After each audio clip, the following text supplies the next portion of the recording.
consciousness.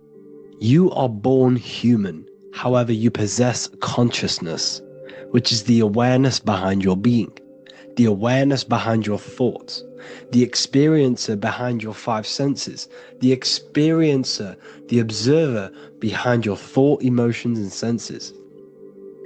You are an eye, an invisible consciousness looking through a lens which is your body. Your body produces this physical world that you experience. Your brain produces this world. Your brain and body is a technological computer. However, you are an infinite, ever-expanding consciousness behind this physical body. And there is an evolution of consciousness, a cosmic journey of expansion. And this is why we see so much pyramid symbolism in the occult and esoteric world, and especially within Freemasonry. Because the pyramid represents climbing, an evolution, a raising state of consciousness, a journey. Steps symbolize a journey upwards. This is the raising and the evolution of consciousness, our inner world. The transmutation of our inner selves, of our souls and consciousness and our minds. So when we see this pyramid, we're seeing a evolution, a way up to source consciousness. And the eye in the pyramid represents your source consciousness. It represents illumination. It represents divine guidance through this evolution of consciousness. This is why we see the ladder. Consciousness is ever expanding on an infinite journey of evolution. Each individual is a part of this cosmic process, contributing towards the ongoing expansion of both mind and awareness. As we evolve, we collectively explore deeper levels of existence, expanding the boundaries of thought and consciousness. The mind has the ability to expand infinitely into new realms of thought, into new dimensions of mind. The mind cannot be filled up. It is not a physical substance. The body can be filled up because it is a physical thing, but you cannot fill the mind. Therefore, the mind is constantly expanding, ever expanding into new fields of thought. So what we see in Freemasonry, the ladder, is again a journey, an elevation of consciousness. When we are born with an infant consciousness, and as we gain older, we gain an adult consciousness. Our inner world, our inner mind, and our emotional intellect changes and evolves. We are significantly different from when we were very young as an infant. It's because our consciousness evolutes, it changes, it alters like water. So just like this evolution of your own consciousness as growing up, there is consciousness of beings existing in cycles beyond our own. And their consciousness is unimaginably different from ours. They operate on a higher level of understanding and knowing, experiencing reality in ways that transcend our current comprehension. Our minds right now cannot comprehend the highest states of consciousness. There are entities, there are beings beyond our own, existing in higher dimensions of consciousness that we cannot comprehend because they have expanded. They are on a further way up the ladder of consciousness. However, we are all on the same journey. None of us can take the same journey. There is one ultimate goal, reaching source consciousness. However, this is always ever expanding. However, we are all on a different journey. There is one truth, one source, one goal. However, there are billions in different ways of reaching it, and we are all on these different paths to source consciousness, to this ladder, this evolution of universal evolution. Okay? Their awareness is attuned to new dimensions of existence, reflecting a more advanced stage in the cosmic journey of consciousness evolution. So when you take DMT, you are shot into these higher realms of consciousness where you meet these beings who look similar to these images. They are not speaking to you physically. They don't speak to you three-dimensionally through vibration and words. They speak to you mentally. If you have done DMT, then you know this. And if you have met these beings, then you know this. You might have even met some of these types of beings on mushrooms or any psychedelic drugs. Because ultimately, when you take these mind-altering substances, it's altering your consciousness. It's merging your consciousness with the spirit of that substance. And you are essentially attuning your mind to higher dimensions of consciousness. That's why we say we're getting high when we take these substances. Therefore, when you meet these beings on DMT, you are essentially meeting beings who are attuned to higher dimensions of consciousness, and they speak to you mentally. They speak to you telepathically through thought, because the universe is mental. Everything exists within the mind. The way you are now, your physical existence, is a state of mind. Mind, thought creates matter. Spirit and matter are two opposing ways of thinking. If we have a very spiritual mind, we have an expanded mind, we are a spiritual person through the mind. However, if we have a very low state of consciousness where we think about food, sex, lust, and all physical things, then we have a physical consciousness. Matter and spirit are two opposing forces, two ways of thinking. The mind attunes itself to different levels of understanding in different dimensions. So, essentially, this is what we're looking at. The body is a vessel for the fluidic, formless consciousness, a temple that houses the essence of our awareness. While the five senses are limited to perceiving only the physical plane, the mind transcends these limitations, capable of perceiving the full scope of reality. It is through the mind that we access deeper truths beyond the material, tapping into boundless nature of existence. Physical existence is a thin band, a thin layer of reality. It's like 0.001% of reality.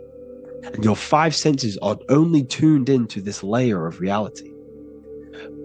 But the five senses are, by design, only allowed to perceive physicality.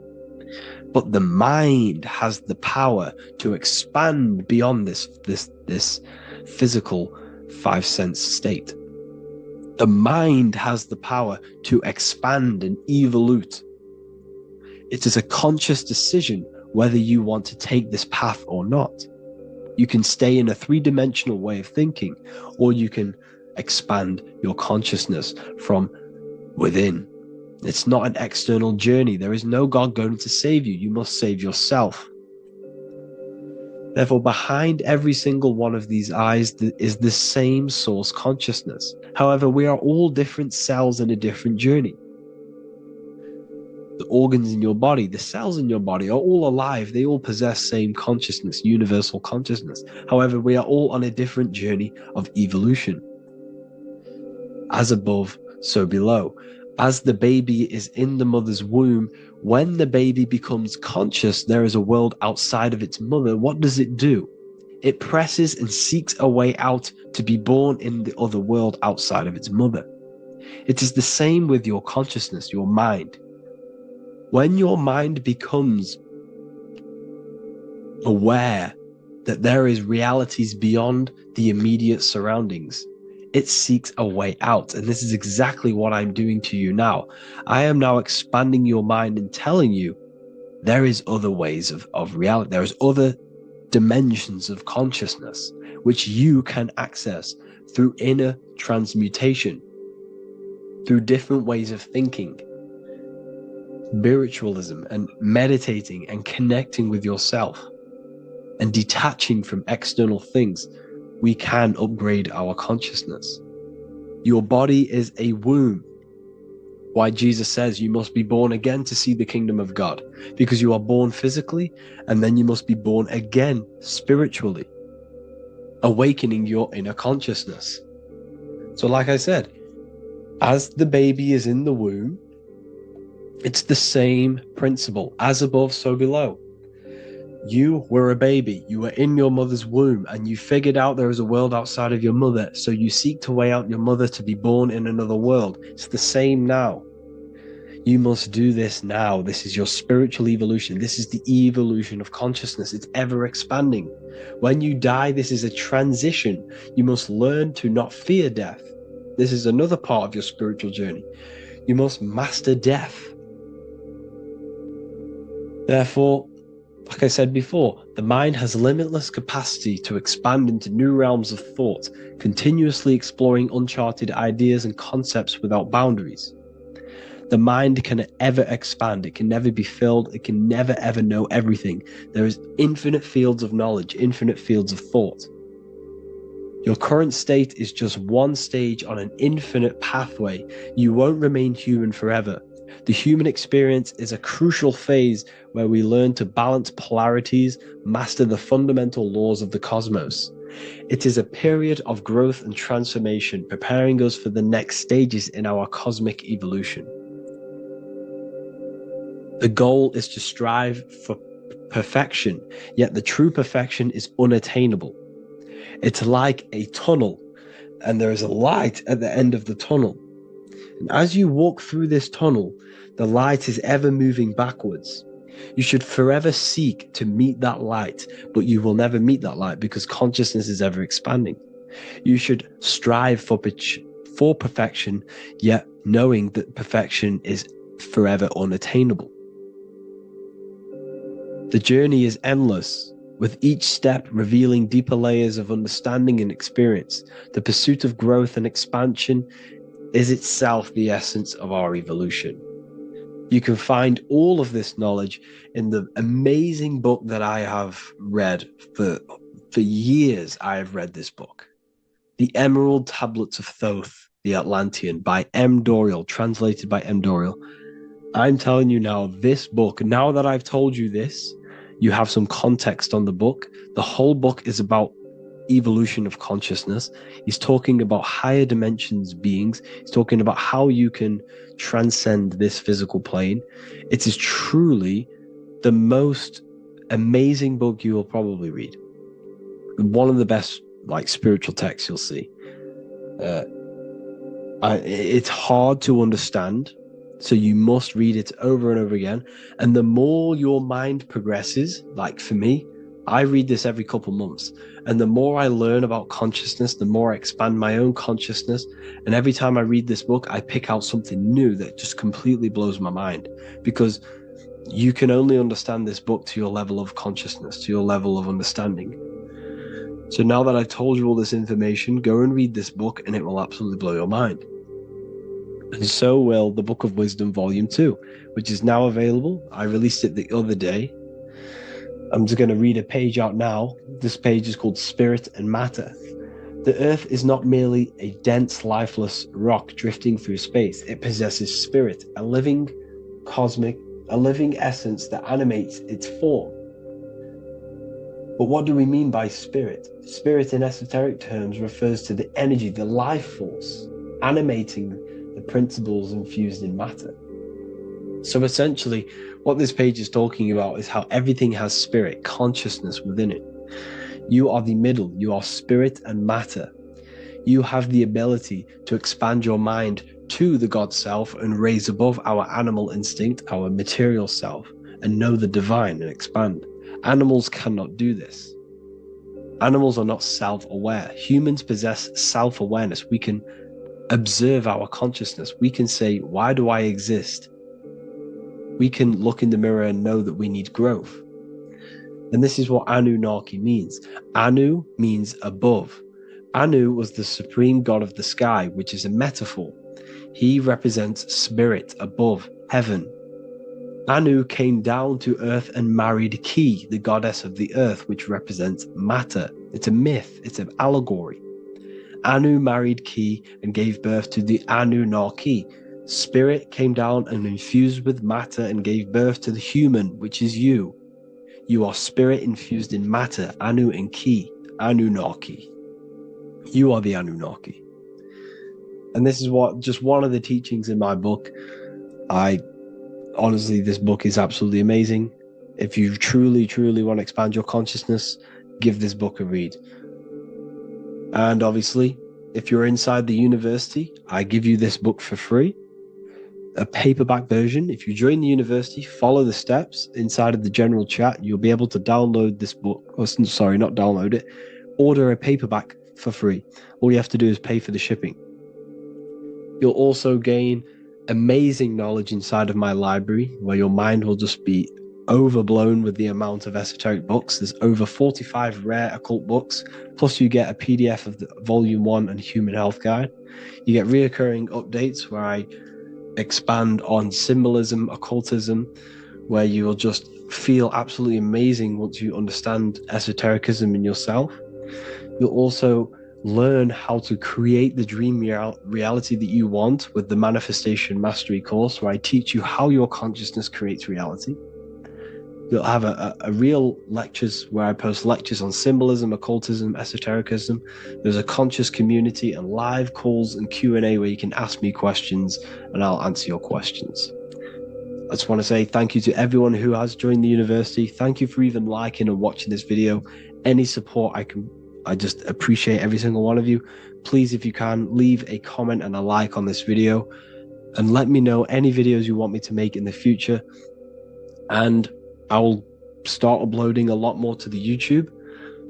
So yeah, thank you all for tuning in today. Have an amazing day.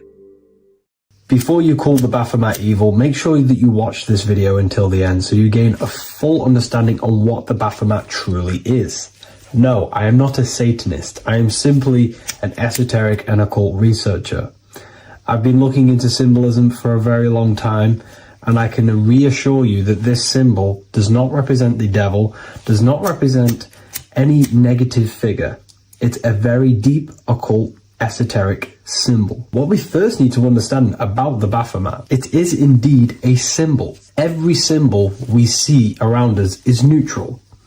The pentagram, the Baphomet is neutral. It depends how you use it, whether it is used in a good or bad way. Everything is neutral. It's your mind's perception that gives it a positive or a negative charge. First of all, let's break down the Baphomet symbol. Let's look very closely at the Baphomet. We have clearly the 4 physical elements corresponding to the Baphomet. Here we clearly have the fire element. The wings represents the air, the flapping in the air. The fish scales, which is the water. And this dome figure representing the earth. The soul is incarnated into 4 bodies. We have a mental body of consciousness, intellect.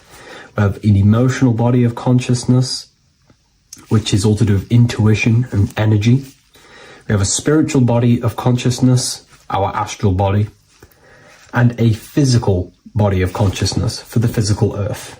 Earth corresponds with your body, air corresponds with your mind, fire corresponds with your spirit, water corresponds with your emotions. So the Baphomet is showing you the 4 elements of the soul, the 4 bodies of the soul that we are incarnated in.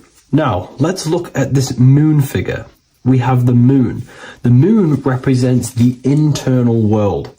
It represents what we cannot see. The sun represents our conscious mind, what we can see, what we're aware of, the physical world. The moon represents what we are not aware of. It represents our internal world. Remember, we have 2 worlds. You're an individual. You have a dual nature. Individual. You have an internal world. When you close your eyes, you have an internal voice, an internal world of thought and emotion, and an external world of this material body.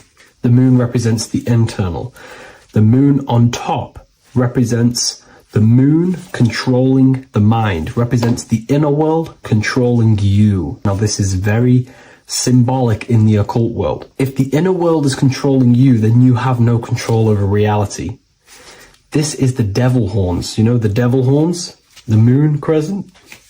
This represents you are the devil. You're being controlled by your thoughts, by your emotions, by your psyche. Then we have the moon below, which represents control over the inner world. We have control over our thoughts, our emotions, our impulses. So you're either being controlled by thought and emotions, or you're controlling them and having self-mastery. In alchemy, we always see this symbol of the man or woman on top of the moon, representing emotional control and self-mastery of the internal world. The journey of the occultist is to gain full mastery over their consciousness. They want to be conscious of every single thought that enters their mental field of consciousness. We get over 7,000 thoughts a day. It is possible to achieve a certain level of mastery where you are conscious of every single thought that enters your mind. This is one of the end goals of self-mastery and occultism, as this gains your personal power. When one achieves this, they are then able to direct the mind in one place and one place only, becoming more effective in manifestation and creation, because we are microcosms of the divine. We are creators. This is the gesture of as above, so below. The inner world and the outer world are mirrors of each other. The inner produces the outer. Your physical life circumstances are a result of every thought you thought in the past. The inner projects the outer. If you want to produce a change in the outside world, you got to produce change in the inner world of consciousness first. As above, so below. As within, so without. This corresponds with absolutely everything in the universe. Now we have the goat head, which represents the animal self, which represents the lower carnal mind. Lower carnal mind, which is earthbound, because a goat is on the ground. It's not a bird, it's on the ground. It represents the lower self, the beastie nature, the one that tells us to hate, to steal, to eat all the time, to consume. It's the beast within us, the beastie side of our consciousness. It has a human body resembling this. The human in the beastie nature, or we have the spiritual nature, the higher self. In essence, this symbol of the Baphomet represents the higher and the lower self of human consciousness.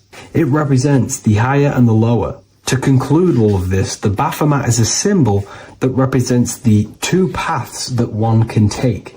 We can take the beastie path and become an instinctual animal, our body, or we can take the divine path of reaching our higher self. It is a symbol that represents the higher and lower self and the four different bodies of consciousness. In essence, this does not represent Satan or the devil. The devil represents the lower aspect of our human psyche. The war between Jesus and Satan is symbolic and allegorical for the war that happens within our mental field of consciousness.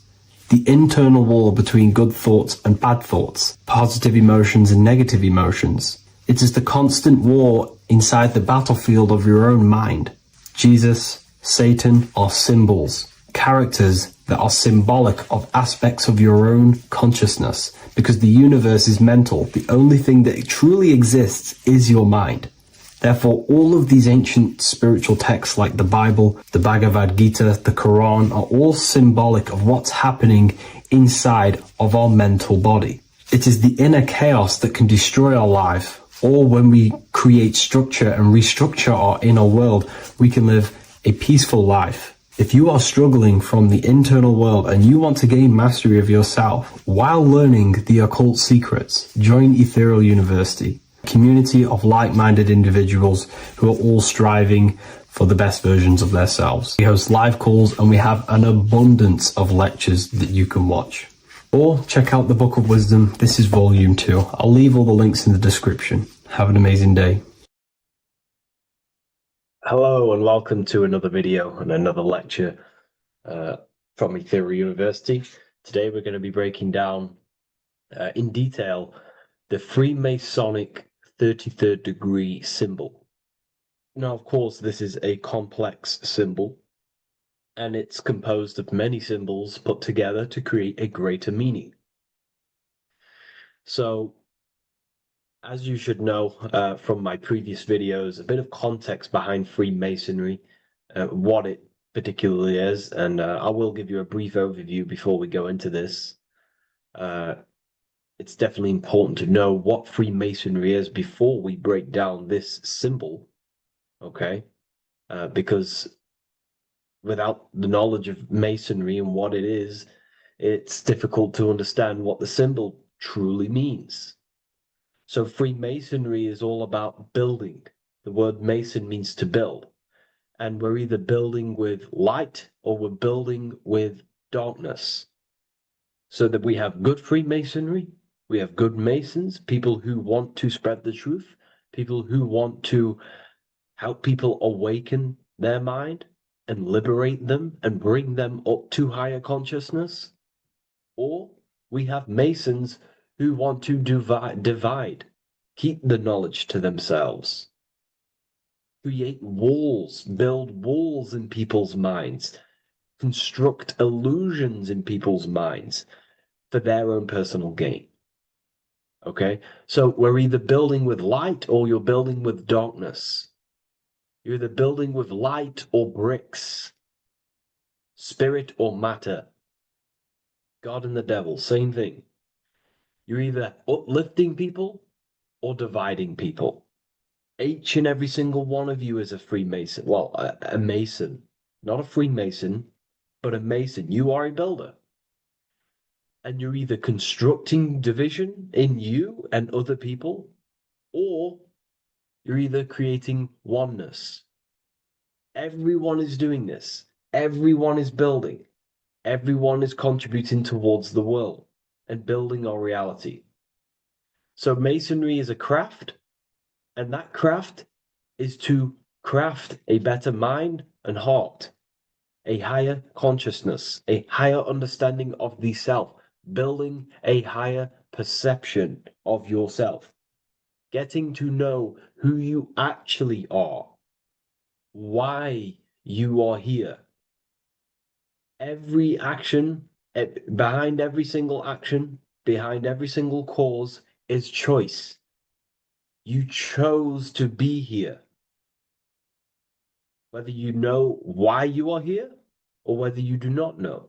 You chose to be here in this time, in this period of life on the earth, on this physical dimension.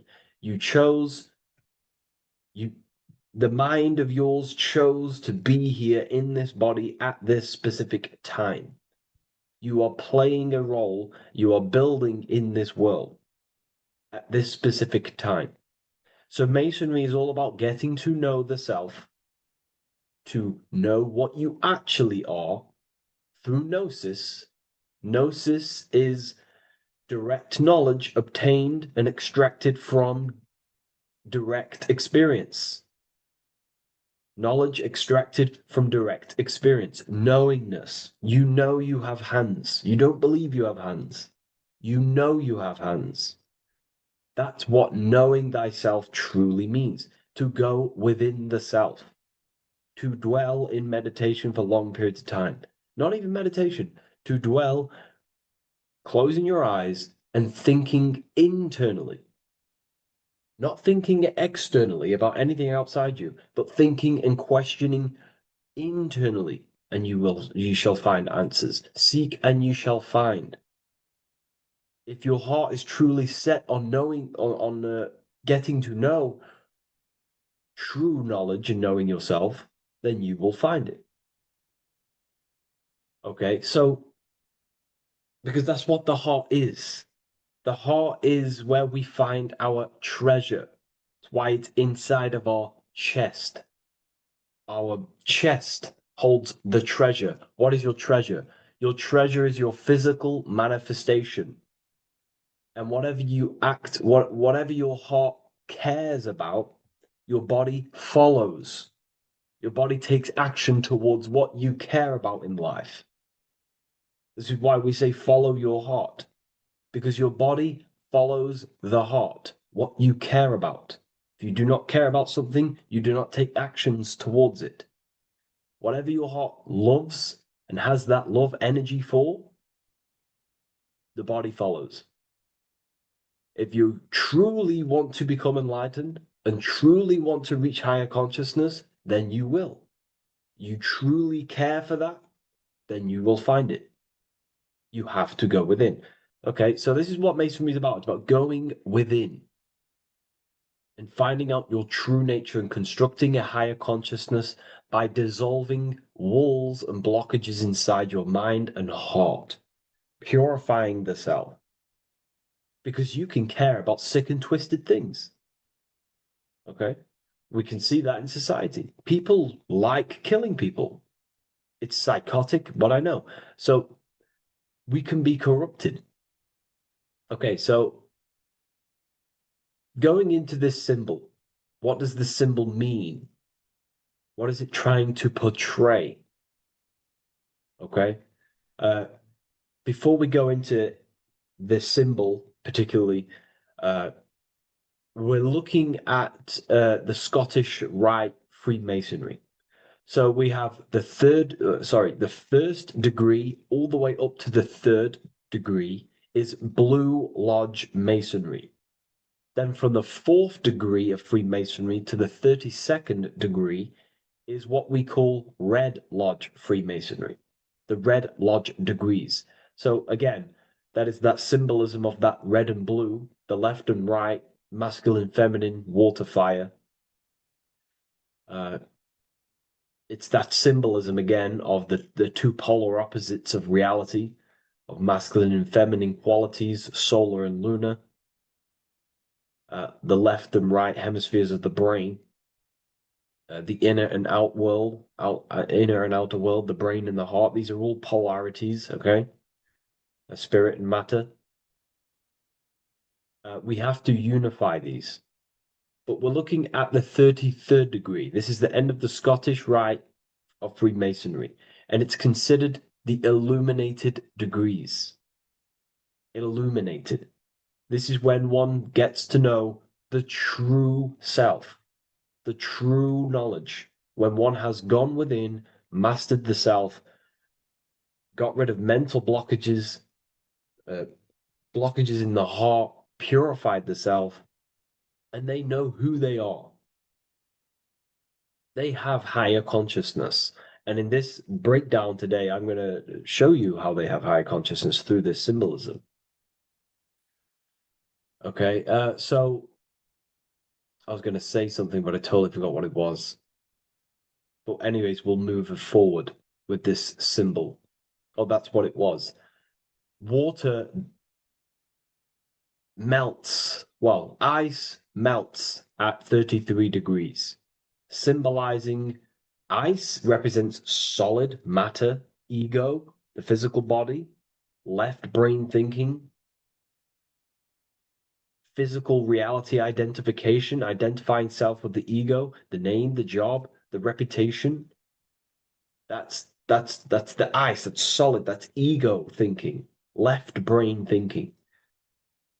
When we identify ourselves with the body, our ego, our name, our job, our reputation, our family, that is ego. That is pure earthly survival base level consciousness.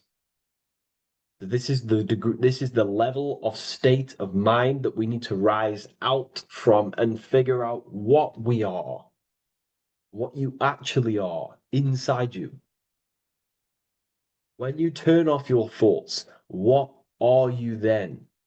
If you do not think, you are not your name, your job, your reputation, your family, your beliefs. Because when the mind is turned off, there is still something left. That is you. And that is the substance that we have to get to know through gnosis, through going within and thinking internally and dwelling within. Okay. So Freemasonry is all about learning about the psyche, the true nature of consciousness, how it functions, the mechanics of consciousness, how we can integrate universal law with consciousness. We're going to be going into that. Natural law, how we can become one with God's law. We can become one with the universe and integrate universal consciousness into yourself. Okay, so the first thing I'm going to say about this symbol, straight away, the first thing you probably notice about the symbol is the eagle. The eagle is a bird. Okay, what do birds do? They are high in the air. They are above the earth, which represents rising, rising consciousness, rising the mind out of the lower mind, earth-based survival, impulsive, reactive, egotistical mind. And we're pulling us out, we're rising from that. the earth represents that lower base survival consciousness, ego-driven thoughts, and we're rising up. The bird is free. It's free from the earth. Okay? It's free. It's elevated. It looks down upon the earth. So the eagle is a bird which represents higher view of self, a higher understanding of the self. It's elevated. We have a higher view of myself when I reach the 33rd degree. That is what it's showing you. That is what it's symbolizing. Okay? It's above the earth. It is free. It looks down. When you have higher consciousness, you become enlightened. It's impossible not to look down. You do look down on people, but not in a bad way. Not in a bad way. That sounds bad. I understand if that sounds bad, but that's not a bad way. I don't mean that in a bad way or a bad-hearted way. I mean that as when you have higher consciousness, you can see people who are living and dwelling in zombie mode, low level earth based consciousness. They think they're the body, they think they're their name, their job, their reputation, their family. So it represents looking down because I have higher awareness of myself. I know what I truly am. The water is flowing at the 33rd degree. The water melts at the 33rd degree, representing the flowing of consciousness, the flowing of the mind, flowing of light energy entering the body. Because when we reach higher consciousness, when you raise your consciousness, which is just an easier way of saying mastering thoughts, mastering yourself, we no longer give attention to negative thoughts because we understand what thoughts are and why would you let your own mind take away your own power? So again, Freemasonry is about gaining personal power, not in a bad way. Well, it can be used for bad. Gaining mental power, a strong mind. Most people have very, very, very weak minds in this world. Very weak minds. This world is a mental world. We have to gain strength in the mind. It's a mental universe. The stronger the mind, the better your reality. The less affected you are by external things. Nothing external should ever bother you. Okay?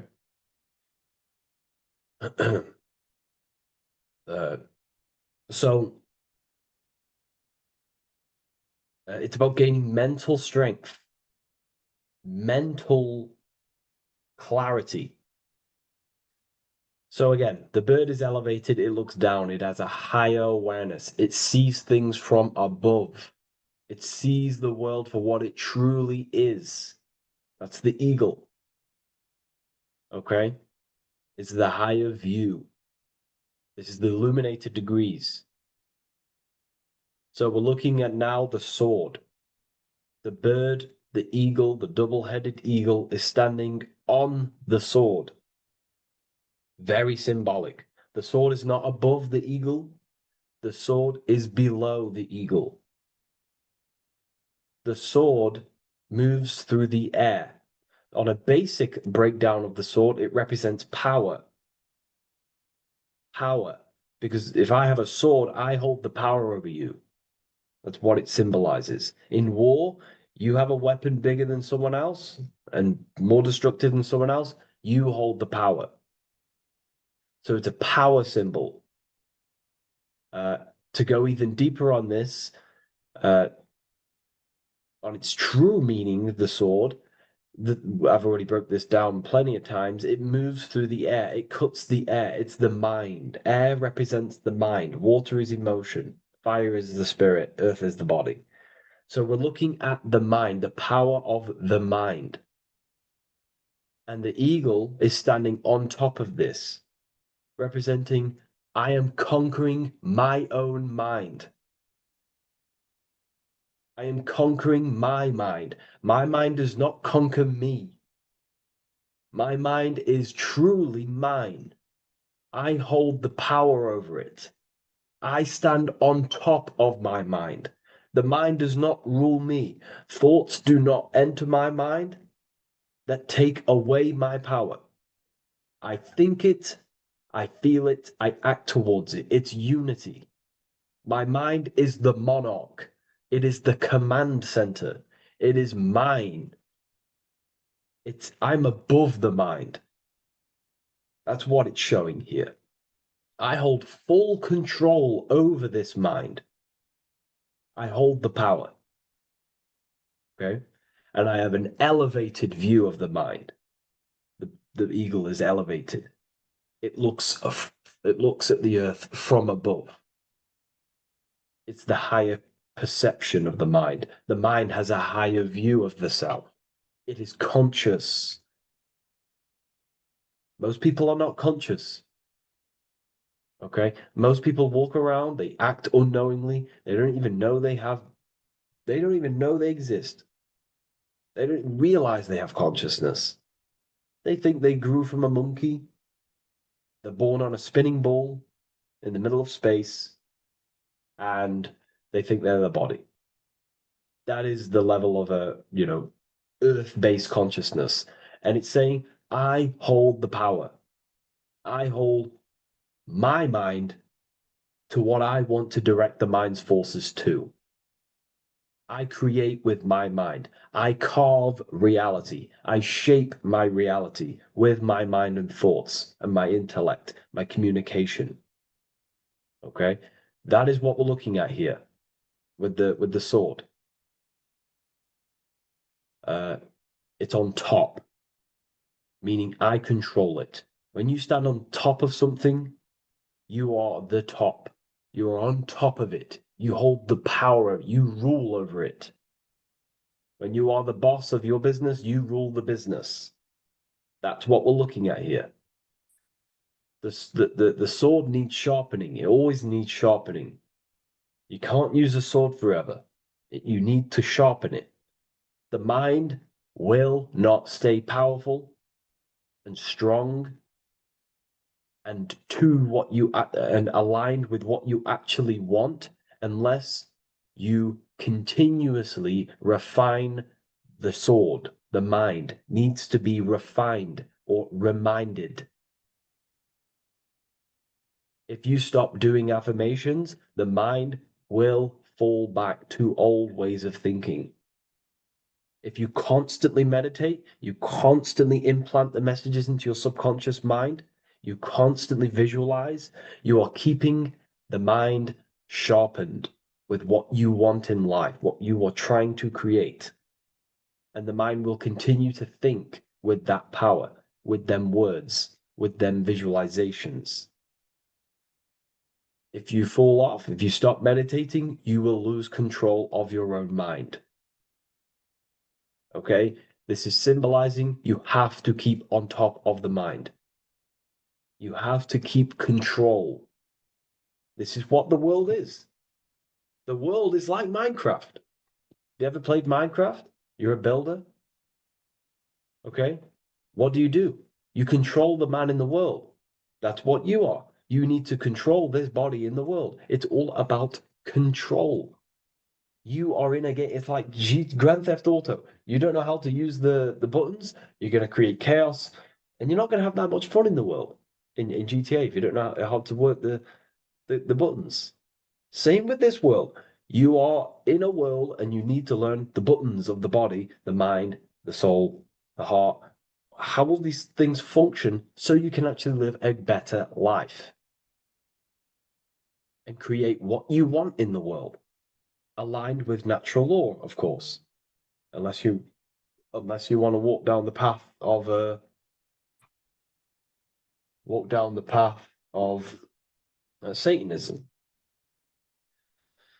So this is what we're looking at with the sword. Now, moving on, we're looking at this little banner here. This says "God and my right" in Latin. God and my right. What is your right? Natural law is your right. What is natural law? You already know the natural laws. We all intuitively know the natural law. What is natural law? Do good. We all subconsciously, on a soul level, we know to do good. We know to do right. It is wrong to hurt people. It is wrong to control people. What is your natural law? What are the forces that you hold power over, that you have full control over? You have full control over what you think, what you feel, what you act. Thought, emotion, action. If you start to try and control things outside of them three forces, that is now you breaking natural law. If I try to control and manipulate someone else, that is now breaking natural law. I'm going against my inner law. My soul tells me what is right and wrong through emotion. So it's about aligning the self, my actions, my thoughts with my emotion, my intuition, my natural law. These are your rights. Your rights is to think, feel, and act with the law, with good, with God, with love, with care for one another. Am I building with light to bring good things to the collective? You see, most people are stuck in their left brain, and the left brain only sees me, me, me, me, me, me. Ego-driven thinking. That's why they trap us in our left brain. They train us to be left brain. They tell us to write with our right hand to strengthen the left brain. They call it writing. Everything in this matrix is to activate your your left brain. Why? They need you in ego consciousness so you can be controlled and manipulated. So you do not recognize patterns. That's the right brain. The right brain recognizes patterns, symbolism, metaphors. They don't want you reading between the lines. They want you logical. They want you divided because the right brain sees the whole. The right brain sees the woods. The left brain sees the trees. And that tree is your ego. And the woods is the collective consciousness. They want you only thinking about you. Because that way you are divided from the collective consciousness. And we're all one consciousness family. We're all God. We're all God experiencing himself. And we are all building this world. So it's about aligning the self with my right, with God, with natural law. It's what Freemasonry is about.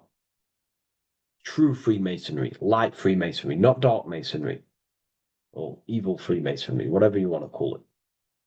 The crown, royalty.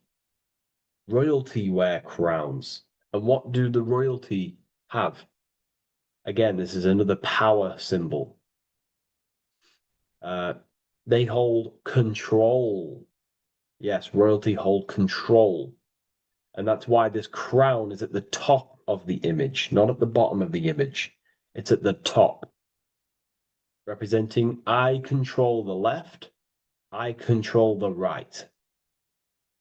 I control my left brain and my right brain, the two eagle heads, the two views. The eagle has one eye on each side. It's looking, it's seeing.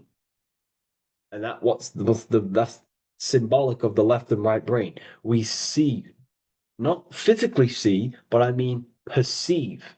We perceive reality with the left brain and we perceive reality with the right brain. And it's about unifying these two brains so we can see and perceive reality from a true lens. Because if we see reality only from the left brain, and a left brain dominated brain, we see everything as divided. But if we see everything from a right brain perspective, we see everything as whole. When everything is in the middle, you need to see reality from the middle. Yes, I have my own personal consciousness, and yes, there is a collective consciousness. So I need to balance between that. I need to see reality between the line, between the left and right brain, and align this worldview, and align my thoughts, align my actions with this. Because if you're left-brained dominated, you're only going to take action on ego. You're only going to take action on me. You're only going to think about me, me, me. But if you're right hemisphere brained, you're only going to take action for the collective, which is, yes, that's good, but you also need to think about yourself. Why did you come here? Your life has a meaning as well. It's not just about the collective, it's about you as well. But we need to balance this. You see?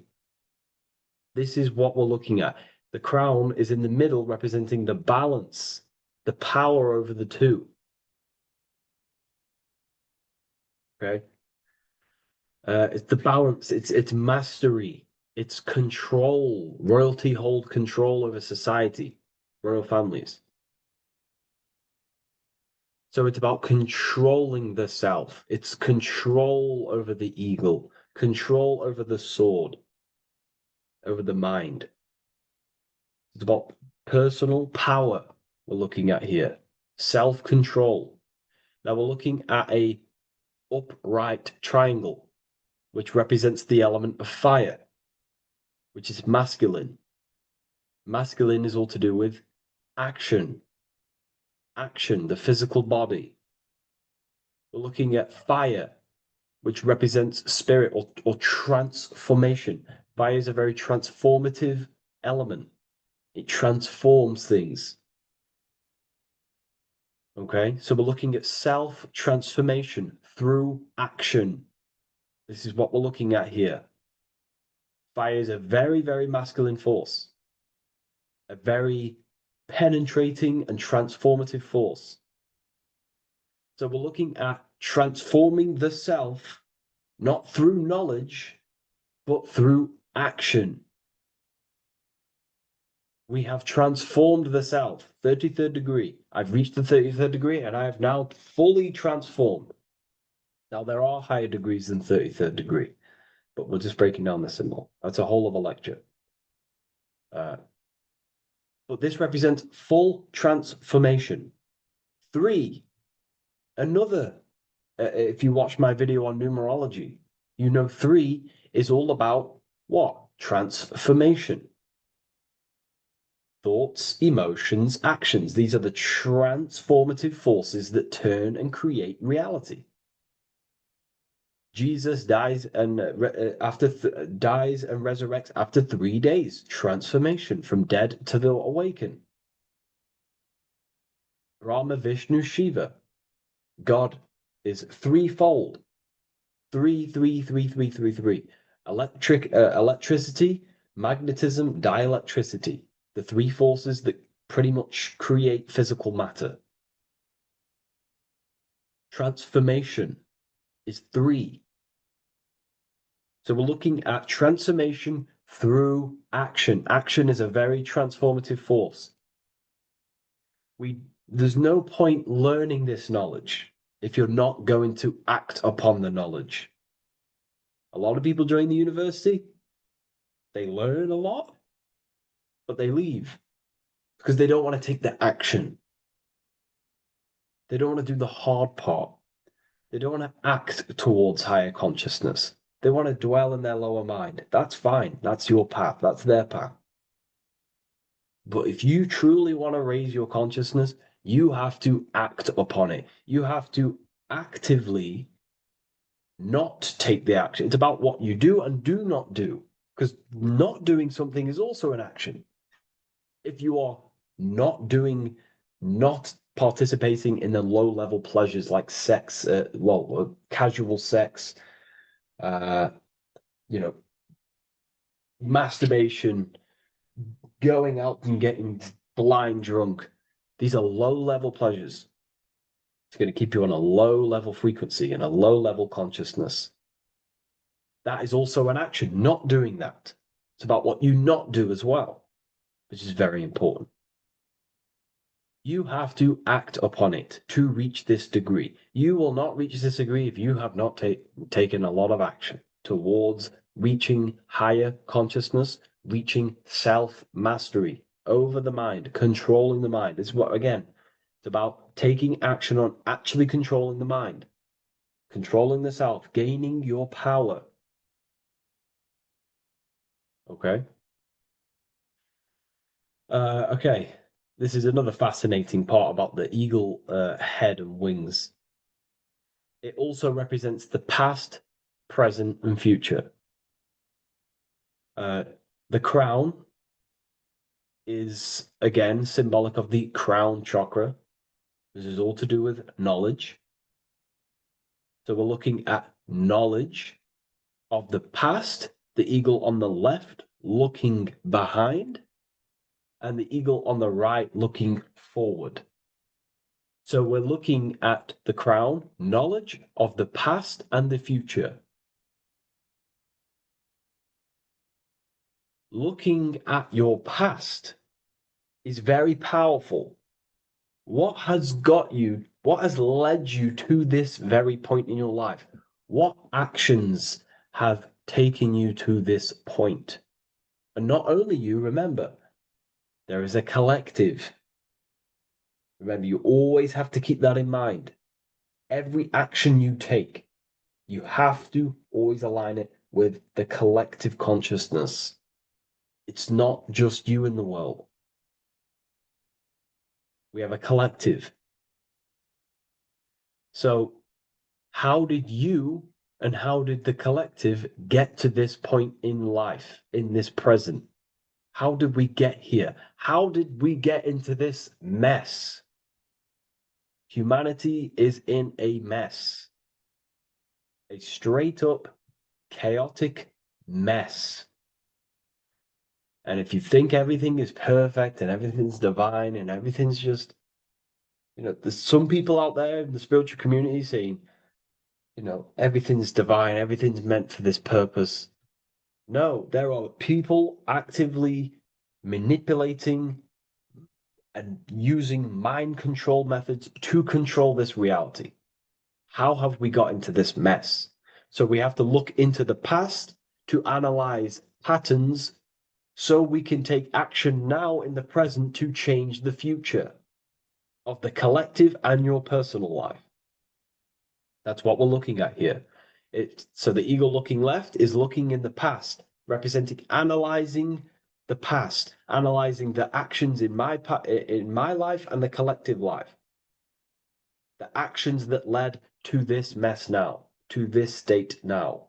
And what can I do now with my knowledge to change the future to a better future aligned with, again, natural law, aligned with goodness, aligned with God, aligned with care and love for one another and the self. So it's all about knowledge of the past and knowledge of the future. And what I can do now to take action, the triangle pointing at the middle, which is the present, what can I do now to change the future? To create a better future, to transform the world. 33, transformation. To transform the future. Okay, this is what we're looking at here with the two double-headed eagles as well. Again, this is more art. This is a lot more complex symbolism here. But again, we have the Earth hemisphere here. And what? The eagle above. It is raised above the earth, above material pleasures, above the material thinking self, above the ego. Not to say get rid of the ego.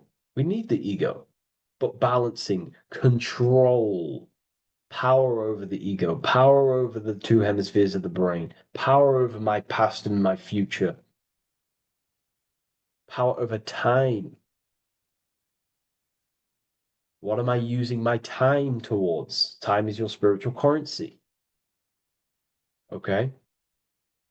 It's elevated. It sees things from a higher perspective. It is higher consciousness. We're also looking at the astral body. Birds on a deeper level represent the astral body. So symbols have layers of meaning. The deeper you get into the occult, so when you join the first degree, you get, a good interpretation, and the higher degree you go, the more deeper the symbol reveals, as the more deeper you know yourself. So we're looking also at the astral body, the light. What is the light? Light is a massive symbol in Freemasonry. It's knowledge, gnosis. When you're very intelligent, you call someone, they're a bright child. They have enlightenment, light in the mind. Looking at light, a lot of knowledge, a lot of self-knowledge of the self, of the psyche, how I function, what I am, knowledge of the astral body, rising above the earth, astral projection, exploring your true nature, exploring consciousness. This is what we're looking at here. And in order to explore your astral body and explore the astral realm, you have to control the sword, the mind. And you can then explore. You are free like a bird to fly. This is all symbolic of rising consciousness. All symbolic. So I hope this video has gained a bit more clarity on this symbol and given you some insights. And I will see you in the next one. Thank you for tuning in today.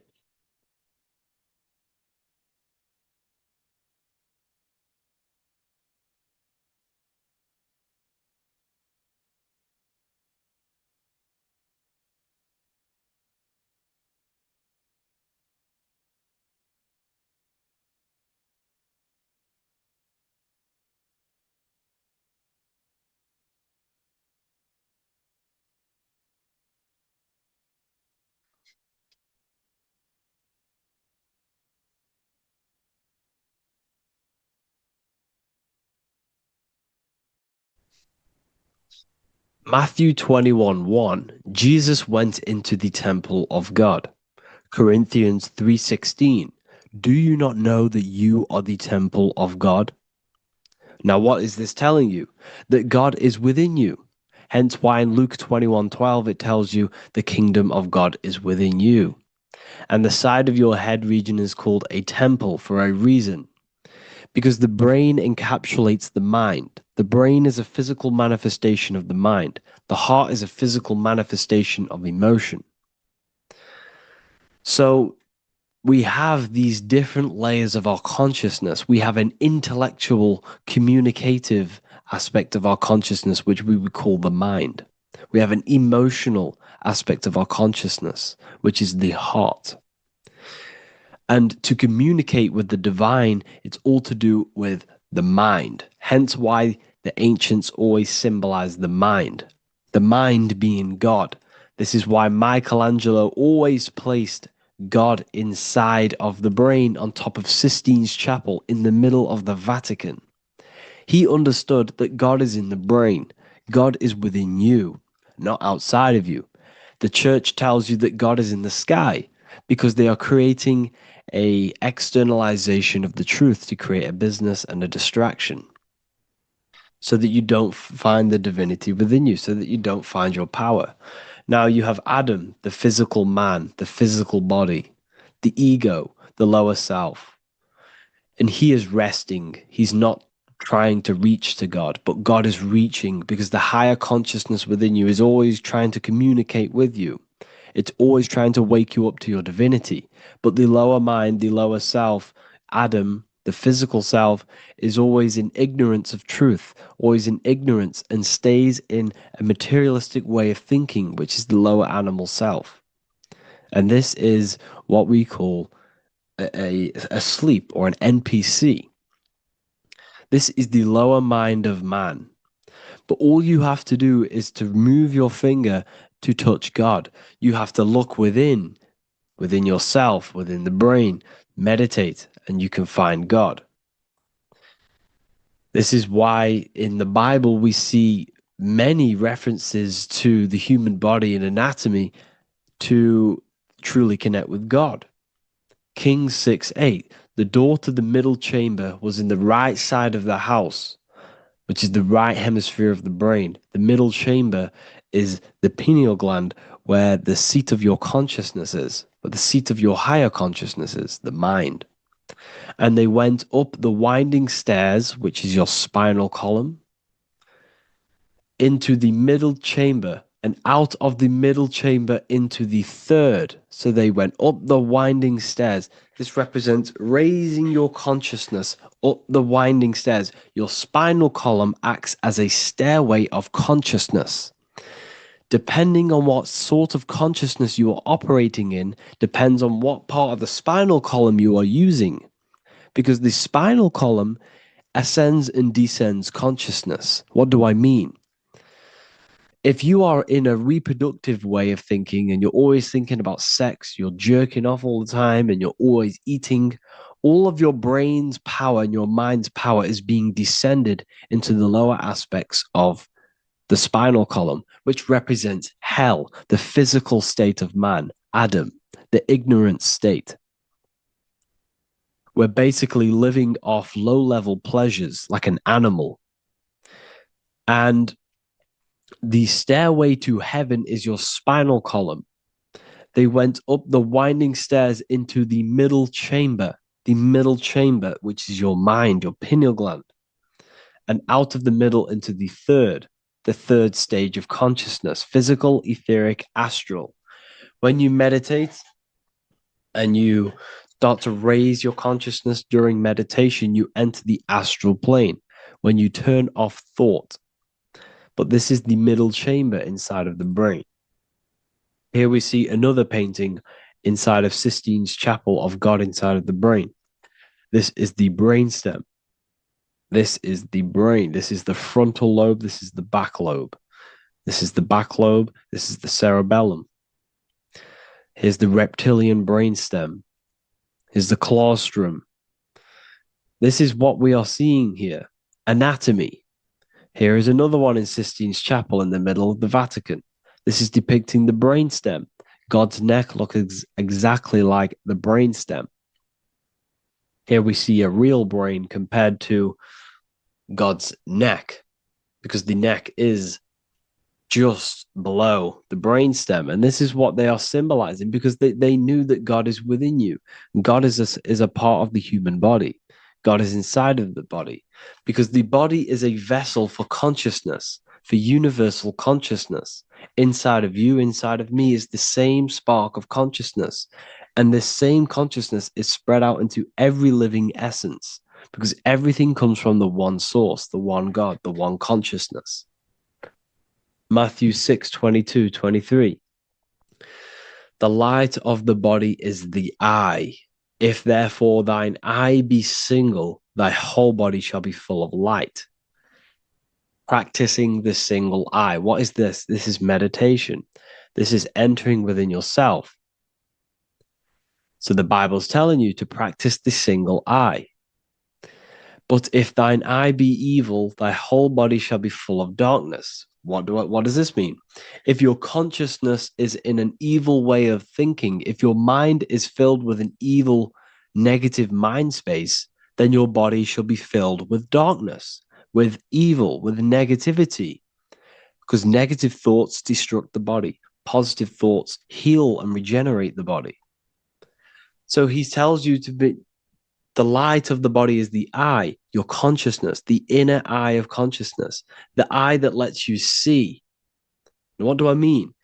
You look with your two physical eyes, but you see with the inner eye. What you see is perception. You look with the two eyes, and what you see is perception. You are seeing, you are understanding, and that's what consciousness, the mind, gives you. Consciousness, or the mind, is the force that allows you to be a human being, that allows you to understand things and interact with things and make decisions. It's an infinite intelligence. See, the mind is not the brain. This is a big confusion with people. Hence why the eye on top of the pyramid is separate from the bottom half of the pyramid, because the consciousness is separate from the body, the eye, the all-seeing eye. It represents the observer, the eye that sees into this body, into this world, into this. You are the perceiver. You are the invisible spirit within the body.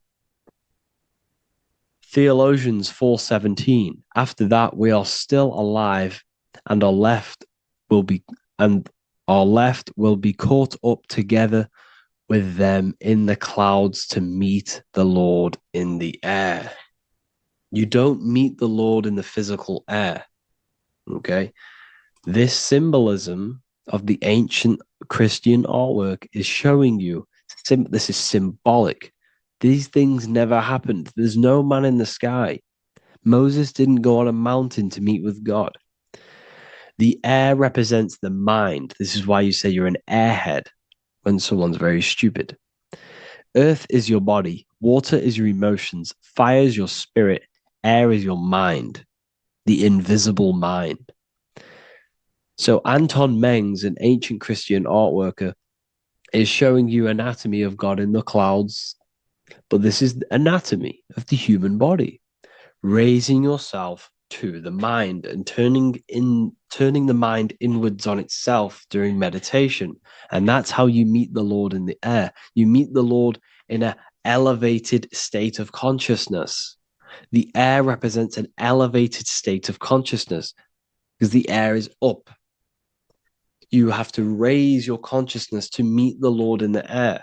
This is why Moses went on a mountain to meet with God. The mountain represents elevation of consciousness, raising the mind up the spinal column, taking all of the mind's attention away from the reproduction and the physical aspects of self and raising it to the brain and turning off the brain and going inward into the air. It's talking about raising consciousness. It's allegorical. It's a spiritual, metaphorical text. The side of your head's called a temple because inside that where that temple is, right in the middle of where you call the temple, is the inner chamber, the open room, the holies of holies in the Bible, or the land flowing with milk and honey, or Mount Zion. There's so many different names for the brain, or the upper room where Jesus meets his 12 disciples, the 12 cranial nerves in your brain. This is the temple of God. Your body is a temple of consciousness. It encapsulates the consciousness. It encapsulates the mind and soul. John 10:30, Jesus states, I and the Father are one. Psalms 46:10, be still and know that I am God. He's talking about the I am within you, not within Jesus. Everyone refers to ourselves as I. I am God. When you say I, you're referring to the highest aspect of yourself, the aspect that is above all thought, above all emotion, and above all things. When you say I, you're referring to your pure awareness, your pure consciousness, the highest aspect of yourself. And anything after I is egotistical. I is God. The letter I is the Roman numerals for one, because there is one God, one consciousness. The letter I is one line, just like the number one. Matthew 6:3-4, take no thought. Therefore, take no thought. Take no thought. He says this 5 times because you must turn off the 5 senses and take no thought to connect with God. Be still. This is telling you to meditate and know that I am God. The I am within you. I and the Father are one. I and God are one. You, who you think you are, is a completely wrong. The body is matter. Your name isn't you. Your job isn't you. Your reputation, your trauma, your memories, your friends, family, worries, bills, interests, dislikes, goals, passions, anything to do with the thinking mind is not you. Who you think you are is a part of your thinking aspect of consciousness. But once you remove thought, you are no longer your name, you are no longer your body, you're no longer your reputation. You are the I. You are pure awareness, pure consciousness, pure consciousness. And this pure consciousness has latched on to this name, this job, the body, and your traumas. Your pure consciousness has attached itself to this character who you're playing in the physical world. And this is essentially who you think you are, but you are not. You are the I, you are the self, you are pure awareness. So, in order for you to detach from these things, you must learn how to detach from your name, your job, your reputation. And you do this through meditation by turning off the thinking mind. Turning off the thinking mind allows other aspects of your consciousness to open up. What do I mean?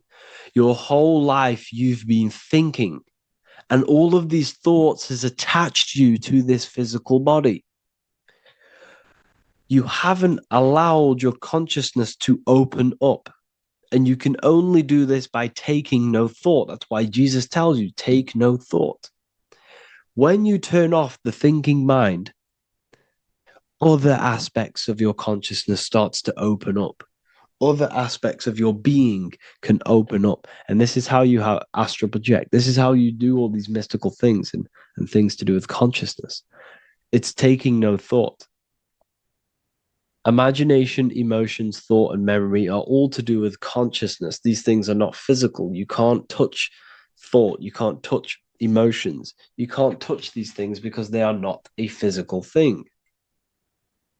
So you must turn off these things for other aspects of your consciousness to open up. Okay.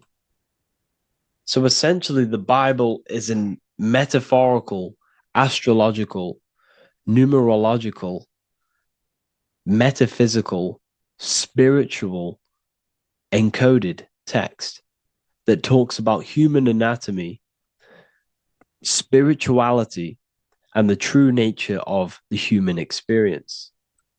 Everything they teach you in school is to make you think that you are this body.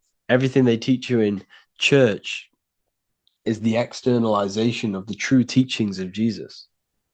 Jesus was telling you to meditate. Jesus was telling you to practice the single eye.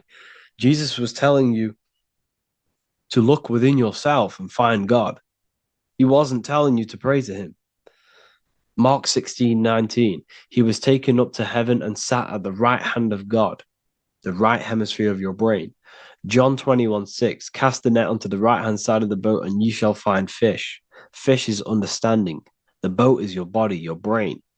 Cast your awareness into the right side of your brain and you will find understanding, because the right side of your brain is all to do with the creative aspect and the intuition and the spiritual sides of your consciousness. This is why God is here. This is why Michelangelo depicted God in the right hemisphere of your brain, because this is all human anatomy.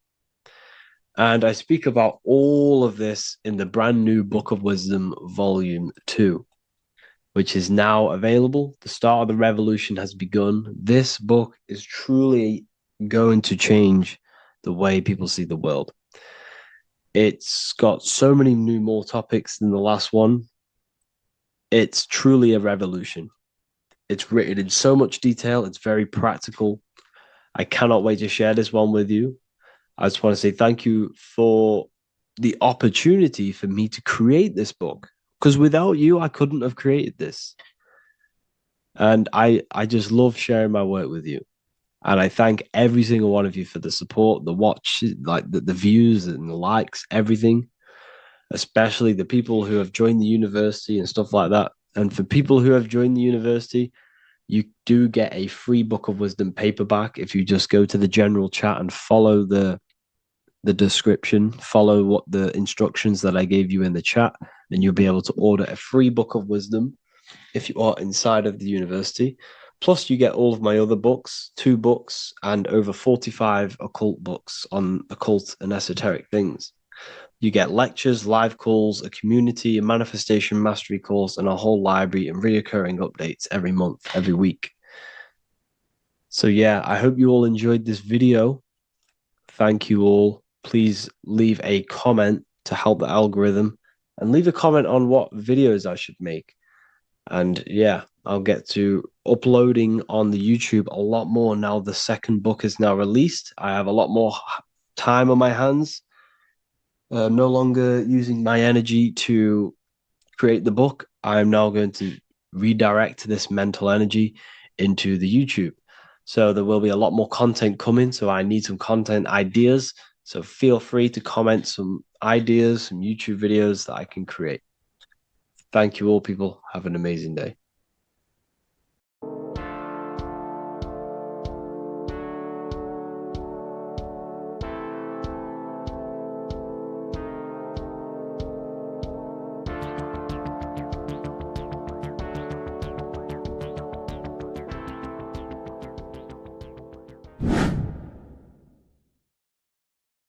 How are we all doing today, people? It's Revival of Wisdom, and today we're going to get real deep.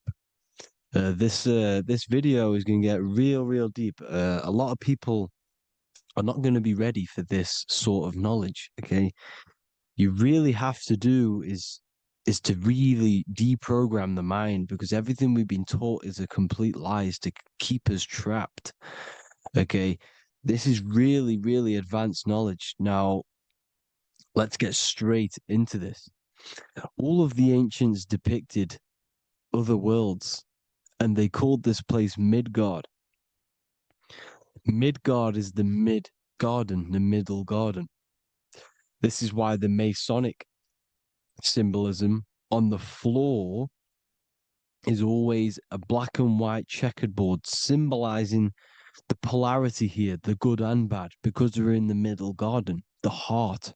Earth rearranged spells heart, because we're in the heart of this system, or whatever it is, a super quantum computer, whatever you want to call it, simulation. Now, in the Quran, it talks about the 7 layers of heaven. All of these ancient artworks are depicting these different layers of reality. Okay, and look at the Egyptians here with the boat outside of the firmament. Boats travel on water, and this is exactly what the Masons are doing. So they're still using the same symbols. Why? Because it's the same knowledge, just hidden. The Egyptians have the same knowledge as the Freemasons. It's just hidden. Now, this cosmology that they're showing here, which is probably made maybe 100 years ago, this painting or artwork, is the exact same as the one we see here with the arch, the boat. You know, it's similar because the boat is symbolizing traveling these other worlds, because the ether is also symbolized as water. Because if you look up at the stars through a telescope, it looks like it's water. It's shining through water, because this ether, whatever this substance is outside of this world, was symbolized as water. Okay, and look at all these ancient depictions showing these different layers of reality. Now, we are being trapped within this 3D dimensional world, which is the cube, the Saturn cube, because there are 6 sides to everything in this world: front, back, left, right, up, and down. 6, which is the cube, because we're in the Saturn, Saturn's world. Okay, now, always been depicted as a tree of life, the tree of the universe has always been depicted as this tree. Because let's get a bit deeper. Now, the cosmology of this reality is the sun, the moon, and Polaris, always in the Masonic art. The sun, the moon, and Polaris, the all-seeing eye. If you go inside of the temples, of the Masonic temples, they always have this star in the middle, shining light beams. Okay? Look here. The light beams coming from the big star in the middle, which is Polaris. This I is God. It's God's light shining down from his abundance. Now, when you astral travel, you will see this big ball of light above you, and this big ball of light is God. But you cannot travel towards it until you are pure. It doesn't work like that. You have to become formless. You have to become pure before you can become one with the light. In all these Masonic artworks, it's all depicting the star in the center. This star is Polaris because Polaris is the way out of this place. And this is why you see the stairway to heaven all the way up to the light beam, the light source. What does it say in the Bible? God is light because everything is made out of one substance, and that substance is light. And it symbolizes the eye because God is an eye. All things that are alive have an eye. And we all say, I am. We all see these realities through eyes. God is an eye. He's the all-seeing eye. He sees all things at all times. And he is projecting this light. And this light comes down to create all the different levels of the worlds. And this is what the two pillars symbolize the number 11. 11, the number 1, is just a vertical line. It's the one. It's a 1 point. 11 symbolizes the mirror nature of reality. Everything's mirrored, as above, so below. Now, the 11 also symbolizes openings, doorways. And as you can see here, an opening to the all-seeing eye. And you see here again, an opening to the stairway all the way up to the light. This light is the light of God in the astral worlds, beyond this world. Now, Polaris has also been symbolized as the UFO. They put the truth in plain sight. So, you know, in the films, how the UFOs suck people up. That's what Polaris is doing if you ascend beyond this world. If you do not ascend beyond this world, you will be reincarnated in this world. The whole thing is to outgrow this consciousness to the plane above. And I'm not just making this up. I'm going to be bringing in scriptures after this.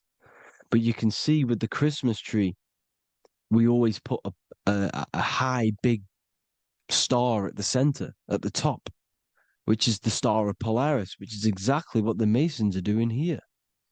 The star at the top. And it's on top of our Christmas trees. And all of these symbolize the other stars because Polaris is the most high star. And all the other stars are wrapped around the firmament lower than Polaris. And that's exactly what the Christmas tree is. And it's a triangle. It's a triangle, just like light beams travel from one point in the triangle, just like the all-seeing eye. It's a triangle. The light is coming from one point and sending its rays downward. You see, it's kind of like you see here with the water. And the lower you go, the darker it gets, the more evil it becomes. And this is what the ancients would call hell. Now, this all-seeing eye is Polaris. And below Polaris is Mount Meru, the North Pole, the magnetic North Pole. The Tower of Babel, which is in the Bible. The etymology of the word Babel, Ba meaning spirit, which gives the ability to move the soul through the worlds, which is that's the ancient Egyptian description of the word Ba, meaning of the word Ba. You have the Ka, the Ba, the Ak, but the Ba is the one that gives the ability for the soul to move through the worlds. Your soul can't speak into a world without incarnating into it. Now, the Tower of Babel symbolizes Mount Meru because it's the word Ba is the spirit which gives the ability for the soul to move through the worlds. The Tower of Babel is the magnetic North Pole, Mount Meru, which gives the ability to move through these different worlds. And you can see the ancient Tibetans always showing this depiction of these different worlds coming from the center. Because we have to ascend our consciousness. It's not about how good you are to reach heaven. It's about how you expand your consciousness, you expand your mind. So they teach now that you have to be good in order to reach to heaven. It's about expanding the mind, expanding your consciousness to these different planes, these different realms. So that's what it's about. And Jesus was known as the fisher of man. Now, Jesus is a massive part of this. He was known as the fisher of man because he was fishing. He could have been fishing. He could have been one of these deities that had come down from these different higher realities and pull people up. So they would so they called Jesus the fisher of man. And he says unto them, follow me and I will make you fishers of men. So these deities that we see in the past, like Buddha, Krishna, Hermes, Thoth, Jesus, could all be these entities who were coming down to pick up the minds that were worthy enough to see the higher planes of reality. And this is why they called him the fisher of man. Now, when Jesus walks on water, there is a parable with Paul. And he says, but Jesus immediately said unto them, take courage, it is I, don't be afraid. He's talking about astral travel here. He's talking about leaving the body. Because when you leave the body in astral travel to see these alternative realities, you can't be afraid because fear is a bondage, which is what the Emerald Tablets talks about. Lord, if it's you, Peter replied, tell me to come to you on the water. The water. Come, he said. And Peter got down from the boat, walked on the water, and came towards Jesus. But when he saw the wind, he was afraid and began to sink. When you become afraid in astral travel, you sink back into your body. Lord, save me. So this is talking about Jesus pulling people up into different realities. And you can see the fish is the symbol of Jesus, is another symbol of Jesus, a fish.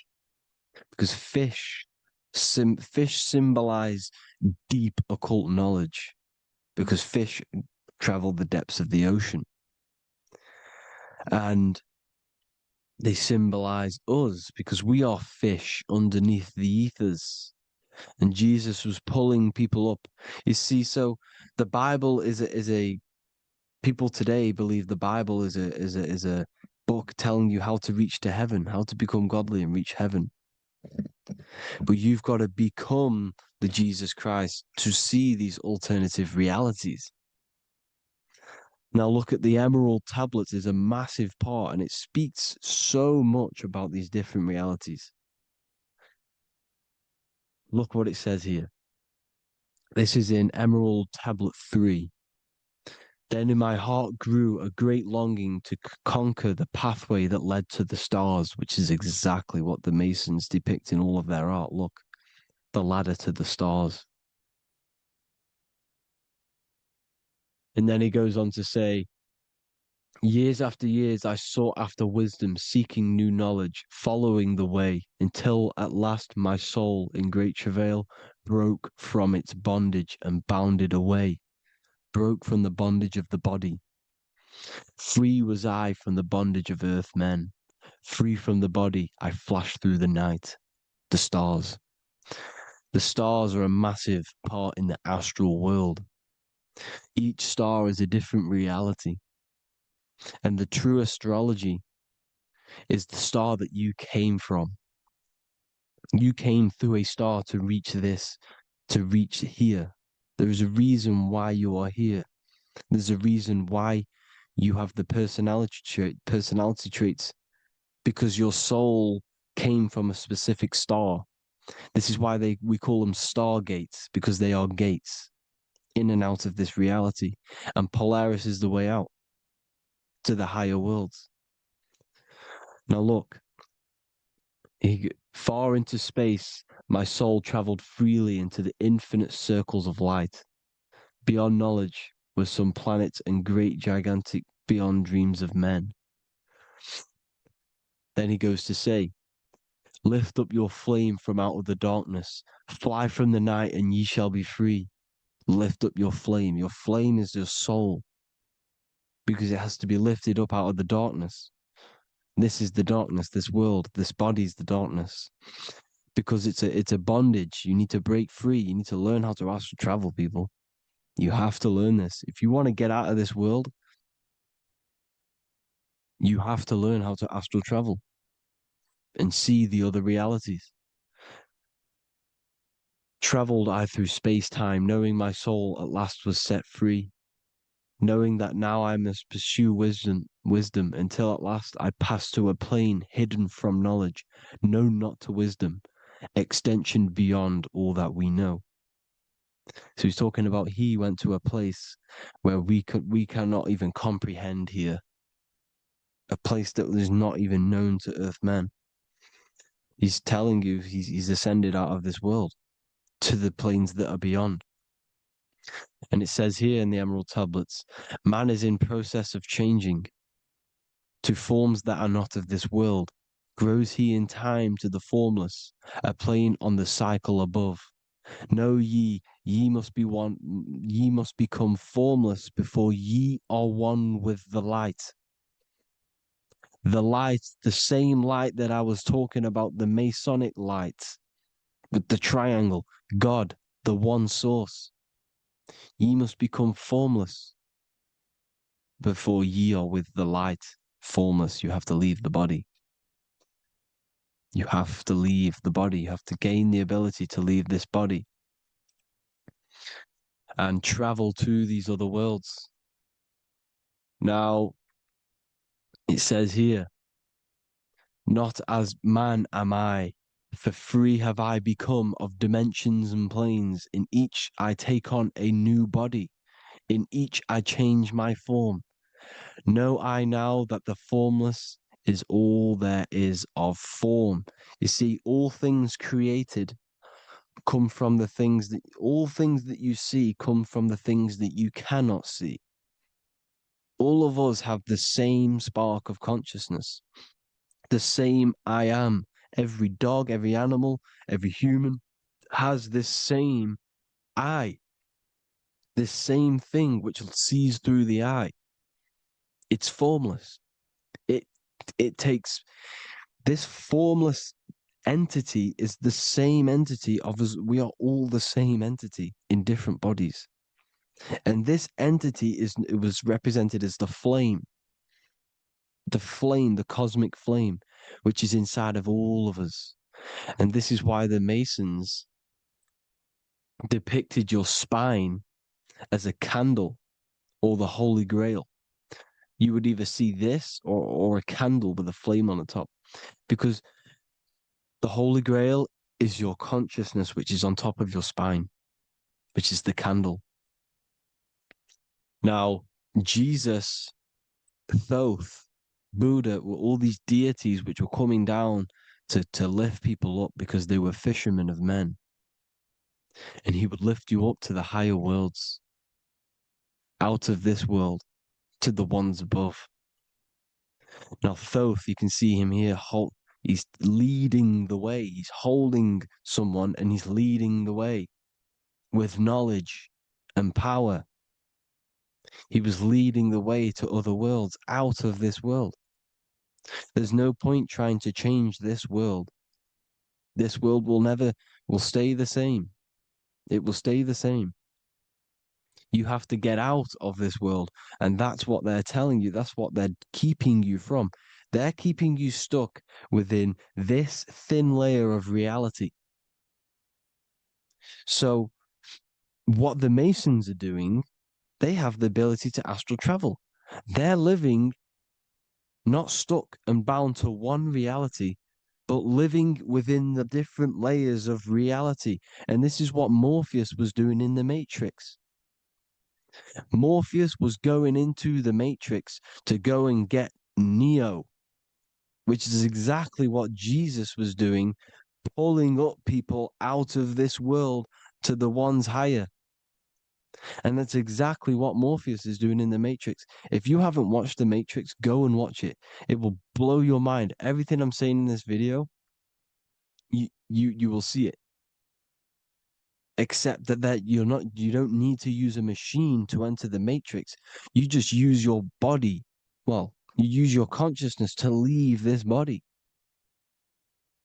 You see, Neo was also uploading himself into the simulation to pull people out of the simulation. And this is exactly what all of these gods were doing. The Fisher of Man. Look, he was pulling people up out of this reality with the knowledge. Now, Jesus was always depicted with the mushrooms. Look at all this mushroom art. Mushrooms were literally the origin of Christianity. You can see it everywhere. There's mushrooms in all of the ancient art. Every single one of these paintings you see here, there's mushrooms on them. Mushrooms have the ability to see alternative states of consciousness. Now, if you go and do them and you go to sleep, if you pop mushrooms, you go to sleep and you will wake up in another reality. You will wake up in another reality. Don't try it if you don't want to do it. But if you've got the heart to do it, do it. Eat them and go to sleep. You'll wake up in another reality. And Jesus was handing out mushrooms to the bright minds, to the minds that he wanted to fish out and pull up to the higher realities. He was giving them mushrooms to see themselves in an alternative state, in an alternative reality. This is why there was so much mushroom art, and it's not just ancient Christians; it's Sumerians, it's the Mayans, the Celtics, the Egyptians, all used mushrooms. All of them. Look at all this art. It's on stones. It's everywhere because mushrooms. See, everything in nature is a macro. Look at the form of a mushroom. It's literally your spine and brain because they alter your consciousness. Your body is just a radio receiver. Everything that you're experiencing is a program being ran by the central nervous system, and your consciousness is experiencing this program, these electrical impulses of the nervous system, because it's all feeding back to one point, which is the pineal gland. And this is the candle with the light on it. Type in Masonic candle and you'll see it. It's your spine with your spark of consciousness on top of the spine. And it's a mushroom because this sends you to alternative states of consciousness, alternative realities. Now, they were all doing this, the Egyptians, the Mayans. Now, there's more symbolism which goes into this. Look at the Christmas trees we use. The Christmas tree with the presents underneath them. Magic mushrooms grow under trees. And these are the presents under the trees that we symbolize today with Christmas. Santa's red and yellow for the red and yellow mushrooms. The same mushrooms Mario has to collect. And when he gets enough mushrooms, he levels up. And then what does he do when he go past the world? When you win that world in Mario, you go to another reality. You go inside of another world. It's truth in plain sight, and it's using mushrooms. It's using mushrooms. Everything, all of the characters in Mario, well, a lot of them are mushrooms. Look at this one. The presents, black, yellow, and red and white. Red and white mushrooms. And the bow on the top is the mushroom head. That's a bit of a reach, but you know, the symbolism never lies, is what you need to understand. And it's as above, so below. Now look at the Sumerians. The Sumerians were also multi-dimensional beings. Okay. Look at how they have the double faces.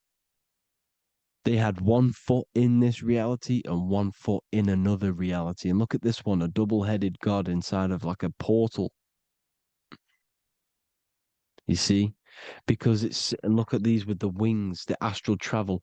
Birds, ancient birds symbolize the soul because the soul is a bird. It flies to different worlds. It flies around the cosmos. And mushrooms gave you the ability to see these alternative states of consciousness, these alternate realities, because you exist in infinite realities. You exist in infinite realities. Now look at the 33rd degree Ordo Ab Chao badge. You get this badge when you become a 33rd degree Freemason, and it's a double-headed eagle. A double-headed eagle. And you can see this in Sumeria first. Sumeria have the same symbol, a double-headed, well, bird. You can see it here as well.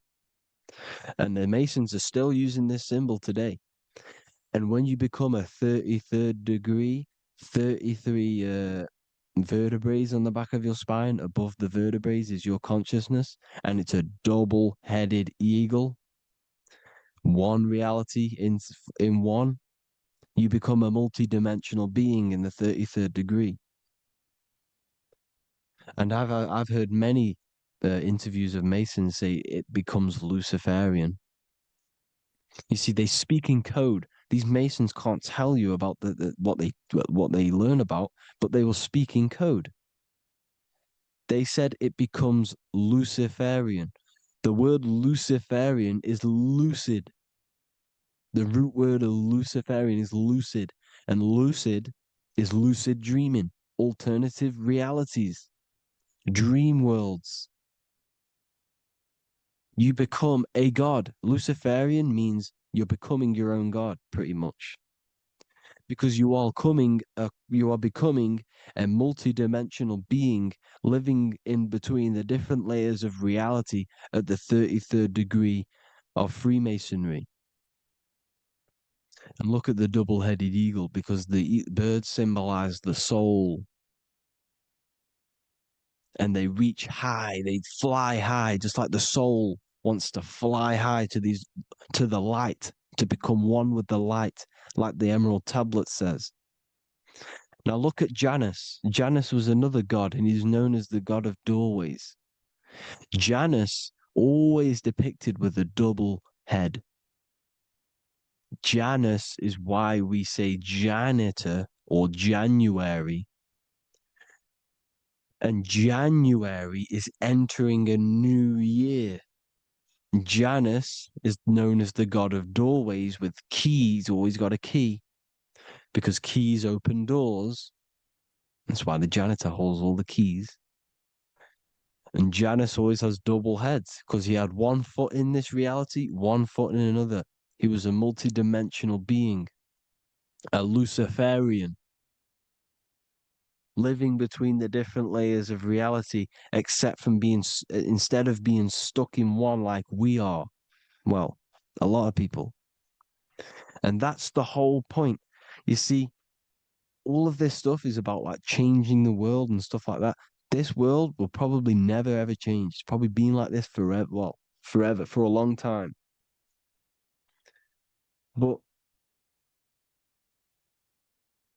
it's about moving out of this reality to the higher states. And the Masons always depict the ladder to the luminaries, the stars, with a key, the same key of Janus. The Vatican is a key, and it's in charge of all the religions.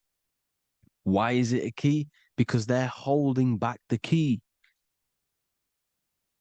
They're keeping you stuck within this reality, keeping you stuck as identifying yourself with the body, identifying yourself with this world. You are not in the world is within you. This is a program being ran by your central nervous system, and your consciousness is experiencing this reality. Now, this is going to be a mind-blowing video for some people. You have to have an open mind. You have to let go of all the programs. I'm repeating what the ancients are talking about and the ancient symbolism. Look at Janus with the double-headed god. He was just another god coming down, giving keys to people who had the worthy mind to be pulled up out of this reality, to be pulled up to heaven, just like Jesus was teaching how to reach heaven. But really, it's an encoded scripture. But anyways, hope you all gained some insight on this video. Have an amazing day. Please like, share, comment. All the links are in the bio for the PDF, for the Manifestation Mastery course, and all the other amazing stuff. And if you want to support the channel, I'd greatly appreciate if you became a Patreon member. Hope you all have an amazing day, people. God bless.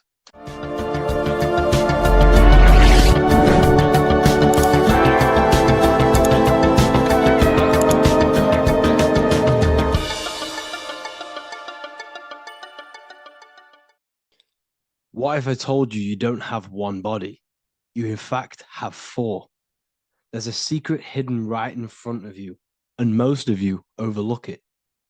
And by learning these teachings today, this will change your perspective on life, on yourself, and completely change the conception of yourself. This is the key to your highest potential. If you stay with me today, you will find secrets about yourself that will change your life. But I warn you, once you step this path of esoteric knowledge, there's no going back. Once you see, you can't unsee. So stay with me, and we will discuss the four bodies of your soul and how you can master yourself to reach your highest potential. The first thing we must understand is that there is a sun. And just like the sun gives life to the earth, there is this life force within the sun that gives life to all matter. We must understand that that matter itself is dead. It has no life potential. It has no ability to create or destruct anything. All of the life comes from above, from the sun, from the life-giving power of this infinite energy source we call the sun. No matter what model you believe, the sun still gives power to this physical realm, giving life to all of the crops, giving life to animals, giving life and growth to all things that the rays come in contact with. This is a macrocosm process. We must understand the teachings of as above, so below. This means that the macrocosm repeats itself in a microcosm form. Now, what do I mean? Humans are made in the image and likeness of God. You are a miniature version of God, a spark of the divine consciousness made in human form, in physical form. Just like the sun gives life to all physical matter and growth to all crops on the earth, your soul is a miniature sun. And your soul is giving life to the body. Your body is a miniature earth, which also goes through the cycles of the 4 seasons of the sun. We feel different in each one of these seasons. It's because our body does not only go through these cycles externally, but these cycles happen within ourselves, within consciousness. Your soul is the sun. The sun you see in the sky is an externalization of your soul. Your soul is the life force. You are the soul, not the body. And like the sun gives power to the earth, the soul gives power to your body.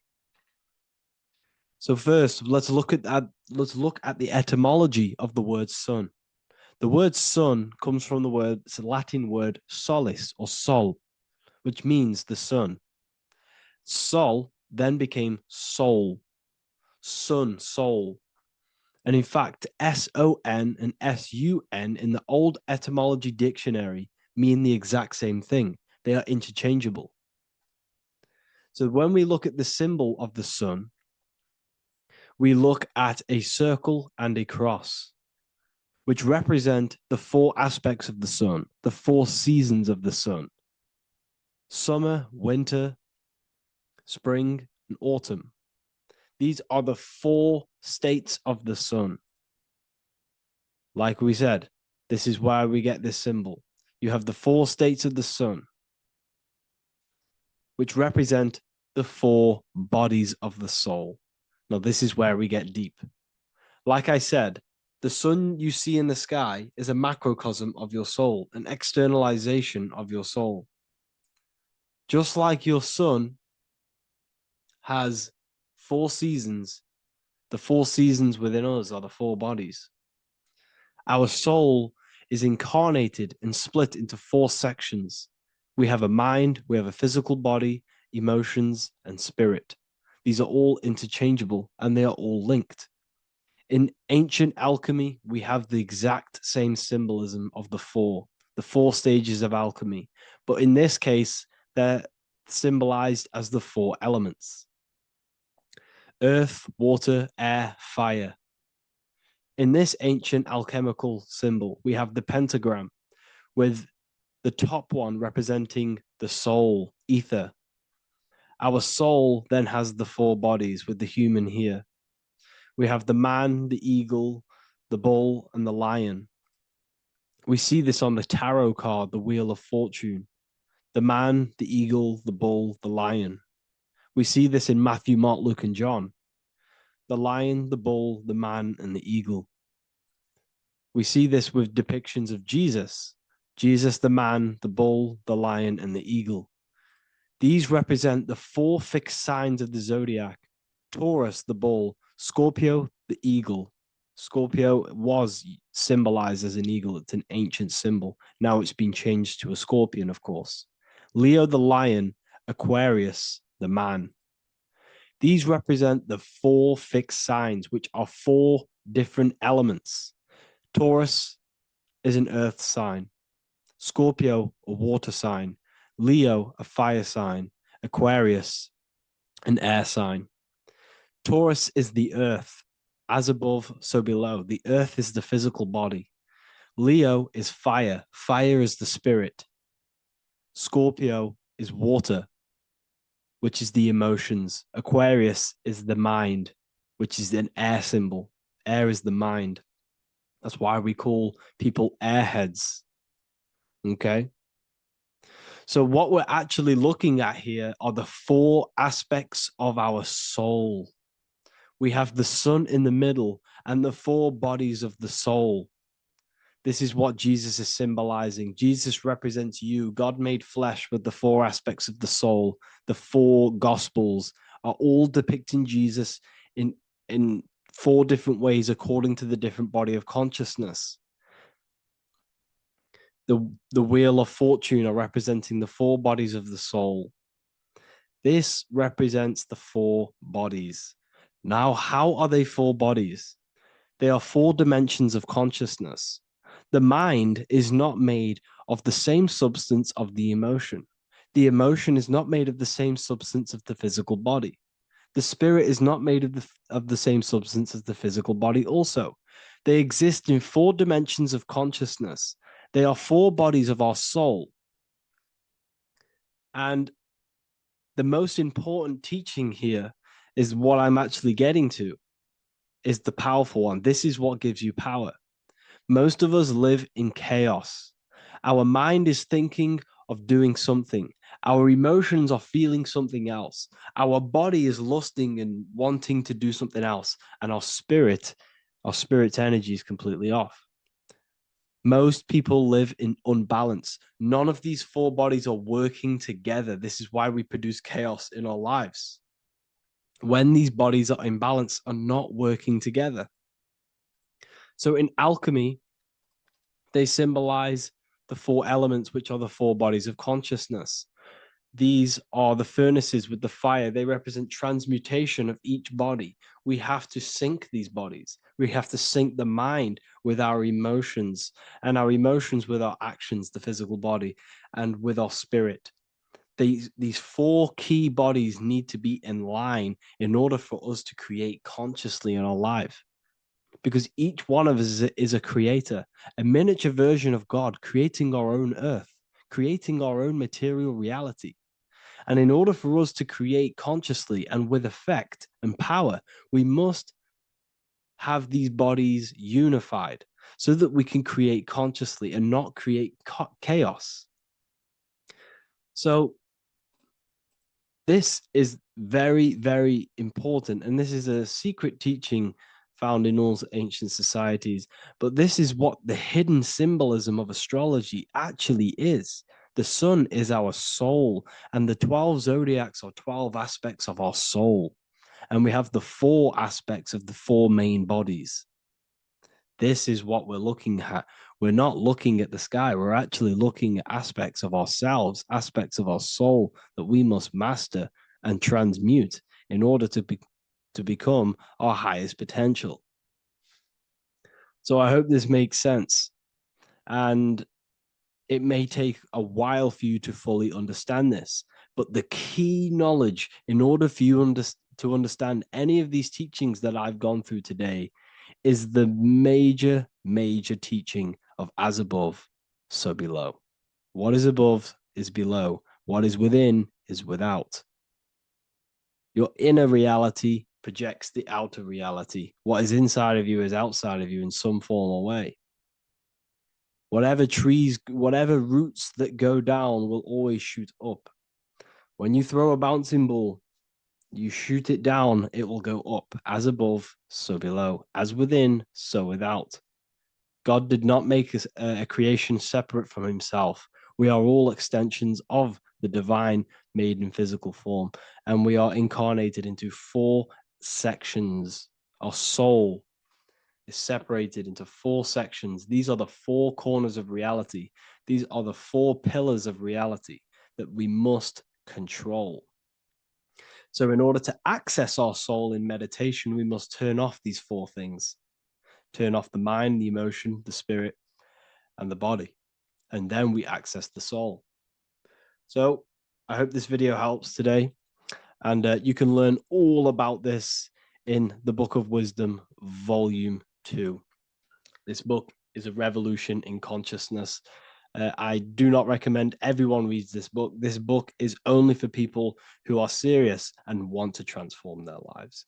This book is a book that will change the scope you see reality. It will change your perspective on yourself because you will resonate with this. This book does not just give you information. It gives you a sense of well-being. It gives you truth, and you will find your power from this information. This information is not just information, it's a key to your path of enlightenment and transformation. So you can find this book in the description of this video. And if you are part of the university, I will see you on the live calls. Thank you, everyone. Please leave a like, subscribe, and a comment, and let me know whatever videos you want me to make next. Anything that you fail to understand or have any confusion with, I can make a video on it. So let me know in the comment section any reviews or anything I should do. Thank you all, people. Have a great day. This isn't just spiritual fluff. Your words are vibrational commands that teach your subconscious what to believe and what to create in your reality. Now, I'm not going to sit here and tell you how words are these vibrational things that create reality. In fact, they are.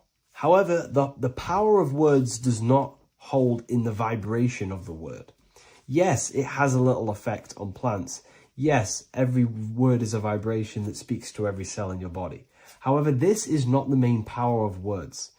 The main power of words is restructuring your consciousness and invoking energy inside of your own consciousness. I'm going to go over these two in detail for you. Your life is an externalization of your consciousness. Your belief system, your internal world, are building blocks to create your external world. What you believe in is how you see reality. It is the filter that you see to see reality. If you want to change reality, you have to change your consciousness first. There's no point trying to create a change, a manipulation in the external world, because it won't last very long.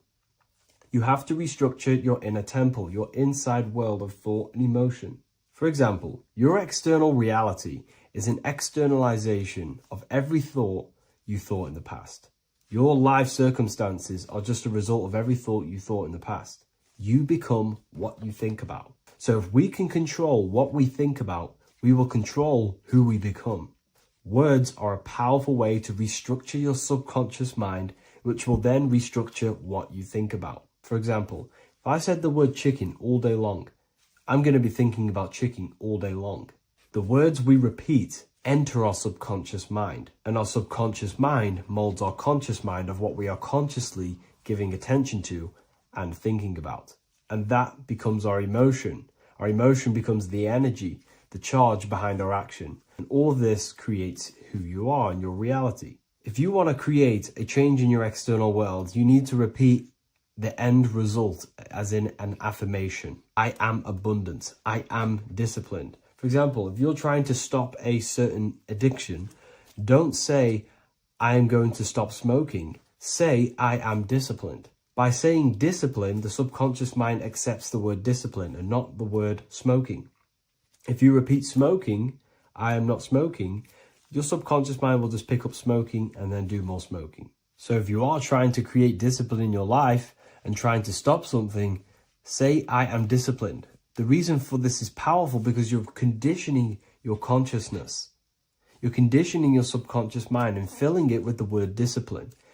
And I'm not going to say do this a certain amount of times a day or do this in the mornings.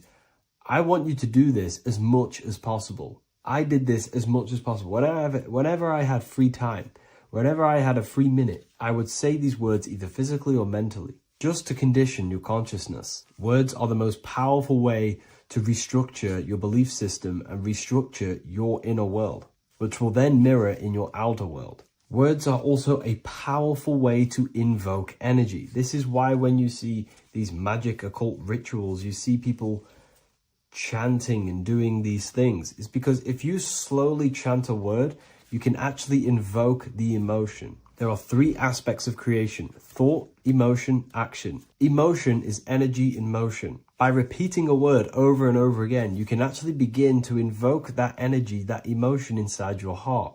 And you can start to feel the reality as if you are already living it. And this is just another powerful way to condition your consciousness to become a certain thing before you have it. This is what magic is. Magic is all to do with reprogramming the subconscious mind, aligning the subconscious with a certain belief or reality, which will then produce an effect in our thoughts, our emotions, and our actions, which will then create that reality. So if you want to create something in your life, literally just repeat, I am something. I am is referring to your consciousness. I am is the highest aspect of you.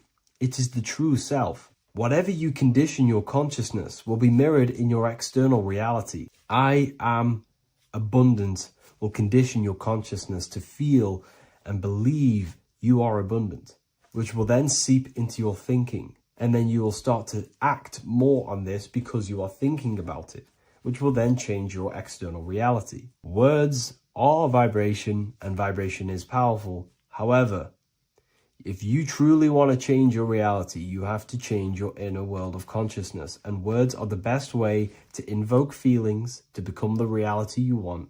And words are the best way to condition your consciousness to a certain belief or a thought. And by doing this, you're actually creating a root cause. The cause is your consciousness, your mind, and you have to restructure the mind to create that reality.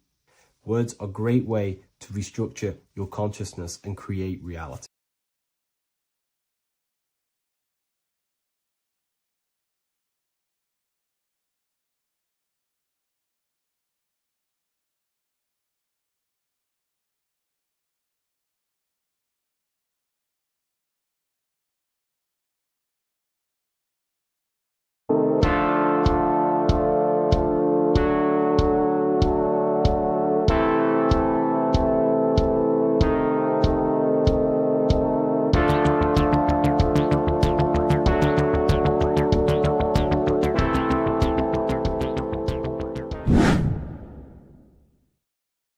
What's good, people? We're back with another video. This is going to just be a quick video. Manifestation, magic, bending reality. So let's jump straight into this. So you have a conscious and a subconscious part of your mind. The conscious is what you're conscious of, what you're actually doing, where you can choose or not. However, the subconscious is the part of your brain which is automatic. So all of the systems in your body, like the digestive system, your heartbeat, these are automatically being ran. And you do not have to tell these systems to do anything. You do not have to consciously tell your heart to beat. It's automatically doing it. And this is what the subconscious mind is controlling. It's like the dark aspect of your brain or your mind. It is the way bigger aspect of your mind. Okay, it controls all the systems in your body. Okay, and this is where all of your programs are. So when you're in it from your childhood, what you've learned in school, all of these things are being kept in your subconscious, maybe traumas and stuff like that. So the subconscious is the female aspect, and the conscious is the male aspect, because the male is all about action and doing, and the female is more about creation, creativity, intuition. So you have a right and a left hemisphere of your brain, and these are obviously male and female. The right side of your brain is your female. It's to do with creativity, imagination, intuition, insight. Okay. And this is one of the most important sides of the brain. This side of the brain is the most attacked by the elites, whatever you want to call them. This side is one of the most important because obviously your intuition is a massive part of reality. And if you don't have intuition, then you lose track of the things around you. You can't consciously feel if things are wrong or right. They don't want you to have intuition or creativity or imagination. They want you in the left side of your brain, which is just reasoning, logic, and basic things. So they just want you to tell you what you want, tell you what to learn, and then that's it. They don't want you thinking for yourself, which is the right side of the brain. So whatever the conscious side of your mind impresses the subconscious side of your mind. So if you do affirmations, for example, if you consciously do affirmations every day, you're reprogramming your subconscious mind. You're impressing a vibration and a word into your subconscious mind, and therefore it will reprogram it. So the male and female aspect are symbolized by the Star of David as well. The male being the upside triangle, the female being the downside, connected all in one, because we both have male and female energy. So every thoughts are electric, which is the male aspect. Emotions are magnetic, which is the female. Each thought creates a wave of vibration in all directions. So think of it like a water drop in a pool, but it going out in every single direction. It's not just flat. And these thoughts have a certain frequency, has a certain vibration. That vibration has a certain frequency. And this affects your aura. Every thought, every emotion directly impacts your aura and the strength of your aura.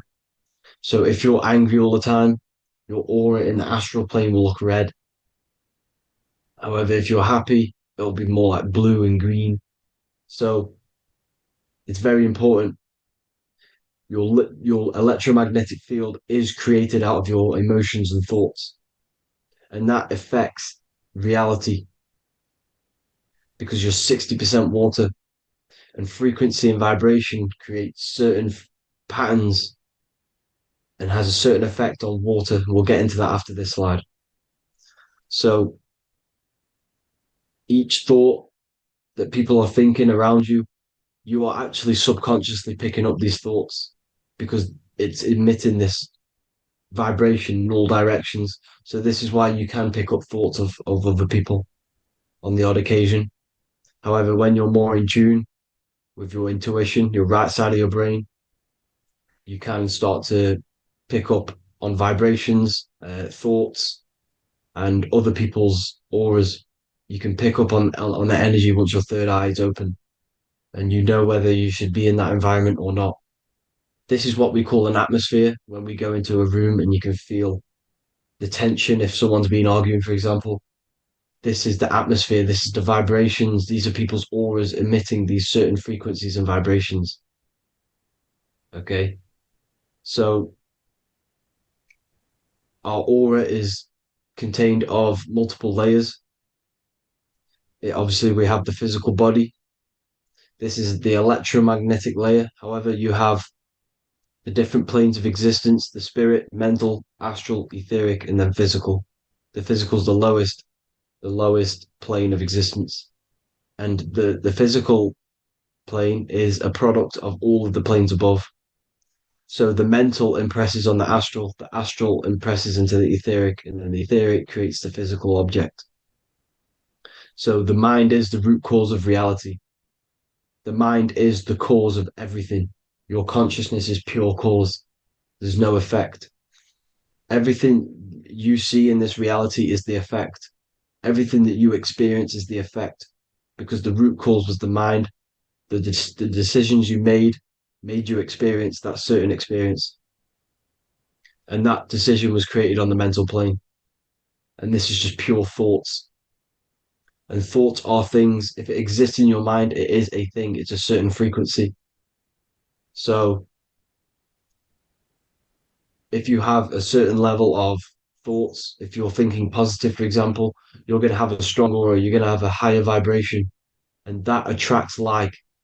Like attracts like when it comes to thoughts and vibrations and electromagnetism.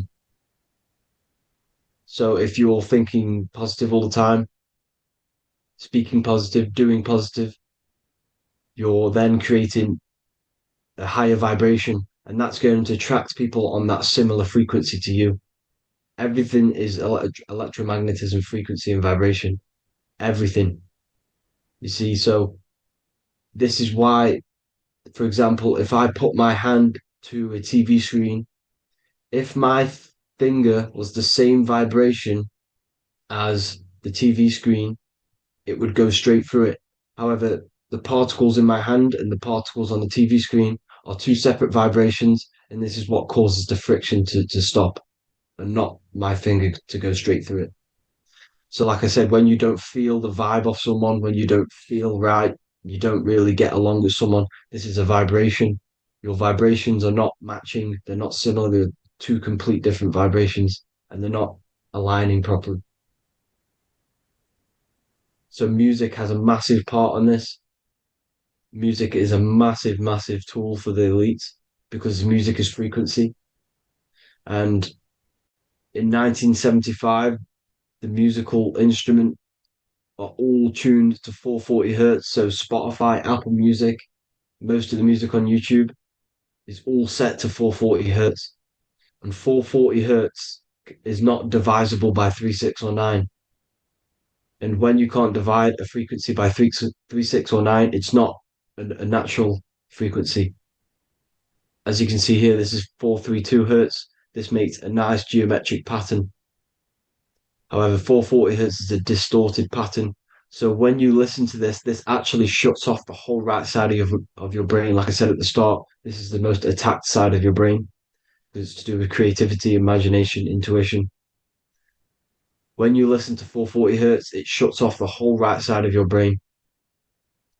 And obviously shutting off all of these forms of your brain Music is very, very powerful tool for the elites because it's the only thing which can enter your soul or your ears without consent, your body without consent. Everything else has to be through consent. You choose whether to eat something, you choose whether to drink something, but frequency, you're going to hear it no matter what. This is why it's so powerful. And music influences the body in many different ways. It's the most powerful imitator of everything. It directly affects all listeners. It directly affects intentions, gestures, movements, and actions. It stimulates your mind, and certain songs, certain catchy songs, can reprogram your subconscious mind, invoking certain emotions. This is why when you listen to slow beat songs, it makes you feel more sad. When you listen to upbeat songs, you feel more energetic. This is because these frequencies have a profound influence on reality and on how you feel. Because, like I said, you are 60% water. And as you can see here, each frequency creates a different geometric pattern. And inside of you is 60% water. So, like I said, 440 hertz is going to make a distorted pattern in your water. And this is going to have a profound effect on your emotions and your reality. So, like I said, health is not just the body. It's you are made of body, mind, and spirit. You need to look after what you put in your body. You need to look after your spirit and look after your mind. It's very important to keep all these in balance because once one of these are unbalanced, it affects the other two. So if you're eating wrong, it's going to affect your spirit and mind. If you're thinking wrong, it's going to affect your body and spirit. These are all interlocked. Uh, you have to look after them all. So it's very important you understand music. Stop listening to low vibrational music. To be honest, you want to listen to music without any sort of speaking inside of it. You just want pure uh, frequencies, which are the solfeggio scale, like one of these, for example, 432, 528 hertz. These are all good frequencies. It's called the solfeggio scale. And these frequencies make you more in tune with nature. 528 hertz is what the earth vibrates at. So it's very important. And the Rockefellers are the one who changed this to 440 hertz. The Rockefellers, one of the elite families. So if you want to manipulate reality, it's very important to have your chakras aligned and having a high vibration because the higher your vibration, the more powerful your words and your intentions are on reality. So the lower your vibration, the harder it is to affect reality because you're in a lower state of consciousness. Like I said, you have the mental, astral, etheric, and physical. Everything is a product of the one above. As above, so below. This is what Hermes Trismegistus was saying in the Egyptian days. This is where it comes from. As above, so below. If you affect above, it directly affects below. So, like I said, meditation helps on this, helps align your chakras. Think positive, feel positive. Like I said, your feelings are magnetic, your thoughts are electric. So once you combine these two together, you're then creating an electromagnetic frequency, and that will have profound effect on reality. So the law of cause and effect. Every law, so the law of cause and effect. Every effect has the root cause. Like I said, your mind is the root cause of everything. Every decision you make is having a different effect on reality. Everything happens for a reason due to the root cause, which is your mind. You choose everything that happens in your life. Okay. So it's very important you understand this and you constantly make the right decisions, the good decisions to have good effects on your reality. You have to be very conscious of this law because nothing escapes this law. This is the law of all consciousness. So think about it. Imagine a massive ball of consciousness. However, off this ball are different sparks, and each one of these sparks are in each and everyone's body.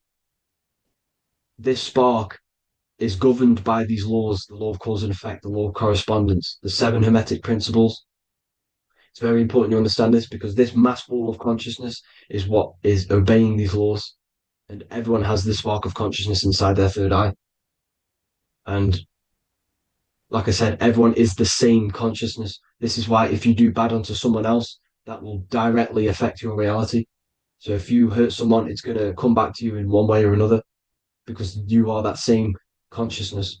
This is like a mirror reality, as within, so without. Whatever you feel on the inside, you're gonna see that on the outside. You're gonna experience that reality, whatever you've impressed. So there's different ways to bend reality to your will. Uh, this is kind of a sort of magic. So obviously you have black magic, which is manipulating reality to harm and influence others, or to be very selfish. And yeah, then you have white magic, which is manipulating reality for the good of humanity. So you do have to be very careful with your intentions, people, when you're trying to manipulate reality, because this is nothing to be played with. If you are manipulating reality for the wrong reason, it's going to come and bite you in the ass in some way or another. Because everything is balanced. Everything balances out in this reality. Nothing escapes the laws. Not one thing escapes the laws. So if you're stealing from yourself because it's just going to come back in one way or another. Inside of everyone's heart, you know whether you're doing good or wrong. You can feel it when you do something wrong. You can feel it when you do something good. The heart is the center of the torus field. It's balance. And this is why you say follow your heart, because it's the center of the torus field. It's very important to listen to this inner voice inside of you, because that is telling you the right things to do, the good decisions to make. And when you keep following that voice, that good voice inside of you, it takes you to your life path. Very important to follow that voice. However, don't let the ego get in the way of it. Don't care what your friends are going to say. It's very important to understand this. So you have different ways of manipulating reality. You have sigil magic. This is where you create your own sigil or symbol. You create your own sigil and symbol, and then you charge it. You behind that symbol, you have an intention. So, for example, if you want to manifest wealth, you create a sigil which represents what you want. You create that sigil, you draw it out, you charge it, because wherever your attention goes, energy flows. So whatever your attention is, you're sending energy that way. So what you do with your eyes and your hands, you place attention on the sigil. Imagine that it's glowing. Imagine that you're sending energy to the sigil, and then you burn the piece of paper once you've done this. And then after this, you meditate on that symbol. You constantly think about that symbol, because that symbol is the frequency, is the thing that you want to manifest. So that's one way. Or you can just meditate on your reality. So imagine yourself having already what you have. This is what they call a mindset. You must set your mind to the frequency what you want to manifest. Okay. So if you want to manifest wealth, for example, imagine yourself being wealthy. What would it feel like? What would you be doing? Imagine a scene in your mind. Constantly do this, and you're putting out that frequency. Like I said, you must think, because the thoughts are electric, and then you must feel, which is magnetic. Together, this creates an electromagnetic frequency, and this is how you attract things to you. You will attract the certain people to come in your life to bend reality to your will. Okay. Or you've got mirror magic. Stare yourself in the mirror, because a mirror reflects light. It also reflects energy. So you've got to be very careful with what you say to a mirror. You've got to be very, very, very careful, because whatever you send into that mirror is directly sent straight back to you. So if you're thinking negative, you're sending negative energy back straight to you, and that's going to have an effect on your reality. Affirmations are very important, because your words are frequency, your words are vibrations, and each word you say has a certain frequency. If it's positively charged, it's going to affect you positively. If it's negatively charged, because like I say, your brain and your mind is like the director of energy. That's what your brain is, and it directs energy into certain things. You can either positively charge it or negatively charge it, and this brain is creating your reality constantly. It's manifesting your reality constantly in the present moment. So this is what the government knows. The government know your mind is the root cause of reality. This is why they call themselves a government. Government. The New World Order is not being manifested by them. They are controlling the information. They are controlling your perception of this reality. And they know the mind is the root cause of reality. Therefore, if they control your perception of reality and your information, what you believe, you're going to manifest that information, that perception. So we, the people as a collective consciousness, are the ones uh, manifesting this new world order. You see, so this isn't black magic. They're actually tricking us into manifesting their own their plans, this new world order.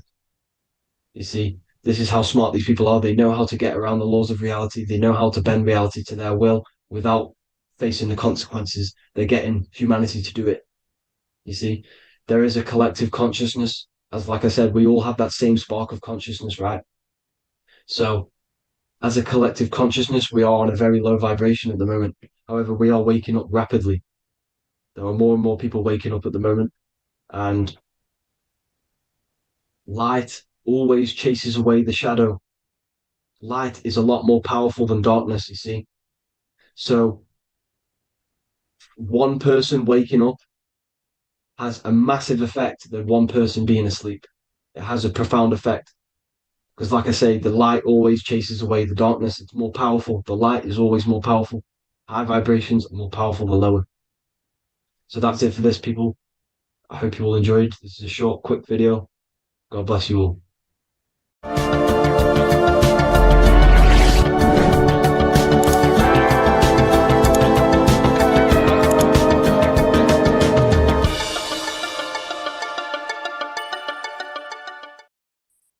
The Pope is supposedly opening 5 portals on Christmas Day.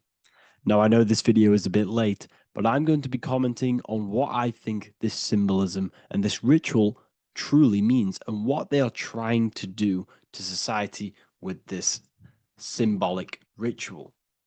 So the first thing we must understand is that everything these people do on a mass scale, all of these major events that they take place on, are all symbolic. They're all ritual. They all have purpose. Okay, so when we look at the locations of these 5 doors that are in Rome, we actually see the sigil of Lucifer when we connect the dots of all of the 5 door locations. This is the sigil of Lucifer. Lucifer is not what you think. Lucifer, sigil of Lucifer, represents the outline of the human brain and our visual perception field. Now, the human perception field is how our brain interacts with the external reality. Our external reality is not physical. The only thing that exists outside of you is pure energy, formless, vibrational energy and light. Your brain is an energy decelerator. Your brain decelerates this light, this energy, into a material reality or perception that you can interact with. You don't look into the external world. The energy, the light, enters the eye retinas, goes through the optic nerve, and travels to the back of the brain called the visual cortex. And the visual cortex is what shapes your visual screen. Now, if you are seeing the screen, this means that you are not the body, you are not the brain, you are the perception observing the screen that you are seeing. You are the eye behind that, you are the person behind that. So, what this is actually symbolizing is perception. This is a symbol of perception, of perceiving the material plane, of how spirit interacts with matter. Now, what's Lucifer? Now, the word Lucifer means the light bearer. He's known as the light bearer. The word Lucifer originates in Latin. Luci means light, and fer means to bring. It's the light bringer. The eyes, the visual perception of the light bringer to your reality. You see, everything outside of you is light. You are made of light. The word human means light. Hue means color, which is a form of light. And man means manifest. We're light manifested into material form. Every single one of us is Lucifer. When we fall for the material world, the external world, is an illusion. It is the false world. It can elude you. It can make you fall in love with the material things, material pleasures, lust, money, fame. These things make you fall. This is the fall of Lucifer. This is the mythological story. This is the symbolism behind Lucifer. It's you. Are you falling for material pleasure because you are a divine spiritual being from the higher planes, not from this plane? Now, if you let your divine being fall for this material plane and fall for the evil that can take place in this plane, then you are Lucifer. It represents the false light, the false reality. This symbol, the sigil of Lucifer, it symbolizes the interplay between light, consciousness, and the perceptual experience of the physical reality. The external world is truly internal. What we visually perceive is essentially light waves carrying information, which then gets processed by our brain, the central computer of our nervous system. Okay? So, how many doors are open? 5 doors. So 5 is the number of perception as well. 5 fingers on each hand, 5 points on the human body, 5 toes on each foot. We have 5 senses. 1, 2, 3, and 4, they're spiritual numbers. 6, 7, 8, and 9, they're material numbers. 5's the gateway. 5 is the middle bridge of how our spiritual self interacts with the physical self, how spirit interacts with matter. So this ritual is symbolic of perception. This is maybe bringing in a new perception. A new event will happen after this, a new perception of the world. Or personally, I think this ritual was to obviously shape the collective consciousness, because your reality is an externalization of your inner consciousness. It's simply just a mirror. Your material life, your material world outside of you is simply a mirror reflecting with mathematical and geometric precision of your internal consciousness. Your consciousness is creating and causing the effect called reality, physical reality. Your life is a result of every thought you thought in the past. Therefore, with that being said, everyone who perceives this ritual of, the Pope's opening 5 spiritual portals, who's letting in demonic energy into the world, they're going to let demonic energies and demonic spirits all in the world. Well, what if I told you the only portal they're opening is a portal in your own mind for negativity? By you believing in negative forces coming into the world and going to possess everyone, that's opening up your own mind.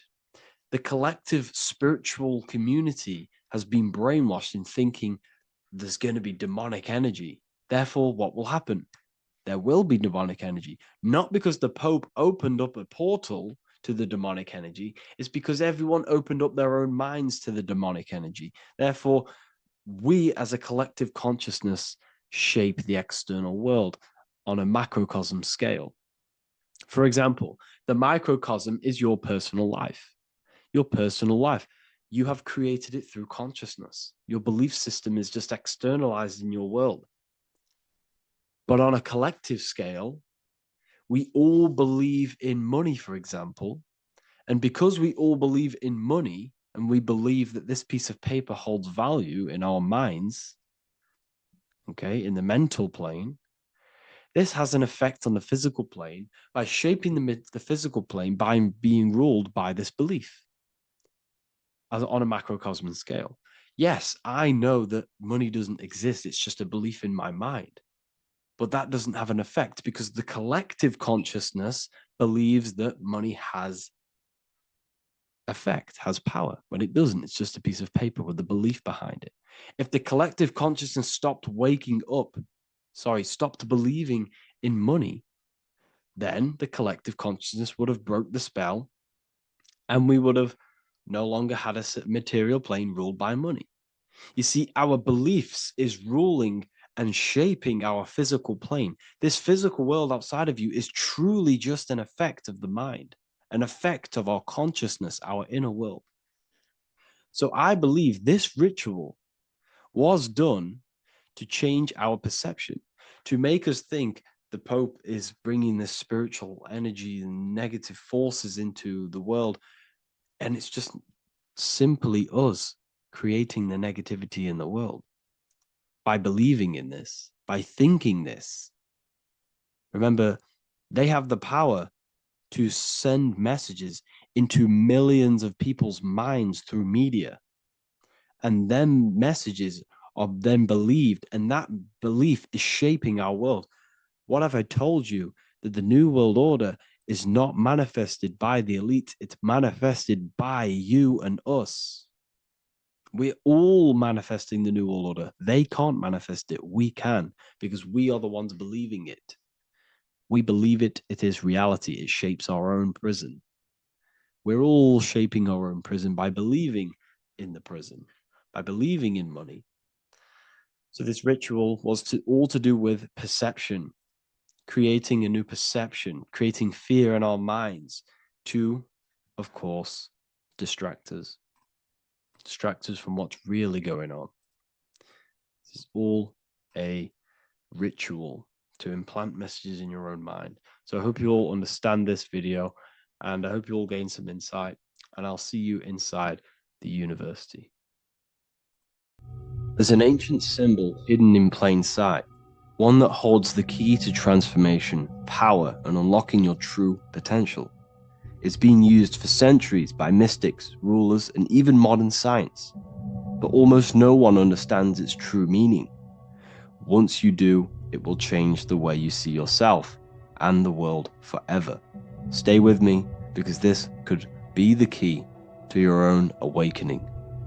The symbol of the snake, or the serpent, is a very powerful symbol that refers to something within you, that we all are on this journey. So first of all, we see this symbol in ancient Egypt on the top of the pharaoh's head. We also see this with Buddha, with the snake on top of the Buddha's head and below.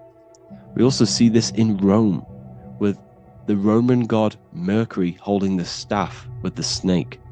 We see this in Adam and Eve's story, with the snake tempting Eve. We even see this today on the medical facility. What does this mean? Why is this symbol being used for thousands and thousands and thousands of years? It has a very deep esoteric meaning. We see this in the caduceus staff, and we even see the snake representing the Kundalini. What does the snake actually mean? A lot of people think it represents the Kundalini, which it does. However, there's a deeper interpretation of this symbol, and it goes very far beneath the surface of what the snake actually represents. Okay?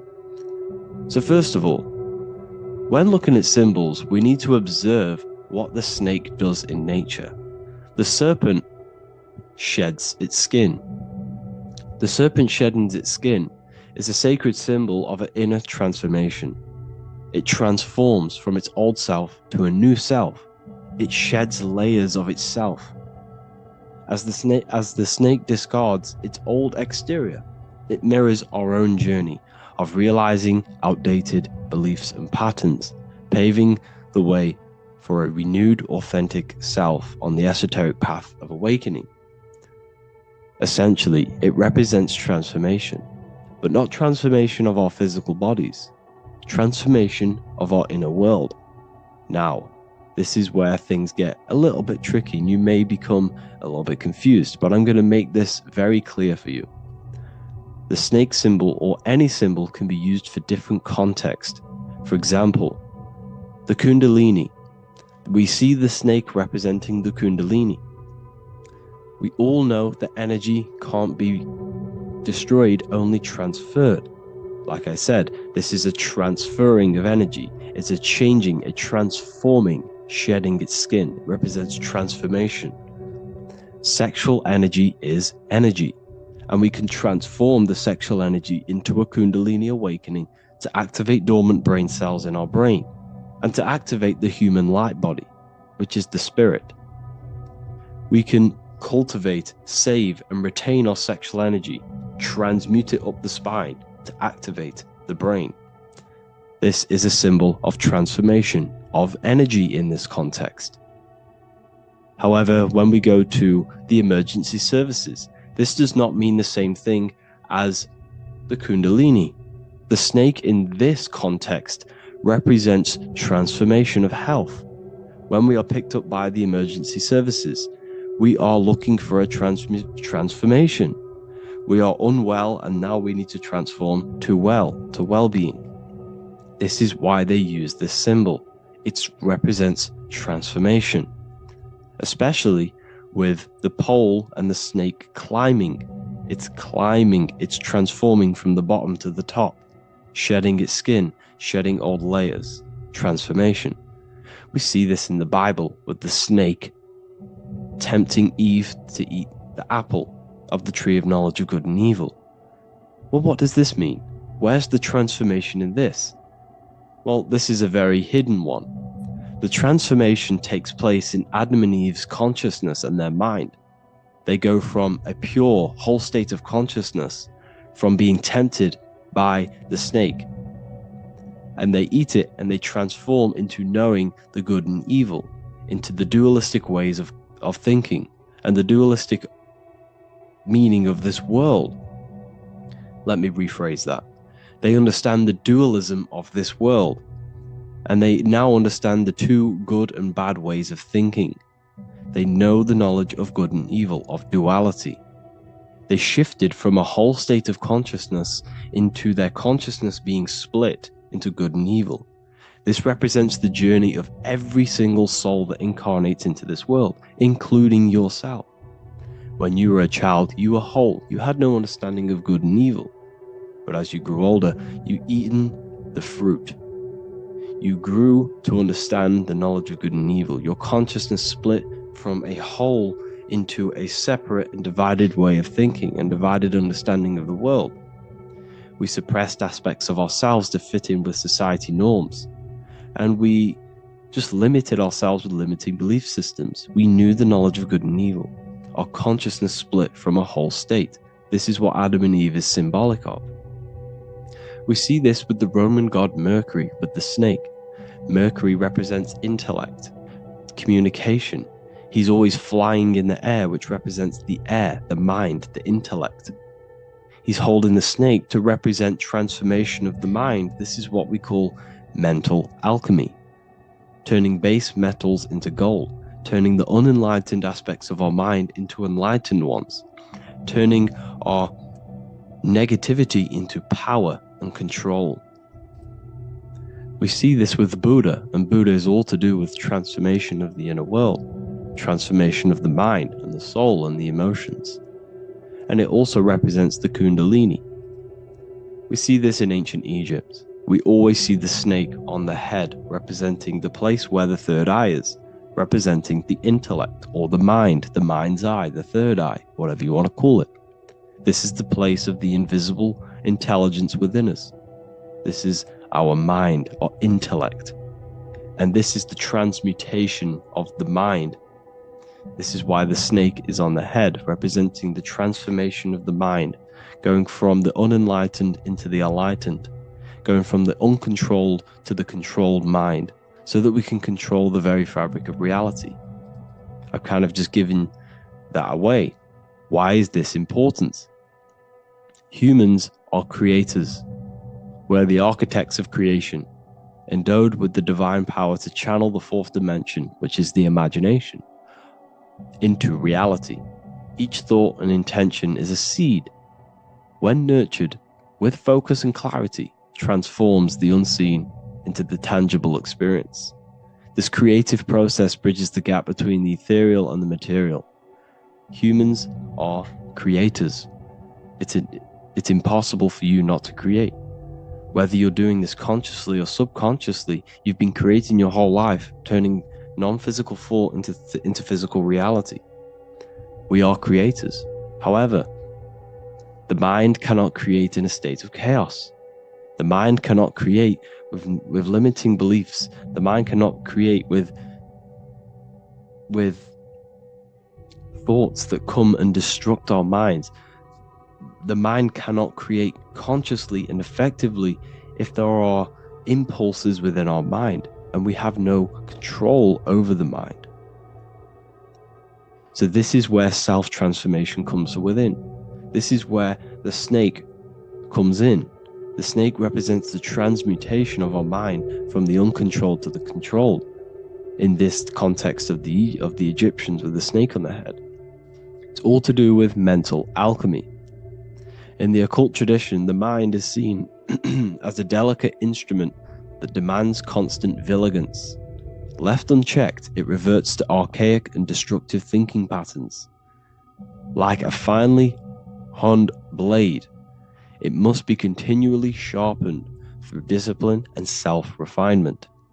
In this unending process of unveiling and mastery, we learn to shape reality, harnessing the power of our thoughts to manifest the highest potential.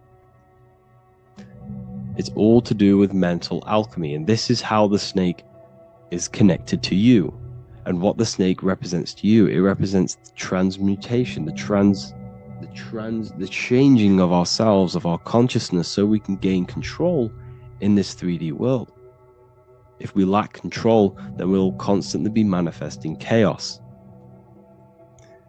Now, there are 3 ways that we can transform our world, and we can slowly transform our mind. Now, this is not an overnight process. It takes periods of time of purification. And number 1 is affirmation. Let's say we have this dirty cup of water, and we have a tap of water. And in this tap, it's pouring in more water, clear water. Over time, if I keep pouring clear water into this cup, it's going to slowly purify this cup. And then in the end, it will look like the cup on the right. It's the same with your mind.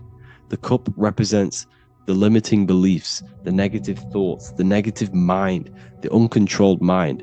But if we keep repeating affirmations over and over and over again, such as I am disciplined, I am powerful, I am limitless, over time this can purify our subconscious and we can gain control over the mind, and we will become conscious of the thoughts that we are giving attention to. The second way is meditation. Meditation allows one to develop an off switch for the mind, providing a sense of control over it. Over time, we gain the ability to filter our thoughts and become more conscious of the ones we choose to engage with. Meditation, over a period of time, will give you this button that allows you to filter out negative thoughts. If you have a negative thought in your mind, you'll be able to become conscious of this and redirect your mind's attention. This is all about self-control, because remember, we become what we think about. The snake represents the transmutation of the self. And another way is visualization. Visualization allows your subconscious mind to experience the reality you desire, accepting it as truth. As the subconscious becomes more immersed in this imagined reality, it works to manifest it into your conscious experience. Your visual eye, visual eye. You're using the mind's eye to see and mold your future. That's what imagination is for, to create in your future. You can become your future now in your imagination. And this can slowly purify your consciousness, slowly purify your mind, which will then, if you do all 3 of these over periods of time, you will see great transformation from the inside out. And your outer world will start to mirror your inner transformation, because it's as within, so without. You change your inner world of consciousness, of thought and emotion, you'll change your external reality and your circumstances. So I hope this lesson has gave you a great understanding of what the snake actually represents. And Now that you see it, you will see this everywhere. Every time you see a snake, you know it represents the transformation. So please, if you can, leave a like, comment, and subscribe, and turn on the alerts to make sure you never miss a video. And if you have any video suggestions, feel free to make a comment and I can make a lecture on it. I appreciate you all watching this video today, and I'll see you all inside my university if you're inside, and I'll see you all in my Telegram if you join, and I'll see you in the next video, of course. Thank you and take care. As above, so below. This is one of the most crucial teachings within esotericism, occultism, or what we like to call it today, spirituality. I don't like calling it spirituality because it's not spirituality. I teach human consciousness. I teach the science of you and your consciousness alone and your being. And in order to fully understand you and this world around you, you must understand this number one principle of as above, so below.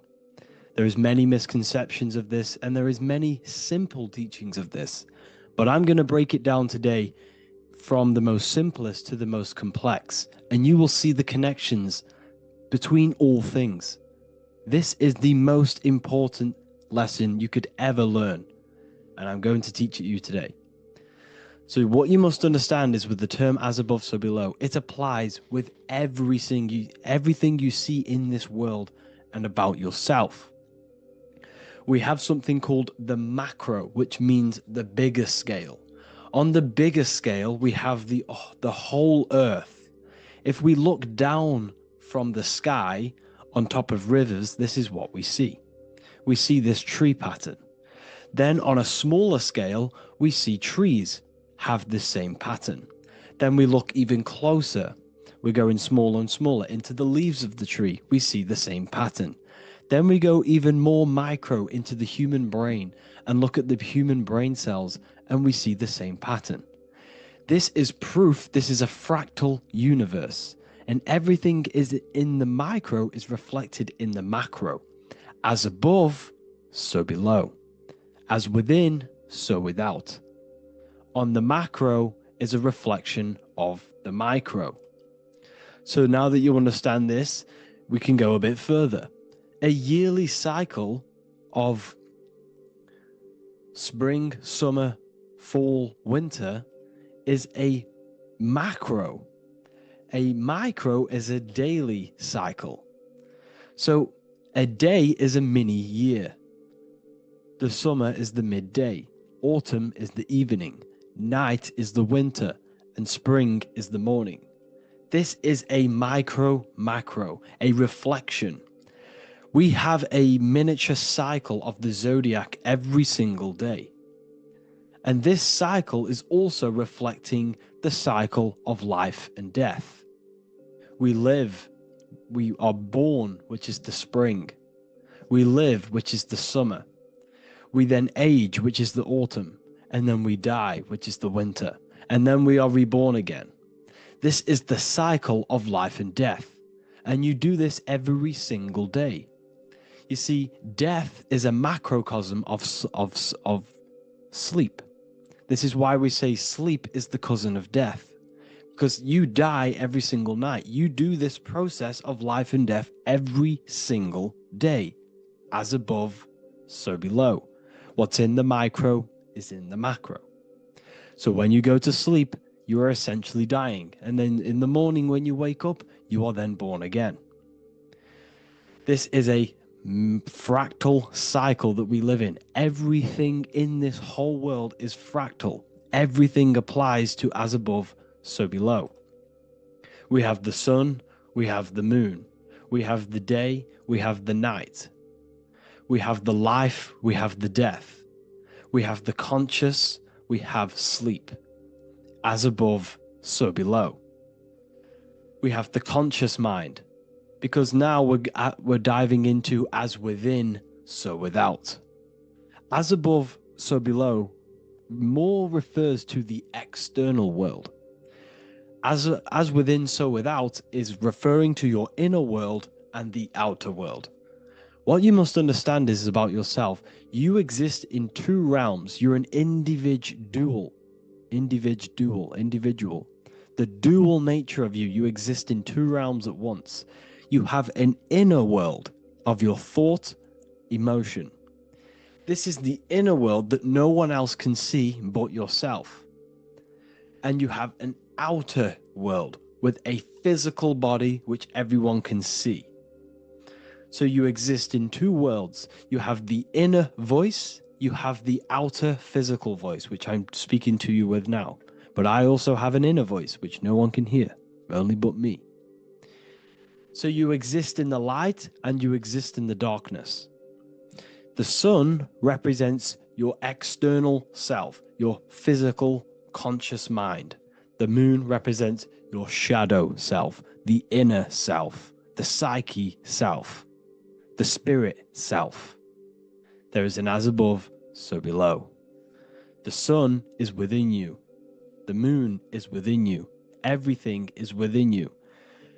Now that you understand as above, so below, what is your body? Your body is a miniature earth. Let me repeat, your body is an earth. Your body is the earth. Okay? Because like I say many times in all of my videos, you are not in the world. The world is you. You are the universe. Your brain is a computer creating this reality. What you see with your eyes is produced in the back of the brain called the visual cortex. You don't look into the world, the brain produces the world. The body produces the world. When you touch something, you're not actually touching something. This is the electrical nervous system. When you touch something, what you feel is actually electrical signals on your nervous system reporting back to your brain.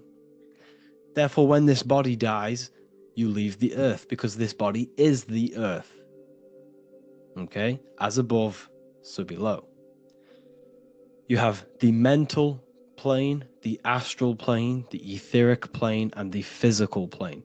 This is essential for understanding reality and the teaching of as above, so below.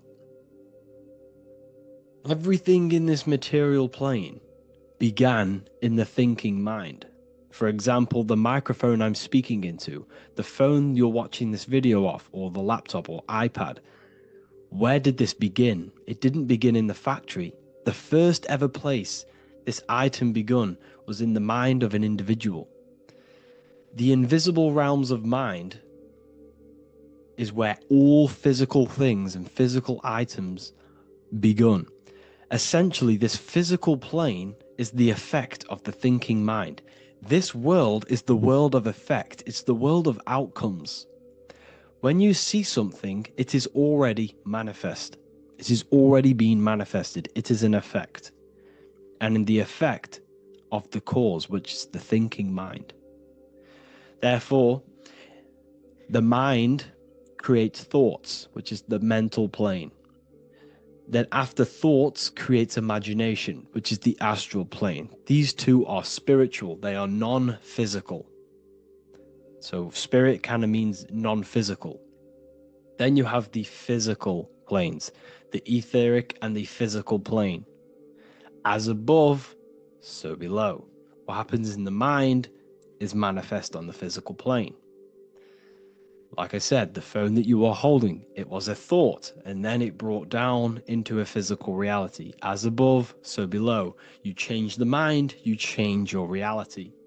Your environment, the word environment has ment in it because your environment is mental. So now that you understand this, so what is the world around you?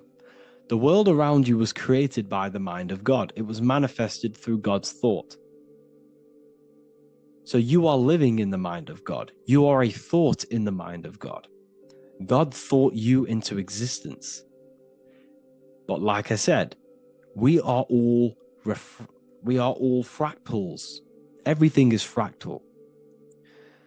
If God exists, this means that you are God, as above, so below.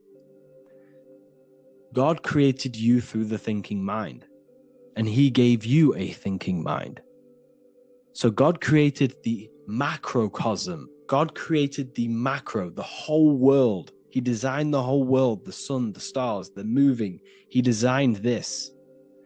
But then he gave you the thinking mind to design your own life and create your own life in his world. You are a microcosm of God's macrocosm. Just like God thought you into existence and the whole world into existence, you are a microcosm thinking your world, your reality into existence. You see this now? Everything is a reflection, everything is a mirror, everything is fractal. So in order for you to change your reality, you must change these higher planes. Your thought and imagination are the two key aspects of creating physical reality. Every object you see around you was begun in these higher planes of the non-physical, and they were brought out of spirit into physical matter through the thinking mind and physical action. So now we're going to get a bit deeper. The brain is not the mind. Now that you understand, we have spirit and matter. As above, so below. You have a non-physical side of reality and a physical side of reality. The mind is the spiritual brain. The brain is a physical manifestation, a physical effect of the mind. The mind uses the brain to operate in the physical world. And it's the same with the heart. The soul manifests itself physically through the heart. The heart is a physical manifestation of the soul, of the emotion, thought and emotion, the mind and the soul, the brain and the heart, heaven and earth. So you have the inner world and the outer world, the spiritual, non-physical, and the physical. So we are all on this process of awakening, an expansion of our minds into new fields of thought, into new fields of awakening ourselves. Because essentially we are born into this world. But you are born many, many times. You can be born physically and you can be born spiritually. Like I said, everything is fractal. So just like when the baby finds out that there is a world outside of its mother, what does the baby do? The baby seeks a way out of its mother, and then the baby is now born into a new world, a world outside of its mother's womb. It's the same with you and your spiritual process. As your mind becomes aware that there are other realities beyond your physical body, it then seeks a way out. And this is why you are probably watching my YouTube, because you are now on the path. Something within you has guided you to this path of knowledge, truth, enlightenment, and expanding your consciousness. And it is your soul who brought you here. Your soul speaks through emotion, like guidance. Emotion is the language of the soul. When you feel very bad, this is your soul telling you you're not in the right place. You're doing the wrong things. Because the soul is always unfolding its purpose, which is expansion and learning. That is it. The mastery of the self and the learning of the mind is the only thing that counts in the end after this life. So you are on a journey of expansion, of learning, creating, and spiritual rebirth. As above, so below. What does this body tell you? When I see someone overweight, I don't see the overweight. I don't see the body. I see the mind. I see an undisciplined mind. I see a mind that lacks self-control. I see a mind that seeks external validation. That's what I see when I see an overweight person. I don't see his body. I see the result of his mind. Because what does the Bible tell you? You shall know them by their fruits. It's the same saying as above, so below. You shall know them by their fruit. The fruit is their manifestation. Your body is a direct correlation and manifestation of your mind. Your inner world projects your outer world. As within, so without. As above, so below. Now, what do you see when you see this man's body? I see discipline. I see strength, mental strength, not physical strength. I see mental resilience of pain. Because all of this man's mental energy has been manifested physically within his muscle. This body is a direct manifestation of this man's mind's pain and suffering, and it shows discipline. This is why people instantly respect you if you are in shape. You walk into a room and you are in shape, people will instantly give you respect because they know that you are mentally disciplined. The body is a reflection of your inner world, and it's the same with your friends, your family, your connections with people. If you think about yourself very negatively all the time, and you don't have a good connection with yourself, you don't have a connection with your true self, this will manifest into every single relationship you have in your life. If you don't have a good relationship with your inner self, you don't have a good relationship with the people and the friends around you. Because as within, so without. If you think negative about yourself, you will only pick up the negative in other people. If I think very highly of myself and I think very happy and good things about myself, I will then see the good things in other people. Because it's as above, so below. As the inner world is, so is the outer world. It's the same with your life circumstances. Your life is a direct correlation of every thought you thought in the past. If you possess millions of pounds, millions of dollars, this is because you have thought this into physical reality. You live the life you are deserved. You live the life that you manifest through your thought. If you live a very poor life, this is a reflection of your mind. This is a reflection of what you have thought into physical existence. Because like I said, everything begins in the mind. As above, so below. And this is even present within the body. So where is the head? The head is at the very top of the body. And where does all manifestation begin? In the mind. That's where the mind is, in the head. And then the thoughts we think travel down the body into the heart, which is the emotion. Every thought we think is in the emotion. Every thought we think creates an emotion. This emotion then drives the action. Where does the action come from? The feet, because the feet move our body. We move with our feet to take action. Our hands. You see, so the body is even a micro reflection. I can't even say it. Reflection of the order of manifestation. This blew my mind when I figured this out. You see, the head, the thoughts begin here. This is the beginning of all manifestation. Then it comes down to the heart. This is the emotion. Then you take the action. The thought and emotion then sparks the action, which is taken with the hands and the feet. And where's the lowest point on the body? The feet, and that's touching the physical earth. So the head is where the thought is, the non-physical, and the lowest point on the body, which is touching the physical earth. So the head represents spirit, the feet represent matter, spirit and matter. Your room, if I walk into your room and I see a messy room, I don't see the room, I see a messy mind. The room is a reflection of the mind. If you have a messy room, this is your mind. It's an externalization of your unsorted mind, undisciplined mind. So like I said, we are all God, and we must find the God self within us.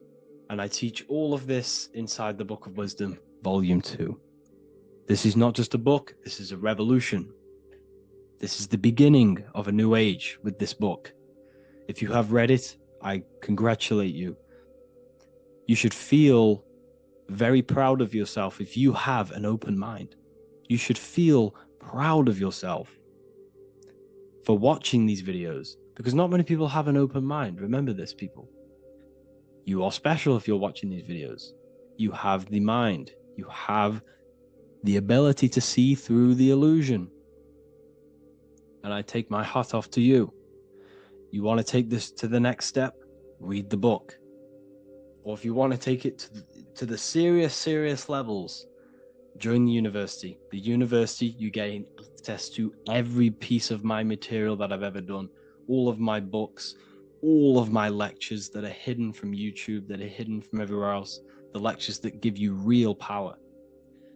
And if you feel alone on this journey, we have a conscious community where you can connect with like-minded individuals, because I've been there. I've been there when you feel lonely, because you feel like no one else is thinking the way you are feeling. You can't talk to people about these things because people just think you're crazy. That's why I put together this, so we can connect, so we can unite, so you can connect with people, so you don't feel crazy about thinking about this stuff, learning about this stuff. And if you truly want to level up your life, people, and take your studies serious, this is for you. We do live calls, we do lectures. There's a whole library filled with books you can read. It's the perfect place for the truth seeker. I thank you all for joining. Please leave a like, a comment, a subscribe. Let me know any future videos you want me to make in the comments. Thank you all. Have an amazing day.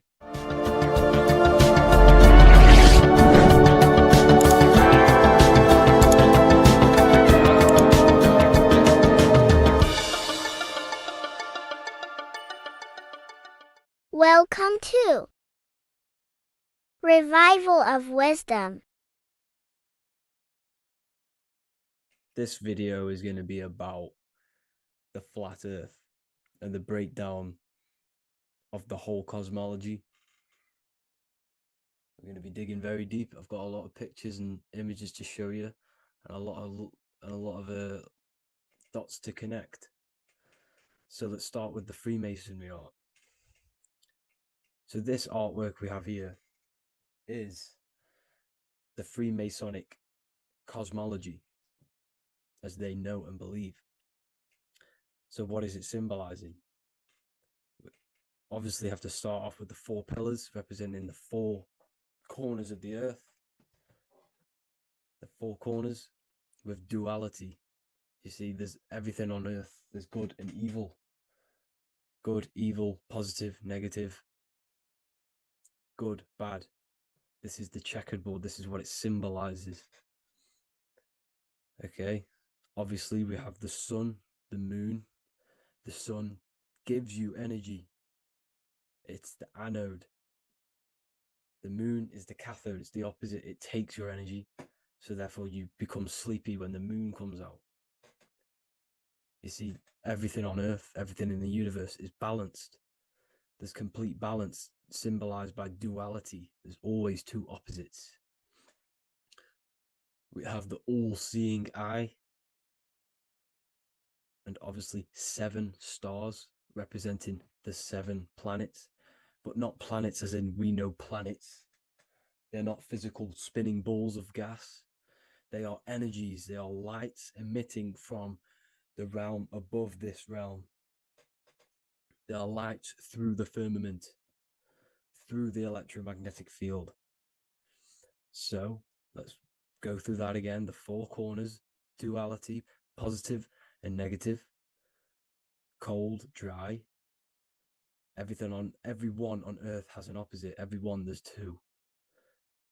Okay, and then we have the sun, the moon, the 7 planets with a 5-pointed star. What's the 5-pointed star? Of course, it's the 5 elements: spirit, water, earth, fire, and air. Okay, that's what the 5-pointed star is symbolizing, the 5 elements of Earth. And then, most importantly, we have the compass. The compass is very, very important, hence why it's in the center. The compass is symbolizing many, many things. And one of the most important things, but we'll get into that after. We have a boat with water outside of the earth. So we have a boat on water, symbolizing the waters separated by the firmament, the waters above, separated by the firmament from the waters within the firmament, the earth. So this is what it's symbolizing. So the compass, what's the compass? This is where the compass comes from. The Polaris, the most important star there is, because it's in the center of Earth, the sun, the moon, and the black hole, black sun. Because all creation comes from center, the seed center. Okay, but we'll get into this after. But also, this is a very important Masonic symbol because they use this symbol a lot. This is one of their main symbols, hence why Neil Armstrong has the Masonic ring with the compass on it. The people who supposedly went to the moon, which obviously they faked to push this globe model, because the globe model is based upon fear. Because the globe model, if they can sell you the globe model, they can sell you anything then. You don't know where you actually are. The globe model is to push fear upon the masses, because the globe model means there's not enough resources. There's also risks of asteroids hitting the planet. There's also risks of space extraterrestrial invasions, global warming, asteroids. You see, this is all the fear that they can gain of selling you the globe model. Okay, because they don't want you to know that this is an intelligent design. And also, they're hiding God, the creator, the source. This is why they are satanic. They are opposites. They are lefty, Lucifer, right, righteous, godly. Hence why they do the symbolism on their eyes. 666. This is another famous, what's it called? Sorry. Famous astrologer. Astronaut. This is another famous astronaut doing 666, showing that he's in the alliance of the occult.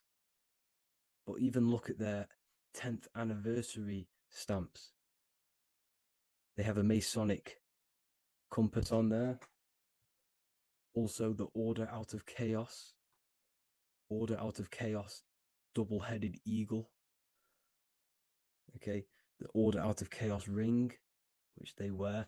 So all of these astronauts are in the occult. They are lying to you. They are in with this order, this Masonic New World Order, whatever you want to call it. So let's break this compass down a lot more. Because as I showed you here, the center, okay, this is what the compass is symbolizing. Let's go into the North Pole map. This is from 1595. This is a rough estimate of where this map came from. It's from around the 1500s to the 1600s, maybe 1400s. There's not an actual set date on this map because obviously our history has been tampered with. But let's break down this map and the symbolism that they use towards this map, because this map is the map of the North Pole. Okay, so in the center, we have the black rock symbolizing the tower, the pole, North Pole. And what's on top of the North Pole? Obviously, it's Polaris. North Pole and Polaris. Okay, with the 4 islands around the center. Okay, 4 islands around the center. And this is what blew my mind, right? They say that Santa sounds similar. And if you look at this pole that's pointing to the North Pole, you see this line here. So this is obviously from the 1600s. What color is Santa? He's red and white. Just like this map pointing to the center is red and white. And Santa comes from the North Pole. So it's not a coincidence that they use red and white. They're mocking this map because obviously they took over after the 1500s, 1600s. They took over around the 1800s. So they're mocking this map with Santa coming from the North Pole with this red and white line to the North Pole. Notice the 4 islands, okay, like windows, their symbol. They obviously, in the occult, they're part of the New World Order, is symbolizing these 4 islands with the blue behind it for the water. Okay, so this is another occult logo. They're symbolizing this center because the center is so important. Okay, we'll get into that. Also, we have the Mayan cosmology. This is the Mayan cosmology. This is what they created. This is their artwork with also 4 major lands around the center. You see this 4 with green in between them all. 4 major lands with the underworld. You see this underworld is also symbolized by the Masons with the coffin of the skull and bones, the deceased, the dead. Okay, so this is also mentioned in the book of Enoch. Okay, and it's called Sheol. Sheol, the underworld. Okay, and in the book of Enoch, it says all spirits of the dead go to these hollow places, that they are wait until their appointed time of judgment. And it also says in the book of Enoch, there are 4 hollow places underneath. 4 as above, so below, representing the 4 islands. As above, so below. That's where that could link in. Okay. The Book of Enoch is very important because it was found in a cave thousands of years ago. And there's a lot of truths about this realm and about this world we live in. So let's go back to the Mayan cosmology. So the ancient cosmology, they all must have had some sort of communication. They must all be in peace, at peace with each other, because all of their cosmologies link together. See the Greek, Babylonian, Indian, Celtic. Okay, they're all linked in together. They all knew that they were in an enclosed system with an underworld and obviously a firmament. Okay, so this is what they all knew. They all must have had some sort of communication. They were a lot more advanced than us. They knew the center of the realm. Okay, and obviously the United Nations flag also symbolizes their center. You see how it has like a grid with a circle around the center. It's symbolizing that center of the realm because that center of Earth is so important. The United Nations flag, all have it. See, some different ones all have that circle around the center. Because the center is the seed. All things come from a center. So the torus field is so important because it is the spark of life. It's the building blocks of the universe, this creation. Because all things have a torus field. Just like an apple with what's in the center of an apple, a seed. Because the center is where the energies hold, is where the energies meet. And it creates that spark of life. Just like your heart is the center of your body. And it has an electromagnetic field. Because the center, all things come from the center. So this is why the North Pole is so important, because this is why it's so important, because this is where the creation sparked from, the center. This is where the most electromagnetic energy is stored. So this is why the northern lights come from the center. It's electromagnetic energy. This is what the northern lights are. It's being emitted from this black hole in the center. Okay? And obviously, what else is on the center? Polaris. Polaris is the center star. Okay? So the center star is what sits on top of this North Pole, Polaris, because it's a pole of electromagnetic energy, symbolized as a black rock, a black hole, pole. You see, because all creation comes from void. Light is born from darkness. Without light, darkness can't be born from light. You see, but light can be born from darkness. This is why darkness is so important. And this is why there's a black hole in the center of our realm, like the black sun. The black sun, the Polaris star, the North Star. You see, so this is this North Pole, Polaris. This is what they're talking about. And this is why compasses are an 8-pointed star, because Polaris is symbolized as an 8-pointed star. This is where a compass will point you to. It will point you to that center. So notice how a compass has this black hole in the middle, you see, and it will point you to this meeting point, the north, because in the center is the center of the torus field of the earth. This is where the most electromagnetic energy is. You see, everything gets sucked into the black hole. Okay, this whole reality is being projected from that center point, just like your eyes suck in light.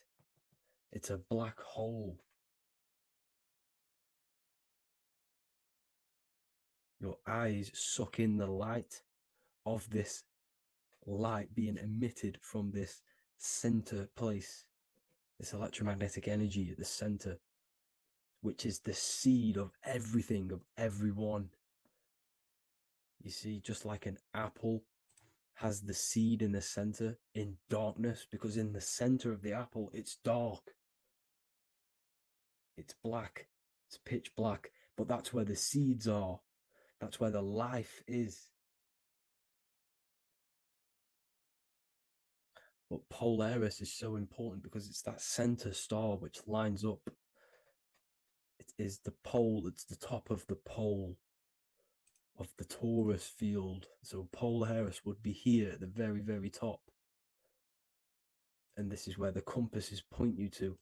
And this is why the star of Ishtar, the 8-pointed star of the Sumerians, also talked about this 8-pointed star, and it's called the star of Ishtar. Okay, and who is Ishtar? Ishtar is the goddess. Okay, so she's not a male, she's a female, because every creation is brought through a female, a womb. Every single human on earth is brought through the womb, the sacred feminine energy. And the womb is pure darkness. There's no light in a womb, just like the center of our realm. It's a black hole. Okay, and guess what? She's the god of fertility and sexuality. She is responsible for all life. Okay, so the star of Ishtar is the star of Polaris, which is symbolizing the responsibility for all life, the center of our realm, the black sun, the black hole. Okay, so this is what that god of Ishtar of the Sumerians is talking about, the goddess, the womb, the seed of creation. So this would be the portal, more than likely the portal in and out of our realm, because it's the top of the torus field. And what's above this realm is the heavens. So this is where you get sucked in from the heavens. Your soul gets sucked in and brought onto this plane of existence called Earth. These are some space NASA symbols. Look how much Polaris symbolism there is. And notice how it's at the center. You see this circle? This is like a half circle.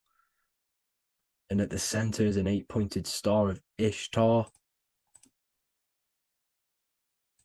It's the same thing. It's Polaris. It's at the center. And notice on some of these, look, this one is a bear holding the key and an arrow pointing to the Polaris star, so that they hold the key to Polaris. And another one with like a demon holding a key to the what? Polaris on top of him. Also an eagle, which is a Masonic symbol. The eagle holding a key on top of the center. You see, and notice how there's an arrow going up to the Polaris and an arrow down, as above, so below, to Earth. So you can go out to Earth, out of Earth, and into Earth through Polaris. And the eagle holds the key. You see? The eagle holds the key, just like this. This demon dragon holds the key to Polaris. And look at this one, Earth, with an arrow up to Polaris, an 8-pointed star. So Polaris is more than likely that portal which the Anunnaki used, the Sumerian gods used, because the Anunnaki symbol is also an 8-pointed star. Okay? And like I said, that center is the seed of creation. The center is the black hole. Okay, just like your pineal gland is at the center of your brain. The pineal gland is at the center of your brain. And that's what connects you to that spirit realm, to the source. That's it for this video, guys. Thank you all for tuning in. I hope you all learned something today. Please leave a like, a comment, and please subscribe to the channel for more content. God bless you all. So depression doesn't actually exist, and in this video I'm going to show you how depression is actually a choice. And I'm going to give you some solutions on how to deal with it. And this is probably going to change your life forever just by doing this alone.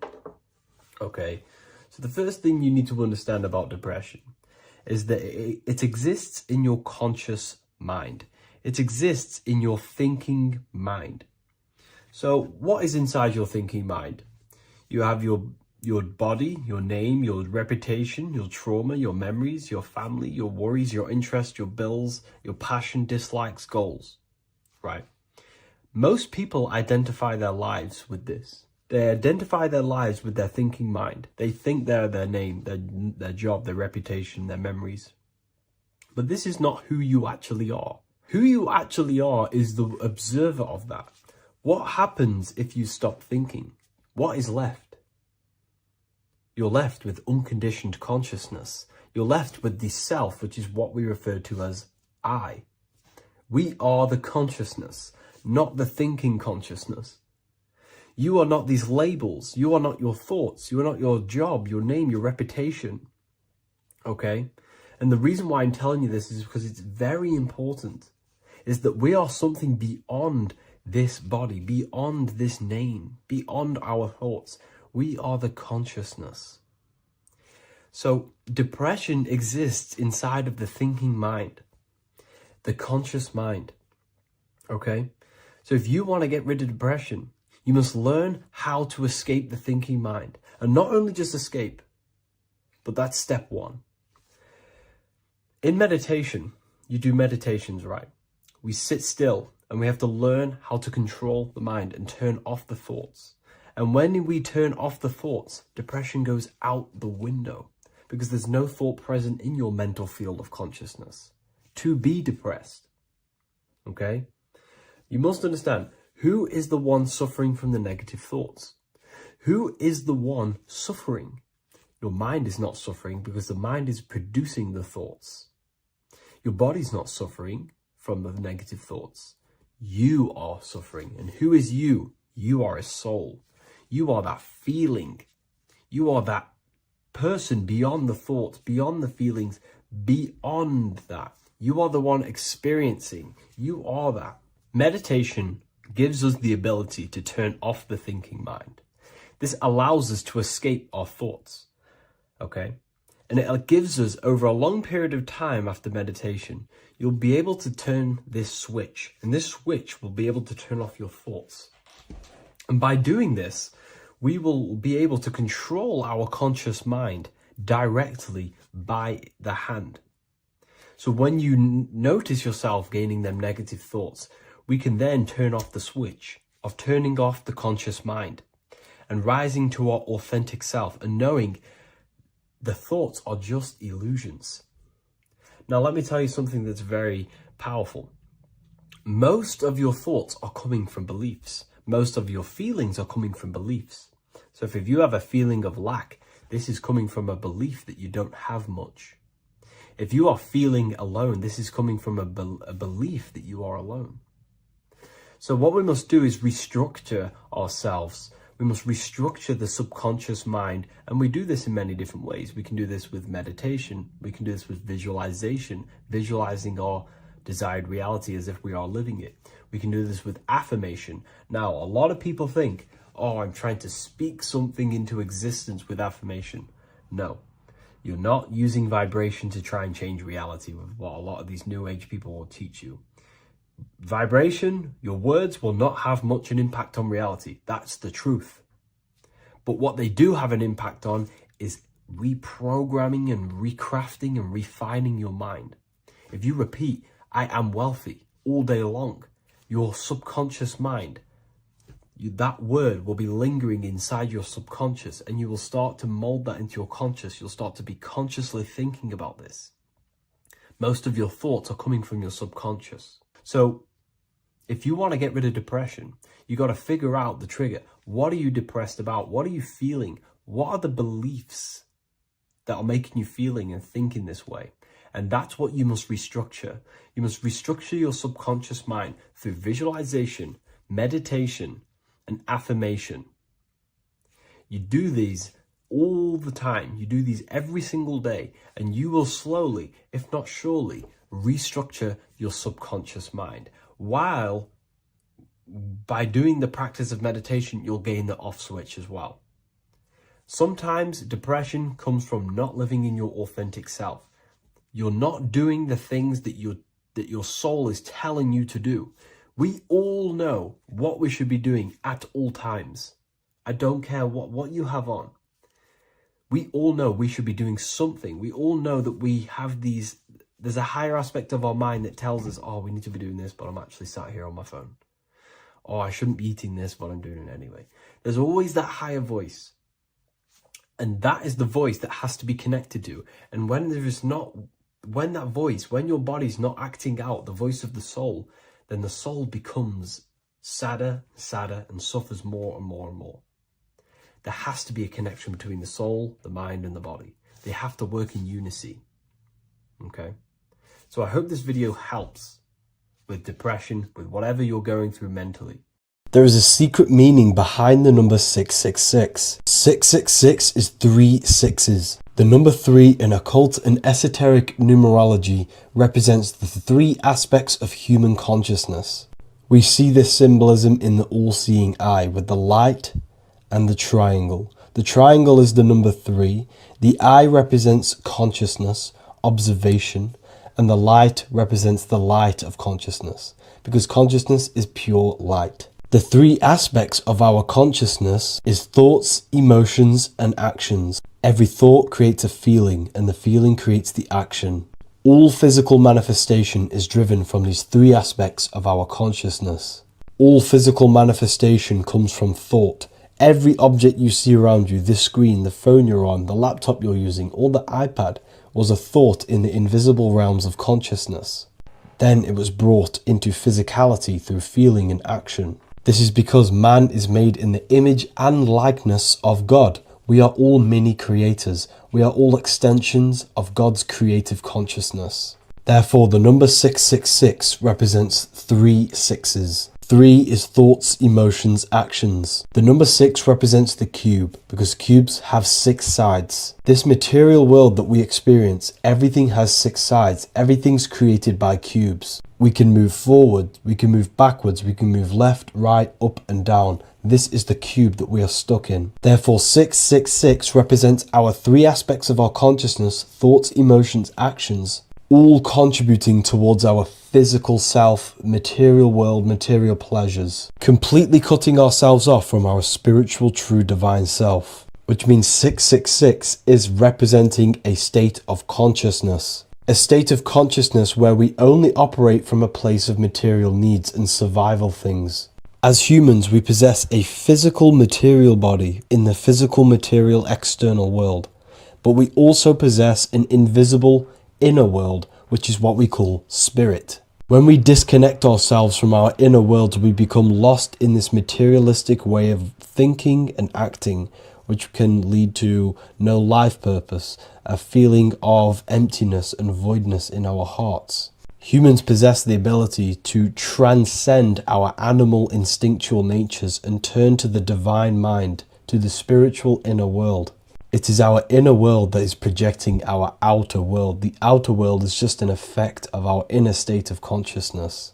It's important as we go through this human life to not lose ourselves and look for our validations outside of ourselves. The external world is simply just a mirror, mirroring with mathematical precision what happens inside our consciousness.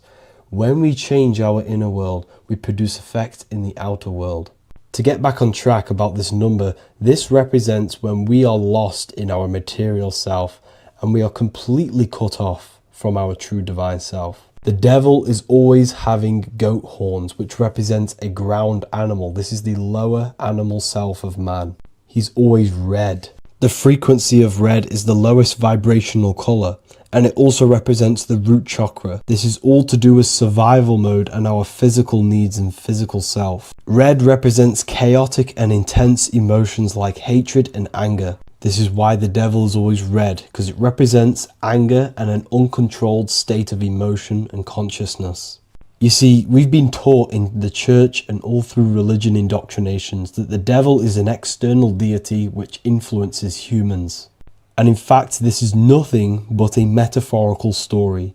The devil is a character which represents an aspect of the human mind, the lower aspect of the human mind, a facet of our own consciousness and psyche. The voice that we have in our head that tells us to do these negative things is not an external deity pushing us to do something bad. This is an aspect of our own mind. Jesus and Satan are just 2 characters which represent the 2 voices that we have in our own consciousness. In fact, the word devil was never present in the early Gospels. Instead, what was mentioned was a spirit of evil. A term spirit of evil was not meant to denote a specific deity or being, but rather any force of negativity, whether it manifests as a destructive thought, emotion, or action. The spirit of evil represents the darker sides of our mind, the part that leads us astray and brings forth negativity in our lives. The reason why they want you to believe in a devil is because they don't want you taking responsibility for your creations. They don't want you to realize that the external world is truly a mirror of your inner state of consciousness. Instead, when something bad happens in your life, you blame it on some external devil or Satan who tempted you. Everything is your creation in your life. When you realize this, you take full control and you begin to reshape your external world by changing your inner state of consciousness. What if I told you that reincarnation is real and that there is a metaphysical, spiritual science behind this? Most people leave this world just as lost when they entered it.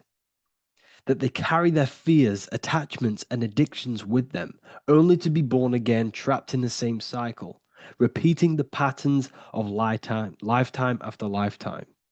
This lecture is not just about preparing for death.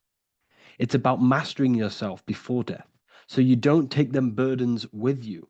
Because the truth is, whatever addictions, fears, and unresolved emotions you cling to in this life, you carry with you into the next. Unless you break free now. You must master yourself before death. Death is not the end, it is the great passage. But how we transition depends on our mastery of the self. This was symbolized by the Ouroboros, the snake biting its tail. Every ending is a new beginning. It's an infinite cycle of consciousness. Now, your human body is basically an antenna tapped in to a stream of consciousness. Just like a radio is tapped into a specific frequency to play that radio. Your body is basically an antenna, a crystal picking up the consciousness of God. You are on an ever-ending journey, a journey of learning and expansion of the mind into new fields of thought. This was symbolized as the Ouroboros. When you die, it is a new beginning. It's a transitioning, not an ending. Everything is eternal in this universe as consciousness is formless and constantly transforms into new forms of life. Let's break down the word death. Death contains the word ether. Now, the ether can be found in the word heart or earth. Ether. Everything in this plane comes from the etheric plane. The etheric plane is the barrier between the physical plane and the spiritual plane, the astral plane. The astral plane is the screen that you have in your mind that allows you to imagine a red apple, for example. This is the imaginative plane where thought forms start to take form. Everything begins as a thought, then the thought form becomes an imagination, then energy, then physical. Everything in the physical plane is a shadow of thought, all objects manifested as thought. You came from the astral. You came from the stars. This is why we say reach for the stars. Or this is why you say you are a star. Cis star, miss star, fraud star, stir is star. And when you become famous, you become a superstar and you gain a star on the Hollywood floor. You are a star. The ether. The ether is the infinite energy source which all things come out of and return back to. This is the cycle of life and death, summer and winter, day and night, sleep and awake. The ether is the infinite energy source which all things come from and will return back to. Okay, sorry about that little error. The ether is the boundless source of energy from which all things emerge, to which all things return to.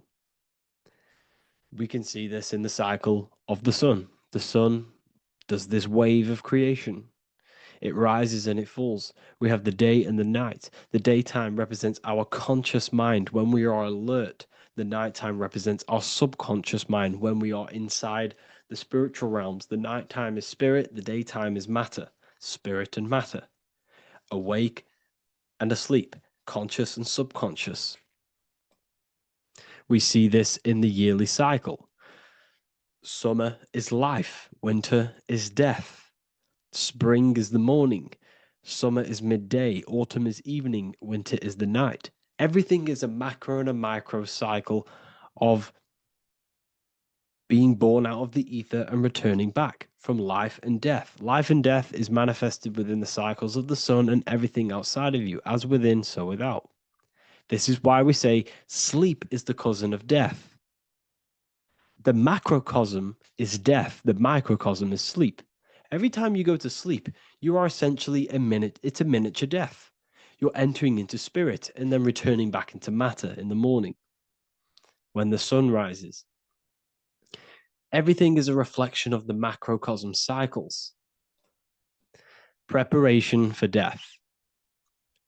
The first thing we must do in order to prepare for death, for life after death, in order to stop being reincarnated in this cycle of materialism, in order to progress as a soul, because remember, you are a soul in a body. Just like the sun gives power and life to the earth, your soul gives power and life to your body. When you say I, you're referring to the soul.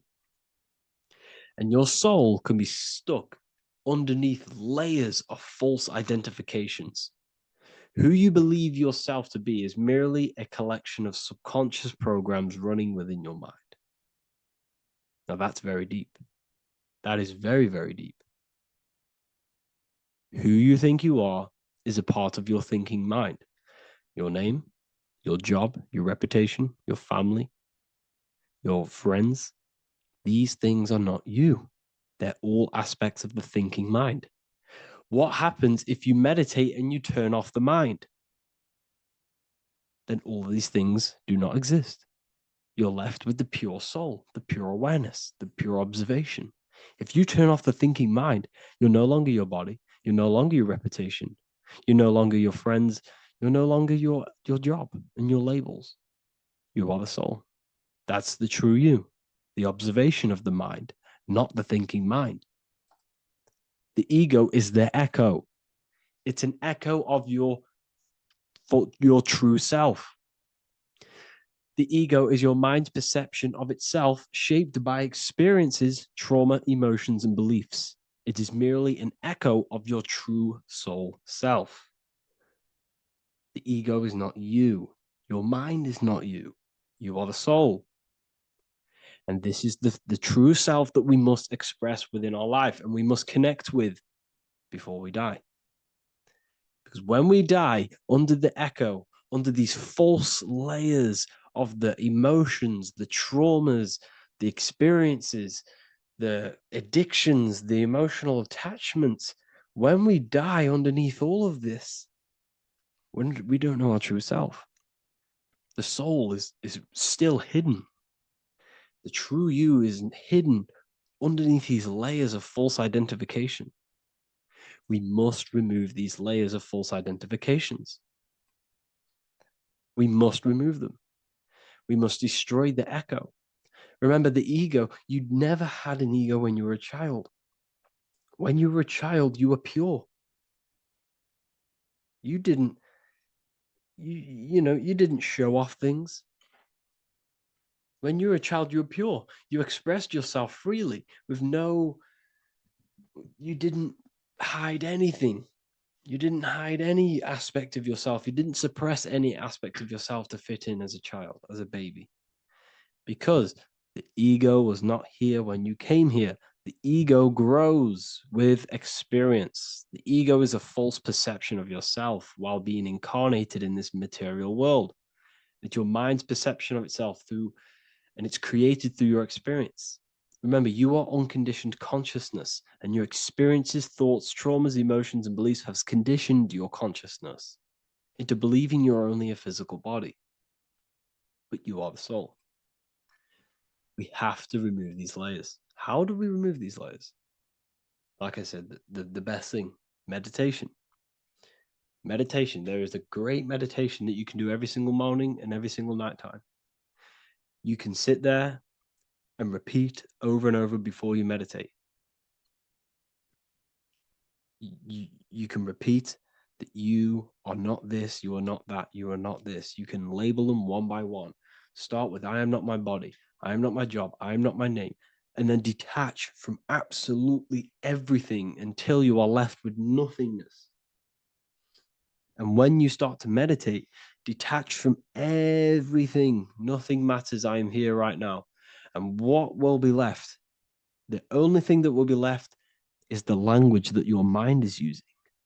Now, this is very deep. Not many people will tell you this, but I've lingered in meditation many times.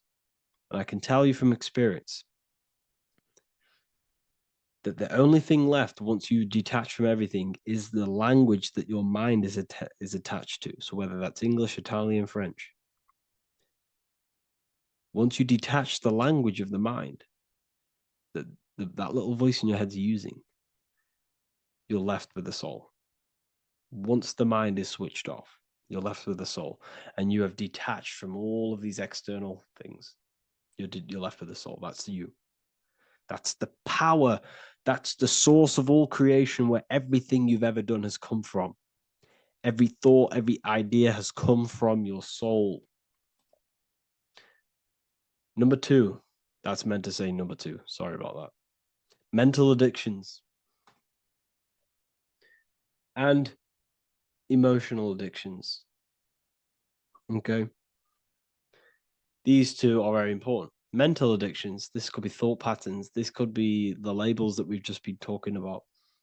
Then you have emotional attachments, which is maybe you're too attached to an external thing. Maybe you're too attached to your phone. Maybe you're too attached to family. Maybe you're too attached to loved ones. Yes, I'm not saying don't love them, but what I'm saying is do not rely on anything in this world to make you happy, to fulfill your emotional needs. Everything is found within you. You must look within, and if you're looking without, if you're trying to find yourself in the outer world, you'll never find yourself. You'll constantly be looking around in loops. Because nothing, you cannot find yourself in the outer world. Nothing will long-term give you long-term validation.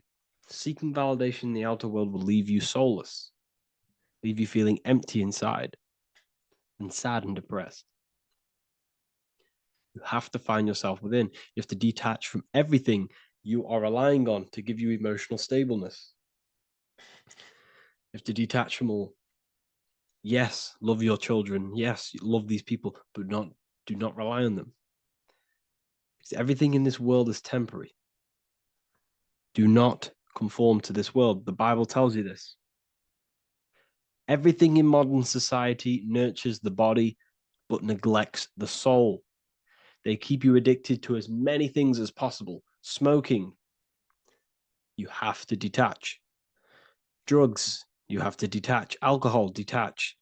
You cannot rely on anything. This is why this path is very, very difficult to walk. But I'm showing you the way. These are the things you must do before death. You have to detach from absolutely everything. If you die and your mind and soul is still addicted to these worldly things, then you guess what? You're going to reincarnate. You're going to reincarnate because your mind is still thinking about these material earthly things.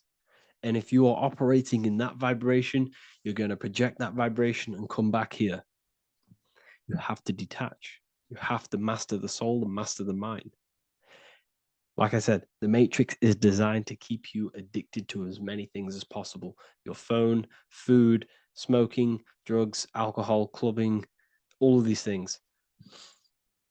Everything in society is made to trap your soul and reincarnate in this world. That's why it's very, very, very difficult to walk this path.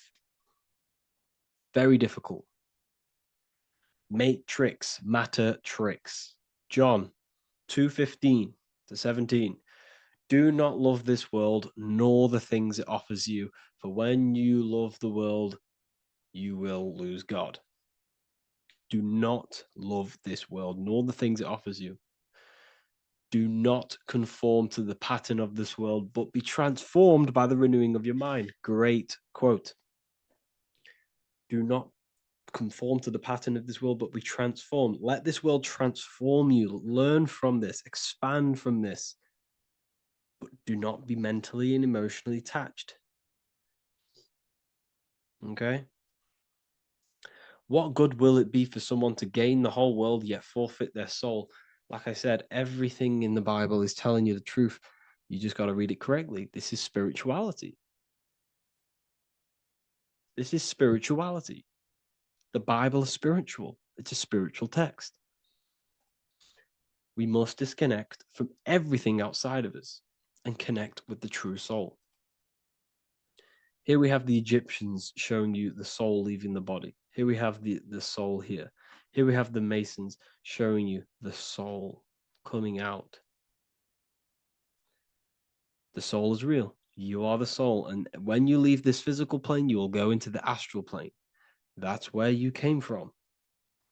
You came from the astral. You came from the stars. You incarnated into this physical body. Your consciousness fell into this material form to experience limitation, to experience a 3D world. So in order to ascend properly before we die, we have to let go of all the attachments. Every addiction you have, write them down, and one by one tackle them. Before you die, you have to, or else you will reincarnate. This is the teachings of Egyptians. This is the teachings of Masonry. All of these addictions contribute towards life after death. Everything must be controlled, and we must be attached to the soul. I'm not saying I'm perfect. I'm not saying I'm perfect, people. We're all not perfect. We're all under psychological operation by the government. We're all in a very difficult situation with this awakening. I'm simply pointing out what I know from my journey and what I've been learning through occultism and research and reading lots of books and many different things. I'm on this journey just as you are. Maybe I'm further. Maybe you're ahead of me. We don't know. But this is what I'm sharing with the world. This is what I'm sharing with my research. And this is what makes sense. It's common sense. Look at everything around you. Everything's made to feed the body, not the soul.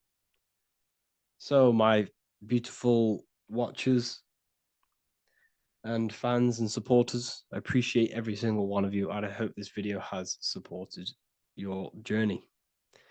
If you're feeling lost in life, if you're searching for deeper answers, whether you're seeking clarity, looking to expand your studies, or ready for personalized mentoring, this is your chance to connect with me live and receive insights tailored just for you. Start your path to self-mastery and enlightenment inside the world's best esoteric school. Your journey starts now. Tap the link in the description if you want to join Ethereal University, or feel free to check out my books. I thank you all, and I really appreciate for 100,000 subscribers on YouTube. I love every single one of you. Make sure to drop a like, a comment, and subscribe to the channel if you're new. Let me know some ideas for, lectures, anything that you want to know. I can make lectures on them. Just drop it in the comments. I appreciate every single one of you. Take care.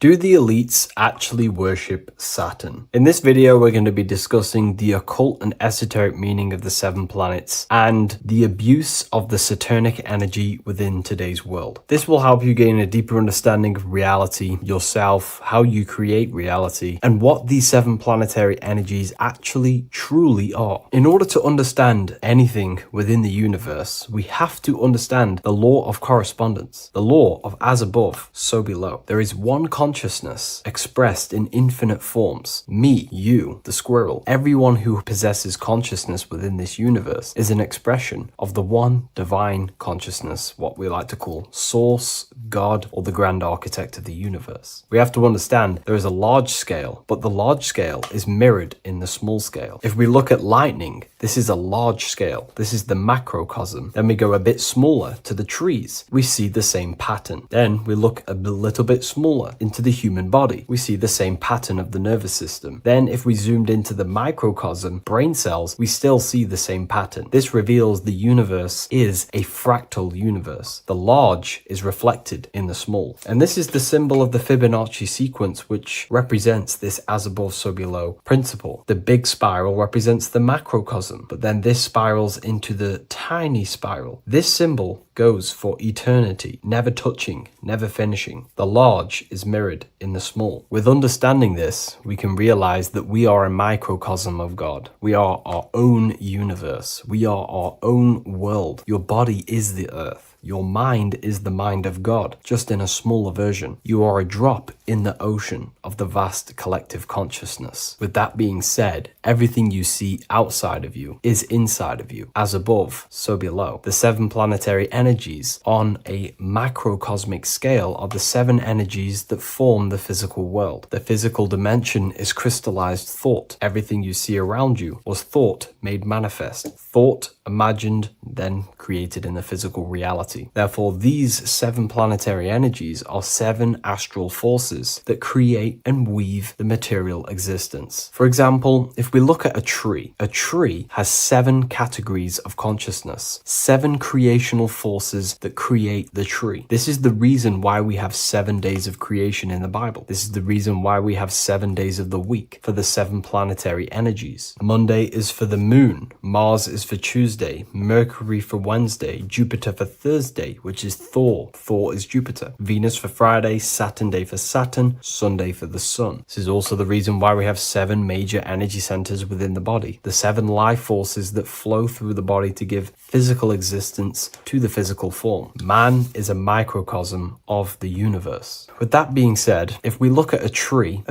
is nature, and nature is the macrocosm, the creation of God's mind. And if we look at the tree, we can see 7 creational categories that go into create the tree. For example, the stem of the tree, the trunk, represents the sun. The root system, the base of the tree, where the tree grows out of, is Saturn. If we look at the fruit of the tree, that represents Jupiter. The smell, the look, the colors of the tree, that's Venus. How the tree communicates with other trees through the root system is Mercury, the intellect, the intelligence, the communication. The leaves of the tree is the moon. The defense mechanism of the tree, how it defends itself from infections and other territories, is Mars. So we can see all physical matter, all physical creation demands these 7 categories of consciousness, these 7 planetary forces. But again, that is the macrocosmic scale. The macrocosm is reflected in the microcosm, which means you have access to these forces, these 7 planetary energies, and you use them to create anything in reality. You've been using them maybe unconsciously your whole life. For example, this book that I've created, the Book of Wisdom Volume 2, you can find it in the bio if you're interested in reading it. It has the 7 planetary forces that go into this tree, into this book. I used the sun, which is my passion and my drive to take actions. I used Mercury, which is my intellect, my thinking, my communication. I used Venus, the layout, the look of the book. I use Mars, my defense of my work, my trademark, my copyright. I use Saturn. Saturn is my time, my discipline, my attention. I use Jupiter, which is the why, the reason why I created it. I used the moon, which is my care. My care is the generative force. Whatever you create in your reality is because you care. You care about keeping a house above your head. Therefore, you go to work and earn money. Care is the driving force to create anything in reality. What you see right now watching this video is because you care about watching this video. If you lose care about watching the video, you will turn it off and continue to do something else. All creation demands these 7 forces, hence why we have here a midsection. Sometimes we see the symbol of the earth, which is a circle and a cross in the middle, because these 7 forces create earth. But again, this video is specifically aimed to Saturn. We're going to be discussing Saturn's Saturnic energy because there is a lot of misunderstanding in today's world, and I'm going to give my perspective and my research on the energy of Saturn and how we use it and how it's being abused in today's world. Saturn externally, because remember, we have an external world, an internal world, a macro and a micro. Saturn externally in the material plane governs the foundational and enduring aspects of existence, such as the roots of plants, the bones of our body, even the insects that dwell beneath the ground. It represents the dull, hard, unyielding forces of life, symbolizing structure, limitation, and conditioning. Under Saturn's influence, things become rigid, bound by the god of time, bound by restriction and boundaries. In Roman mythology, Saturn is revered as the god of time, ruling over the cycles, beginnings, and endings. This connection with this emphasizes Saturn's role in marking the passages of life, aging,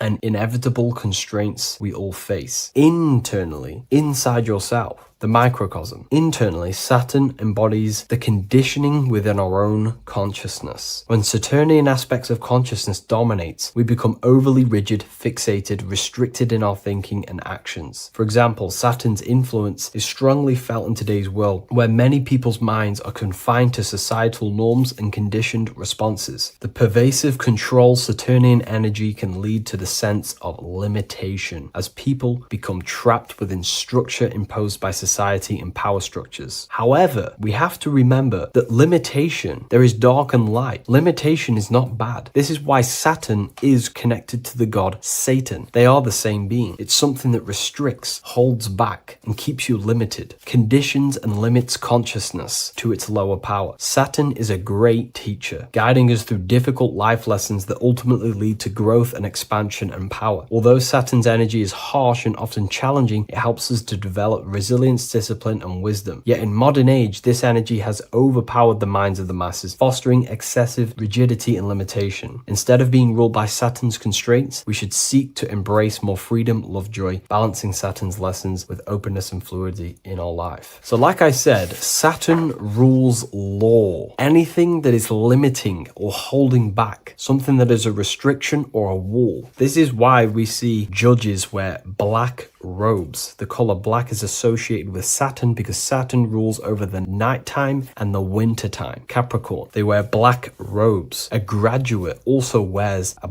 black robe with a black square cap on its head because black is associated with Saturn, restriction, limitation. University graduates wear this. Personally, not to offend anyone, these educational systems that we have in today's world are not here to give you power, to find you the power of consciousness or yourself. They are simply to restrict you, to keep the mind limited in a certain belief system. That's not to say the things in university are completely useless, but what I'm saying is it is a conditioning by the educational system. And if we actually look at the top of the hat, it's a square over a circle. And in Freemasonry, we see the compass on top of the square. In Freemasonry, we see the square underneath the compass on top of the square. The square creates squares and the compass creates circles. So this is symbolizing the square, which is matter, the circle, which is spirit, matter over spirit when it needs to be spirit over matter. This is a symbol of conditioning, limiting the mind into being locked in the five senses and base consciousness. Saturn's energy is keeping people restricted. This is why there is so much Saturn symbolism in today's world, because Saturn is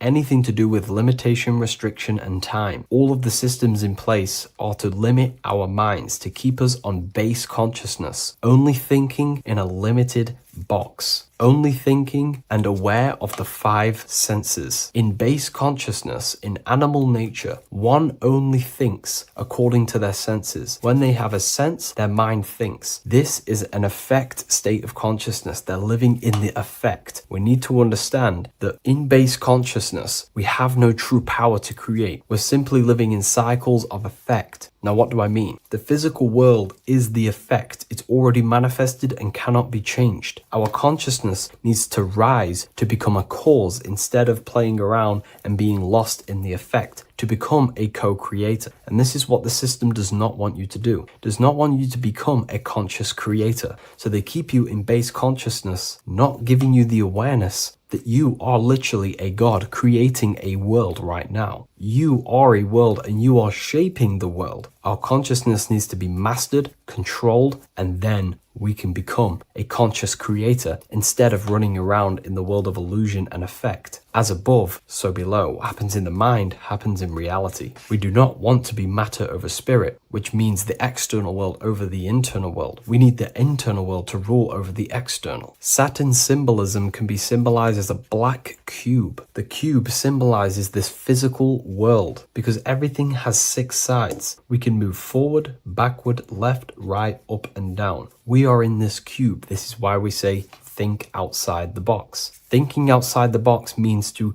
become a cause and not an effect. The mind needs to be a cause, an instruction center, and not just thoughts that are reinforcing the effect and lost in the effects of the material world. Instead of reacting, we need to become a commander. This is a symbol of conditioning and the physical plane. Black is dull, lifeless. The physical world is lifeless. It has no power to create. It has no power to do anything. It is simply a projection and an effect. You, the mind, consciousness, are the cause. You can create the effect. In today's system, Saturn's energy is heavily relied on, which is just simply man-made laws, restrictions, time wasting, and keeping people in base consciousness, only aware of the physical five senses. Let's get something straight about the elites. They do not worship Saturn. There is nothing to worship. They simply use the energy of Saturn to keep people limited. They're not using the planet Saturn, but they're limiting people in their belief systems and physically where they can go, restricting boundaries, countries, restricting people's minds through mass media, which is all symbolism of limitation and restriction of Saturn. They're not worshipping it, they're using it and abusing it. Saturn could be anything in your mind that keeps you limited. If you have a limited thought that does not allow you to take action on something, that is a Saturnic energy within your own mind. Anything that is indoctrination, anything that is boundaries on you, that is a Saturnic energy. Some people say that the Saturn and the moon are working together to trap our soul. This is highly symbolic. Saturn and the moon are not forming a matrix to trap your soul and keep you reincarnated. Again, this is symbolic, and in the esoteric version and understanding of this, we can see that they do have a relationship. The moon is our subconscious mind, and Saturn is restriction. If we have restrictions and belief systems in our subconscious mind that keep the soul locked and trapped only in these five bases, these five senses, then we will think and condition ourselves that we are only the physical body and never actually free ourselves from the material world and ascend. Saturn and the moon are not working together, but these are highly linked. By limiting the subconscious, we keep people stuck in base awareness, keeping them locked in the world of effect, never becoming a conscious creator. We have two spiritual currencies, time and attention. These are the two currencies that we spend. We spend time or pay attention. These are the two spiritual currencies that pretty much create our reality. And the system aims to hijack these two currencies from you, to limit you, to dominate you, so you do not become a conscious creator. So again, no one worships Saturn. It's simply just a symbol of limitation and restriction. Limitation has good and bad. Limitation can make us learn, overcome, become strong, disciplined, but when it's abused, it can keep people locked in base consciousness and stuck in their lower nature, never figuring out how powerful they are. You hold the power to shape a world. That's how powerful you are, to turn thoughts into physical existence. I'll see you in the next video. Please leave a like, comment, and a subscribe. You don't just have a physical body. You have a physical, mental, spiritual, and emotional body. Each one of these aspects are a body of its own. Body does not just refer to a physical substance. You have a mental body for thinking, an emotional body for your emotions, a spiritual body for your energy in your astral form, and a physical body to encapsulate all of these. Each four of these aspects are essential for the human experience and essential to balance. Now, today we're going to be syncing the four aspects of your consciousness with the four seasons and the four elements and how this ties into the Bible. So we have four physical elements. We have 5 elements in total, spirit being the most important, but spirit is pure invisible. We have 4 physical elements. We have air, fire, earth, water. Earth and water are feminine. Air and fire are masculine. Air and fire are active. Water and earth are passive. The air corresponds with the mental body of consciousness. This is where your intellect, this is where your communication, this is where your thoughts, intuition all comes from. This is the mental body of consciousness that allows you to think, allows you to process, figure things out, and have intellect and gain knowledge. This is your intellectual aspect of your consciousness, located in the head region. We have a fire nature, a spiritual nature. This is our astral body. Our astral body is all to do with the subconscious realms, the higher realms of consciousness.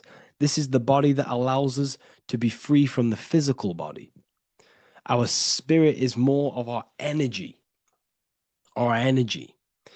Water is our emotional body. This is what allows us to feel things, that allows us to gain intuitive feelings of conscience. So emotion allows us to understand what is right and what is wrong. When we feel something bad, we know that this is wrong. When we feel something good, we know that we are doing good. Emotions are a creational force that allows us to feel certain things to bring them into existence. Our emotional body is a creational force and should not be reactive, and they should be controlled. Most actions are stemmed from emotions. Actions bring thought into physical existence. Emotions are the driving power. They are what drives your actions. The thought, then the emotion, then the action. Earth is your physical body. This is your physical state that allows you to take mind and emotion into action, into fruition, into physical matter. This is what your physical body allows your consciousness, your soul, to interact with the physical world and bring things into physical existence. The physical body, the physical world, is an outcome and an effect of the thinking mind. All physical substance comes from the thinking mind. The pen, the phone you're holding, the microphone I'm speaking into, all began as a thought in the thinking mind, then it was brought into physical reality. Earth is the most dense. So it goes in this order: body, emotions, spirit, mind. The higher you go up, the more lucid and fluidic it becomes.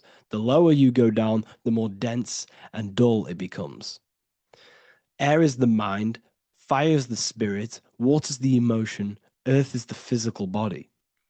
So this is why you are a microcosm. You have these four things within you. You contain of these four elements, which correspond to the four bodies of your consciousness, the four bodies of the soul. You are the soul. You are the spirit. So this is why in Theologians 4:17 it says, "Caught up together with them in the clouds to meet the Lord in the air." You don't meet God or the Lord in the physical air, in the clouds.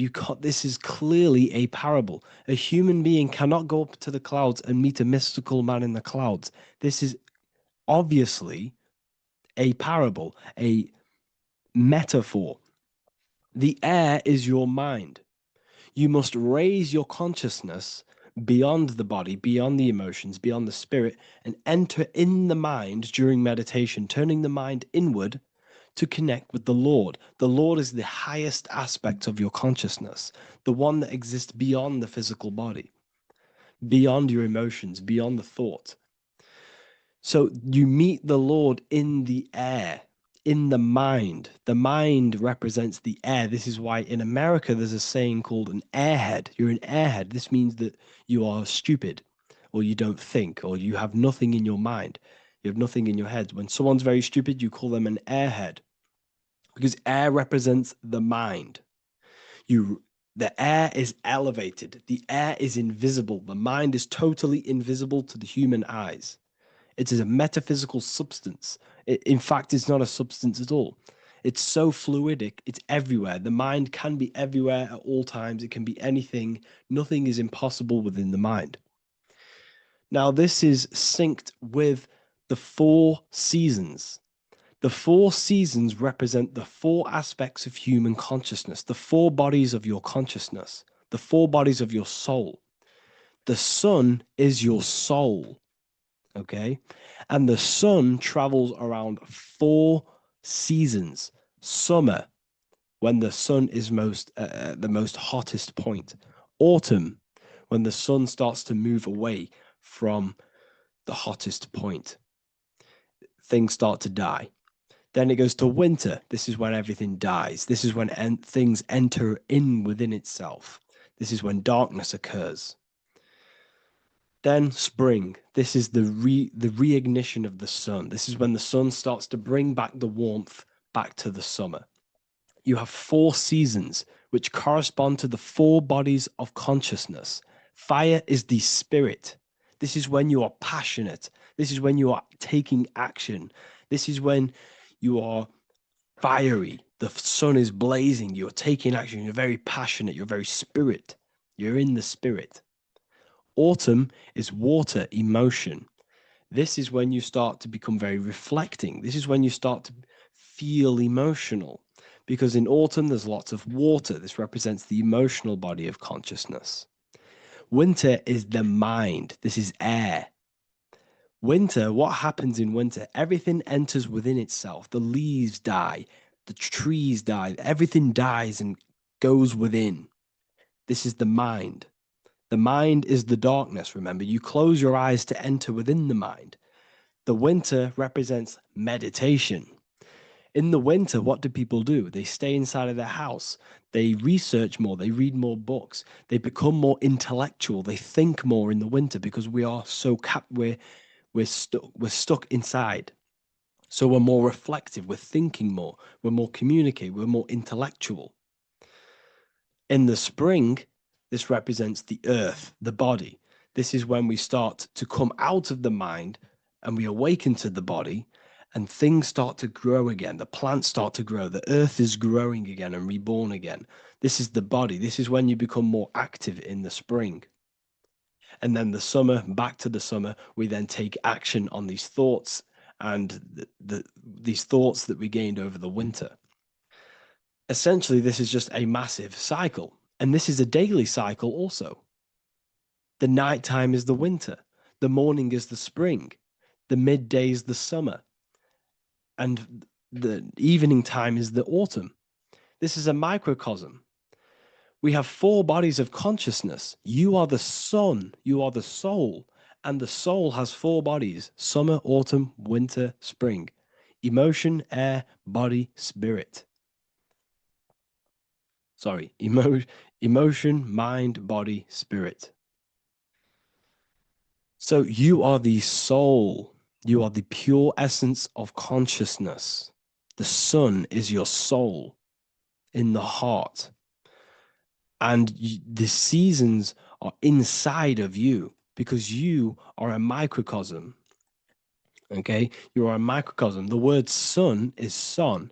The Latin word for sun is sol, which is soul or solo, because the sun is solo. It's on its own. You are the soul, and the soul has the 4 different bodies of consciousness. So before we move on any further, if I've blown your mind, please, if you can, leave a like, a comment, a share, and a subscribe. Let me know what videos you want me to make in the future. Please drop a like. It definitely will help me. You are a microcosm of the macrocosm. Man is a miniature universe that goes through its own cycles. The seasons of the summer, winter, spring, and autumn do not occur merely outside of him, but within him as well. The summer is within you. You feel different in the summer. You feel different in the winter. You feel, depending on the body of consciousness, it's your soul's interacting with. So the sun in the sky is your soul inside, and the sun goes through these cycles, which is affecting your bodies of consciousness, because the cycles represent your bodies of consciousness. Now, this ties in with the Bible. This is why we have 4 Gospels. This is why Matthew, Mark, Luke, and John are always seen with the 4 different zodiac sign animals or symbols. So you always see each one of the Gospels. If you just type in on Google Matthew, Mark, Luke, and John, type in ancient pictures, paintings or pictures of them, and you will find these 4 zodiac signs are always standing with each one. Taurus, the bull; Leo, the lion; Scorpio, the eagle. An old symbol for Scorpio was the eagle, and a man for Aquarius. Here you see very, very ancient paintings and artwork. Here we see Matthew, the man, Aquarius. Here we see John, the Scorpio. Same here. We also see it on the tarot cards, on the world card. We see the 4 fixed zodiac signs. Here we see it as well. These are called the 4 fixed zodiac signs. Now, when we look at the zodiac, we're no longer looking at the sky, because what you must understand is as above, so below. What is above you is inside of you. What is above is what is below. What is outside of you is within you. The zodiac is inside of you. The zodiac revolves around the sun. The sun is your soul. These are different energies of your soul. Like I said earlier, the 4 seasons are the 4 bodies of your consciousness. And in each body of consciousness, you have these different energetic energies that you can work with. Okay, so this is the true astrology. This is the true astrology, the internal esoteric astrology. You can't find much information on this at all. Very hard to find. So what we're looking at are the 4 bodies of consciousness. Obviously, when we look in the middle of each season, spring, the middle of spring is Taurus. The middle of winter is Aquarius. The middle of autumn is Scorpio. The middle of summer is Leo. These 4 signs are known as the 4 fixed signs. Okay? Scorpio is fixed. It's the middle of autumn. Scorpio is a water sign, emotion. Aquarius is the air sign, the mind. Taurus is an earth sign, the body. Leo is a fire sign, the spirit. This is why we see Matthew, Mark, Luke, and John with the 4 fixed signs of the zodiac, which represent the 4 bodies of consciousness. Leo, the spirit, fire. Luke, Taurus, earth, body. Matthew, Aquarius, air, mind. John, Scorpio, water, emotion. Each gospel is depicting Jesus and showing Jesus in each gospel. Each one of these gospels is showing and depicting Jesus according to the different body of consciousness. In John, this is when Jesus starts to turn water into wine. Water is emotion. Wine is transmuted emotion. This is when he does miracles with his emotions, water into wine. Aquarius, which is Matthew, air, the mind. Inside of the Gospel of Matthew, this depicts Jesus as an intellectual person, a person is communicating and using his mind, his mental body a lot inside of the Gospel of Matthew. Go and read it, and you will see this. Luke, Taurus, earth, the body. Luke shows and depicts Jesus according to the body of consciousness, the physical body. He shows Jesus as a human, being a human being, helping people physically and helping people's physical needs, like giving away food and doing all sorts of good things for other people.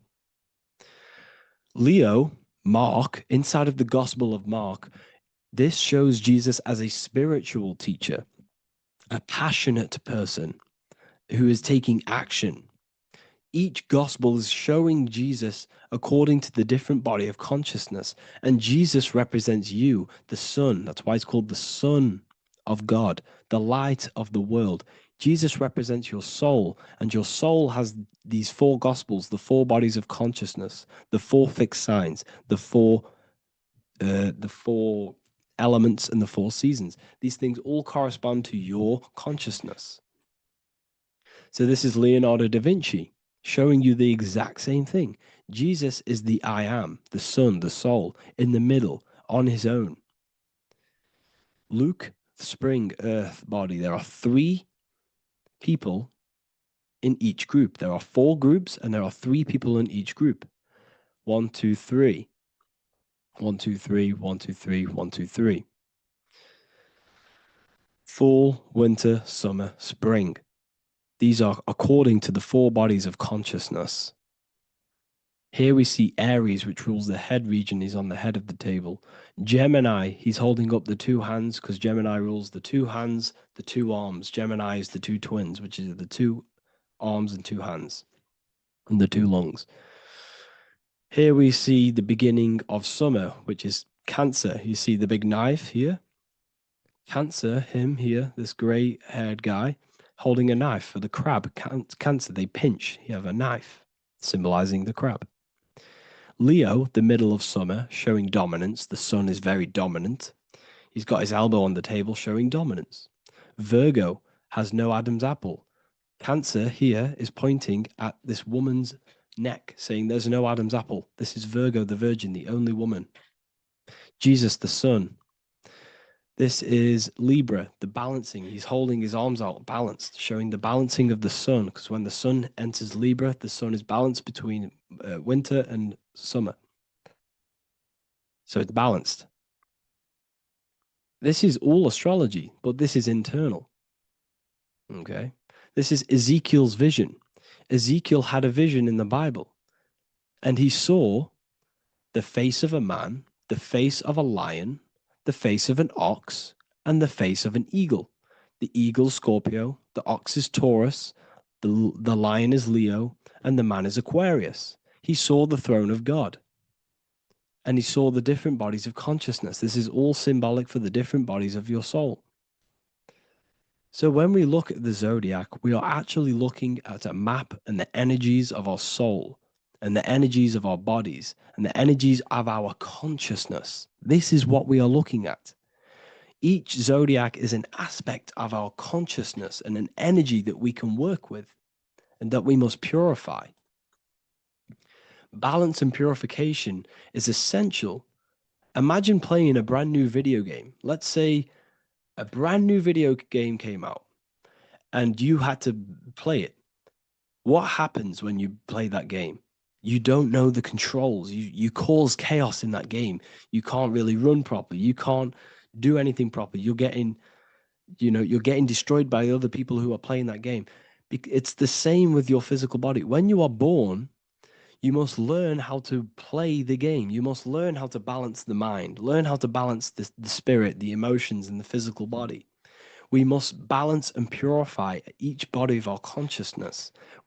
We must look after our physical body with our physical health by eating physical, electrical food like fruits and veg.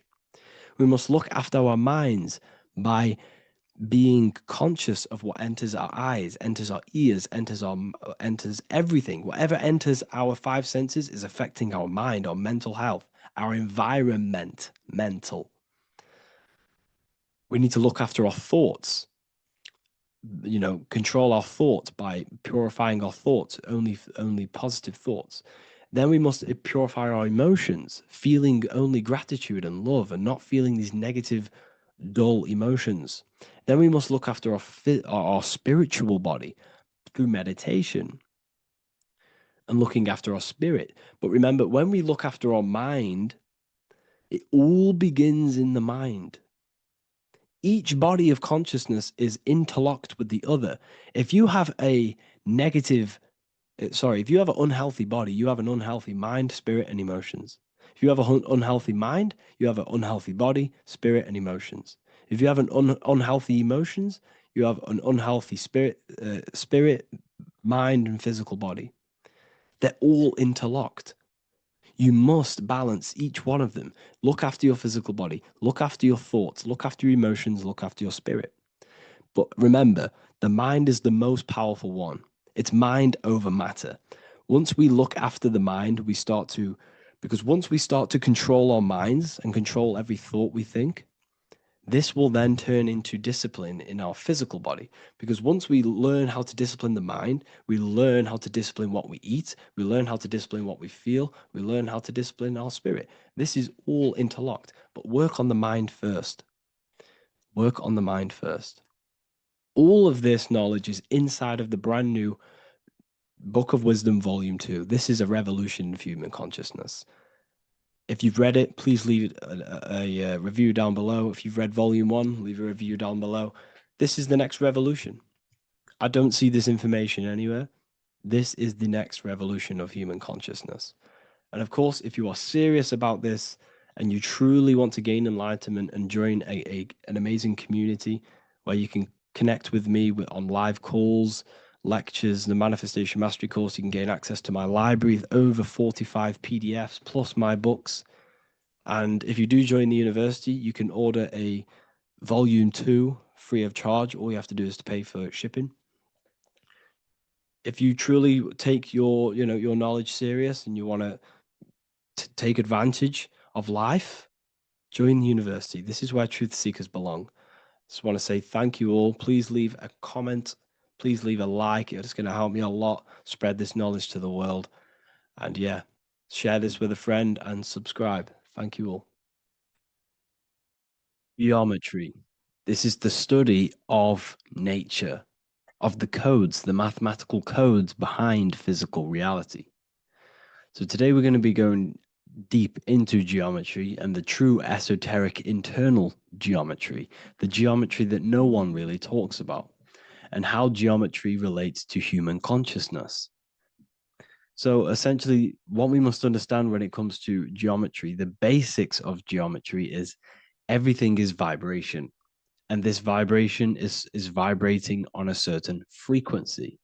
And this certain frequency creates a geometric shape, which is why in nature we see all of these different geometric shapes.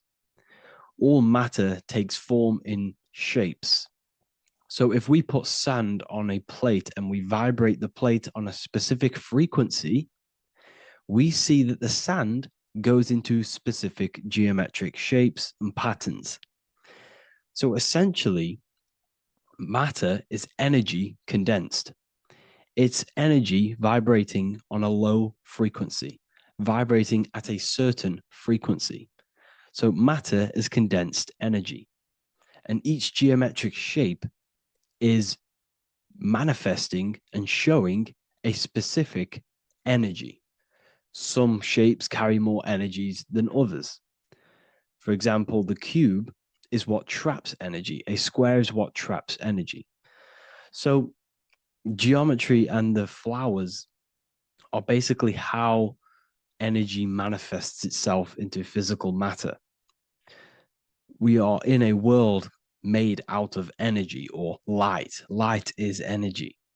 So everything is vibration, everything is frequency, and everything is energy. Even the words, each atom in our body, everything. So everything in nature has these mathematical energetic codes. So geometry is basically the study of nature and the shapes that are in nature and their energetic principles. Because like I said, matter is energy. So this is what we call cymatics, when we place water in a petri dish and we shine light on top and we vibrate the water. And we can capture, this creates certain patterns. Each frequency, like you see here, has its own pattern. So what we are seeing here in the physical plane is essentially energy condensed into physical reality. We see it in the turtle. We see it in every single form in nature. Now, external geometry and normal geometry, we normally get taught that this is God's way of creating physical reality, which is essentially true. However, it's far more deeper than that. Far, far, far more deeper. Okay, so what geometry truly is, it's not God's codes to reality. What we must understand is what the brain truly is. And what we must understand is that we are not in the world. We are not in the universe. The universe is us ourselves, and the world is produced by our brain itself. Okay? So the way you must understand how the brain works, so what you visually see, so geometry is to do with what we visually see. And what we visually see is heavily connected with our eyes, which are an extension of the brain. The eyes are the brain. And essentially, how we see is light, energy enters the eyes, and each eye goes to the optic nerve. And this energy is transferred into electricity, which travels to the back of the brain, to the visual cortex of our brain. And this is where the image is produced, what we see. Therefore, the world outside of us is truly inside of us. It's a projection from within the brain. The brain is an energy condenser, a decelerator, an energy decelerator. Everything outside of us is basically formless energy. It is formless energy vibrating at a certain frequency. So what the brain is, it's sucking in this energy, this light, and turning that frequency, that code, that light code, into a physical reality. It's condensing the energy and turning it into a visual image inside of the brain. Therefore, everything outside of you is not what it looks like. Everything outside of you is basically energy, infinite energy. And our brain is condensing this into a physical reality and projecting it outwardly, which you experience your visual field. Okay? And the ancients knew this. So this is basically called the sigil of Lucifer. Lucifer is known as the light bringer. Lucifer in Latin means to bring the light. This is the sigil of Lucifer, which shows the visual field and the brain. We also see this in the Google Play symbol. It's a powerful symbol showing you the visual field, which is basically a symbol that tells you that reality is inside of the brain. The brain is what produces reality, but consciousness is not produced in the brain. The brain is essentially a consciousness downloader. It's a computer, and it's a reality simulator. The body is a simulation of physical reality. You are inside of the body experiencing the body simulation. The body produces this reality. It's a piece of technology. So Lucifer is to bring the light. Lucifer is the light being produced in our brains. Okay? So this is why they say Lucifer can tempt you. Lucifer can be the devil because it represents physicality. It represents the false light. Lucifer can trick you because it represents the physical world can trick who you truly are. So now that you understand how the brain is basically an energy decelerator and it creates and simulates a reality to your consciousness, you are no longer a person in a universe. You are the universe itself experiencing itself. Therefore, geometry is heavily linked in with the brain. Geometry is essentially how your brain and how your eyes decode energy. So what you are seeing is the mathematical codes of your brain creating reality. So what they teach you is the external is that geometry is God's way of creating this world, and these are the mathematical codes God's created. But now I'm telling you the internal. This is the truth. Geometry is how your brain mathematically condenses energy and light into a physical reality. So therefore, your brain is a computer program. So now geometry is nothing outside of you. Geometry is not something created by something else. It's created by your brain. Your brain produces these patterns through mathematical codes by breaking down energy into physical reality. And this is why you see geometry in everything around you. This completely changes your view on geometry. It's in your ear, it's in your face, it's in everything. Geometry is everything. Okay? So now that you understand this, now, as we were talking about the visual field earlier, the ancients knew about this. The ancient Egyptians knew about this. We can see this symbolism inside of the casket, the Egyptian casket. See, this crossover represents the visual field. This represents the back of the brain. This is the left hemisphere, the right hemisphere. And now some of the most simplest teachings in geometry is that straight lines are masculine and curved lines are feminine. And we even see this in the human body. The feminine human body is curvy and the masculine human body is liney. And even with the genital reproductive area, we have a line and a curve, 0 and 1, the binary code of all creation, 0 and 1, because that's basically all that exists. Nothingness and one, nothingness and God, nothingness and consciousness. That's all that exists. Now that I've told you that, the basics of geometry and the line and the curve and the feminine and the masculine, what do we have here? You see this stick here? This is a curve. And what's the right hemisphere? The right hemisphere is the feminine, the feminine energy, the feminine aspect of our brain. Then we have a straight line. This is straight lines. Now this represents the left brain. So the Egyptians are showing you the left masculine brain and the right feminine brain because of the curve and the straight line. And this is the visual field, the crossover. So there's a crossover in the brain. The left eye is connected to the right brain. The right eye is connected to the left brain. Okay, so the left eye is connected to the right brain. The right eye is connected to the left brain. The solar and the lunar. So, like I said, everything outside of you is basically energy. Your body is basically a holographic avatar, condensed energy produced by your brain. There's nothing actually outside of you. Your 5 senses are electrical threads of light. And when you touch something, this is basically electrical signals in your nervous system, which are reporting back to the brain. Therefore, what you touch is actually, you're not touching. The feeling that you feel when you touch something is not the true feeling. That's your nervous system you're feeling. You're feeling your nervous system in the brain. It's electrical signals to your brain. So the 5 senses do not decode, well, what you're experiencing as the 5 senses is not outside of you. This is your brain interpreting electrical signals. You don't experience the world, you experience your nervous system and your brain. The nervous system is an extension of the brain. So this is the truth. This is not woo-woo spirituality. This is true consciousness science. But I'm teaching you here. Okay?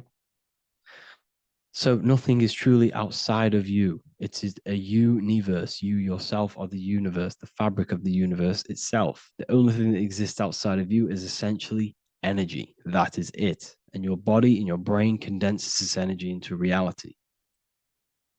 So when we look into architecture, why is architecture, the ancient architecture, so important? Because what did I tell you at the beginning? Shapes and physical matter is condensed energy. Each shape holds specific energy. Some shapes hold more energy, emit more energy. Some shapes condense energy. Some shapes transfer energy. Each shape, each geometric shape has an energetic principle because matter is essentially energy. So when we look into cathedrals and the ancient buildings, they were filled with geometric patterns, geometric shapes, because they understood the energy principle. Architecture is basically solid energy. It's physical energy. If we create this pattern here is an energy code. And if you stand next to it, you're going to gain that energy. It's going to be imprinted on your body. So essentially, they filled their buildings with high energy geometric shapes, points, triangles, pyramids are very, very energetic. This is why you have crystal pyramids made, organite pyramids. They're always in pyramid shapes. That's why the Egyptians built in pyramids, because pyramids hold high energy. They emit high energy. So this is why you see all these different geometric patterns. Okay. So in the real reality, in the energetic plane, this building would basically look like this: lines and grids of energy. Okay. This is what it would look like in the energetic plane, a blueprint of the energy body. So, as you see here, these are the different frequencies in a petri dish of water in a petri dish. And you can see they are specifically aligned up with these specific patterns. You can see geometry even within geometry. It's fractal. So essentially, when you would stand inside of these buildings, they would imprint the energy of the building in your body because your body is healed through energy. You have an electromagnetic field around your body. So by creating buildings with geometric patterns, we are essentially increasing the energy of the building because the building itself is energy. Okay. So when we fill it with geometric patterns, we're increasing the energy. We're giving it a certain energetic imprint. So when you stand inside of that building, you're being imprinted with that energy. Okay. So especially with these windows, these stained glass windows. Well, why are they stained glass? Well, color is frequency.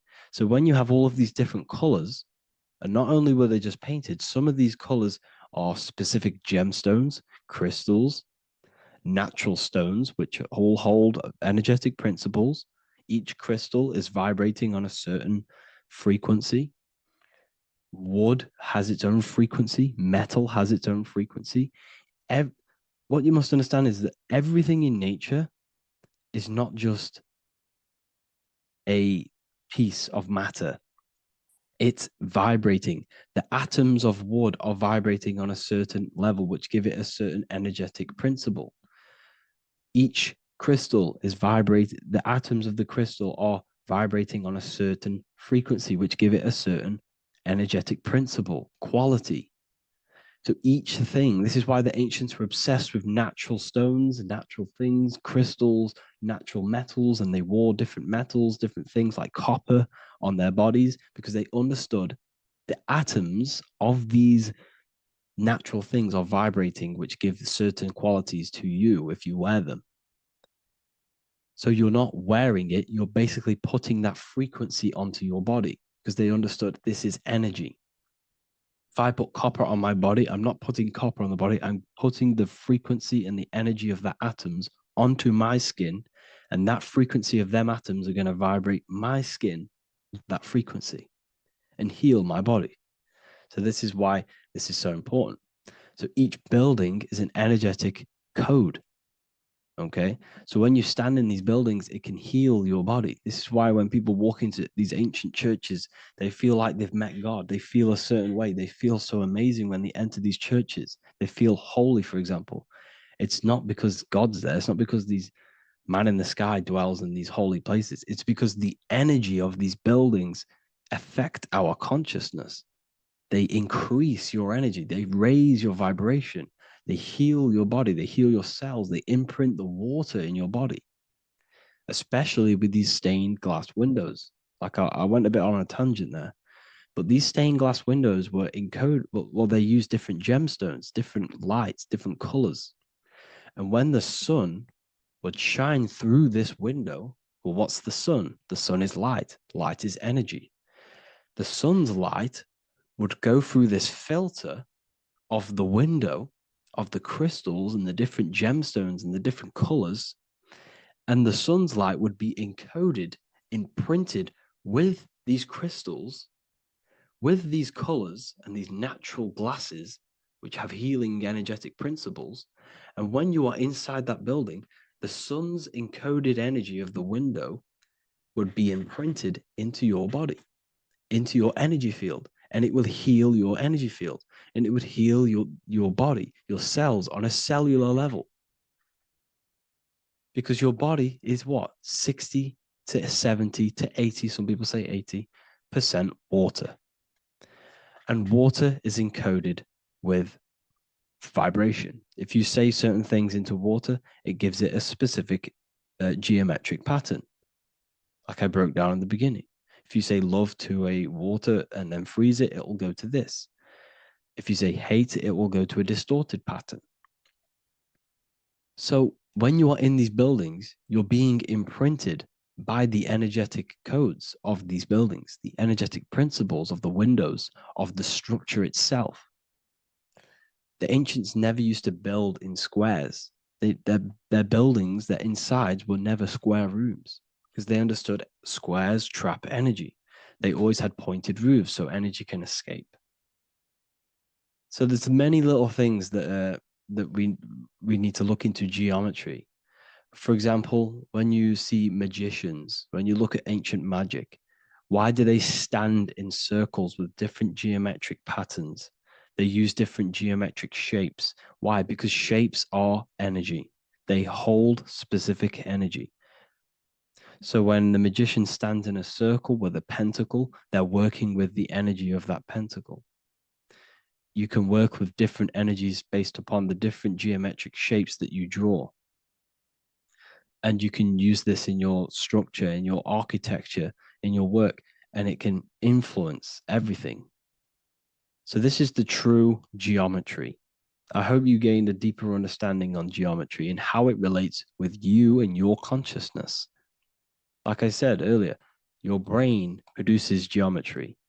It's basically how your brain decodes energy. It's not God, how God creates this reality. And no, you're in this reality. You are the reality itself. Your body produces the reality. Therefore, geometry is one with you. So therefore, if I play with the geometry of the buildings, for example, like the government have, everything's in squares. If you look outside, everything's a square, everything's a rectangle. You go to a city, every window is a rectangle, every building is a rectangle. You live in a box room, everything is boxed and squared off in this reality, in this modern society. Why? Because they're trapping energy. The box is the cube is the most simple geometric shape, which basically condenses energy and it traps energy. And if you subconsciously see squares all the time, your phone's a square, your TV screen, everything's a square, your keyboard, your desk. Go and look at the ancients. They never used to build in squares and cubes. And if you go into nature, you'll never see squares and cubes. Nature doesn't create squares and cubes. Everything in the modern society is squares and cubes to simple your consciousness down, to dumb your brain down. So the ancients built very, very complex structures. Why? Because they understood what we see affects our brains, because our brains decodes reality and creates reality. If you see a sophisticated building, this is going to give you a sophisticated mind and raise your IQ levels over time, subconsciously. I'm not saying if you look at this building, you're going to become smart. I'm saying if every single building in your environment, ment is mind, mental, every single building in your environment was this complex and complicated, it would increase your IQ on a subconscious level. It'd make you more complex, make you more intelligent. So they've dumbed everything down. They've dulled everything down. Look at everything. Everything is being dulled down. So anyways, I hope you all gained a better understanding on this. If you want to gain more occult knowledge and esoteric knowledge, make sure to read the Book of Wisdom, Volume 2. If you're inside the university, you can get this book for free. Go to the general chat area and follow the instructions and you can order yours for free. Truly life-changing stuff. Because the issue is with the world is that no one really understands who they are, what they are, and why we are here. That is the issue for people's depression, for people's wrongdoings. They don't understand who they are, what their emotions are, what their mind is, what their body is, what reality is. This book gives you that. This book gives you the sense of understanding, the sense of well-being that will give you a better life because you understand life and what life is.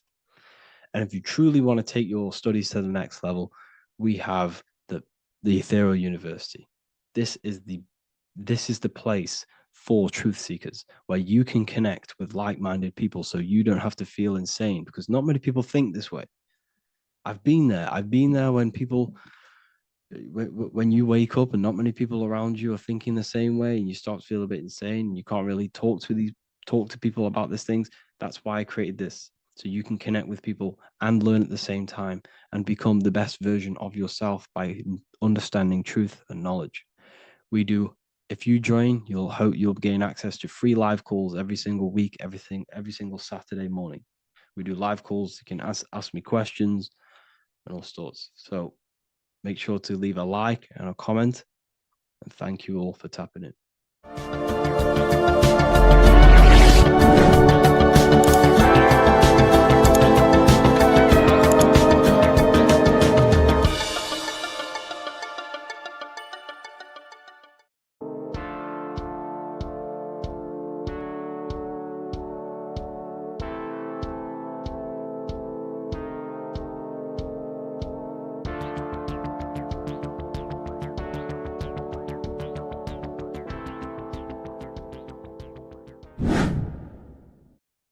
How are we all doing, people? It's Revival of Wisdom from the Wisdom Academy. Today, we're going to be breaking down God, consciousness, and the higher and the lower self, and how to overcome the lower self. Now, the first thing you need to understand is that you are the invisible intelligence within the brain, within the body. This invisible intelligence is known as the mind. But you are not the mind. You are the observer of the mind, which is the soul, the invisible entity. The mind is your intellect, your intelligence. Now, the mind is, it's hard to put this in words, but the mind is something that gives you the ability to explore the universe. And this inner self is the I am. It's the quiet, the inner self, the voice you see in you hear in your head. This is why within spells high twin, inside, internal. The I is also the number one, which is one line. Because the one and only, is the inner self, which is the I am. This is why you say, my name is Harry. You are not Harry, you are the I, the inner self, the intelligence. Okay, this is why Jesus in French is I am. You look with the two eyes and you see with the inner eye. I and I, the same thing. Okay, because the I inside is what gives you the perception of what you're looking at. So when someone's trying to explain something and then you catch on saying, I see now, it's because you're seeing with your inner eye, the one that gives you perception, gives you intelligence, gives you the ability to understand things. This is the internal I, the invisible self, which the physical body is nowhere near as complicated as this inner self. Is in infinite potential, infinite potential. God, God, generator, operator, destroyer, soul, mind, and body, Brahma, Vishnu, Shiva, the Father, the Holy Spirit, and the Son. They're all, the reason why you see God is always a triad is because it represents yourself. Your invisible intelligence is God. Me and you are the same invisible intelligence. We are the invisible intelligence experiencing the program being ran by the central nervous system and the brain. I always say this in my videos, but I have to, in order for you to understand the things that I'm going to say later on in the video, you need to understand this concept, is that you are the consciousness experiencing the nervous system, the tree of knowledge of good and evil, which is you here. You would be in this invisible intelligence right here in the center of the brain. Now, this is why the ancient Christians show God is in the brain. This is the brain stem. This is the brain. This is also the brain stem and the brain. The brain stem and the brain. It's all depictions of the brain because the brain's the computer, the electromagnetic computer, which decodes the demands created by the invisible intelligence, the I, the inner self, you, your true self. The person moving, if you observe what someone moving, this is going to sound, but if you observe someone walking, it's not the body. The body is moving, but the thing telling it to move is the invisible intelligence. Before you kick a football, is a decision is made within your invisible intelligence, your mind. And this consciousness, this invisible intelligence, is either stuck between the lower self and the higher self. Okay? When the invisible intelligence, meaning the true self, identifies itself with the physical body, it will trap its mind within physicality. This consciousness that we have is either operating in the lower self or the higher self. It's either feeding the material body or it's feeding the spirit. Okay? But because we are physical and spiritual, we need to be even. We don't want to be meditating all day long because we do have a physical body as well whilst we are here. We are playing a game in physical matter. Okay? Now, the reason that you incarnated here is to learn a lesson because the mind can manifest anything it wants within the astral planes, within the world of imagination. It can manifest anything it likes, but it incarnates into matter, into this game, so we can understand labor, because anything in matter, you have to labor to manifest. But in the astral, you can manifest at the click of a finger. You come here to learn the knowledge of good and evil. And your consciousness, I came out a bit off topic there, but your consciousness is experiencing the lower or higher self. The lower self is manifested in the lower parts of the body. Sex, food, and power, the lower three energy centers. These centers are like mini brains. You are literally thinking with these centers. And when your mind is stuck within these lower centers, you'll think, have you ever heard the term of thinking with your penis or thinking with your, you know what, as a man? Even females maybe, but mainly this is a boy saying, you're thinking with your penis. This is a truth, it's truth in plain sight. You think with these energy centers. When you're living off the lower three centers, all you care about is sex, food, and power. Eating, sleeping, and greed. Power's kind of like greed.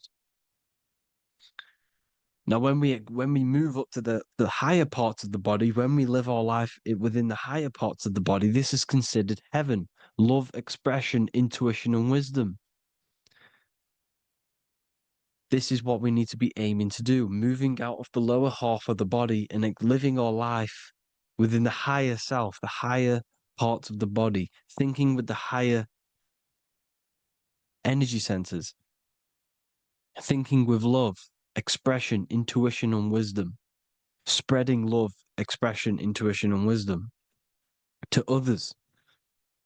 Heaven is even. This is why Jesus is pointing at the heart chakra, always pointing at the heart.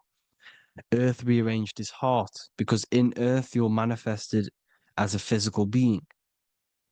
You're in the heart, good and bad. You need to be balanced between the good and bad. Because love can be a demon too. That's a whole nother video, but love can be a demon. Now, the seven chakras are known as the seven seals in the Bible. When the Lamb opened the seventh seal, there was silence in the heaven for about half an hour. This is a verse from the Bible. The Lamb is Aries, which is the higher brain, the cerebrum, the cerebram. Ram, Aries. Because when the Ram opens the seven seals, you enter the kingdom of heaven. Because these chakras seal your invisible intelligence. They seal your true self. You are behind these seven seals, your true invisible self, your true consciousness. Because behind these seven seals, you do not think about anything materialistic. Your intelligence is not material. It's not physical. It's not from the physical world. It does not desire the physical world. The body is the beast. The body's the animal, the lower self, which can corrupt our intelligence. It can corrupt the intelligence. Okay? Now, we need to balance these chakras so that we gain a deeper connection between this intelligence and the brain. Because when there's a strong connection between the brain and the intelligence, your body and the intelligence, you have a strong connection. Therefore, you can manifest what the intelligence is saying at all times. Meaning, when, for example, your higher self, this is intelligence, the higher intelligence is always speaking to you. It's always guiding you. It's always telling you the right thing to do. You can feel it when you're doing something wrong. You can feel that you're doing something wrong because this higher self, this intelligence knows what it needs to do here. And when there's no connection between the body and this our intelligence, our true self, when we strip away, when you close your eyes for long periods of time, you will figure out you are this invisible, infinite, creative being. There's no words that I can't describe what it is, but it's the voice inside of your head that you can feel when you close your eyes. You are this being inside of the head, heaven, because this is heaven, this intelligence. And when there's a strong connection between the body, you can manifest everything it's saying. When everything is balanced, when you're no longer thinking with the lower centers, when they're all balanced, you're not thinking in particular with every center, you balance them all, you can manifest everything it says. Your body will act out what the intelligence is always saying. This is God in the brain, the intelligence, trying to touch Adam, representing the lower self. This is why they're not touching. Notice how Adam is resting, but the intelligence is always reaching out, stretching, symbolizing metaphorically saying it's guiding. I'm always reaching out. The intelligence, your intelligence is always guiding you. It's always reaching out to you. But Adam is ignorant of it. The lower self is ignorant of it. And that's why he's so relaxed and God is so stretching out. Because at our highest self, that when you think of when you want to better your life, that highest true version of yourself is God. When you're manifesting this, your highest self, this is God. Your truest form, your most perfect form, that is God. Your highest version of yourself, that is God. Emotions are not what you've been taught. Emotions are not something that should be reactive, okay? You should not let the emotion be you, except that you should experience them instead of letting them become you. You need to understand there's a separation in our consciousness. You have the soul, which is the person who is observing your thoughts. When you think a thought, who's the one observing that thought? The soul, you, the I am, the I, the inner self, the one and only. And inside of every single body, inside of me, inside of you watching this video, there is this same intelligence that is inside of me, inside of you. And it's the exact same intelligence, experiencing a different body. And this is what we mean by the universe is mental. We all are all sharing the same ball of consciousness in a different body. The animals, the fish, the cells, all expressing this one consciousness. Me and you are the same. This is why the golden rule is treat others like others should be treated, because I am you and you are me in a different body. Now, going back, you need to identify that there's different levels of consciousness: soul, mind, emotion, and body. Okay? Your emotions are on a separate layer than the body, the mind, and the soul. So when you identify there's a difference between all of these, you do not let them become you. You do not let your mind rule you, because your mind can be corrupted. Your soul is the one that is pure good. pure love. But your mind can be corrupted. Okay? Your emotions can be corrupted. The body can be corrupted, but the soul can never be corrupted, only layered on top. You can only throw piles of programs within the subconscious, layering the soul down, but deep, deep down inside of every single one of you, there is a loving being. Because love comes from the heart. Love is the universal emotion, expression. Now, your thoughts can become bondage, your emotions can become bondage. Now, what do I mean by bondage? By conquering the lower self, we need to conquer our own mind, because the mind is what's manifesting the lower self. When you're thinking with the lower half of the body, when you're becoming your emotions, you need to experience the emotion, not become the emotion. Do not let the emotion become you. Do not let your thoughts become you, because your thoughts are tools that you can manifest. Your thoughts are the idea. Your emotion is the energy that you can use to manifest that thought. Your emotion is energy in motion, emotion. You use emotion to manifest, to feel as if you already have the thought. Therefore, you become that vibration. Therefore, your emotions are actually a creational force that is given to you to manifest things, because you're a human, a manifester. You're here to manifest things. You're a creator. You are a god. Your inner self, your intelligence, your I am, the one and only inside of you, the inner self, the quiet one, the one that's deep, deep down, the invisible intelligence, is it's creating things all the time. All the time. Speak no evil, see no evil, hear no evil. This is the astronauts, they're Freemasons, but they understand this, because thinking, seeing, and hearing can corrupt your mind. And when you have a corrupted mind, you'll have a corrupted subconscious. The subconscious will manifest into the body, because 90% of your behavior comes from the subconscious mind. So you got to speak, see, and hear no evil. A sin, what is a sin?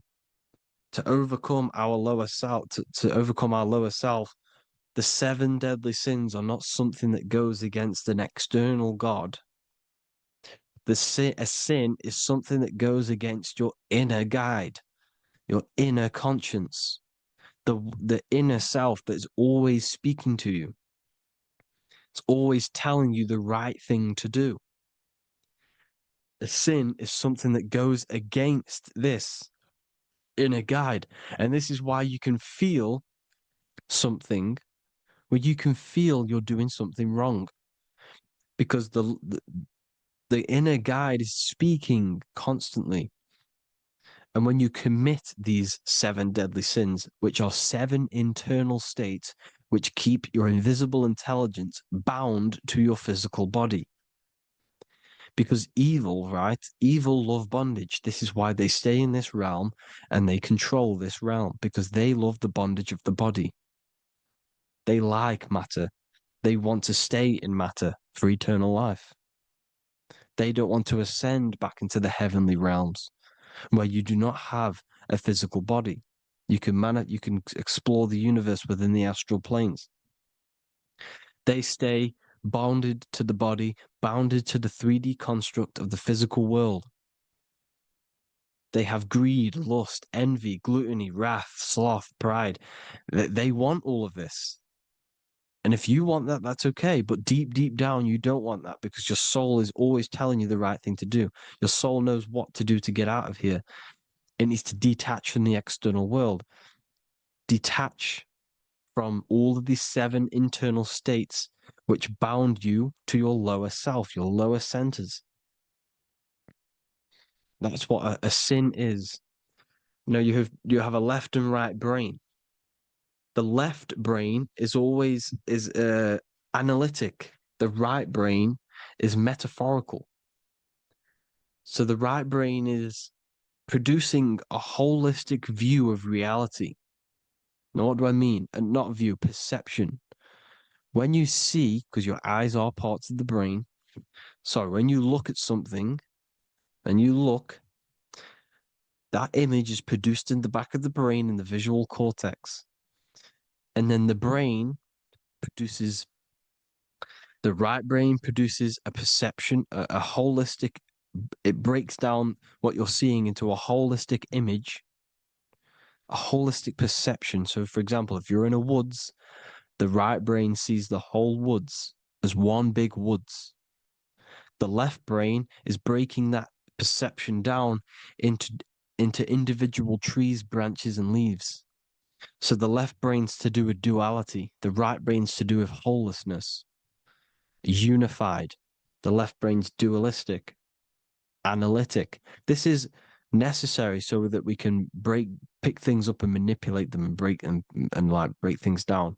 We need the left brain, we need the right brain. I'm not saying any of them's bad, but the left brain, sinister in Latin, means left. Because when you're left-brained, you see everything in dualistic. You see everything is dual, when everything's actually one. We need to be focusing and strengthening our right hemisphere. I'm not saying sit in the right hemisphere all the time, but we need to be strengthening our right hemisphere. And this is why left is sin and right is right. Because when you focus on the right hemisphere, you see the holistic perception of creation. The right hemisphere sees humanity as one unified consciousness. The left hemisphere sees everyone as individual persons and egos. Because the left hemisphere is dualistic. And this is why the Bible says, cast the net onto the right side of the ship and ye shall find. John 21:6. What does that mean? Cast your energy, cast your perception into the right hemisphere of the brain, and ye shall find unified consciousness. You shall find your higher self, the one and only. If then you have been raised with Christ, seek the things that are above, where Christ is seated at the right hand of God. Wow. Powerful. What does this mean? Seek the things that are above, where the Christ is seated at the right hand of God. God is your consciousness, your invisible intelligence between the two hemispheres. The right hand of God is the right hemisphere. Seek the things that are above the heart.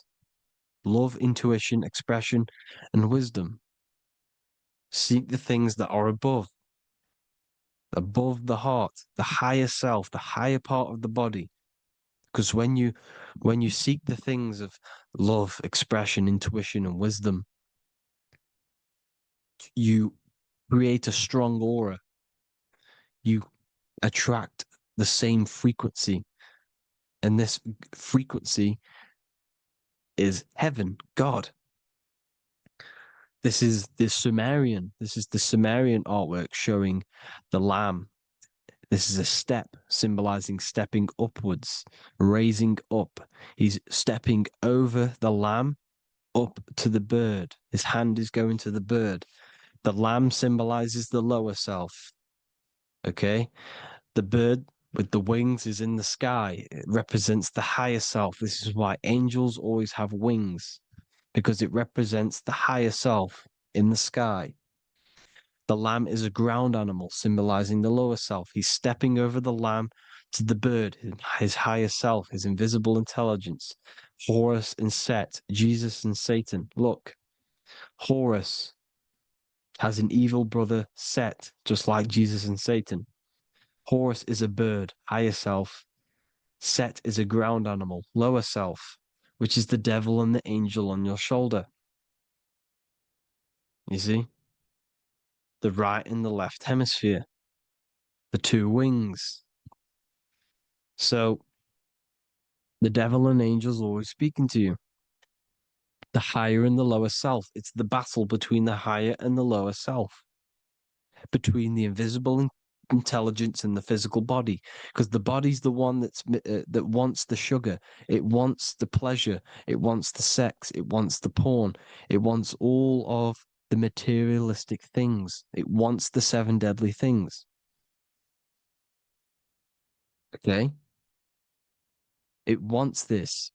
There's a battle between the higher and the lower self, your intelligence and the body. This is why you need to become balanced, so that there's a deep connection between the body and the invisible intelligence that I am.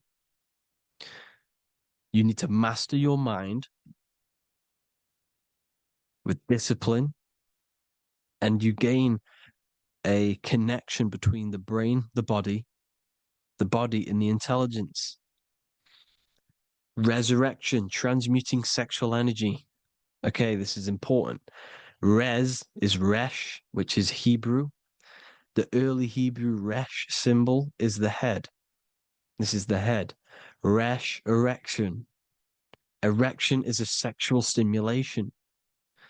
Resurrection is rise erection. You got to raise your sexual energy up the base from the spine to the head. This is the Christ, the Christos. There's a psychophysical germ, psychophysical oil produced in the brain every month. Go and watch my other video on raising the chrism. Okay?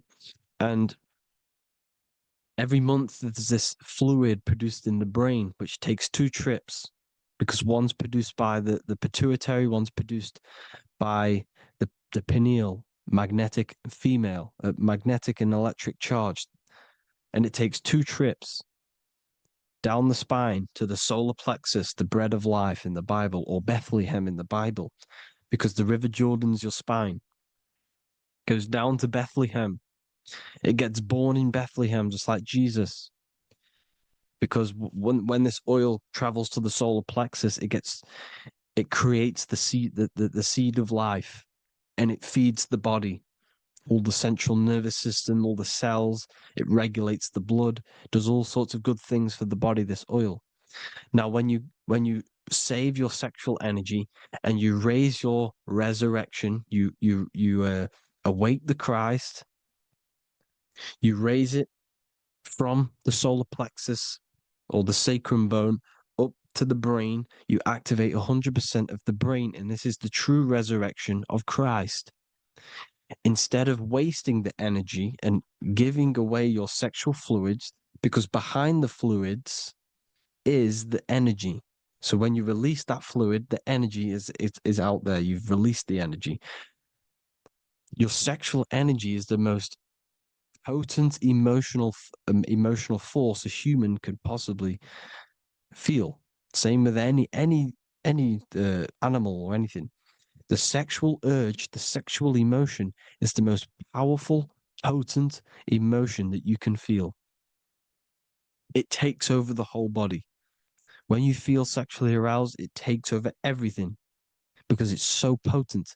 And when you fight the serpent, when you fight the sexual energy, which is shown here in the Egyptians, the cat cutting off the head of the serpent, or Hercules fighting the serpent, or in the Greek mythology fighting the 7-headed dragon, the 7 chakras. The serpent is your sexual energy because it symbolizes your kundalini. When you fight it and you transmute this energy, instead of releasing it, instead of acting sexually on it, you can transmute the energy, transfer it from the solar plexus up to the brain. You can also do this with other tasks. Instead of releasing it, instead of raising it from the solar plexus to the brain, you can use it for other things. So, for example, you want to think critically. You can use it for critical thinking. You can use it for going to do exercise. You can transmute sexual energy into anything. But you can do this, you can raise the sexual energy, and you can use this energy to push the cerebrospinal fluid from the solar plexus up through the spine, up the 33 vertebrae to the brain, and it'll activate 100% of the brain. And this is the resurrection of Christ. Jesus was never dead. Jesus was never rose from the dead. It symbolizes the Christ, Jesus Christ, Christ is Christos, which means oil in Greek. The resurrection of the Christ, the Christos, the oil. When it activates 100% of the brain when it's raised, and it can regulate all the systems, it can regulate all the blood, it can regenerate the body. And this is the true Antichrist. They don't want us doing this process. The Antichrist is not against Jesus, it's against the fluid in our body that makes us live hundreds and hundreds of years and makes us live as gods. This is the true resurrection. And when you fight the serpent, you fight your sexual urges, your sexual emotion, the most strong emotion that you could ever feel. You can do this process. And this is the true secret of transmuting sexual energy. Because when you transmute the sexual energy, you can become a god. And this is why Hercules is fighting the serpent. Notice how the serpent is low. He's reaching down to it. It represents the lower self. Because the lower self wants the lust. It desires sex. The body desires sex. There's a fight between the higher and the lower self. But when there's balance, there's even. Heaven is even. When there's evenness between these, this is the kingdom of heaven. This is when heaven is on earth. So at our highest levels of ourselves, the highest level of our intelligence, this is God. God is something that we manifest. We need to achieve Christ consciousness by battling the body. There is no battle outside of the physical body. It's an internal battle. Jesus and Satan have been externalized. Nothing exists outside of you, because I explained in the beginning how you are the consciousness experiencing the central nervous system. Therefore, there is nothing outside of you. It's all internal. Jesus and Satan have been externalized. Why? Because it's business. The church is a business. It's all a business. They've created these figures to be historical when they're not historical. The Bible's not historical. It's all externalized. It's called exoteric, when the truth is esoteric, internal teachings. So anyways, people, balance the chakras, balance the two hemispheres of the brain, balance the conscious and the subconscious. Balance is perfect, the yin and yang. You are spiritual and physical. You live in day and night. You need to be balanced. Oneness. Seek oneness. And this is the true kingdom of heaven. And when we all realize that we are all the same intelligence, the same consciousness expressed in different bodies, when we all realize this, we all realize we're all one. Doesn't matter what race you are. It doesn't matter what race you are, where you're from, your nationality, because none of you are actually from here. None of you are from the physical world. You're manipulating the physical world through the physical body. You are the I am. We all have a soul. Every single one of you has a soul. We all have souls. The reason why they say some people don't have souls is because they're trying to suppress your mind. They don't want you to know that you have a mind. That sounds crazy, I know. But a lot of people haven't realized that they have an infinite intelligence called a mind. And behind that mind, if you can observe your thoughts, the person who is observing the thoughts, you have a soul. Everyone has a soul. Don't listen to all these people saying some people don't have a soul, some people do. We all have a soul. Every single one of us. So anyway, you need to break the lower nature of yourself. At our highest levels, we are gods. Our intelligence, our universal intelligence, the I am, the intelligence that's inside of the brain, is God. Our minds are being corrupted within believing that you are the body, and the result of this is a society like today, because everyone thinks they're the body. And everyone's living in the lower nature of self, where everyone only cares about themselves. But when we realize we're all one big consciousness ball, we're all the same consciousness expressed in different bodies, there will be peace. So thank you all, people. If you do want to learn more, if you do want to read my book, it's called The Book of Wisdom. I'll put it in the description. It's an amazing book, people. It's going to give you the best understanding possible about creation, yourself, and the world. It's amazing. The Bible, everything. I have just launched a new cymatic library. A friend of mine has just added this to the website. He creates beats and he creates the purest beats. So they are actually the frequency that it tells you. Most of the stuff on YouTube and Spotify and Apple Music is all, it says it's a certain frequency, but we know these major platforms are all playing with the frequencies of the app. So if you want a real binaural beats, solfeggio scale frequencies to meditate on or listen to throughout the day, join the Occult Library. You can get a 2-day free trial. I'll put the link in the description. Thank you all, people. Hope you all enjoyed this video. God bless you all.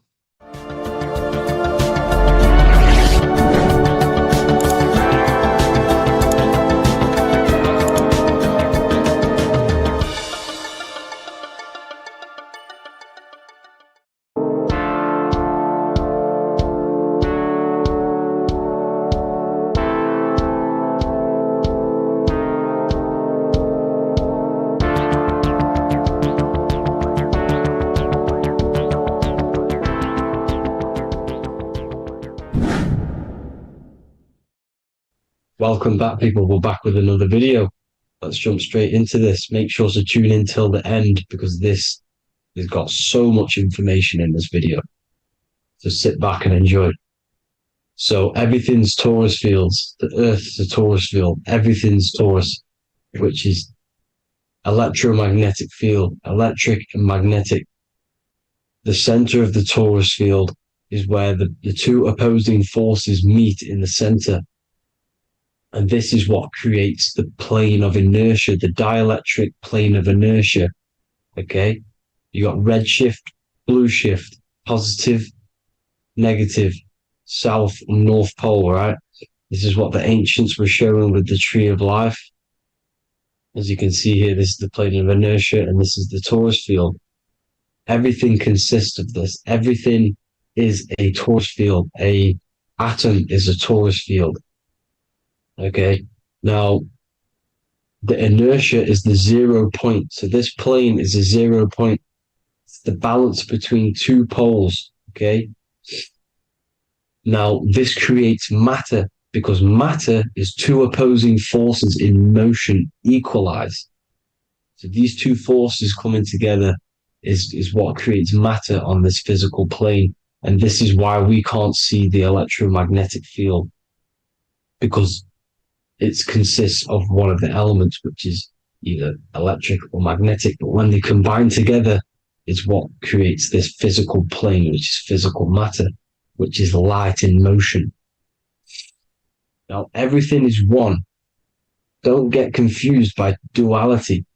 Duality is two opposing forces, but them two opposing forces are created by the same substance. It's two aspects of the same substance.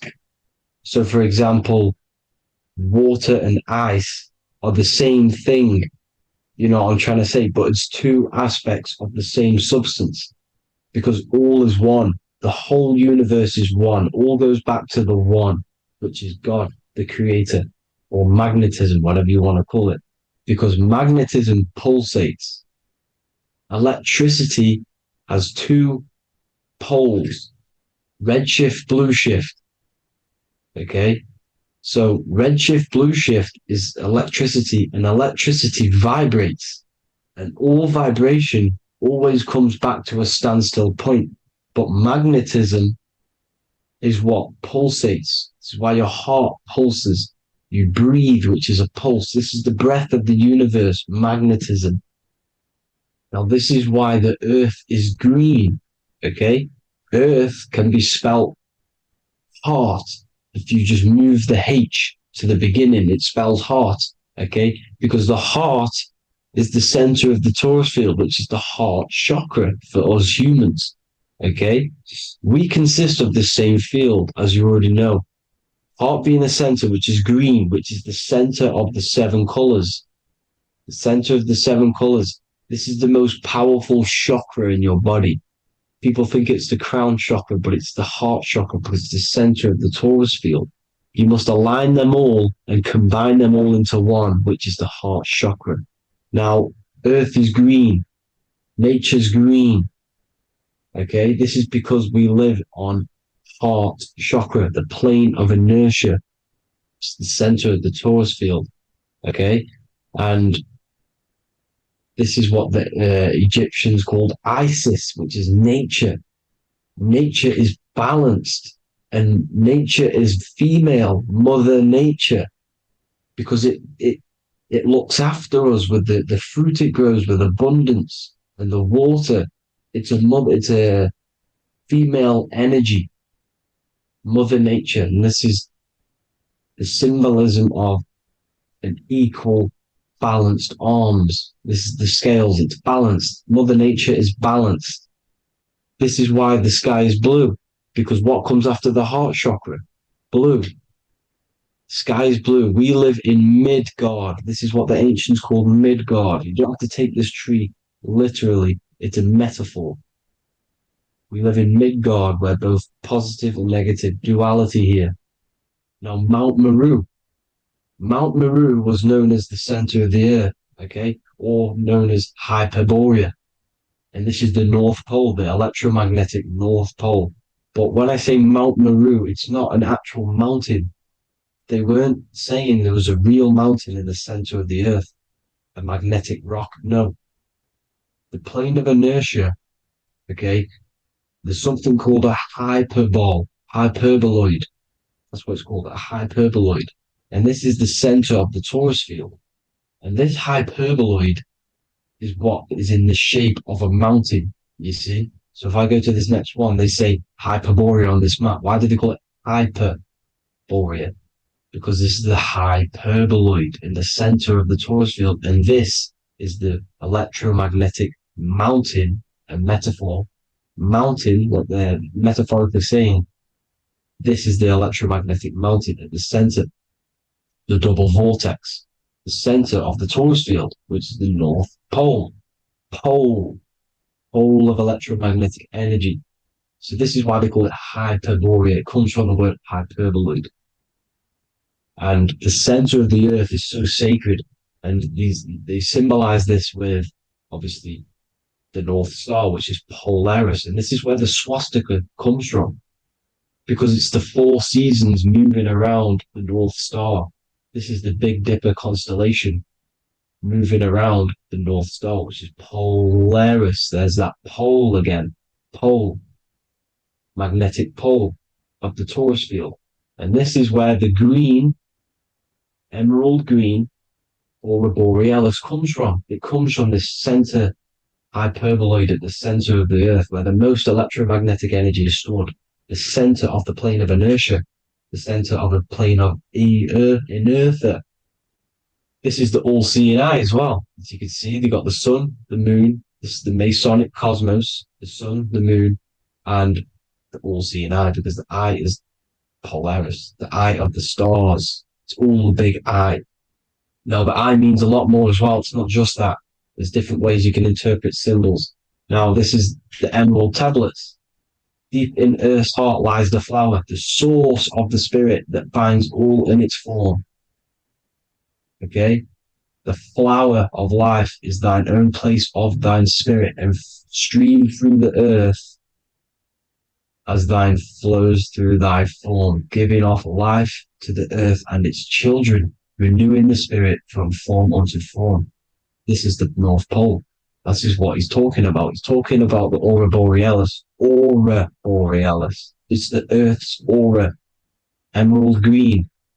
Heart chakra. Plane of inertia. Green. Earth. Heart. You see? All related. Now, there's many symbolism of this. So much symbolism of the ancients. The 7 layers of heaven. 7 layers of heaven, which are the 7 planets. Okay? these planets are the solar system. It's the solar system because we are the soul. We are the sun, the soul. And we're inside of a solar system, which is the 7 planets. That's why there's 7 layers of heaven. Okay? The rings of Saturn, the rings of the planets are moving around us. Okay? So this is what the ancients were depicting in their cosmology.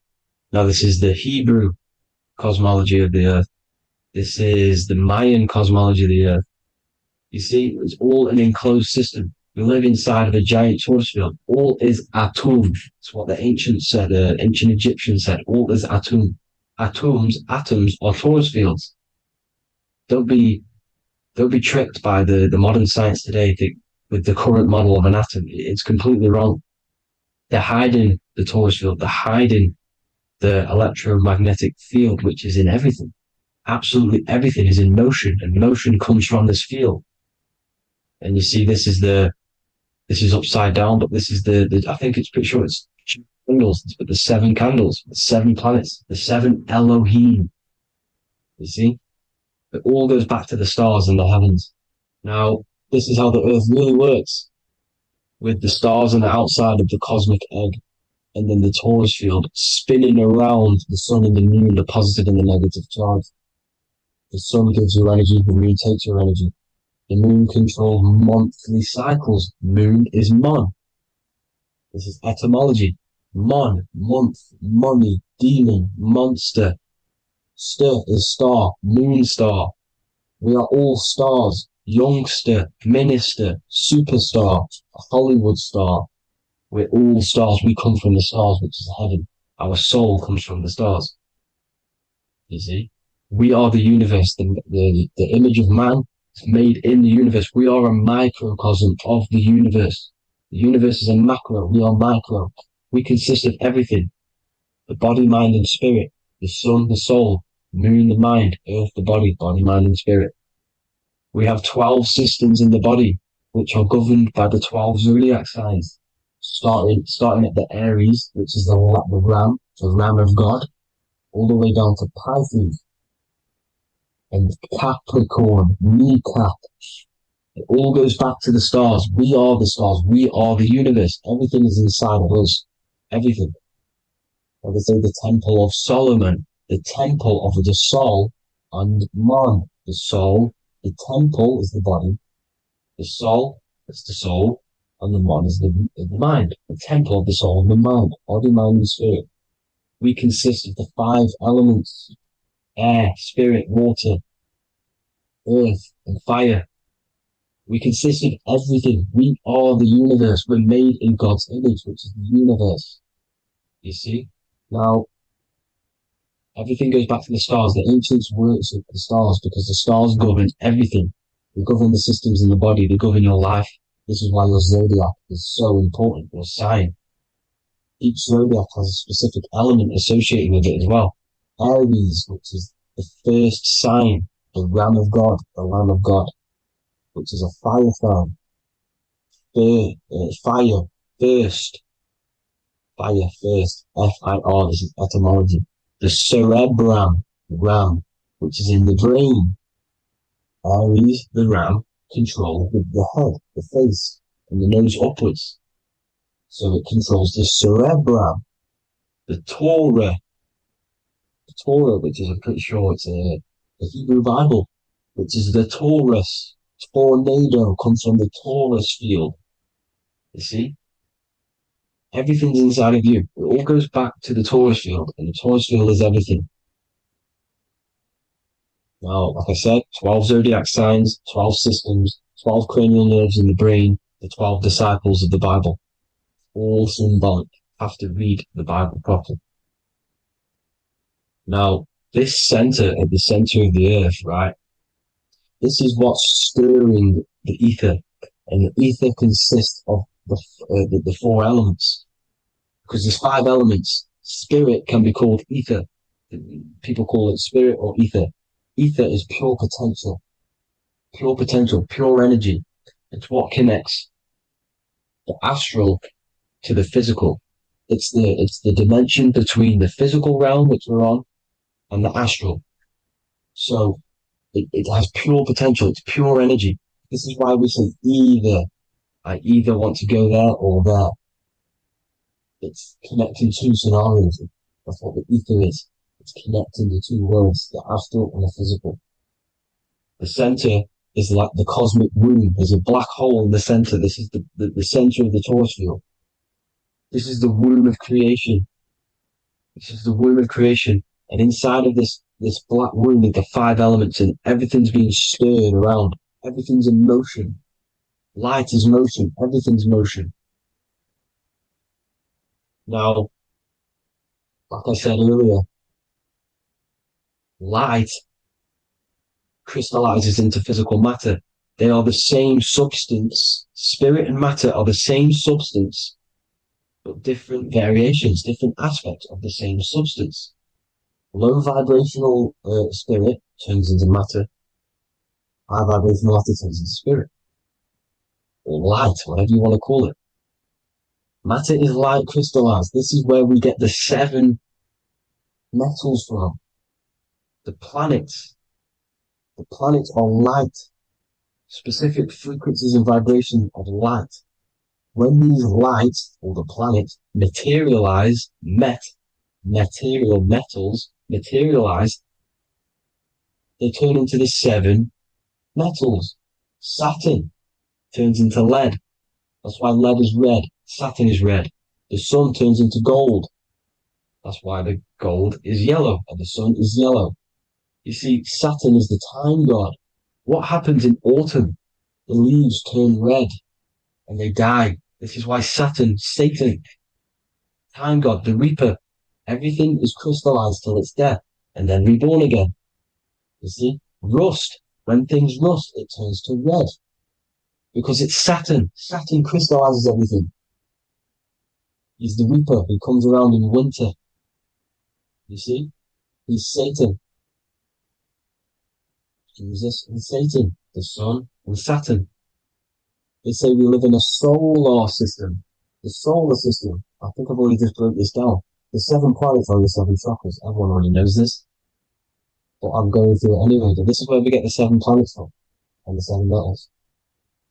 You see, all the ancients knew it was an enclosed electromagnetic system. It's not a spinning ball in the middle of space, people. They want you to believe this so you get stuck in this material world. Because if you believe everything's material, you can never affect this plane effectively. You can never create your life effectively. You don't understand the planes of existence. Because the mental plane is a higher plane. And it breaks down and it controls the planes below it. The mental plane, hold on, I've got it here for you. The mental, the astral, etheric, then physical. Etheric connects the physical to the astral, but the mental is what's above them all. You see? Now, it's important to understand this.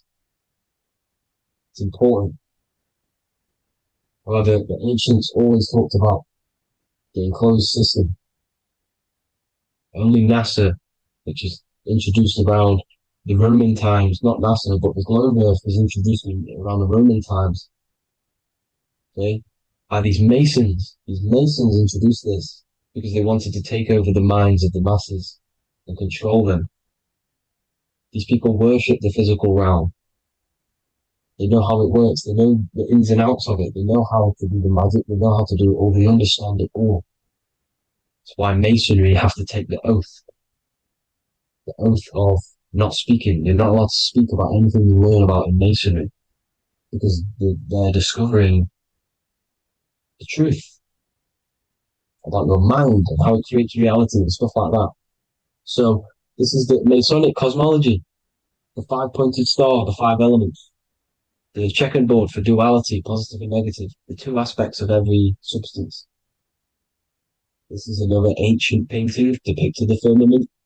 The stars inside the firmament. The sun. You see, the ancients worshipped the sun because it's so important for sustaining our life. It's the only reason we're alive is because of the sun. But then people think it gives you cancer today. They brainwash you to think the sun gives you cancer when it's the number one source of all life. They want you to believe it's a big, spinning, dangerous ball and says, it's not. It's here to give us life. It's God's Son. That's why Jesus is known as God's Son. It is the Son of God. God created that to sustain us. You see?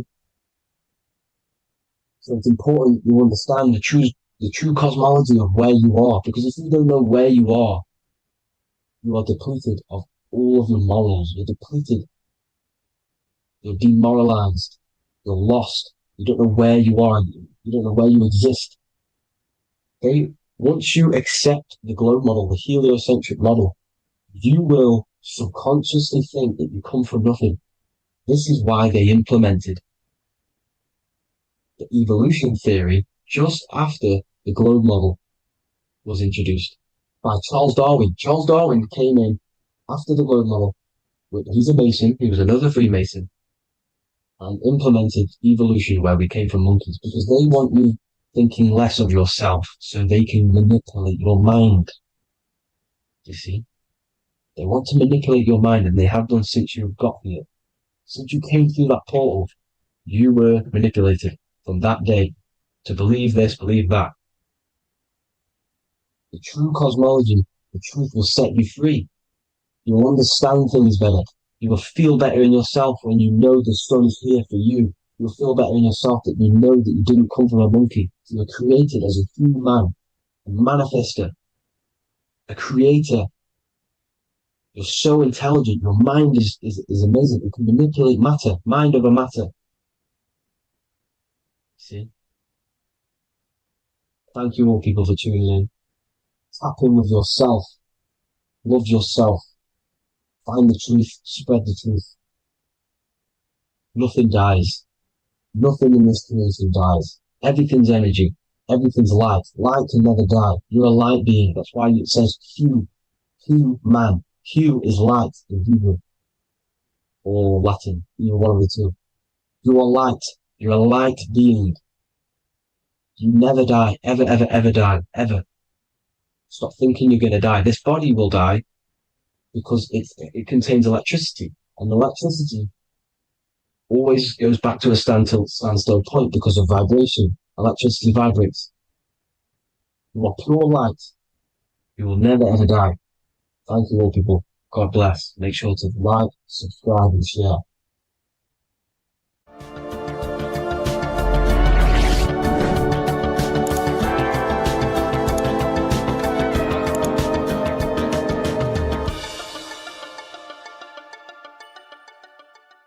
Welcome to Revival of Wisdom.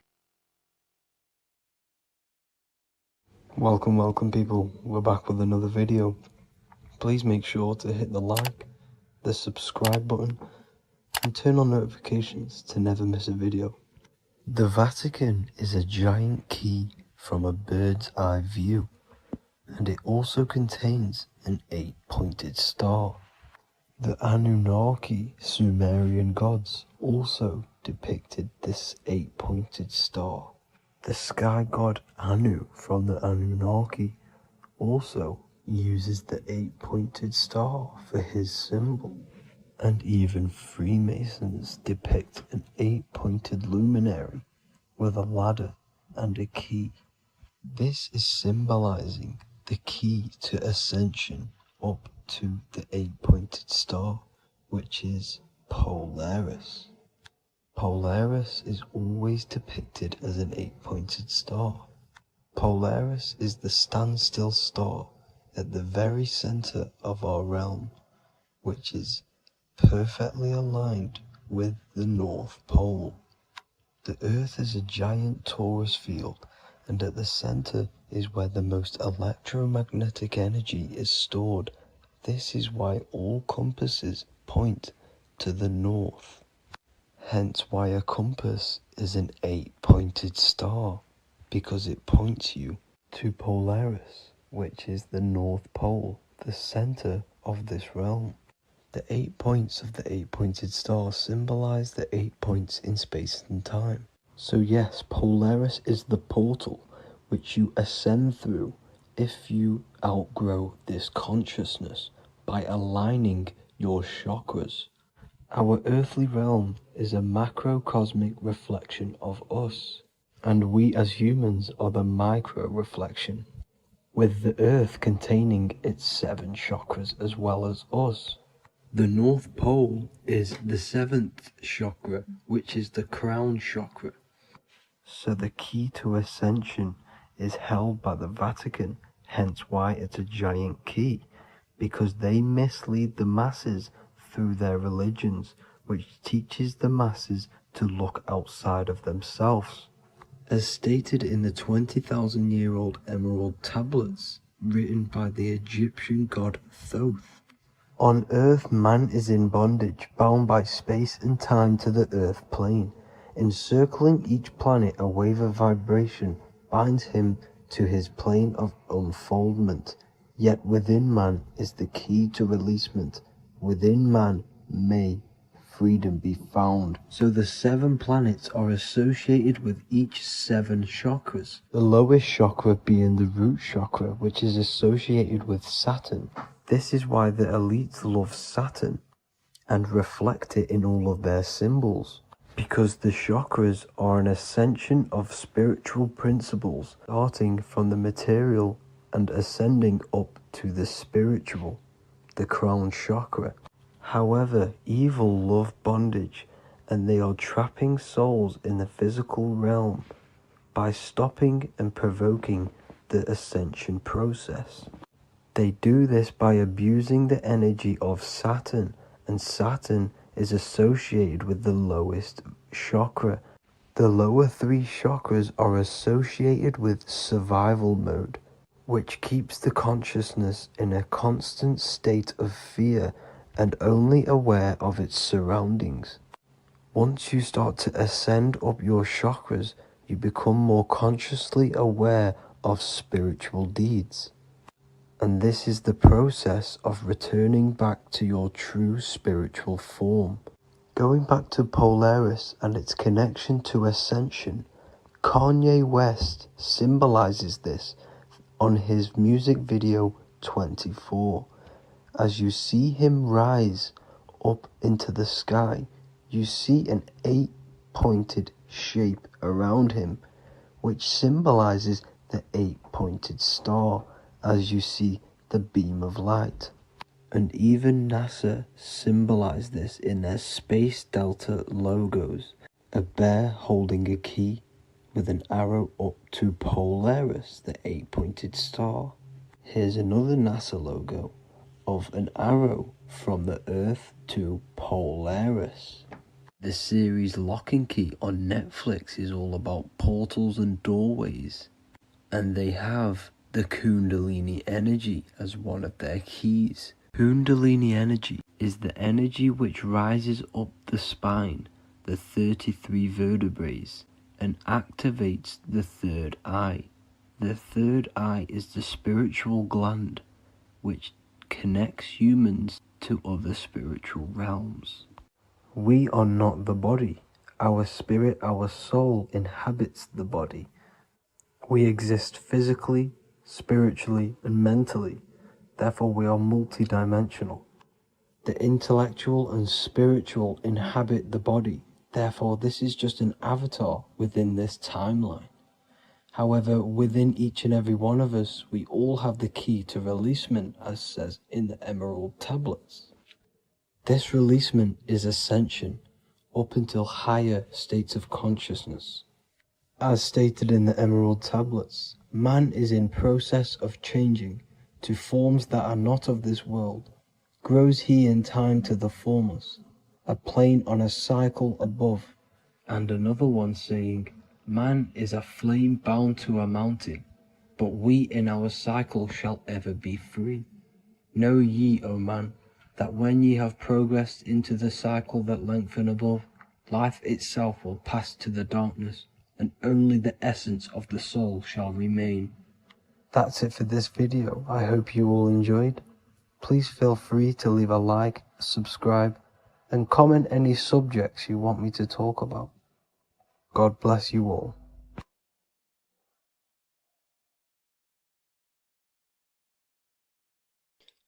What if I told you you don't have one body? You in fact have four.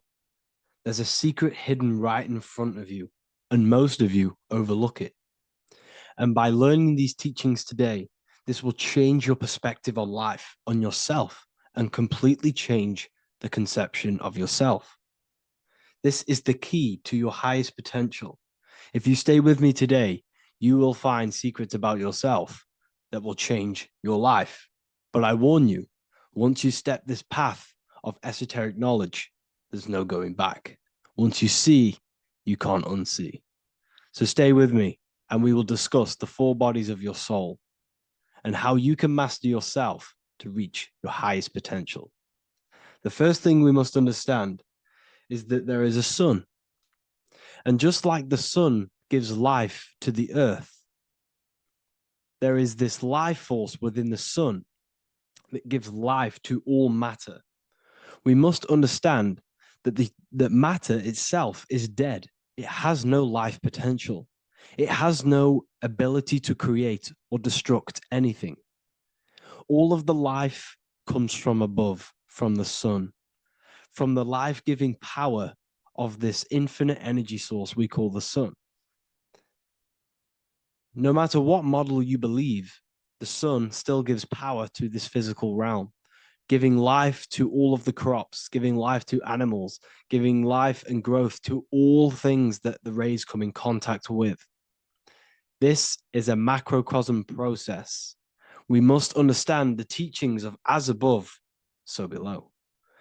This means that the macrocosm repeats itself in a microcosm form. Now, what do I mean? Humans are made in the image and likeness of God. You are a miniature version of God, a spark of the divine consciousness made in human form, in physical form. Just like the sun gives life to all physical matter and growth to all crops on the earth, your soul is a miniature sun. And your soul is giving life to the body. Your body is a miniature earth, which also goes through the cycles of the 4 seasons of the sun. We feel different in each one of these seasons. It's because our body does not only go through these cycles externally, but these cycles happen within ourselves, within consciousness. Your soul is the sun. The sun you see in the sky is an externalization of your soul. Your soul is the life force. You are the soul, not the body. And like the sun gives power to the earth, the soul gives power to your body. So first, let's look at the etymology of the word sun. The word sun comes from it's a Latin word solis or sol, which means the sun. Sol then became soul, sun, soul. And in fact, S-O-N and S-U-N in the old etymology dictionary mean the exact same thing. They are interchangeable. So when we look at the symbol of the sun, we look at a circle and a cross, which represent the 4 aspects of the sun, the 4 seasons of the sun: summer, winter, spring, and autumn. These are the 4 states of the sun. Like we said, this is why we get this symbol. You have the 4 states of the sun, which represent the 4 bodies of the soul. Now, this is where we get deep. Like I said, the sun you see in the sky is a macrocosm of your soul, an externalization of your soul. Just like your sun has 4 seasons, the 4 seasons within us are the 4 bodies. Our soul is incarnated and split into 4 sections. We have a mind, we have a physical body, emotions, and spirit. These are all interchangeable and they are all linked. In ancient alchemy, we have the exact same symbolism of the 4 stages of alchemy. But in this case, they're symbolized as the 4 elements: earth, water, air, fire. In this ancient alchemical symbol, we have the pentagram with the top one representing the soul, ether. Our soul then has the 4 bodies with the human here. We have the man, the eagle, the bull, and the lion. We see this on the tarot card, the Wheel of Fortune. The man, the eagle, the bull, the lion. We see this in Matthew, Mark, Luke, and John. The lion, the bull, the man, and the eagle. We see this with depictions of Jesus. Jesus, the man, the bull, the lion, and the eagle. These represent the 4 fixed signs of the zodiac. Taurus, the bull. Scorpio, the eagle. Scorpio was symbolized as an eagle. It's an ancient symbol. Now it's been changed to a scorpion, of course. Leo, the lion. Aquarius, the man.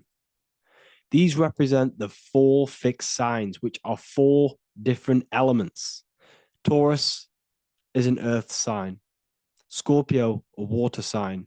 Leo, a fire sign. Aquarius, an air sign. Taurus is the earth. As above, so below. The earth is the physical body. Leo is fire. Fire is the spirit. Scorpio is water, which is the emotions. Aquarius is the mind, which is an air symbol. Air is the mind. That's why we call people airheads. Okay? So what we're actually looking at here are the 4 aspects of our soul. We have the sun in the middle and the 4 bodies of the soul. This is what Jesus is symbolizing. Jesus represents you. God made flesh with the 4 aspects of the soul. The 4 gospels are all depicting Jesus in 4 different ways according to the different body of consciousness. The Wheel of Fortune are representing the 4 bodies of the soul. This represents the 4 bodies. Now, how are they 4 bodies? They are 4 dimensions of consciousness. The mind is not made of the same substance of the emotion. The emotion is not made of the same substance of the physical body. The spirit is not made of the same substance as the physical body also. They exist in 4 dimensions of consciousness. They are 4 bodies of our soul. And the most important teaching here is what I'm actually getting to, is the powerful one. This is what gives you power. Most of us live in chaos. Our mind is thinking of doing something. Our emotions are feeling something else. Our body is lusting and wanting to do something else. And our spirit's energy is completely off. Most people live in unbalance. None of these 4 bodies are working together. This is why we produce chaos in our lives. When these bodies are in balance, are not working together. So in alchemy, they symbolize the 4 elements, which are the 4 bodies of consciousness. These are the furnaces with the fire. They represent transmutation of each body. We have to sync these bodies. We have to sync the mind with our emotions, and our emotions with our actions, the physical body, and with our spirit. These 4 key bodies need to be in line in order for us to create consciously in our life. Because each one of us is a creator, a miniature version of God, creating our own earth, creating our own material reality. And in order for us to create consciously and with effect and power, we must have these bodies unified so that we can create consciously and not create chaos. So this is very, very important. And this is a secret teaching found in all ancient societies. But this is what the hidden symbolism of astrology actually is. The sun is our soul, and the 12 zodiacs are 12 aspects of our soul. And we have the 4 aspects of the 4 main bodies. This is what we're looking at. We're not looking at the sky. We're actually looking at aspects of ourselves, aspects of our soul that we must master and transmute in order to become our highest potential. So I hope this makes sense.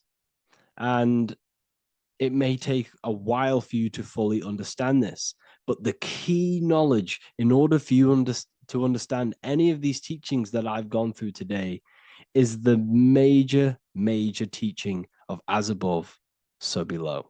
What is above is below. What is within is without. Your inner reality projects the outer reality. What is inside of you is outside of you in some form or way. Whatever trees, whatever roots that go down will always shoot up. When you throw a bouncing ball, you shoot it down, it will go up. As above, so below. As within, so without. God did not make a creation separate from himself. We are all extensions of the divine made in physical form.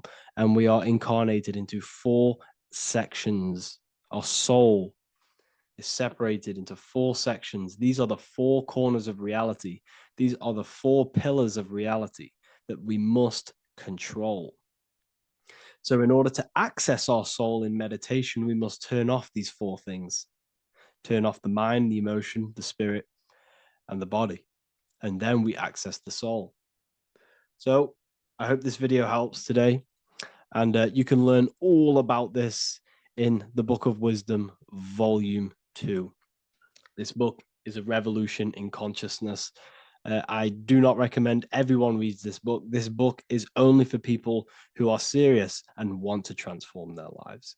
This book is a book that will change the scope you see reality. It will change your perspective on yourself because you will resonate with this. This book does not just give you information.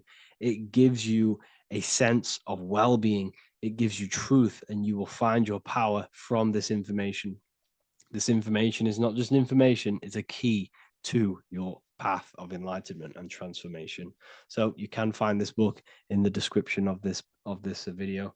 And if you are part of the university, I will see you on the live calls.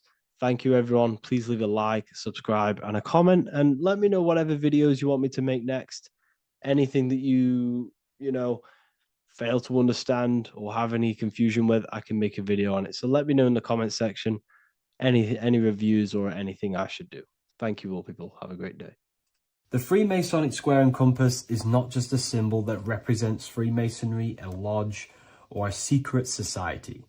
It is a symbol of gaining your own personal power. Now, in this video, I'm going to be breaking down this symbol in the most detail I can possibly go into. Most people live in a state of illusion. They live their life impulsively, acting based on their 5 senses, tasting. They want to feel a certain thing like an orgasm, or they're basically just slaves to external things and their 5 senses, which leads to a very dark path where you'll never actually become a conscious creator and you'll never actually be internally happy. The Freemasonic square and compass reveals some deep wisdom about this. Now let me break this down. If you want to gain your personal power, listen up. The Freemasonic square and compass is a compass which is used to create circles. Now, if you notice something about the circle, they have no beginning, no end. You can't tell where it begins and ends. It's eternal, which means this represents consciousness. Now, if you don't know what consciousness is, if you close your eyes, you have an internal world. You have thoughts, emotion, visualization. This is all consciousness, spiritual. Then we have the square. The square creates squares or lines, which represents matter. It has a beginning and an end. You can quite see where the beginning of the end is, right? So we can even link this to Leonardo da Vinci, the Vitruvian Man. We see the man in the square with the circle. The circle is the eternal consciousness, and the man is the square, limited to the physical world. But consciousness is not limited. That's why it's outside the square. This is eternal. The body is mortal. The body will die. Consciousness will never die. If we look even closer at the symbol, we notice in this particular symbol, we have the compass overlapping the square.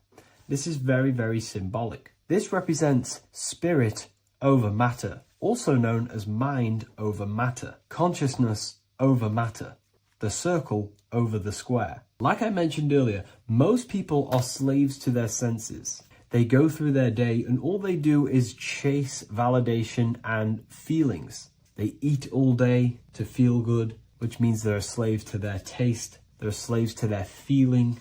They masturbate, which means they're a slave to orgasms and external things. They're literally being governed by the external world controlling their internal world. They're literally living life on autopilot. And don't get me wrong, I was guilty of this too. We're all guilty of this when we join this world because we're not taught this sacred knowledge. Until you actually stop and recognize this, you'll be living life on autopilot, literally not even living. You'll be running off subconscious programs, seeking external validation and being ruled by these five senses. The square underneath the compass represents consciousness on top of matter, which means the internal world is controlling the external world. It is the mind controlling matter and not matter manipulating the mind. In the occult and esoteric world, it's very important that you are conscious of every action that you are taking in your day-to-day life. Never act subconsciously. Always be conscious. What are you thinking? What are you acting? What are you giving your attention? All of this is contributing towards creating because you are a creator. Consciousness is a creative force. You need to make sure that the compass is on top of the square, that your inner world is controlling the outer world and not the outer world controlling the inner. As I've mentioned in many videos before, the internal world of consciousness is what's producing the external world. Your life is just a result of every thought and emotion that you felt in the past. Everything you own, everything you possess, your friends are all reflections of your consciousness. They're all reflections of what you are thinking about. When you change your thinking, your external world starts to rearrange itself. On a basic level, this symbol represents the combination of spirit and matter. You are a spiritual being and a material being. You are heaven, the sky, and earth, the ground. You are heaven and earth, spirit and matter infused into one. You are a bridge between the divine and the earthly worlds. And you can bring down these higher realms of consciousness, thought, imagination, and emotions into a physical, tangible reality. To do this consciously, we need to make sure the external world is not manipulating the inner world. Because if your internal world is being controlled by external circumstances, for example, you have a circumstance happen in your reality, an emotion triggers inside of you, and that emotion is a command to create more of that. And the thoughts that you think are creating more of that negativity. So it's a constant cycle of negative manifestation if you let the external world control your internal world of consciousness. So we need to make sure the compass is on top of the square, that the internal world are commands and not reactions to create your external reality. And not only just to create, but to actually enjoy life. If we let the external world bother our internal world, this means that we have some sort of mental or emotional attachment to the external world. We need to detach from the external world. Why do I say that?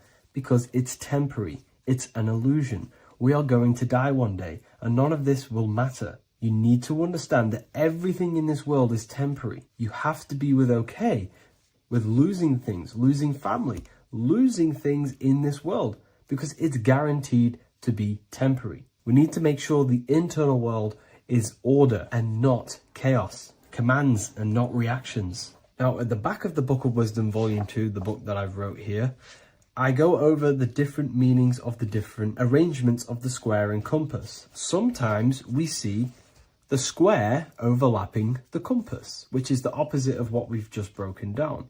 Or sometimes we see one leg of the compass on top of the square and one leg of the square on top of the compass. These are all highly symbolic. When we see the square overlapping the compass, this pretty much represents the beginning of the Freemasons' journey, when their internal world is being controlled by the external. They have a lot of spiritual growth and a lot of learning and inner work to do.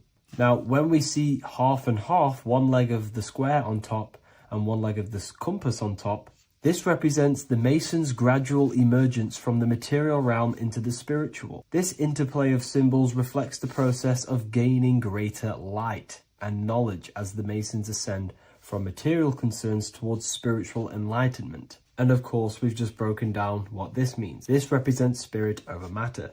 They're not chasing external physical things anymore. They're actually chasing and gaining validation and happiness from spiritual growth, more knowledge and deeper understanding of consciousness and themselves. Most people chase external material things, which actually don't make you happy in the long run. You could be given £1 million today. In a week's time, you would be back to the same original state of consciousness and actually chasing more and more millions of pounds. It's because nothing physical in this tangible world will ever satisfy your internal world of consciousness. So through spiritual growth, we can actually become happy and seek higher understanding, higher consciousness, which actually satisfies us eternally. So when we see the compass on top of the square, it symbolizes the triumph of spirit over matter. This arrangement not only signifies the mastery of spirit over the material realm, but also represents the resurrection, ascent, and dominion of spiritual principles over all earthly conditions. It's all about gaining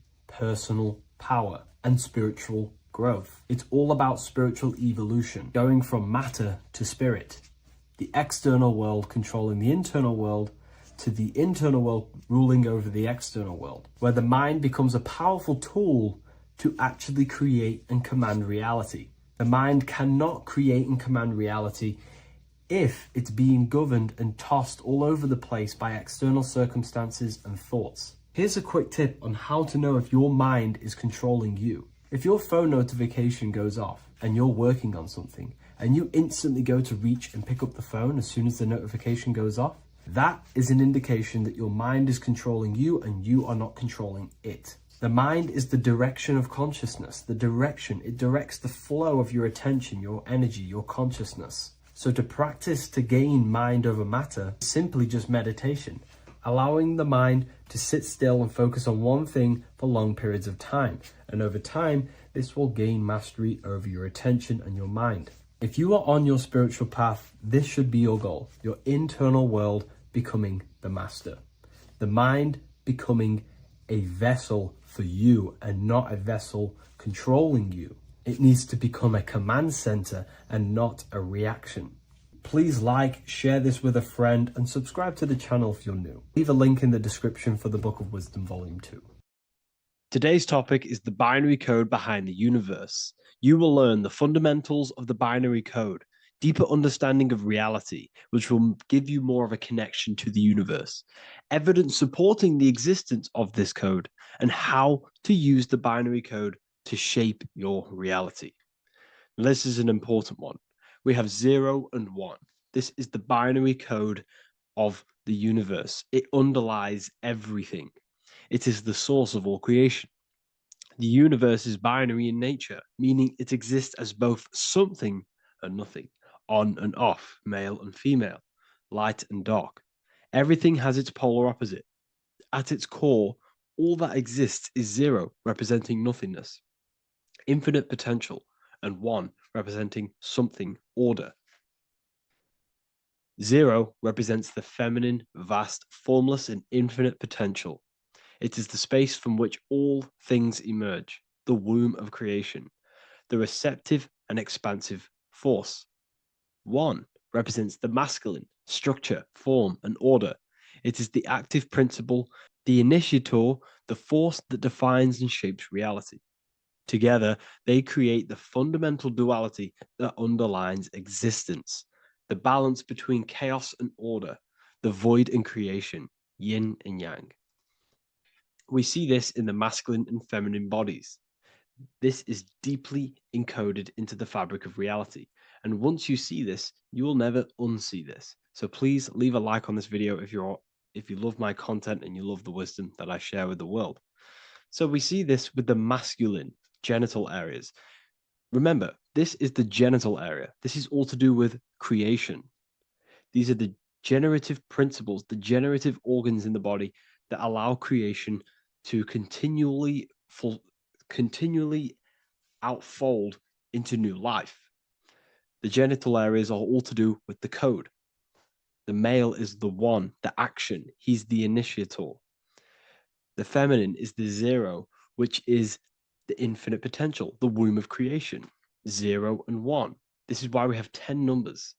0 and 1. Masculine and feminine. We even see this in the bodies. The feminine body is made out of curves, which is 0, curves. And the masculine body is made out of lines. So please leave a like and comment if you love this. And if you have any lecture ideas, feel free and I can make a lecture on any suggestions that you have. So look at the word masculine. Masculine, line. Line is just one line, which represents order. One. Feminine. 9. 1 and 9 equals 10, 0 and 1, the binary code of all creation. Why is feminine? Why the number 9 for feminine? Because the moon has to go around 9 times to create a human in the feminine's womb. And look at this image of nature. All nature is zeros and ones. Now you can tell the stick is a one. It's a line, and here we have curves. It's curves and lines. Curves and lines create reality, creates matter. Everything is 0 and 1. We even see this with the sky. The sky represents zeros. They represent curves, the heavens, the heavenly bodies, the sun. These are circles, the moon, circles, the planets, circles. Down here is matter, representing the square. We have the Freemasonic square and compass, representing lines and circles, masculine and feminine. We see this with Leonardo da Vinci, with the circle representing the spirit, the void, the womb of creation, and matter, which is the body.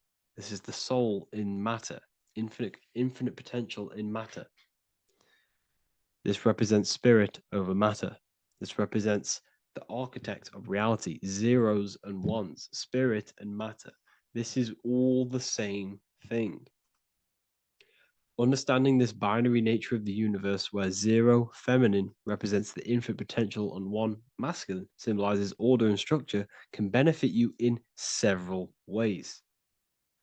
Manifestation and creation is the first way it can benefit you. Now that you understand this, you understand that everything comes out of infinite potential. 0, infinite potential. 1, action equals manifestation equals creation. So you must pull things out of infinite potential. If you have ideas but don't take action, too much 0, nothing materializes. You'll never materialize if you sit there imagining all day, visualizing all day. You have to take action. They both come hand in hand. If you only take action without tapping into intuition and creativity, too much 1, your actions may feel hollow and misdirected. Using both effectively leads to greater success in life, work, and relationships. This is the 33rd degree motto, or this is on the 33rd degree of Freemasonry Scottish Rite logo, and it's called Order ab Chaos, order out of chaos. Chaos is the 0, infinite potential. Chaos is the dimension of the imagination. This is where this all ties in now. Imagination is the dimension of infinite potential, pure potential, formless creativity, and the realm of infinite possibilities. It is the void, the unmanifested energy that contains all that could ever be.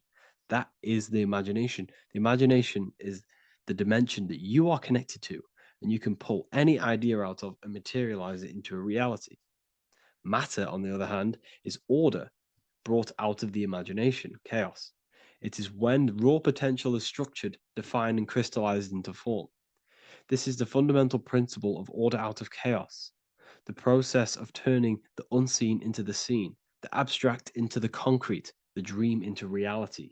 That's why we say dreams into reality. Dreams are in the imagination, infinite potential, and the human mind is connected to high dimensions of consciousness, which we can pull ideas, things out of and materialize it into our lives. Whether that's good or bad, that's completely up to you. But we have access to higher dimensions beyond the physical plane. And this is the secret that the human mind is connected to, and that you are not just a physical body. Okay? The universe itself was born from chaos. Before form, there was only energy and potential. Our minds function the same way. The mind is a microcosm of the universe. Our thoughts exist in an infinite field of possibility, but they only become real when we take action and give them form.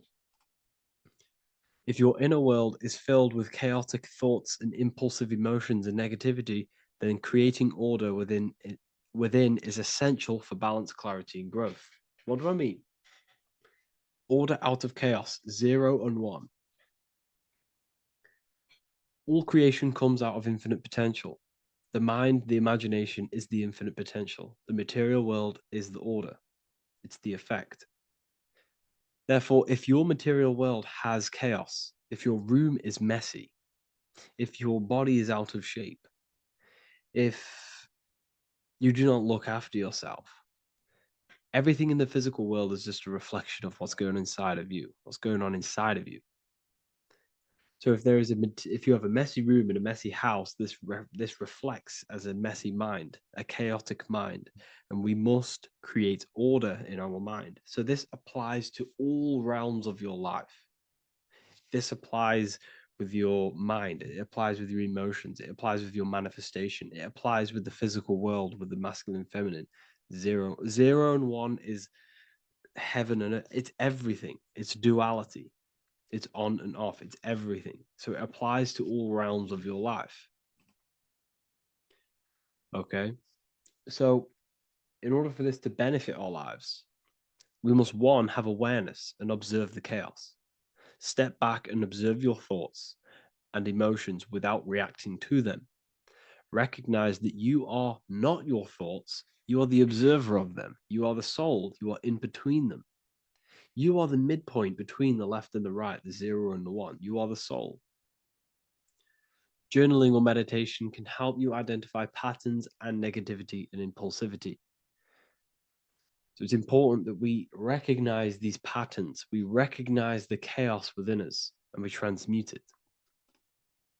2, implement structure, mental discipline, mindful practices, meditation, breath work, and slowing down your reactions. Cognitive reframing, replace destructive thoughts with constructive ones. This is so important. For every negative thought that you place attention to, place your attention onto 5 more positive. Never think about something that you don't want to manifest, because whatever you're placing attention on inside that mental field of consciousness, you're giving attention to it, which then can manifest into your action, and that will materialize into your world. Routine and ritual. Create daily habits that anchor you. Morning routines, exercise, or creative outlets bring stability. We must master the inner world of thought and emotion. We must bring chaos into order. In order to create anything in your life, you're turning chaos into order. Order out of chaos. You're turning 0 into 1. This is the binary code. All things underlie it, 0 and 1. So it's so important that we master our minds, we master our emotions, we master our inner world so we can produce effect in the outer world. We cannot create consciously and effectively if we have chaotic thoughts and impulsive emotions. So I hope this has made more clarity to you so you can implement this into your life. I know I haven't given you much strategic things to implement into your life, but now that you have a better understanding of how this world is pulled out of infinite potential, you can use that. Everything in your life is pulled out of your imagination. Every text you send, everything you think of, oh, I'm going to do this later, that is your imagination thinking about the future. So you just have to do this on a mass scale to create something big in your reality. So I hope this gives you a better understanding of how the universe works and has benefited your life. If you have any comments or any suggestions or how this video made you feel, let me know in the comment section. I would really appreciate it. And I'll see you all inside of the Symbolism Masterclass on March the 8th. Welcome to Revival of Wisdom. Welcome people, we're back with another video, and this video is about Freemasonry and the connection to the Illuminati. Please, as always, to make sure to hit that like and the subscribe button and turn on the notifications to never miss a video. On May the 1st, 1776, the founder of the Illuminati, Adam Weishaupt, founded this secret organization, and this date can be found in Roman numerals underneath the all-seeing eye pyramid on the $1 bill. This $1 bill also says Anu Coptus Novus Ordo Secularum. This is Latin for announcing the birth of the New World Order. This New World Order will be headed by Lucifer, the all-seeing eye, and followed by the 13 layers of bricks for the 13 elite bloodlines. So your Orsini's, Rockefellers, Rothschilds, Soroses, and the other 9 elite families. So when Adam Weishaupt created the Illuminati, he made it consisting of high-level degree Masons, French and Latin philosophers, and many more powerful people to all become one society. So this is why you see Masons using this same symbol of the all-seeing eye inside the pyramid. But not all Freemasons are part of this Illuminati secret society. As the 33rd degree Freemason Manly P. Hall said in his book The Secret Teachings of All Ages, Freemasonry is a fraternity within a fraternity, an outer organization concealing an inner brotherhood of the elect. So what he's saying here is that Freemasons have to go up the degrees of Freemasonry, and once they hit the top, they either get elected or not into these secret societies like the Illuminati, Skull and Bones, and Knights Templar. So when you see celebrities doing this one-eye symbolism, either covering one eye, doing the triangle, or doing 666 over one eye, this is showing and reflecting the symbolism of Freemasonry. They have taken the oath to never speak on anything they learn about Freemasonry. Duncan's Ritual of Freemasonry book states the oath they have to take.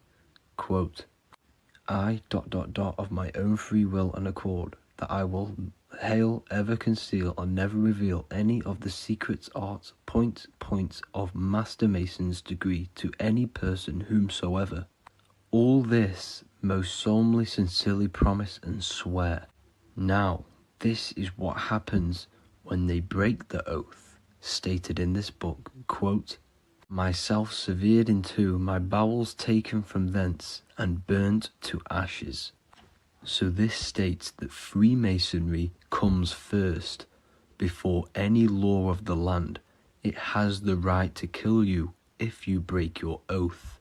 This is the hand gesture they have to do every time they enter the ritual room inside the Masonic lodge.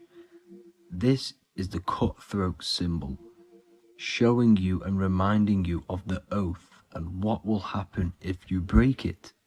Now in this book, Richardson's Monitor of Freemasonry, it states, if you break your oath, binding myself under no less penalty than to have my throat cut across, my tongue torn out by the roots, and my body buried in the rough sands of the sea.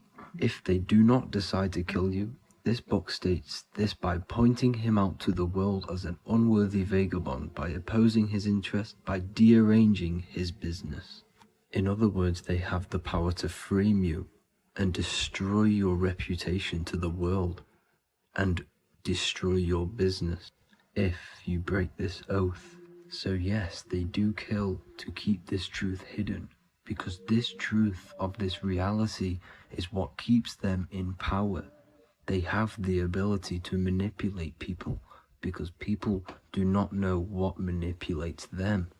This is why they call themselves the government. They govern the ment, which is the mentality, because the mind is the root cause of reality. They control what you perceive to control what you manifest. By knowing the truth, you are set free, and you no longer need no controller above you. So this is why they are willing to kill and do whatever it takes to keep the truth concealed within these high-level degrees of masonry and these secret societies. However, going back to Manly P. Hall's book, it states, part of the symbols are displayed here to the initiate, but he is intentionally misled by false interpretations. So this is saying even Freemasons are intentionally misled and told lies to conceal the truth, to make sure the truth is hidden in the high degrees of Masonry. So that's it for this video, guys. Thank you all for tapping in. Please leave a like and a subscribe. God bless.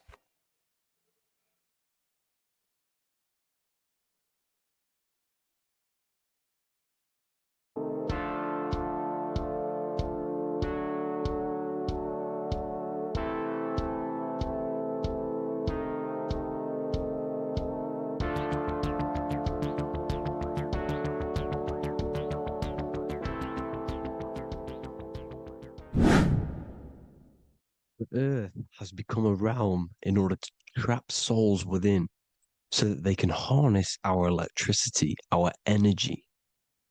Even the Bible is talking about how this realm is controlled by the wicked one in John 5:19. We know that we are the children of God and that the whole world is under the control of the evil one. Ephesians 6:12. For our struggle is not against flesh and blood, but against the rulers, against the authorities, against the powers of this dark world, and against the spiritual forces of evil in the heavenly realms. So the Bible is telling us that this is not the only world. There are other worlds, there are other realms that we can go to, considered as heaven. Heaven being a higher realm where there is no evil, no darkness. This is a midpoint realm where there is good and evil. Now, we're going to explain how the soul trap is how it's working and how your soul is being harnessed for its energy and how you are tricked to come back to this realm after death. What you need to understand is first is that you are the invisible intelligence behind the physical body. You are the mind and soul. The soul is the true you, the good you. It is pure love, pure bliss, eternal, never dies. The mind can be corrupted, though. The mind is the intelligence of the soul. It is invisible. It has no true form. The intelligence inhabits the brain. The brain is the computer to control the electrical machine called the nervous system, which is choice, program, and action. You are the invisible intelligence behind the body, and this will prove it even more. You do not even see into the external world. You are seeing an image produced by the brain because the light is being sucked through the retinas of the eyes.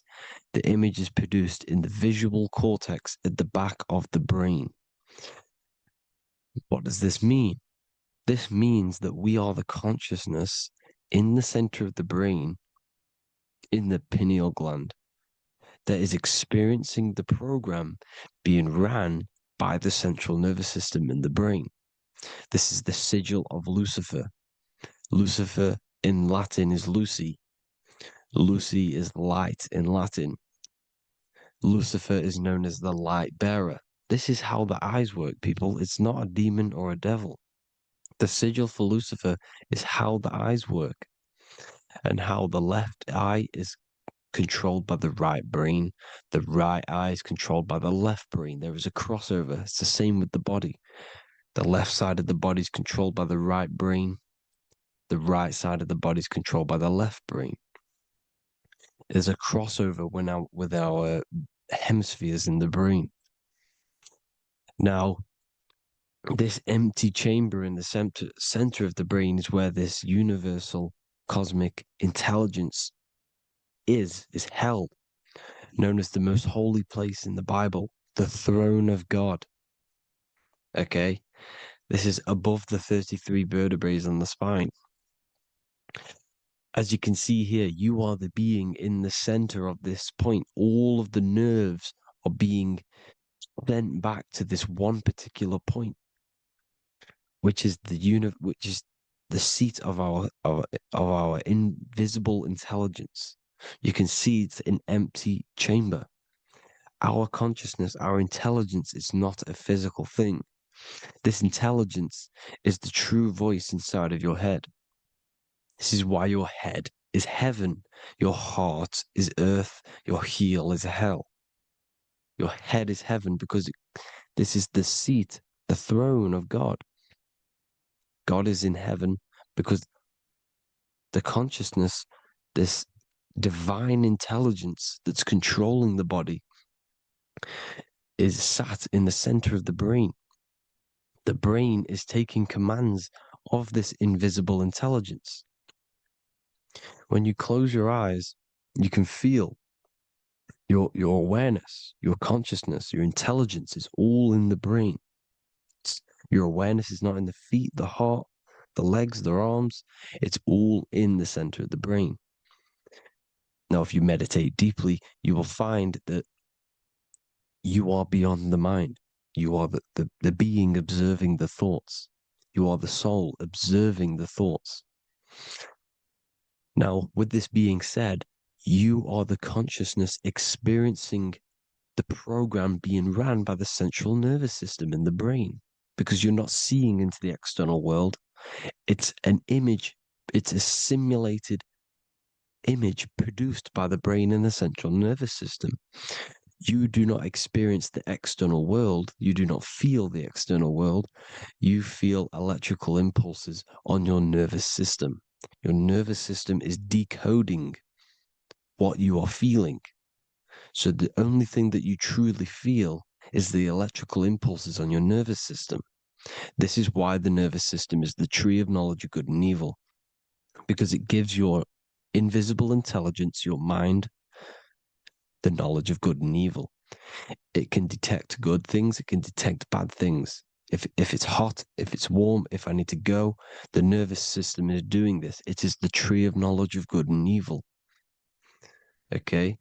Now this universal intelligence is symbolized as the single eye. Okay?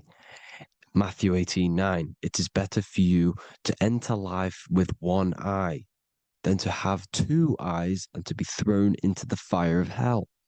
What does this mean? It's symbolic, it's metaphorical, people. It is metaphoric. Your universal intelligence is the single eye, the one eye.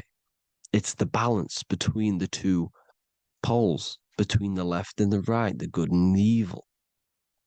It knows the right thing to do all the time. This is our inner guide. The inner self is the inner guide.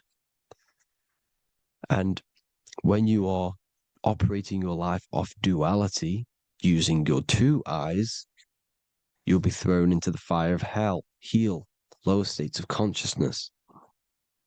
Because you're split. You need to live in oneness, even, balance. Matthew 6:22, the light of the body is the eye. The light of the whole body is the eye. You are a light being. Human. Hue means an attribute of a color. Man is the word manifested. We are light manifested into physical form. Depending on your vibration is depending on what color that you are vibrating on, which is a hue, a human.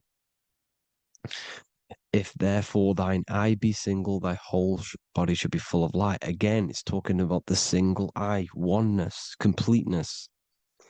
When you balance the hemispheres of the brain, we'll go over that later.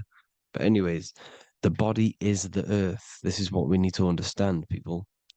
The body is running the simulation, the program that our consciousness is experiencing. So when we leave the body during death and astral projection, we leave the earth. This is how it works. The body is the vehicle for the earth, for this realm. Everything exists within our mind. You have the soul, mind, and body. The soul is the observer, the watcher, the true being. This is why she has many different heads, because the soul inhabits different bodies. This is the serpent, which means knowledge, which is the mind, wisdom. And this is the body, soul, mind, and body, Brahma, Vishnu, Shiva. The mind is the bridge between the soul and the body. So what do I mean? When you astral project, you are using your mind to project your awareness, your observing consciousness outside of the physical body. The mind is the projector, projecting consciousness. By using your mind, you can project your consciousness outside of the body, which is known as the astral realms, which is known as walking on water. Jesus was never walking on physical water, people. It's metaphorical. Believing the physical body. The water is the ether, which is the veil between the physical and the astral realm. It's a fluid substance. It's on either side. It's physical and astral. The ether is the fifth element that they hide from us. Why? Because they're trapping you in the physical. They are hiding all of these realms. Etheric, astral, and mental. People think their mind is their brain. It's two separate dimensions. These are completely different dimensions. The mind is way more intelligent. The mind is formless. There is no form to the mind. You can think anything you want. You can manifest anything you want within your mind. It is not a physical object. The physical realm is being controlled by the mind. Everything's being controlled by the mind. Everything exists within the mind. This is why the Egyptian says the universe is mental. So when we project our consciousness outside of the physical, we go to the astral. The ether is the water that Jesus is walking on. This is the veil between the physical and the astral world. The word together has ether within it because it joins the two worlds together, together, the astral and the physical. The word either is ether because the ether is on either side, physical and astral, physical and spiritual, physical and non-physical. In the astral realm, the mind can manifest anything we want. We incarnate to restrict our minds. This is why Saturn, if you go and watch my video on Saturn, how Saturn is this simulation, okay, our minds can manifest anything we want in the astral plane in the click of a finger. However, when we incarnate in matter, we now have to labor for our manifestations. This is why Saturn's known as the great teacher in astrology, because he teaches you a lesson. When your mind incarnates into matter, it's teaching your mind a lesson, the knowledge of good and evil. This is why the Bible says you shall be gods and know the knowledge of good and evil. When you incarnate here, you have to know the knowledge, you need to know the knowledge of good and evil to become a god. Okay? Now, the square is the physical plane, the triangle's the ethereal plane, the circle's the eternal plane. The circle has no beginning, no end, it's eternal. The physical plane is the square, it's limited. The square is limited. The cube is the geometric shape which gives rise to matter. Now, the term think outside the box has truth in plain sight. You have to think outside the box to project your consciousness, use your mind to project your consciousness outside of the box, the physical plane, into the astrals. The astral realm is the realm of the stars. Above us is the stars. Through the stars is the astral plane. This is why astral has the word star within it. The devil is the de-veil. When you sell your soul to the devil, quote unquote, it's metaphorical. The devil exists in the physical plane. It's the lowest state of consciousness. The de-veil, you de-veil yourself into the physical when you are the devil. The de-veil. The ethereal plane. Now, we all know what the famous symbol of the all-seeing eye, right? The all-seeing eye with the eye in the triangle. Look at the Masonic artwork showing you the triangle above in the sky. This is symbolizing the ethereal planes. The eye in the triangle symbolizes your invisible intelligence, your mind, which has the ability to see on either side. Because the triangle's the ethereal plane. The eye is your consciousness, your intelligence. And this intelligence has the ability to see in the physical plane and to see in the ethereal planes, in the astral planes. This is why it's above the earth, it's above the ground. Because it can see here, it can see in the heavenly realms. Now, the stars are, well, this is known as heaven, the realms of the astral planes. This is some quotes from the Emerald Tablets of Thoth. Out of the darkness ye must rise upwards, one with the light and one with the stars. Man is in process of changing to forms that are not of this world. Grows he in time to the formless, a plane on the cycle above. So there's other worlds. The Bible's telling you there's other worlds, there's other realms. Know ye must become formless before ye are one with the light, the astral light above, which shining through the stars. Not of the earth are ye, earthy, but a child of the infinite cosmic light. You are the invisible intelligence controlling the physical body. The body's not you. It's the vehicle that your soul lands in when your mind projects your consciousness into that realm. Free from the body, I flashed through the night. Unlocked at last for me was the star space. Wow, that's powerful. The star space, the astral planes. This is what it's talking about. We are all a star. We descended from the astrals, which is the star. We are all a star. Look at the ancient paintings of Jesus' birth. It's the star beaming his consciousness down into the physical plane. Here's another one.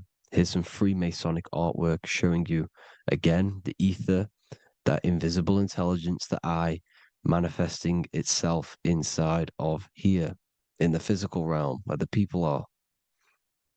You see? It's the same here. This is Jesus. Here's the bird symbolizes the Holy Spirit, your invisible intelligence, descending into the waters, the ether, the ethereal, everything. The ether's the base of all physical matter. Here's Truth in Plain Sight. Mr. Bean, the famous TV program in England, in the UK. He begins the program like we all begin the program from falling from the stars. He falls down with a beam of light. And this is Truth in Plain Sight. This is false. The aliens don't exist. They're a lie, alien. But this symbolizes the star beaming our consciousness. And when we die, this star will suck us back up. Just like this UFO is doing. It's Truth in Plain Sight. So, this is some more Freemasonic artwork. Going from duality to singularity. Sun, moon, masculine, feminine. Right hemisphere, feminine, left hemisphere, masculine. The consciousness in the center, the balance point. Here's another more Freemasonic artwork. The two pillars, left and right hemispheres, and the invisible intelligence between the left and right hemispheres, the light of the body. This is why light's coming off it. Because it's light, it's pure light. The blazing star. The stairs go from the checkered board, the duality, up to oneness, in between the sun and the moon, the masculine and the feminine. This is symbolizing going into oneness. What did the Emerald Tablet say? You've got to become one with the stars, one with the one with the self. Balancing the two hemispheres so that you can gain, because when the two hemispheres are balanced, you can gain a more deeper connection with your invisible intelligence. Same with the chakras. When the chakras, the seven seals in the Bible, These are 7 seals because when you conquer the 7 chakras, when you balance the 7 chakras, you then gain a more deeper connection with your internal self because your mind is not filled, it's not being ran, it's not being dominated by these 7 deadly sins, the 7 seals, the 7 chakras. These are 7 energy centers which are concealing our true form. Balance makes us have a stronger connection with our true cosmic intelligence. Heaven is even. This is why Jesus is pointing at the heart. The even point is the heart. You got to balance the chakras and live from the heart because the heart is the earth. You're in good and evil. The body manifests the lower and the higher self. The higher self is in the higher parts of the body. Wisdom, intuition, expression. The lower self is in the lower parts of the body. Sex, food, and power. This is how they are trapping your soul, people. Like I said, the mind is the bridge between the soul and the body. So by tricking the mind, not giving it the right knowledge, and keeping the mind stuck in the lower 3 centers, thinking about power, food, and sex, this is low vibrating energy. It's going to keep your mind addicted to the physical realms. Okay, this is why you need to go even, balance, heaven. Okay, I will explain the soul trap in a second, how it fully works. But I'm telling you all the science behind it so you can understand. When you are doomed, you are domed. This is the dome, the firmament, the firmament, the mind. Ment is mind, firm is firm. A firmament is doomed under the firmament. You must have a loose mind, an open mind to expand your consciousness beyond the stars, beyond the ethereal barrier. You have to vibrate higher than this world. Your consciousness must be expanded more than the physical plane. You need to learn how to astral project. You need to learn how to leave the body, how to operate outside of the body, so that you, when you do leave the body, you will have recognition. You'll have knowledge. You'll have practice. But this is as above, so below. The woman's belly is the earth. It's as above, so below. It's a microcosm of the macrocosm. We are the children in the womb. We are the people in the earth being ready to be born into the heavenly realms. As above, so below. It's a microcosm, macrocosm. Everything is in everything on a bigger and a smaller and a larger scale. Now, when the baby figures out that there is a world beyond its mother, what happens? The baby starts to move around and tries to get out of the mother. Because once it starts to hear the external world, starts to hear people, it's going to wonder, what's outside of why am I in here? What's outside? So the baby will force its way out of the mother. It's the same with our minds, as above, so below. When our minds figure out that there are other realms beyond this world, we will seek a way out. This is the womb, the mother earth, mother nature. It's the mother. We're in the womb. We can be born out of this world, which is being born again in the Bible. When you are doomed, you are domed under the dome, under the firmament, the firm mind. The firm mind will keep you under the firmament. Due to the law of polarity, there has to be other realms. There has to be. Because the law of polarity works in this world and it will work on every scale possible. It's universal laws. These are universal laws. The law of polarity means that there are other realms polarizing this realm. There is a hell, there is a heaven. There is a midpoint, which is Midgard, which is the one we are in now. Earth, heart. Earth is the heart. Heart is the center, good and bad. The balance between good and bad. Your reality is your level of realization. Your mind realizes other worlds, you will seek a way to them worlds. It's that simple. The soul trap is to keep you stuck in this physical body, which is the earth. This body is the earth. It's running the program, like I said at the beginning. It's running the simulation that your consciousness is experiencing. You are an electromagnetic being, and you're hidden in a cage, your rib cage, and you're stuck in cells, a prison cells. Look, you're in cells. We produce electromagnetic energy. Your soul produces this energy. And by trapping your consciousness inside of this physical realm, they harness this energy within the astral realms. They're using you to manifest demons, because your mind creates demons through emotions and mental thought energy, which is a whole nother video. I can make a video on that.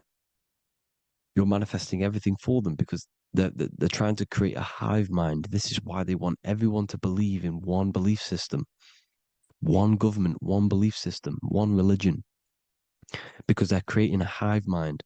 This hive mind will manifest and be summoned within the astral planes, because the mind manifests the astral plane.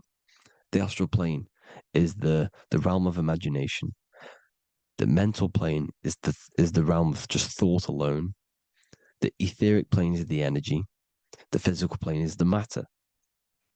So all of our minds together are manifesting these demons within these subconscious realms, the astral. Now, how are they keeping you stuck to this realm? Well, when you die and you're stuck in your lower three chakras, okay, when your mind and soul detaches from the body, which is the earth, when you leave the earth, you're still going to have these mental addictions to the food, the sex, the materialism, the phone, the cigarettes, everything. This is why they get you addicted to everything possible.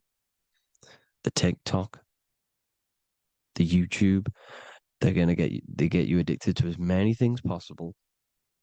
Because when your mind is addicted to these things, and when this mind leaves the physical body, you're still going to have these addictions. Okay? You're still going to have these thoughts. And you will be manifested into the lower astral realms because you're thinking materialistic, you're thinking negative, because your level of realization was your reality. You were manifesting hell on the earth. When you leave the body, you're going to manifest hell in the astral planes, which means you'll be vibrating on the very low, which will put you in the lower astral realms. So guess what? You're going to come back. You're going to come back into materialism. You're going to reincarnate.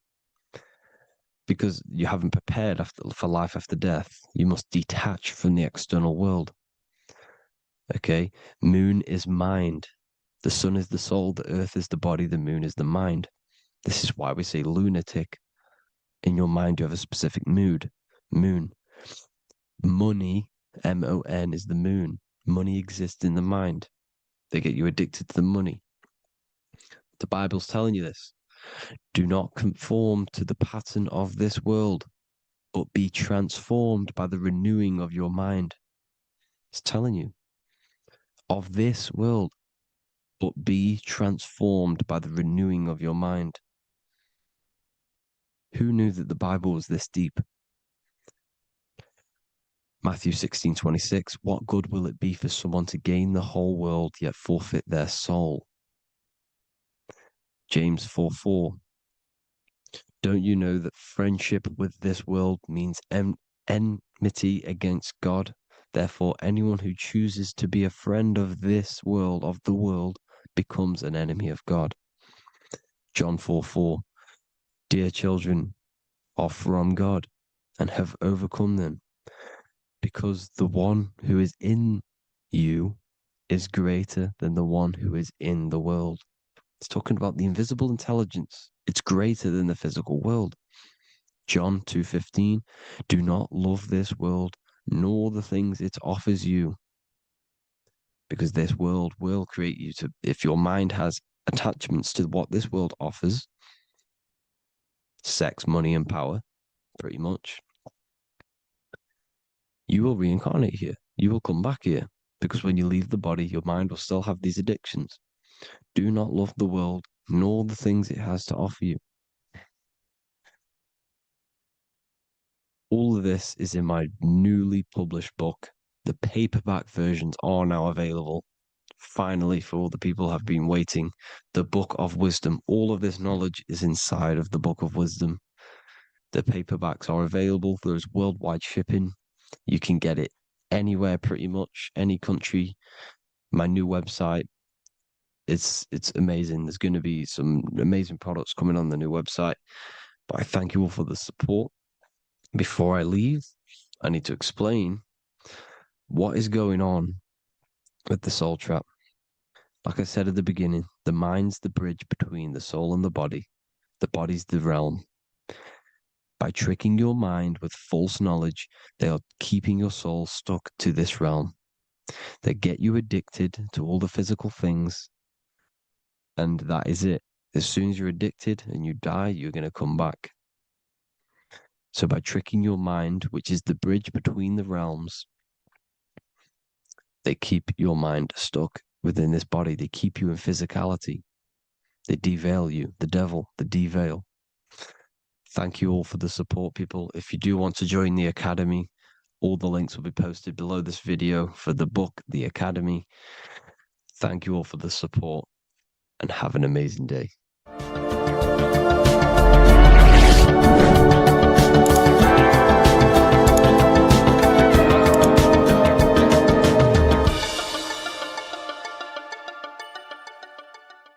Welcome to Revival of Wisdom.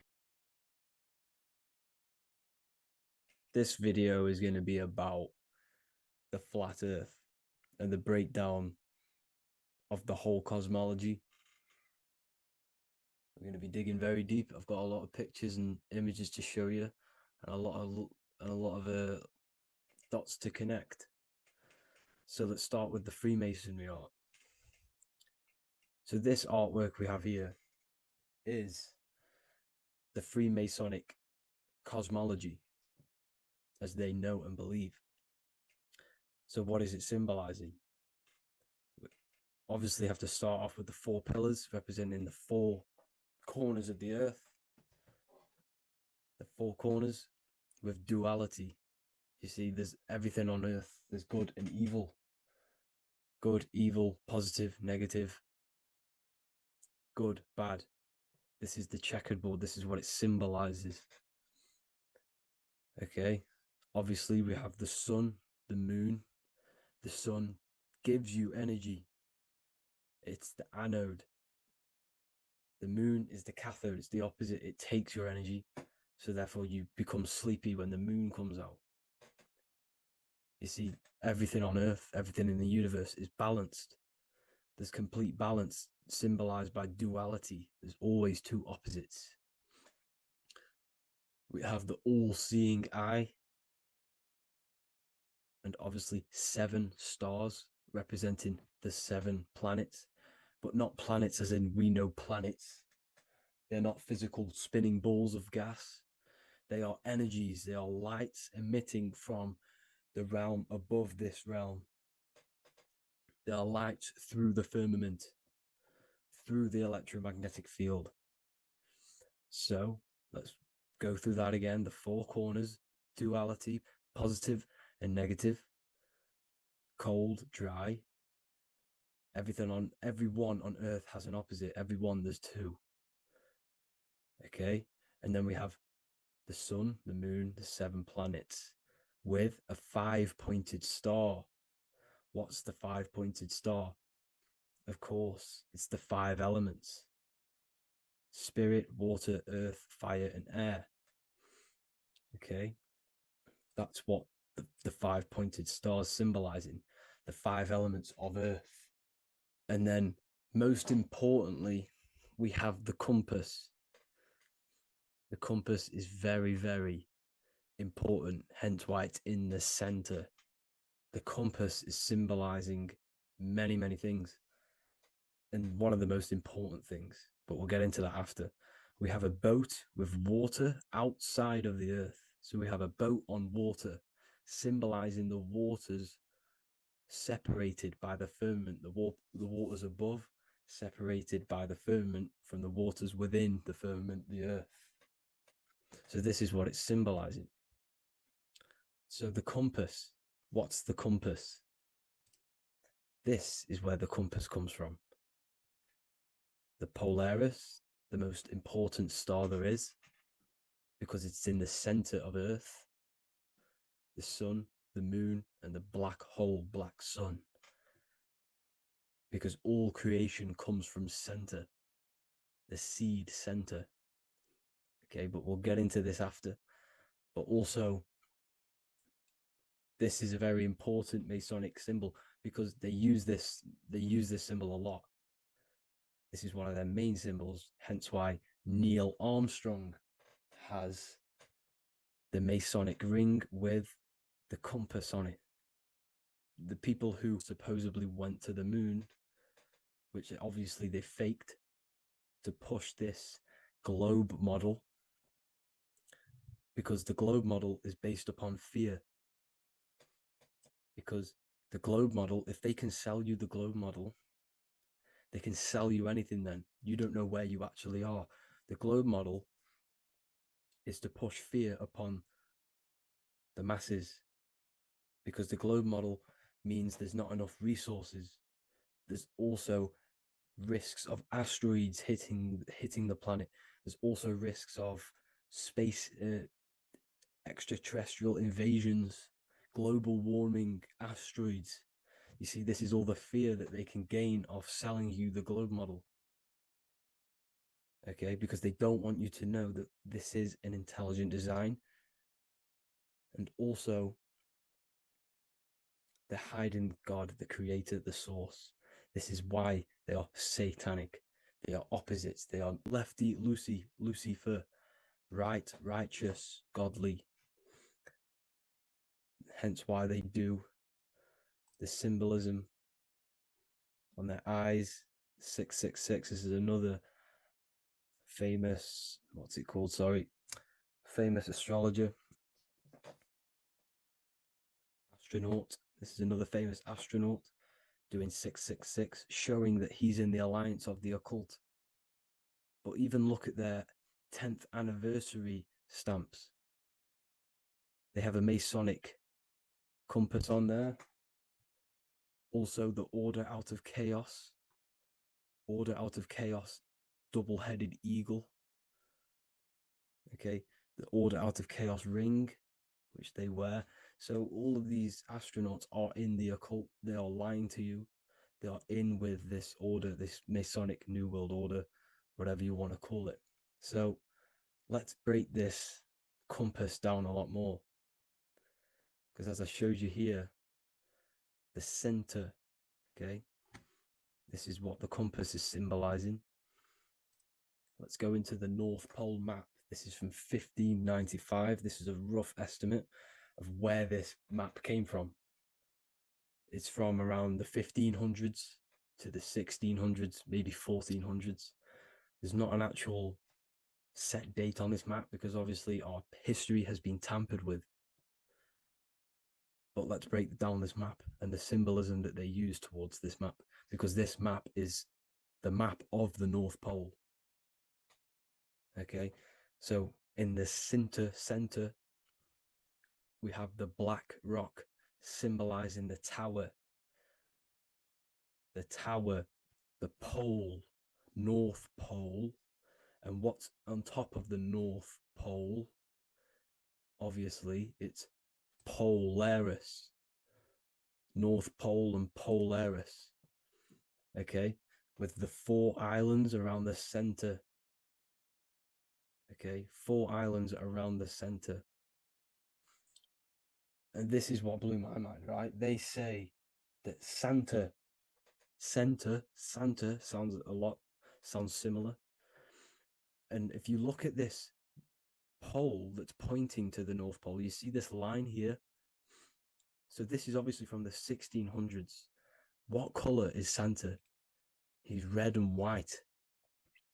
Just like this map pointing to the center is red and white, and Santa comes from the North Pole. So it's not a coincidence that they use red and white. They're mocking this map because obviously they took over after the 1500s, 1600s. They took over around the 1800s. So they're mocking this map with Santa coming from the North Pole with this red and white line to the North Pole. Notice the 4 islands. Okay. Like windows, their symbol, they obviously in the occult, they're part of the New World Order, is symbolizing these 4 islands with the blue behind it for the water. Okay, so this is another occult logo. They're symbolizing this center because the center is so important. Okay, we'll get into that. Also, we have the Mayan cosmology. This is the Mayan cosmology. This is what they created. This is their artwork with also 4 major lands around the center. You see this 4 with green in between them all. 4 major lands with the underworld. You see this underworld is also symbolized by the Masons with the coffin of the skull and bones, the deceased, the dead. Okay, so this is also mentioned in the book of Enoch. Okay, and it's called Sheol. Sheol, the underworld. Okay, and in the book of Enoch, it says all spirits of the dead go to these hollow places, that they'll wait until their appointed time of judgment. And it also says in the book of Enoch, there are 4 hollow places underneath. 4 as above, so below, representing the 4 islands. As above, so below. That's where that could link in. Okay. The book of Enoch is very important because it was found in a cave thousands of years ago. And there's a lot of truths about this realm and about this world we live in. So let's go back to the Mayan cosmology. So the ancient cosmology, they all must have had some sort of communication. They must all be in peace, at peace with each other, because all of their cosmologies linked together. See the Greek, Babylonian, Indian, Celtic. Okay, they're all linked in together. They all knew that they were in an enclosed system with an underworld and obviously a firmament. Okay, so this is what they all knew. They all must have had some sort of communication. They were a lot more advanced than us. They knew the center of the realm. Okay, and obviously the United Nations flag also symbolizes their center. You see how it has like a grid with a circle around the center. It's symbolizing that center of the realm because that center of Earth is so important. The United Nations flag, all have it. See, some different ones all have that circle around the center. Because the center is the seed. All things come from a center.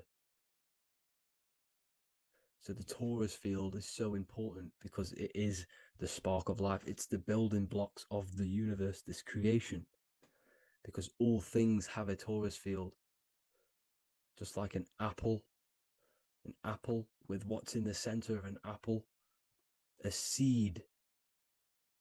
Because the center is where the energies hold, is where the energies meet.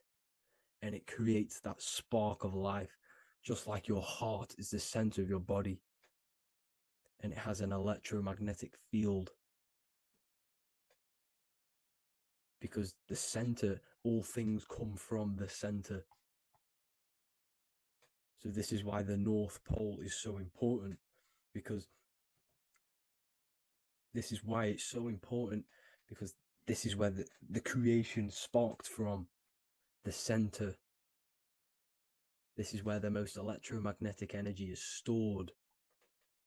So this is why the northern lights come from the center. It's electromagnetic energy. This is what the northern lights are. It's being emitted from this black hole in the center. Okay? And obviously, what else is on the center? Polaris. Polaris is the center star. Okay? So the center star is what sits on top of this North Pole, Polaris, because it's a pole of electromagnetic energy, symbolized as a black rock, a black hole, pole. You see, because all creation comes from void. Light is born from darkness. Without light, darkness can't be born from light. You see, but light can be born from darkness. This is why darkness is so important. And this is why there's a black hole in the center of our realm, like the black sun. The black sun, the Polaris star, the North Star. You see, so this is this North Pole, Polaris. This is what they're talking about. And this is why compasses are an 8-pointed star, because Polaris is symbolized as an 8-pointed star. This is where a compass will point you to. It will point you to that center. So notice how a compass has this black hole in the middle, you see, and it will point you to this meeting point, the north, because in the center is the center of the torus field of the earth. This is where the most electromagnetic energy is. You see, everything gets sucked into the black hole. Okay, this whole reality is being projected from that center point, just like your eyes suck in light. It's a black hole. Your eyes suck in the light of this light being emitted from this center place, this electromagnetic energy at the center, which is the seed of everything, of everyone. You see, just like an apple has the seed in the center in darkness, because in the center of the apple, it's dark. It's black. It's pitch black. But that's where the seeds are. That's where the life is. But Polaris is so important because it's that center star which lines up. It is the pole, it's the top of the pole of the torus field. So Polaris would be here at the very, very top. And this is where the compasses point you to. And this is why the star of Ishtar, the 8-pointed star of the Sumerians, also talked about this 8-pointed star, and it's called the star of Ishtar. Okay, and who is Ishtar? Ishtar is the goddess. Okay, so she's not a male, she's a female, because every creation is brought through a female, a womb. Every single human on earth is brought through the womb, the sacred feminine energy. And the womb is pure darkness. There's no light in a womb, just like the center of our realm. It's a black hole. Okay, and guess what? She's the god of fertility and sexuality. She is responsible for all life. Okay, so the star of Ishtar is the star of Polaris, which is symbolizing the responsibility for all life, the center of our realm, the black sun, the black hole. Okay, so this is what that god of Ishtar of the Sumerians is talking about, the goddess, the womb, the seed of creation. So this would be the portal, more than likely the portal in and out of our realm, because it's the top of the Taurus field. And what's above this realm is the heavens. So this is where you get sucked in from the heavens. Your soul gets sucked in and brought onto this plane of existence called Earth. These are some space NASA symbols. Look how much Polaris symbolism there is. And notice how it's at the center. You see this circle? This is like a half circle. And at the center is an 8-pointed star of Ishtar. It's the same thing. It's Polaris. It's at the center. And notice on some of these, look, this one is a bear holding the key and an arrow pointing to the Polaris star, so that they hold the key to Polaris. Another one with like a demon holding a key to the what? Polaris on top of him. Also an eagle, which is a Masonic symbol. The eagle holding a key on top of the center. You see, and notice how there's an arrow going up to the Polaris and an arrow down, as above, so below, to Earth. So you can go out to Earth, out of Earth, and into Earth through Polaris. And the eagle holds the key. You see? The eagle holds the key, just like this. This demon dragon holds the key to Polaris. And look at this one, Earth, with an arrow up to Polaris, the 8-pointed star. So Polaris is more than likely that portal which the Anunnaki used, the Sumerian gods used, because the Anunnaki symbol is also an 8-pointed star. Okay, and like I said, that center is the seed of creation. The center is the black hole. Okay, just like your pineal gland is at the center of your brain.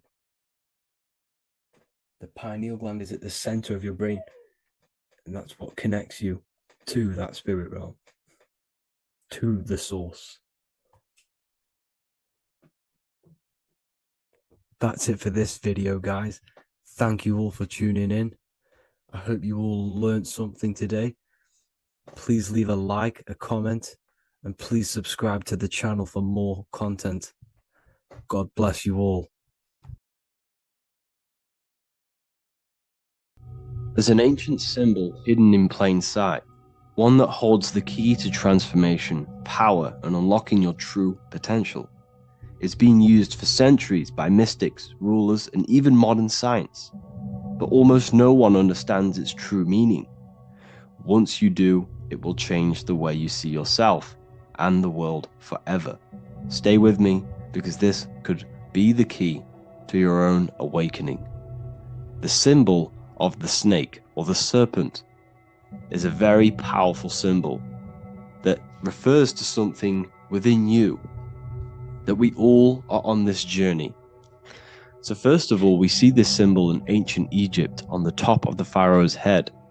We also see this with Buddha, with the snake on top of the Buddha's head and below.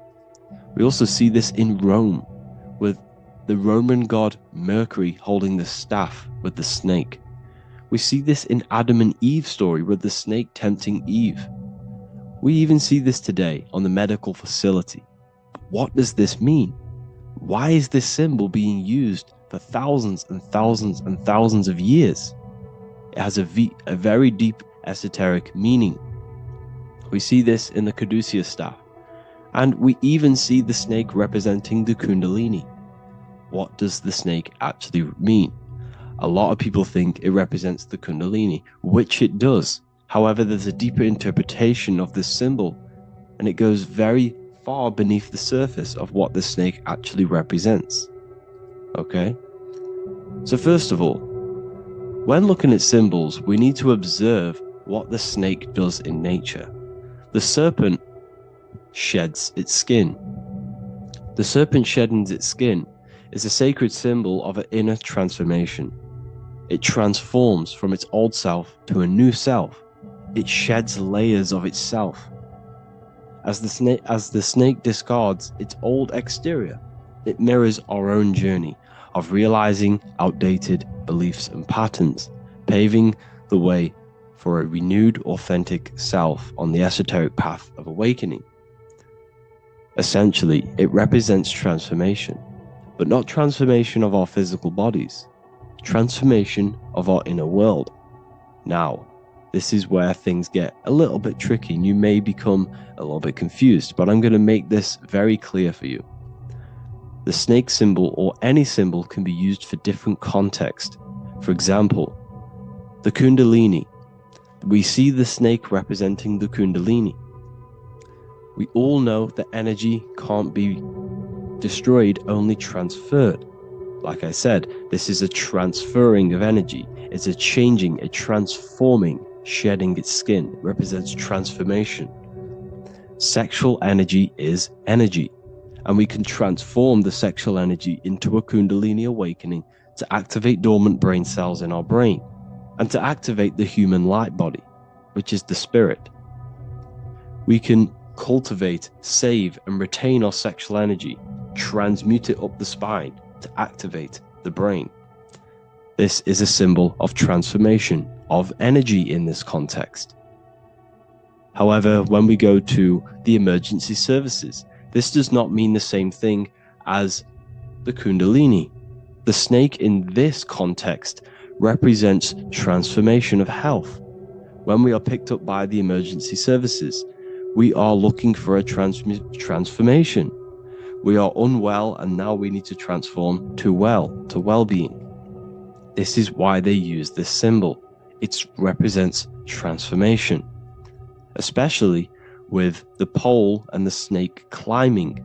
It's climbing, it's transforming from the bottom to the top, shedding its skin, shedding old layers, transformation. We see this in the Bible with the snake tempting Eve to eat the apple of the tree of knowledge of good and evil. Well, what does this mean? Where's the transformation in this? Well, this is a very hidden one.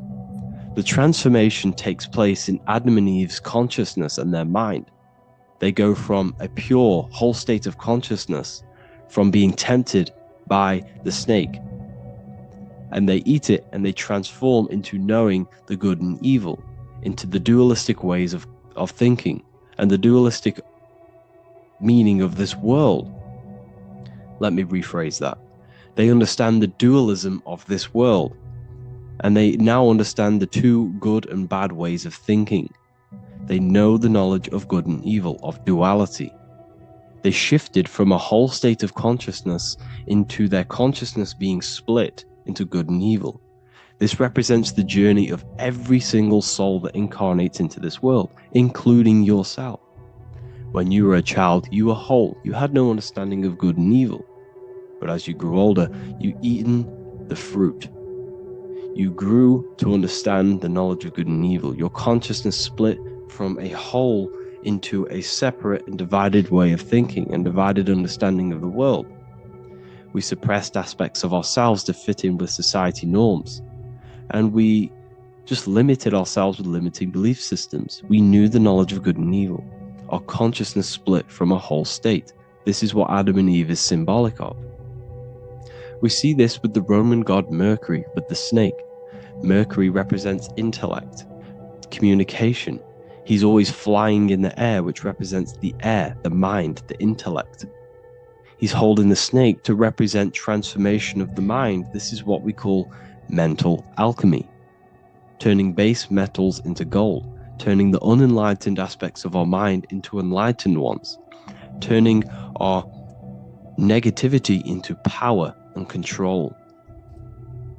We see this with Buddha, and Buddha is all to do with transformation of the inner world, transformation of the mind and the soul and the emotions. And it also represents the Kundalini. We see this in ancient Egypt. We always see the snake on the head, representing the place where the third eye is, representing the intellect or the mind, the mind's eye, the third eye, whatever you want to call it. This is the place of the invisible intelligence within us. This is our mind or intellect. And this is the transmutation of the mind. This is why the snake is on the head, representing the transformation of the mind, going from the unenlightened into the enlightened, going from the uncontrolled to the controlled mind, so that we can control the very fabric of reality. I've kind of just given that away. Why is this important? Humans are creators. We're the architects of creation, endowed with the divine power to channel the fourth dimension, which is the imagination, into reality. Each thought and intention is a seed. When nurtured with focus and clarity, transforms the unseen into the tangible experience. This creative process bridges the gap between the ethereal and the material. Humans are creators. It's impossible for you not to create. Whether you're doing this consciously or subconsciously, you've been creating your whole life, turning non-physical thought into physical reality. We are creators. However, the mind cannot create in a state of chaos. The mind cannot create with limiting beliefs. The mind cannot create with thoughts that come and destruct our minds. The mind cannot create consciously and effectively if there are impulses within our mind and we have no control over the mind. So this is where self-transformation comes from within. This is where the snake comes in. The snake represents the transmutation of our mind from the uncontrolled to the controlled. In this context of the Egyptians with the snake on their head, it's all to do with mental alchemy. In the occult tradition, the mind is seen as a delicate instrument that demands constant vigilance. Left unchecked, it reverts to archaic and destructive thinking patterns. Like a finely honed blade, it must be continually sharpened through discipline and self-refinement. In this unending process of unveiling and mastery, we learn to shape reality, harnessing the power of our thoughts to manifest the highest potential.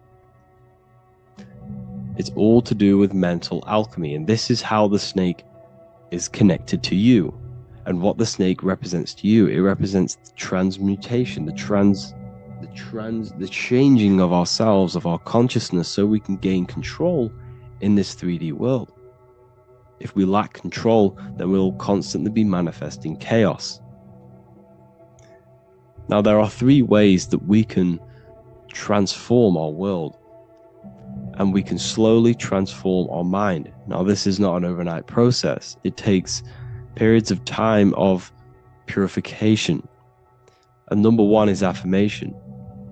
Let's say we have this dirty cup of water and we have a tap of water. And in this tap, it's pouring in more water, clear water. Over time, if I keep pouring clear water into this cup, it's going to slowly purify this cup. And then in the end, it will look like the cup on the right. It's the same with your mind. The cup represents the limiting beliefs, the negative thoughts, the negative mind, the uncontrolled mind. But if we keep repeating affirmations over and over and over again, such as I am disciplined, I am powerful, I am limitless, over time this can purify our subconscious and we can gain control over the mind, and we will become conscious of the thoughts that we are giving attention to. The second way is meditation. Meditation allows one to develop an off switch for the mind, providing a sense of control over it. Over time, we gain the ability to filter our thoughts and become more conscious of the ones we choose to engage with.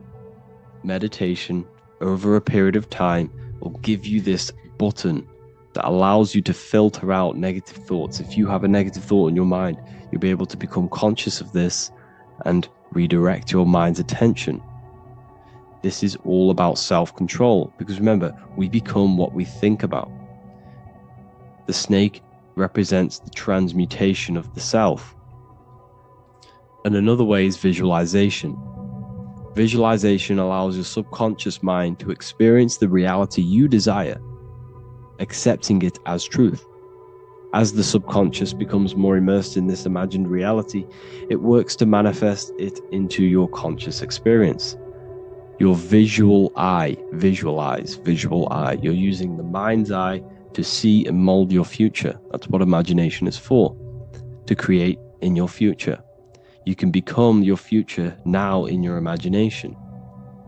And this can slowly purify your consciousness, slowly purify your mind, which will then, if you do all three of these over periods of time, you will see great transformation from the inside out.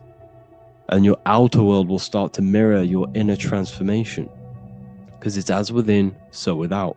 You change your inner world of consciousness, of thought and emotion, you'll change your external reality and your circumstances.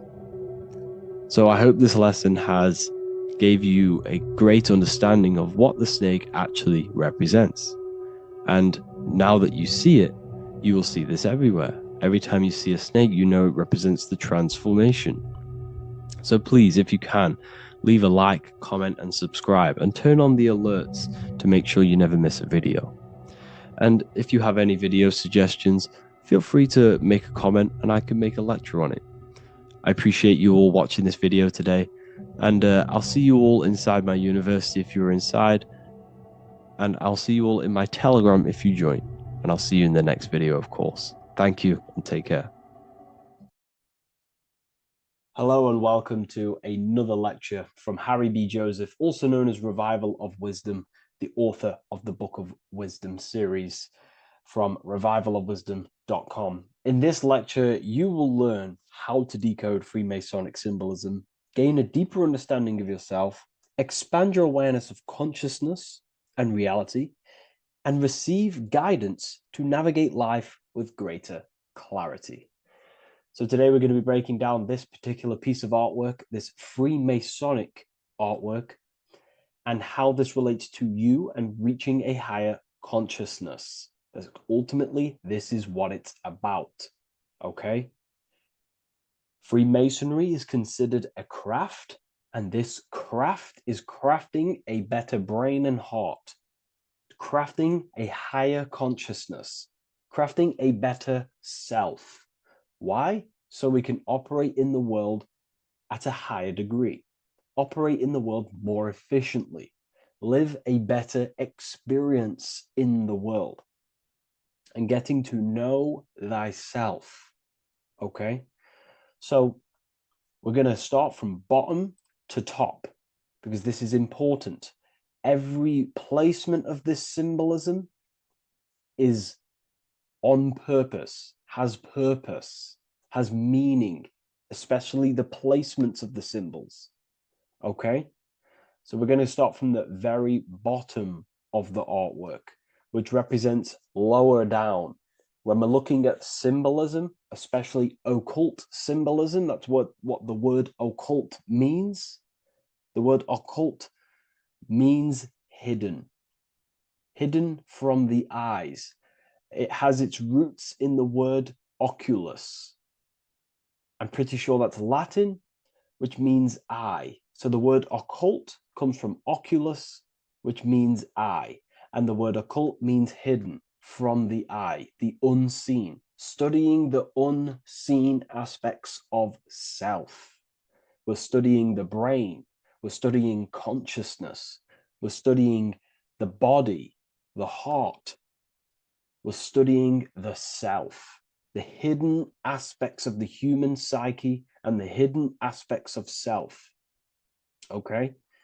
Because ultimately, this is what gives you power in the world, depending on how you use that power, whether for good or bad, depending on the consciousness wielding that power. This is why we say knowledge is power. But I would actually say knowledge of self is power.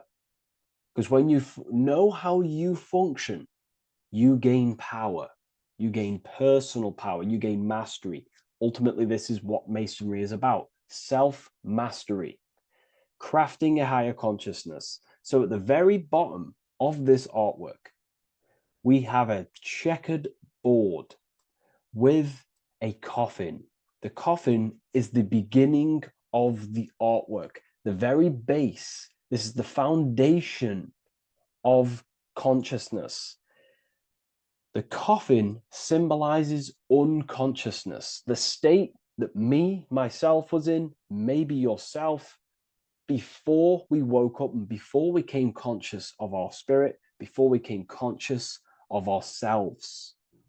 That ignorant state of acting without purpose, acting unconsciously, experiencing the world and not actively living in the world, simply reacting to external circumstances.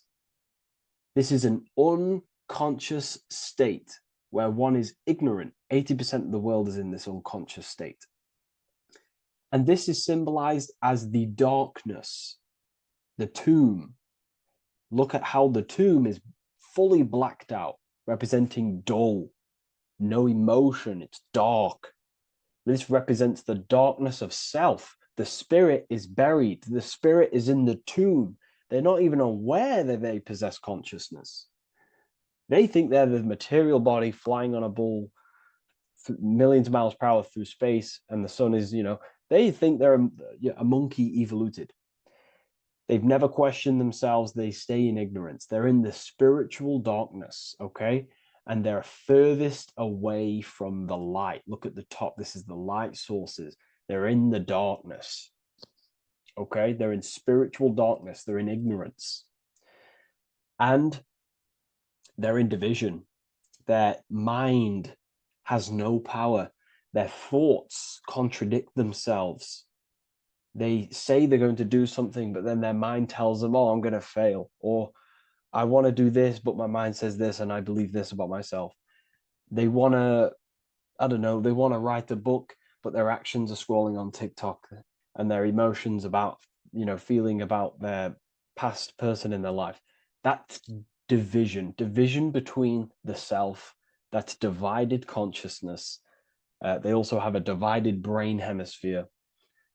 They do not see reality through a true lens, because the brain acts as like a lens on how we perceive things. And if the brain hemispheres are not aligned, then we cannot see reality the way it actually is and truly presents itself, neutral. If we're left hemisphere dominated, we see everything as divided. Nothing's interconnected, nothing's a whole. But if they're, right hemisphere dominated, they see everything as a whole. We need to look in the middle of that, okay? So we'll go into that a bit later. But ultimately, they're in a divided state of consciousness. They're in ignorance. But the tomb, the tomb is symbolic of that. The tomb is, you're not even aware they are divided. They think everything's right in that state. I was like that. My family is like that. They're not even aware of themselves, and you try and say something to them, and they don't even know they're in division. They don't even recognize that they're in a bad, low, earth base consciousness. Okay? So when we get out of the tomb, which is representing by a spiritual awakening, we get out of the tomb, we realize, wow, I possess consciousness. I've woken up. You're waking up to the things in the world, and you wake up and start to see the world for what it truly is. When you become aware and you rise out the tomb, you're born again, you start looking within. You start to become conscious of your thoughts. You start to become conscious of your actions. You start to become conscious of the evil in the world. You start to become conscious of the things. You rise out the tomb. You start to become conscious of your intuition. You then step on the checkered board. The checkered board is now you realizing you're in a divided state, okay? So you're now putting down the ego.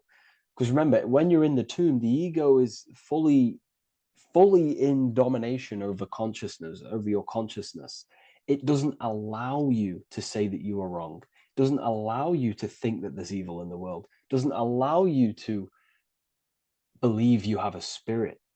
It doesn't allow you to see that there is maniacs running the world and trying to control you. The ego is so stuck. But when we start to realize this is part of our awakening, we start to realize that the ego is trying to keep us safe at all times and keep us locked in that state of thinking and believing that we were in before. It's always seeking safety. Okay? So when we come out the tomb, we start to put down the ego and start to, how do I say this?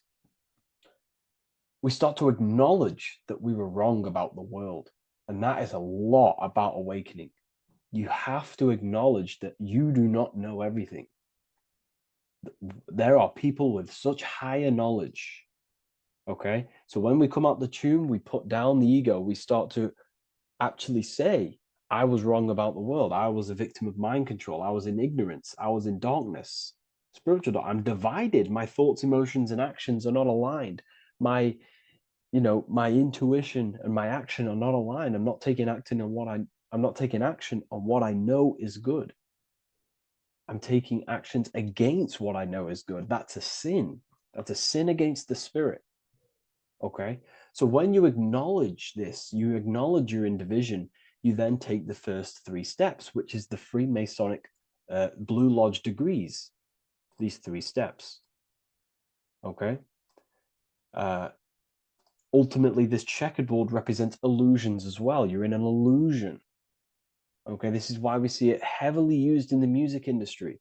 It represents base consciousness, base level awareness, 5 sense thinking. It represents you versus me thinking, walking down the street and thinking everyone's trying to hurt you, and it's always you versus me, judging people in your own mind. That's low thinking, lower thought.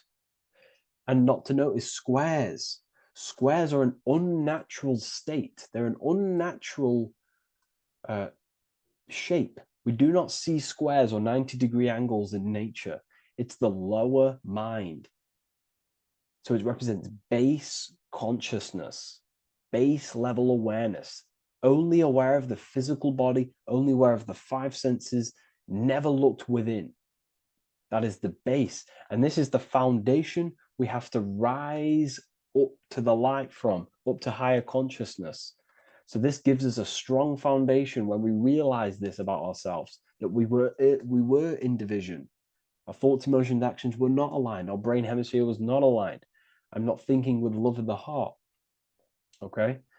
So that is the state we're in. Now, hopefully that's cleared things up about the chessboard. Before we move on, please leave a like, maybe a comment if you wish for me to discuss anything in the further lectures. Please smash the like button, and it would really help me out. And share this with a friend who is interested in the occult. Okay, so the steps are the first steps of the Freemasonic degree, the 3 Blue Lodge degrees. Now, this can be represented as the number 3, a very powerful number, a very symbolic number. Number 3 is the 3 expressions of consciousness. How do we express consciousness? How does consciousness express itself? Well, there are 3 ways. We think, consciousness thinks, consciousness feels, and consciousness acts. They are the 3 expressions that we express our awareness and consciousness. So we're looking at thought, emotion, action. We're also looking at the 3 brains. The reptilian brainstem, the mammal limbic brain, and the neocortex. The reptilian brain governs basic functions of the human body: breathing, surviving, scanning the environment for threats, automatic responses, eating, scanning for food, base consciousness. That's the reptilian brain. That's what most people operate their lives in, including myself before I woke up. I'm not trying to sound big-headed, but this is the truth. Ignore my tone of voice, ignore my voice, focus on the words I'm saying. You know, if you're judging, that means you have divided thinking. It's always you versus me. So we need to get out of that thinking of you versus me all the time. That's lower consciousness. That's animal thinking. That's earth thinking. We're unified. We need to reach a higher consciousness and do not waste our mind's potential on low-level earth divided thinking. Okay? So we're looking at the reptilian brain, the mammal brain, and the neocortex. Now, the neocortex is ultimately what makes us human. It allows consciousness to operate on a higher degree, okay? This is what makes you human, the neocortex. The neocortex. The reptilian brain, like I just said, governs natural survival instincts and the respiratory system, things along them lines of basic awareness, basic functions to operate and survive in the world, in the physical plane. And the neocortex is what allows us to critically think. Okay, it's what allows us to be human, be aware of ourselves. Okay, not. I don't think animals have neocortexes. Don't quote on me on that, but this is the part of the brain that makes us human. And it allows us to think deeply, to create masterpieces like we can. Humans have massive potential in creation. Look at the world we live in. This is because of the neocortex. It allows us to critically think and self-reflect. Now, when we start to operate from higher thought, we start to think with higher thoughts, the higher parts of the mental dimension, we ultimately start using this brain more. We start functioning from the higher brain. Now, this is why Neo from the Matrix is called Neo, because he uses he was in the reptilian brain. If you watch the film The Matrix, if you notice, he gets plugged out of the Matrix and he's plugged in on the back of his neck into the brainstem. And when he's plugged out, his name's Neo, which is neocortex, using the higher brain. It's what awakens the self. It allows consciousness to function on a higher degree compared to animals. Okay, so we're looking at thought, emotion, action. We're becoming conscious of thought, emotion, action. Becoming conscious, what am I thinking, what am I feeling, and what am I acting in the world? And what can I do to master these, to operate more efficiently in the world? How can I use these towards higher consciousness and use these actions, these thoughts, emotions, actions to reach a higher state of awareness of self?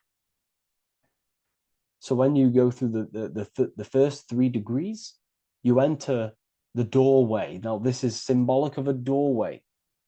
Now, looking at this with a right hemisphere dominated view, you would see a doorway, right? The right hemisphere sees this as a holistic doorway, right?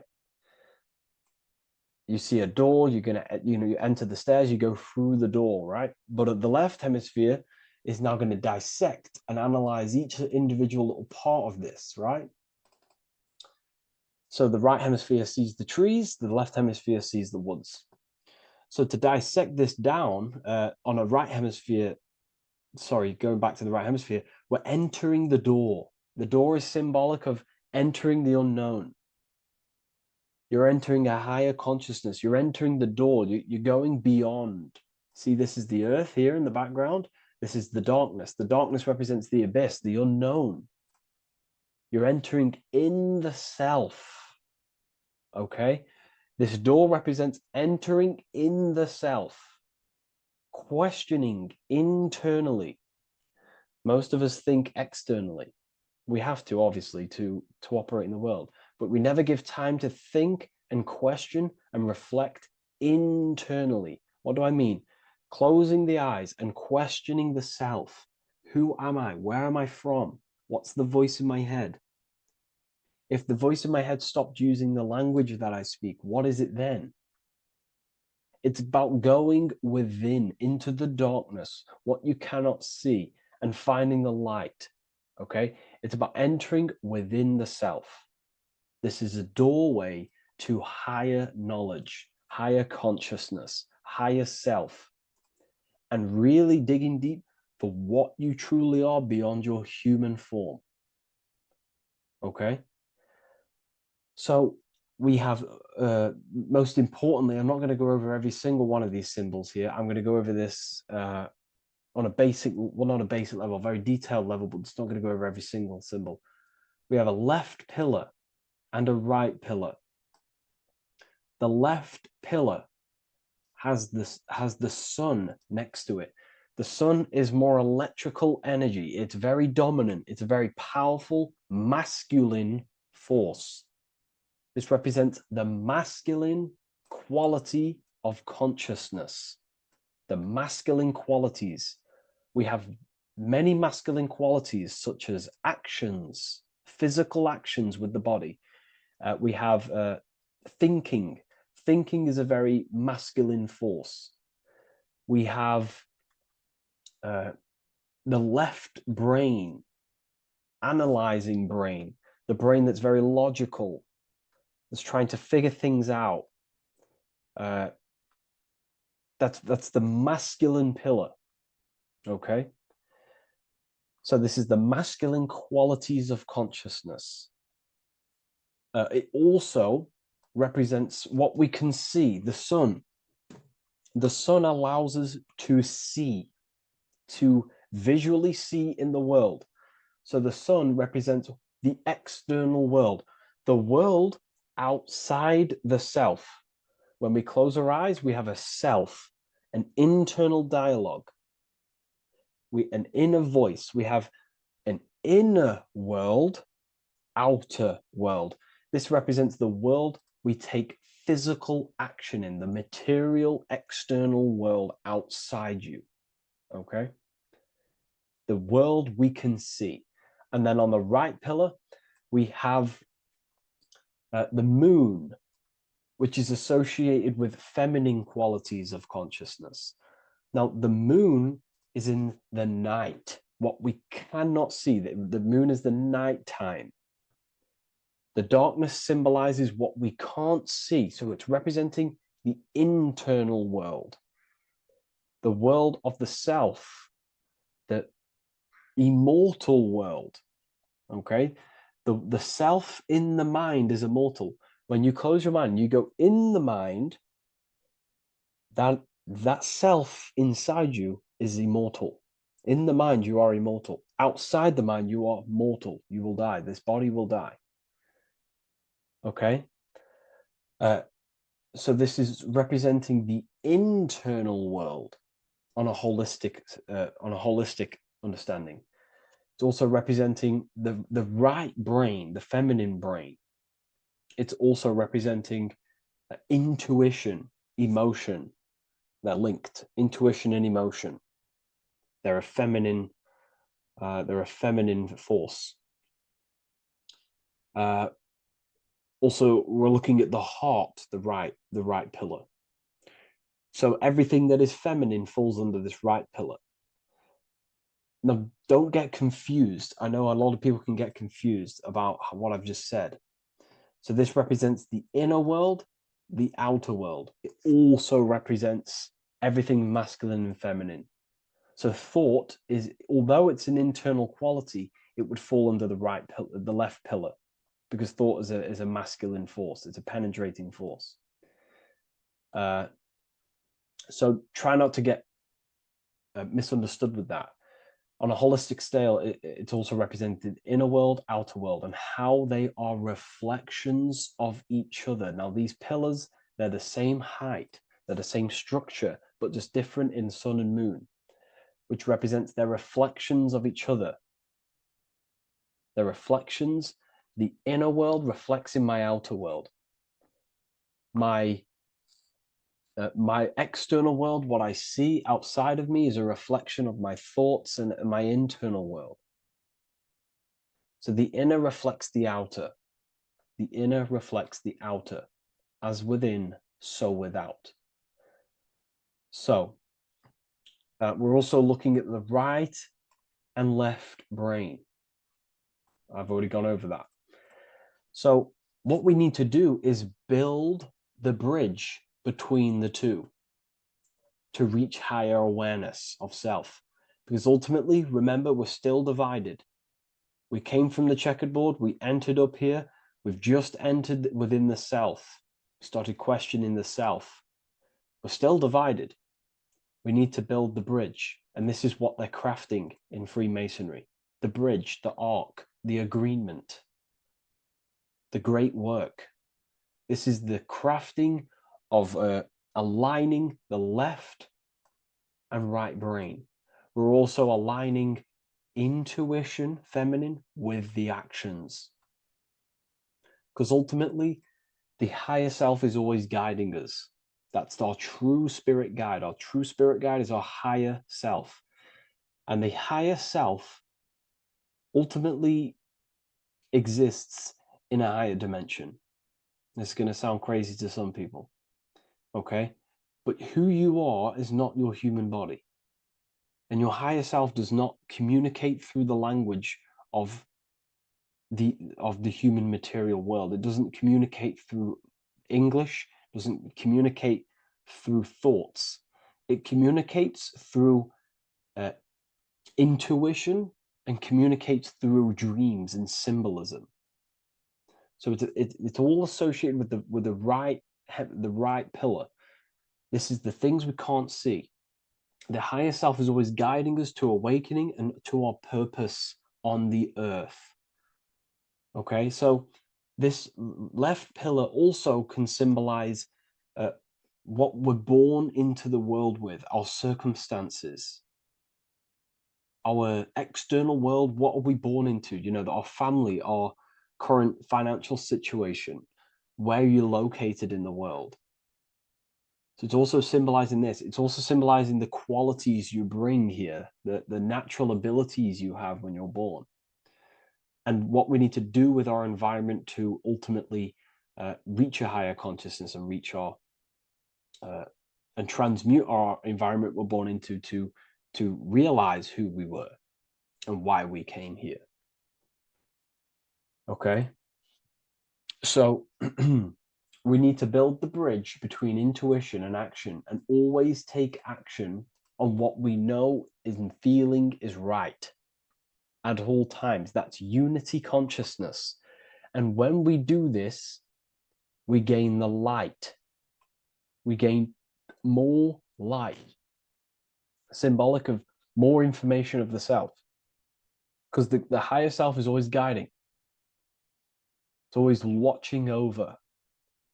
And it's always trying to give us knowledge of awakening, of why we came here.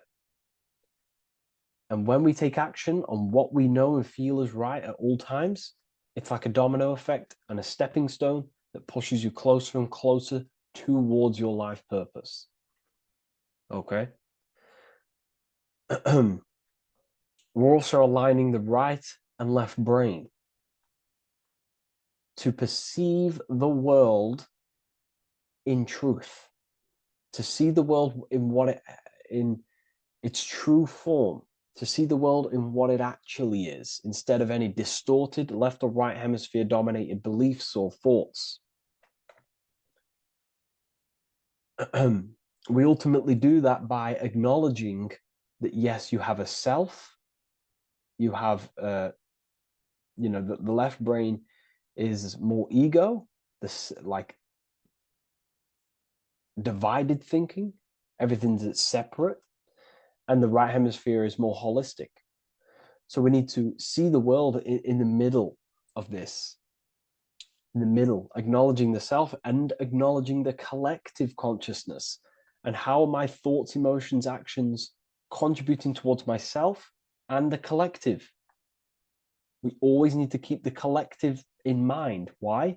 Because we are experiencing this world together. It's not just you. And your actions also have a ripple effect on the collective. We're experiencing the world as a whole as well. Yes, there's yourself and there's the collective. We need to think, feel, and act towards the collective and the self. So Aligning our brain hemispheres allows us to do this. It allows us to think holistically and individually and see reality in this. And when we do align the left and right brain, what do? We gain higher insight, the eye. We build the bridge between the left and right pillars. We gain the eye. The eye is what? Insight. The eye requires light to perceive and see the material world. So this is symbolic. This is the inner eye, the inner self, consciousness. And when consciousness has light, which is symbolic of truth, knowledge, light is a massive symbol in Freemasonry. And light represents knowledge of self, information. And when we gain information and knowledge of self, when we align our left and right hemispheres, our actions take action on our intuition, we gain higher light, higher knowledge of self, ultimately. And this is why we also have the square and the compass. Okay? We have a square and compass here. The square and the bottom, base consciousness, also representing masculine qualities. This is the masculine qualities because squares are masculine. And the compass creates circles. So we have the circle on top of a square. Circles are divine. This is oneness. The circle is one line. The square is 4 lines. It's divided. So we need oneness over division. We need to unify the masculine and feminine qualities. Masculine and feminine qualities, okay?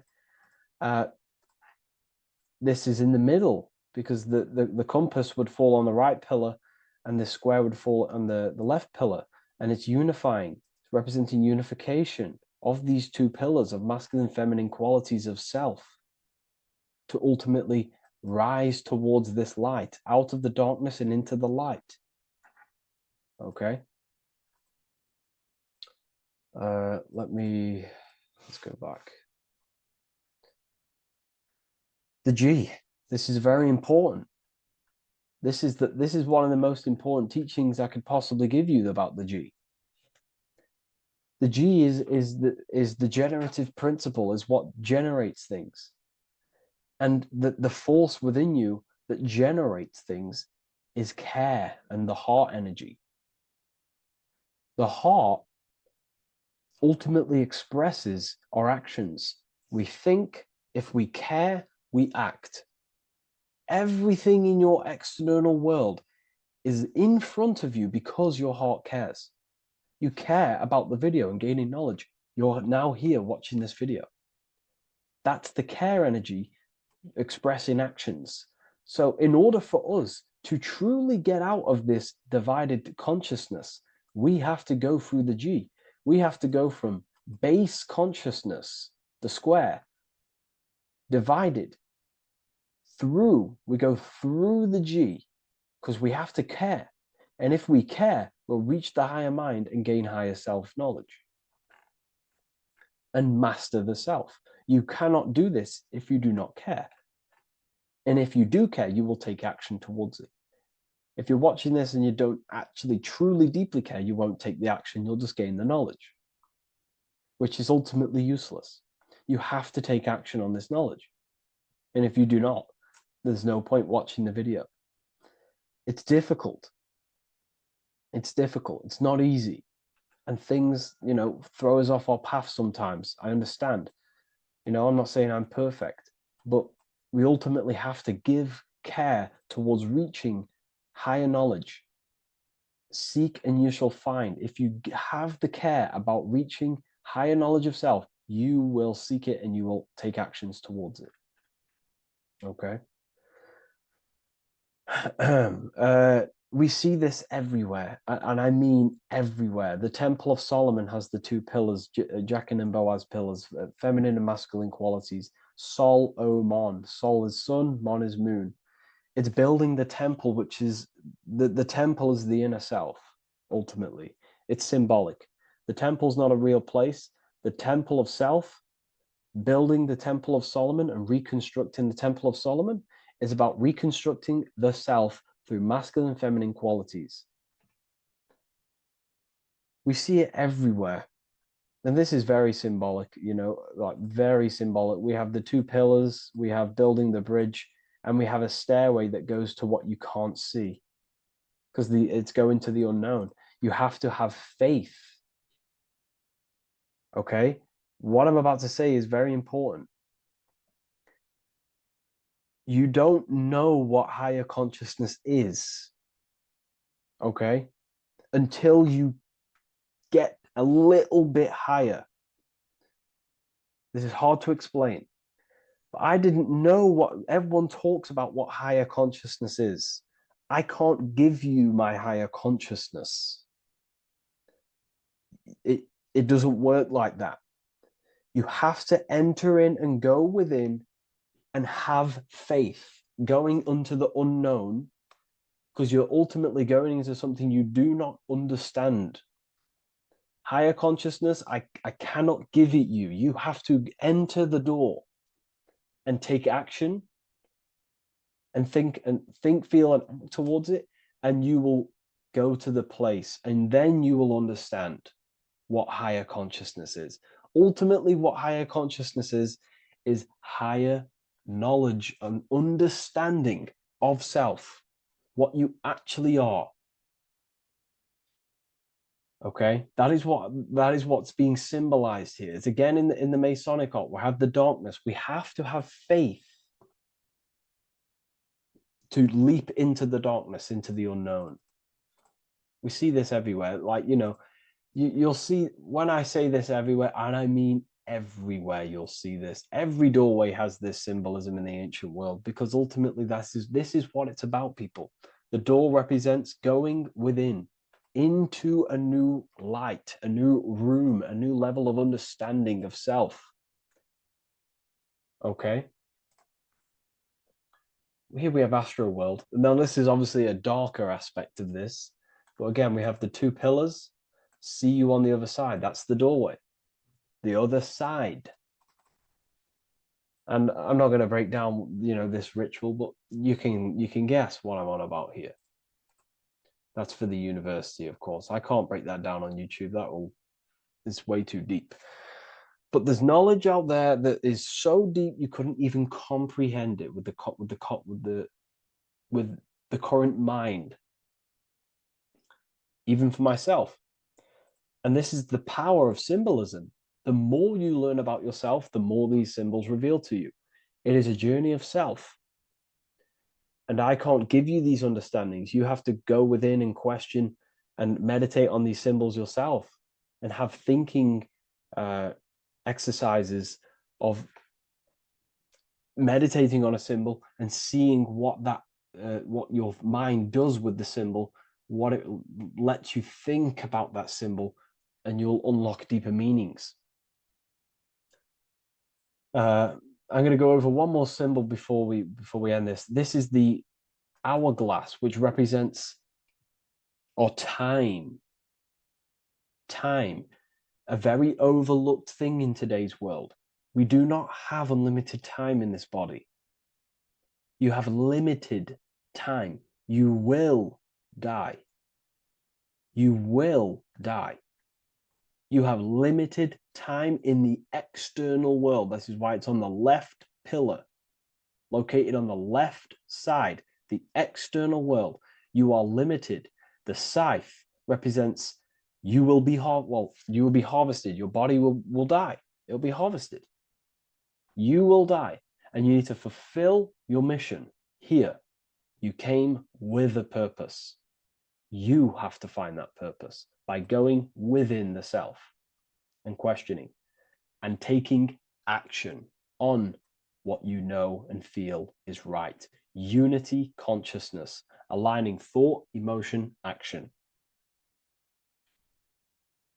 So if you wish to learn deeper insights, gain exclusive lectures, astral projection, self-mastery, I've just started a new section on mind control methods and how people are using this in society and becoming conscious of it.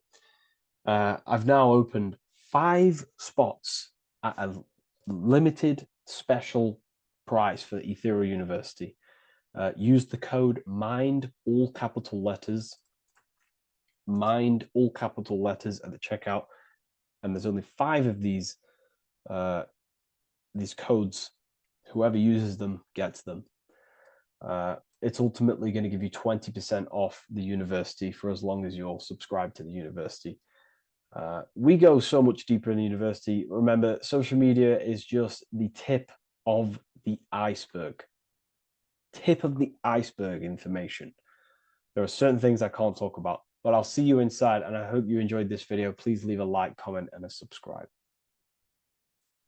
Neo is plugged into the matrix on the back of his neck. And if we look at the human brain, the back of the neck is the reptilian brain stem. And when one operates their life out of the reptilian brain stem, they are unaware, unconscious. They are consciously dead because the reptilian brain does not really critically think. It acts on instinct, fight or flight mode. This is considered in the occult spiritually dead. When one is taking actions without intention, simply very reactive to life. They're not living, they're simply experiencing. When you're walking down the street and you see someone, and in your mind you think me versus them versus me. That is an animalistic way of thinking. I used to be trapped in this way of thinking, always thinking of fight or flight, always judging people, always reacting to the world, never consciously creating and commanding with intention in the world. This could be considered the matrix, when one lives unconsciously, simply surviving in the world. Another symptom of living in the reptilian brain could be obsession, a constant need to assert your power over others to feel safe or superior. Views relationships as power hierarchies, not as mutual connections. It could be a conquest for sex, lust, seeking validation through sexual activity. Sex becomes a tool for dominance, escape, and self-worth. Intimacy is avoided. Pleasure is pursued without emotional depth. Seeking pleasure all the time. This is all to do with the reptilian brain. Seeking safety. It could be compulsive eating or food hoarding, driven by craving and not actual hunger. Eats to soothe fear or emotional discomfort, often unconsciously. This is the unconscious. Fear-based decision-making. Every choice is shaped by perceived threat or insecurity or fear within the subconscious mind. Long-term vision is sacrificed for immediate safety and gratification. All the reptilian brain. Territorial behavior overacts when personal space, possessions, or status is threatened. Acts as though survival depends on ownership or status. Addiction repeats patterns to feel safe, even if they are harmful. Avoids anything unfamiliar or unpredictable. Low empathy. No empathy or emotional care for one another and for fellow beings in the world. Sees people as threats, tools, or competitors. This is all to do with the reptilian brain. Intense jealousy or possessiveness. Sees others as rivals or objects to control. Cannot tolerate perceived threats to loyalty or status. Quick to be angry. Slow to reflect. Reacts with rage, withdrawal when challenged. Lacks emotional regulation or deep self-awareness. So this is considered, this brain could be considered the matrix, hence why Neo is plugged into this brain. He's operating the life out of this brain,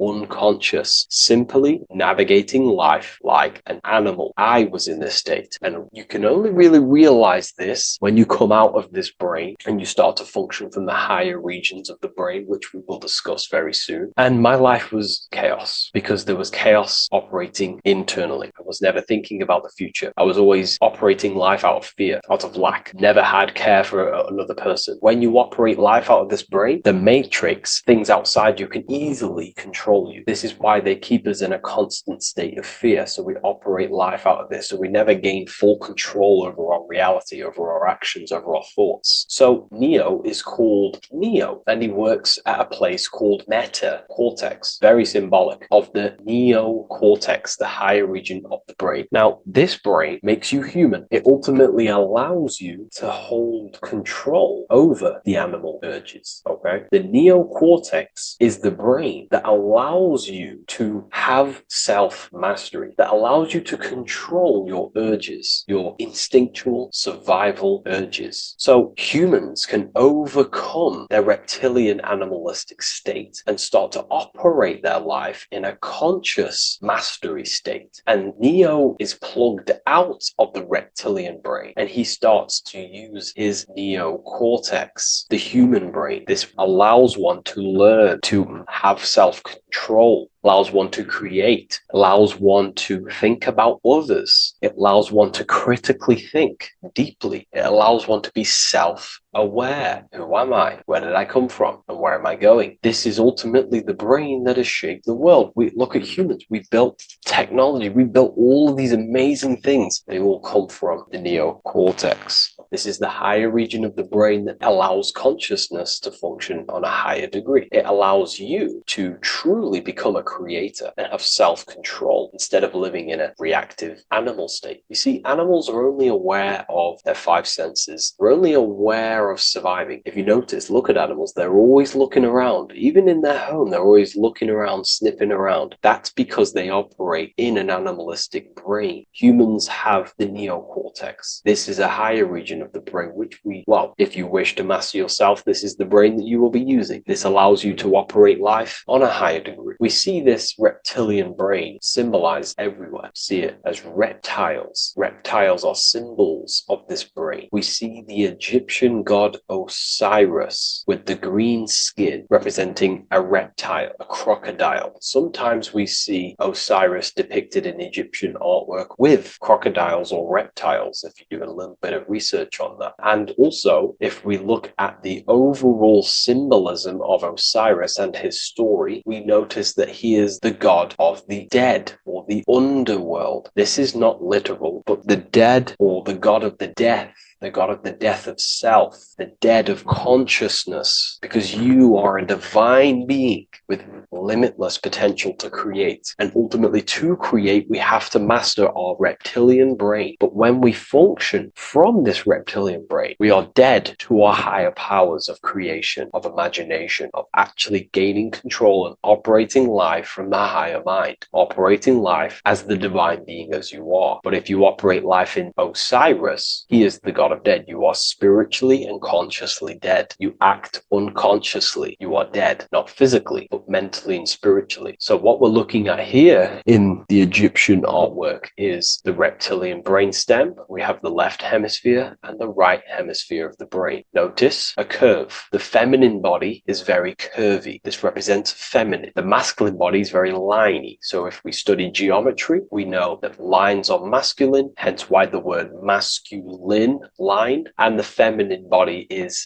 in geometry, feminine is represented as curves. So this is the left masculine brain on the left side, and this is the right feminine brain on the right side, with Osiris, the reptilian brainstem, in the middle. So we're going to go deeper into some Mesopotamian artwork now. Now let's have a look at this. We're looking at the reptile on the very bottom. We see the left brain and the right brain, the Eye of Ra and the Eye of Horus on the left and right. In Freemasonry, we still see the symbolism of the two pillars. Yakin and Boaz in Freemasonry, with the two pillars symbolizing masculine, feminine forces of consciousness, also representing the masculine left brain and the feminine right brain, with the reptile down here. But if we have a little look here, right, we have a little look at these reptiles. This person is standing on top of the reptiles. When you are on top of something, you have power over the below. You are standing atop of something. You have mastery over it. You have control over it, symbolizing gaining control over the reptilian brain, the reactive actions, the sexual urges, the addictions, the territorial behavior, the fear-based decisions, constant internal tension, never being able to focus. It's symbolizing gaining control over these internal qualities that happen within us, in our mind, because the universe is mental. And if we do not gain control over this brain, it will dominate our mind, which will ultimately dominate our actions and destroy our life and live in an unconscious state. So this is basically instructions in this ancient Mesopotamian artwork of becoming becoming self-mastery, to operate on a God consciousness level. So we have a person symbolizing your awareness, the internal you, having mastery over the reptilian urges, the reptilian brain, the reptile thinking. We have a person, a face in between, and it's standing in between these pillars, symbolizing balance of the brain hemispheres. Because the face, we see the eyes in the middle, we see the person is you, your consciousness, standing in the middle pillar. So representing seeing reality as neutral. Everything in the world is neutral. It's the mind's perception that gives it a positive or negative charge. When we adapt this mindset, this view of reality, this knowingness of reality, we see the world for what it truly is. And if you see things as neutral, it allows one to transform the situations in your life accordingly, instead of simply choosing a side.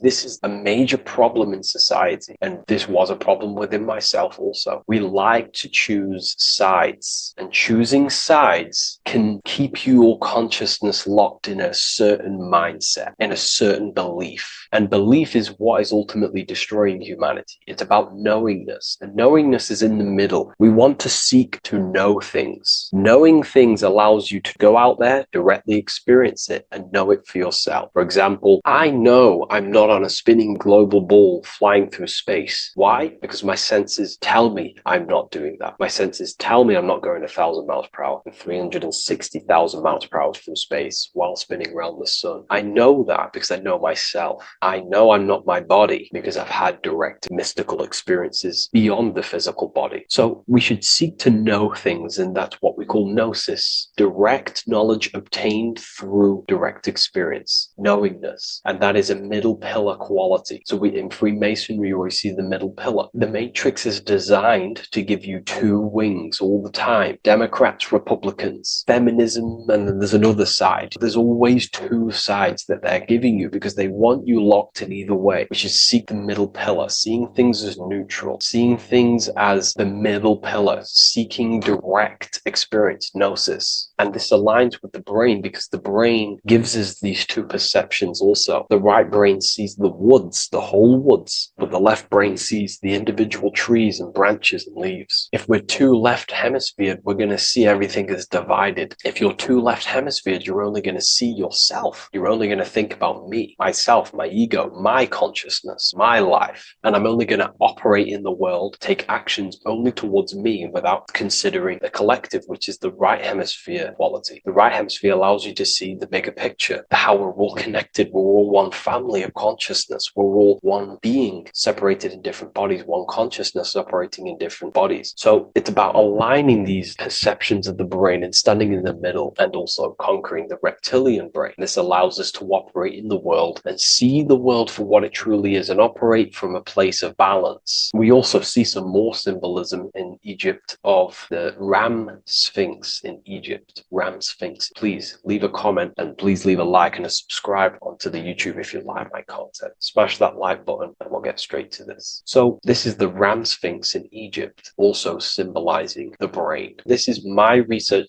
These are my conclusions. You can take this with a pinch of salt and go out and do your own research. This is what makes sense to me based off my information I've gained, my symbolism that I can read. So take what you can from it. I'm not here to obstruct anything. I'm not here to place anything in your mind. I'm simply here expressing my research. Never take anything off anyone as solid truth. I've never have said everything I say is solid truth. This is my research. If the research aligns with you, that's great. Maybe it doesn't with some people, that's fine. Simply take things with a pinch of salt, go out and collect as much research and information from many different sources and place together your own understanding of symbolism and your own perspective on reality. But like I say, seek to know and not believe. So this is the Ram Sphinx in Egypt. This is a more powerful symbolism of the brain. We have Osiris here, the god of the dead, which is the reptilian brain, and an Aries symbol here symbolizing the hippocampus in the brain. So this is the reptilian brain stem, heavily aligned with the reptilian brain stem here. We can see the connections if we look closely. So this represents the dead of consciousness. This is the dead of self, living in impulsive animalistic state, the symptoms that I listed earlier. I'm not going to go over the symptoms again. And Aries symbolizes the hippocampus in the middle of the brain. It's the hippocampus. And Aries is a symbol of a state of being. Why? You see, ancients and the ancient Egyptians, according to my research, Freemasons still use this symbolism today. So what they do is they use the path of the sun to symbolize a state of consciousness or a journey in consciousness. So what do I mean? So Aries here is the transition from the winter arc. So this is the winter arc from Libra, Scorpio, Sagittarius, Capricorn, Aquarius, Pisces. This is when the sun is dead. This is when the electromagnetic waves of the sun are not very present. This is the winter. This is when there's more darkness in the world. However, from Aries, Taurus, Gemini, Cancer, Leo, Virgo, and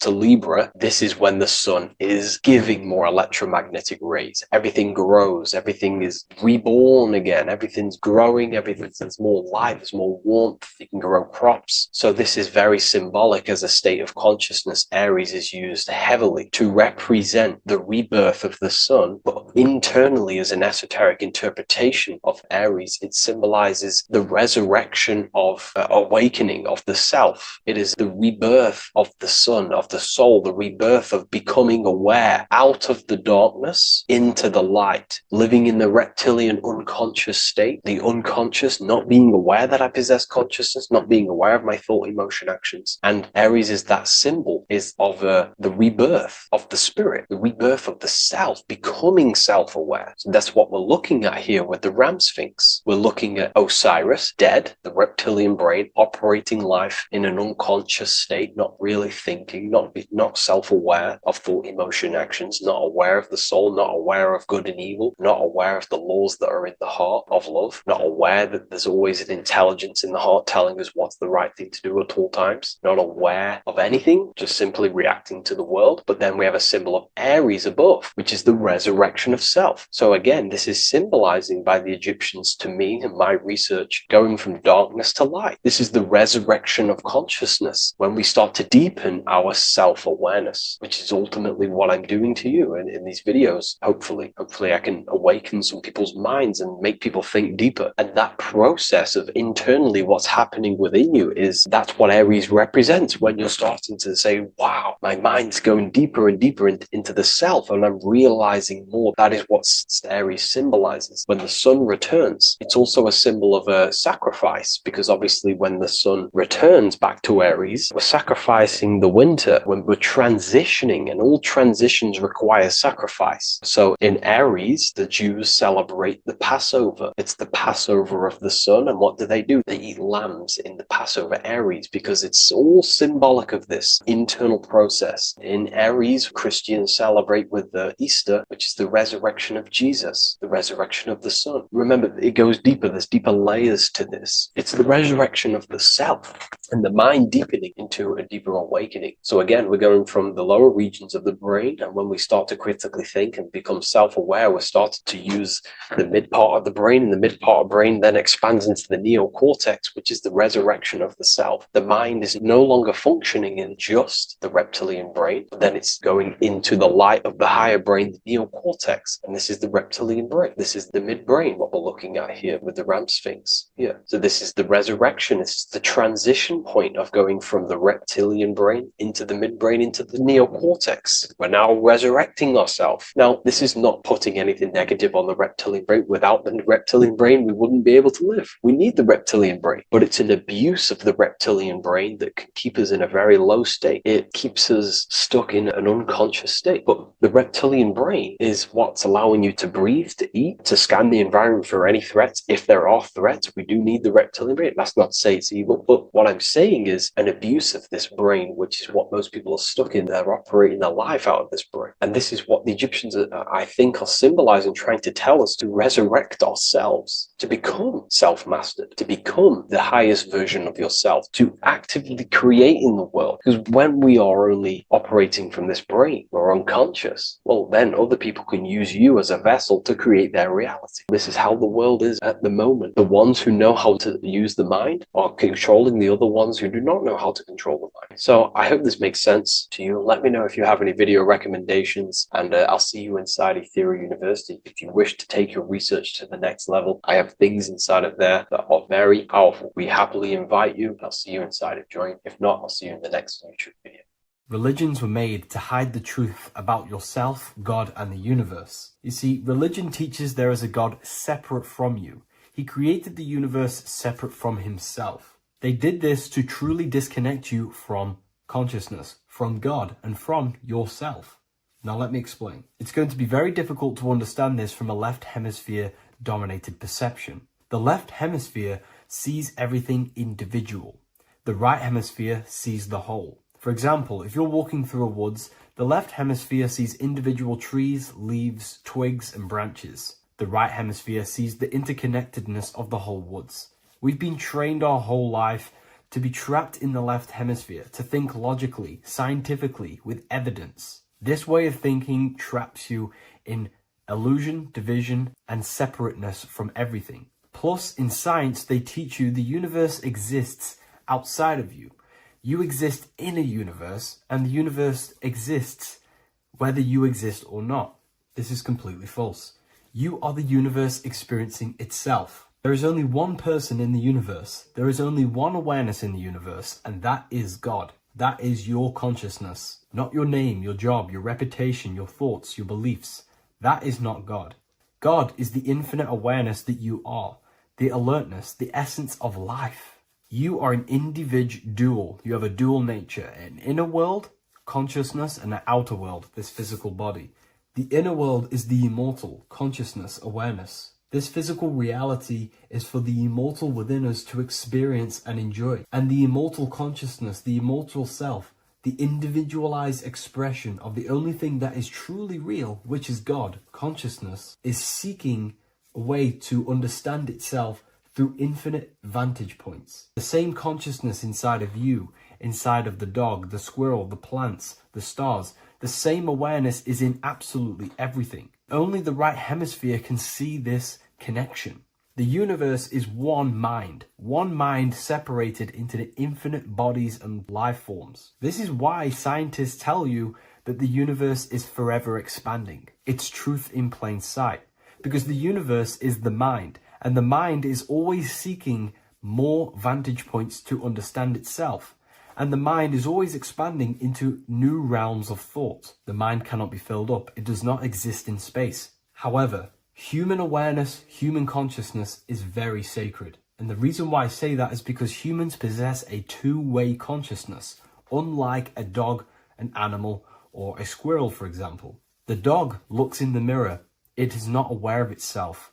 It doesn't look in the mirror and see that it needs to improve something. However, humans, we can look in the mirror and say, who am I? Where do I come from?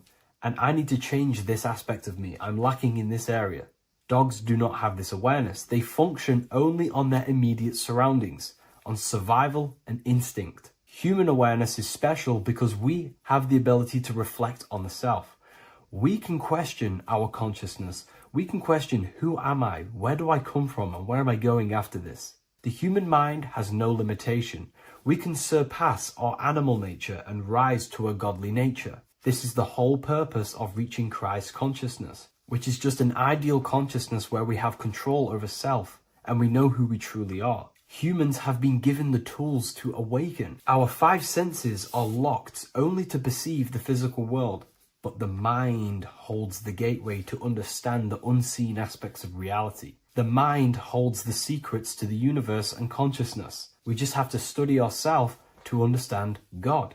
We are all individualized aspects of consciousness. There is only one pure consciousness in the universe, but we're fractaled into infinite life forms, experiencing this consciousness in a different form, molding this consciousness into individual egos and individualized consciousness. Me and you are made of the same fabric. However, I have thought different things, believed different things, experienced different things, which has conditioned my consciousness to be my own individualized aspect of God. And that's what makes me, me, and you, you. God is the creative power within us to turn thoughts into physical reality, to create things. We are a creator. Each one of us is a miniature earth, creating and building in this physical 3D reality.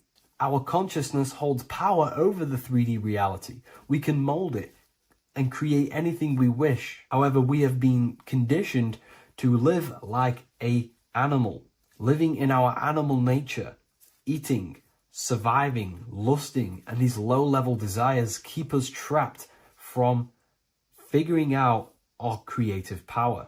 This is why the ancients always depicted God inside of the brain. Even in ancient Christian artwork, William Blake, Anton Raphael, all depict God inside of the brain. Why is this? Because God is our creative power. The spinal column acts as a type of ladder of consciousness. If you just think about sex and act on sex, eating, consuming, and living in a survival animalistic state, then your consciousness is functioning on the lower end of the spinal column, where your reproductive organs are and your gut organs are to consume food. In order to activate the God within us and to us to truly know God, we have to be aligned with the God consciousness. We have to unlock the God within us so we can truly actually experience God and understand it. However, God exists beyond our personal consciousness, beyond our human identity. In secret societies, satanic rituals and satanic societies, they are seeking a way to escape the human identity through ritual work, meditation, and trance-like states. A trance-like state is like the state that you enter just before you fall asleep, where there is no thought present in your mind, because you are not the mind, you are the observer, you experience the thoughts. And when we escape the human identity through rituals, meditation, or trance-like states, we can actually experience beyond the veil of this material world. However, satanic rituals do this in a negative way. Satanic rituals include ways to make the human mind tap out by pushing the human minds to the limit through pain, suffering, and even torture, to allow the mind to pass out so you can temporarily pass on the veil of the physical world and escape the limitations of the human identity and the human thinking mind. Now, you do not have to do it this way. You can experience the divine and beyond your human identity through many different ways, such as deep, deep meditation, rising above your thoughts, and setting 3 alarms, one for 6 a.m., one for 6:30, and one for 7:30. And when you wake up at these times, what you need to do each time you wake up is allow your mind to stay awake but your body to fall asleep. And you will enter this trance-like state. And you can gain ideas, experience lucid dreams, and maybe even astral project. All of these rituals in secret societies and satanic societies is all about escaping the human identity and experiencing the divine planes beyond the physical. To wrap all of this up, this is all about consciousness. Consciousness is the infinite awareness of the universe, just fractaled into separate bodies. And this consciousness is seeking a way to understand itself in infinite angles and vantage points. And religion was made to cut off your connection to the divine planes beyond this world and beyond your self-identity. Therefore, if you want to know God, you have to study the attributes and qualities of God, such as geometry, numbers, consciousness, the mind, the subconscious, human anatomy. All of these things are aspects of God. We have to study ourselves and study nature so we can see God. God is the infinite awareness of the universe. If you love this video, please leave a like and share it with a friend. I'll leave a link in the description for the Book of Wisdom, Volume 2.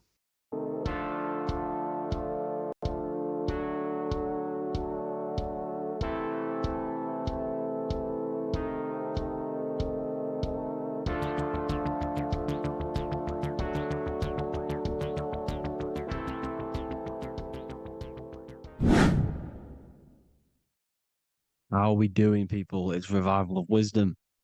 We're back today talking about sun worship. Okay? And please enjoy, sit back and enjoy the video. First thing we need to understand is that the sun is the risen savior. It's the light of the world. Without the sun, we have nothing. Now, the sun is the Son of God. We didn't make the sun. No one owns the sun. But who created the sun? Obviously, the creator created the sun. Therefore, it is the Son of God. And that is what Jesus is symbolizing in the Bible. The Bible is a metaphorical story. That's why it's called the greatest story ever told, because it is a story about the sun, the zodiac. It's about you, the systems in the body. It's about everything that is sacred in this creation. Now you can see the suns behind Jesus' head in all of the ancient portraits, even the ones that are more modern. You still see a sun on the back of his head because he is the sun. He's the light of the world, our risen savior. And this is what Christians are lost because they don't realize it's a symbolic story and they think Jesus was a historical person. He's not a historical person. Okay, this is what we need to get out of our mind. This wasn't a historical person. It's the Son, our risen Savior. The Son is the soul. It's the soul of this creation. Because what is a soul? A soul is pure life force, pure energy. Whatever a soul inhabits, it gives life to. Like our soul feeds our body. The sun feeds the earth because the sun is a soul, and that's why the ancients called it soul. Because it's the soul and it's in you and it's the light of the world. It's the light of everything. It gives life to all things. Here's Jesus and his 12 disciples. The 12 disciples symbolize the 12 zodiac signs. Aries, it rules the head region because the 12 zodiac constellations rule specific regions of your body. Aries, the ram, you have a cerebrum in your head. This is Aries on the head of the table. His Gemini rules the arms and the lungs. The two twins, Gemini. He's holding up two hands for the two hands and arms. The twins. Cancer has a knife in his hand. It's not so clear, but he has a knife in his hand. Cancer is the crab. Crabs have claws. And he's pointing at Virgo's Adam's apple, saying there's no Adam's apple there. It's a woman. Who's the sixth sign? The sixth sign is Virgo, the Virgin, the only woman in the painting. Now notice how there are 3 people in 4 groups for the 4 seasons and for the 3 months and 3 zodiac signs in each season: spring, summer, fall, winter. Matthew, Mark, Luke, and John with the suns on the back of their heads because it's the 4 states of the sun. The 4 states of the sun.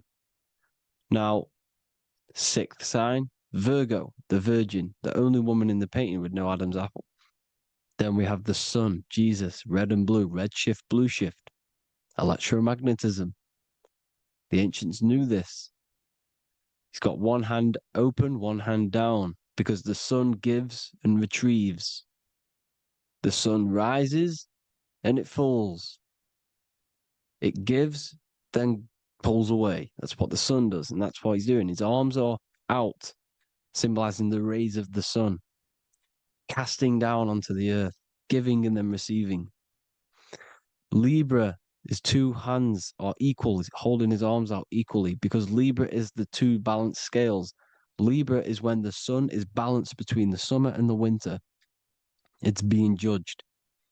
The sun isn't balanced. That's what Libra is, the 2 scales. Capricorn is the goat. Goats have 2 horns, and you can see the 2 horns on his head here. See? So this is astrology. This what Leonardo da Vinci is depicting here. It's astrology. He knew the story of the Bible is all astrology. It's all based on astrology. The Son of God, the real sun. Now here are some Bible verses. I am the light of the world. Obviously, that's the sun. What other light is there that lights up the world? The moon can't do it. It's the sun, the one and only sun, our risen savior. Because if the sun didn't rise, we'd all be dead. So it's our risen savior. And it dies for our sins every night and then gets reborn every day.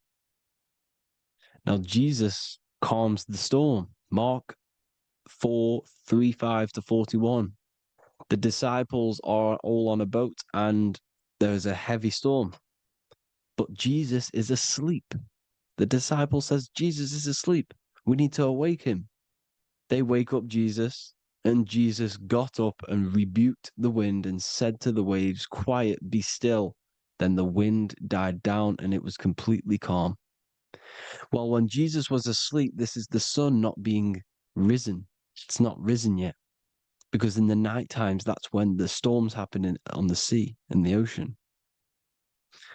And when they awake Jesus, Jesus rises because he's the sun. He rises and everything calms. Because when the sun comes, the storms go. You see? So it's the sun. It's all about the sun. Here's another, Luke 22:10. A disciple asked Jesus, "When will we know it's the end times?" And Jesus says, "As you enter the city, a man carrying a jar of water will meet you. Follow him to the house that he enters." Well, this is clearly talking about astrology, the topic that Christians think is satanic when they don't realize the whole thing's based on astrology. Because the end times is the end of Pisces, which is the two fish, which is the age we've just gone out of. And you can see all these ancient churches here with two fishes because they knew it was the age of Pisces.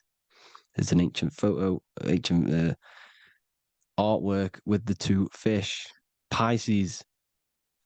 And the end times, as it talks about in the Bible, when Christians think the world's going to end or something. But no, it's just the end of Pisces. As you enter the city, a man carrying a jar will meet you.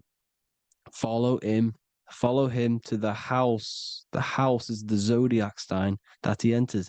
And the zodiac sign is Aquarius, because that's what it is, a man carrying the water. We know this is astrology because a woman, that is a woman's job in the ancient times. In the ancient times, the woman used to get the water.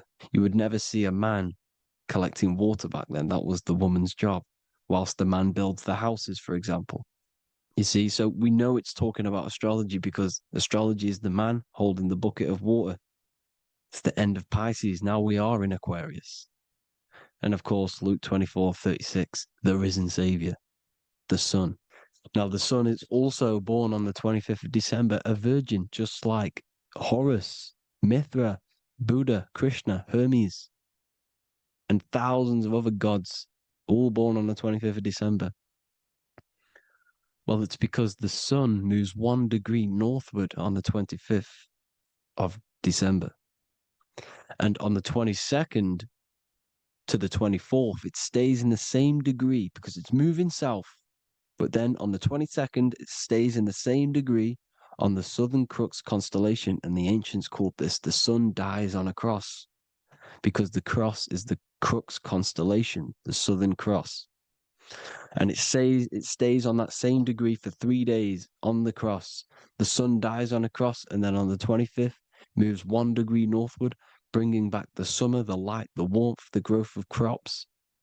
And this is the sun being reborn again, a virgin, because it's pure. And here's Mithra, another sun god before Jesus was around, before Christianity. It was Mithraism, and Mithra, Ra is Ra, the sun god, Egypt. It's all about Ra, the sun. You can see the crown of thorns on Jesus' head, symbolizing the rays of the sun. And here are the rays of the sun on the back of Mithra's head. Krishna, the sun. Buddha, the sun. Horus, horizon. All born virgins, all did miracles, all resurrected. Dead for 3 days. Well, here he is, dead for 3 days on the cross. And resurrected, because it's the most ancient religion ever been on the face of the earth, the worship of the sun. And we should worship the sun, because without the sun we are nothing. The sun feeds us, feeds the earth, feeds everything. Without the sun we are nothing. It's been reversed, and now we're worshipping man. When we're worshipping a man called Jesus, was never real.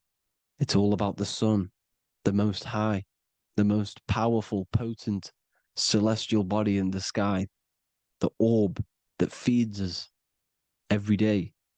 It dies for our sins and rises every day. It's the sun.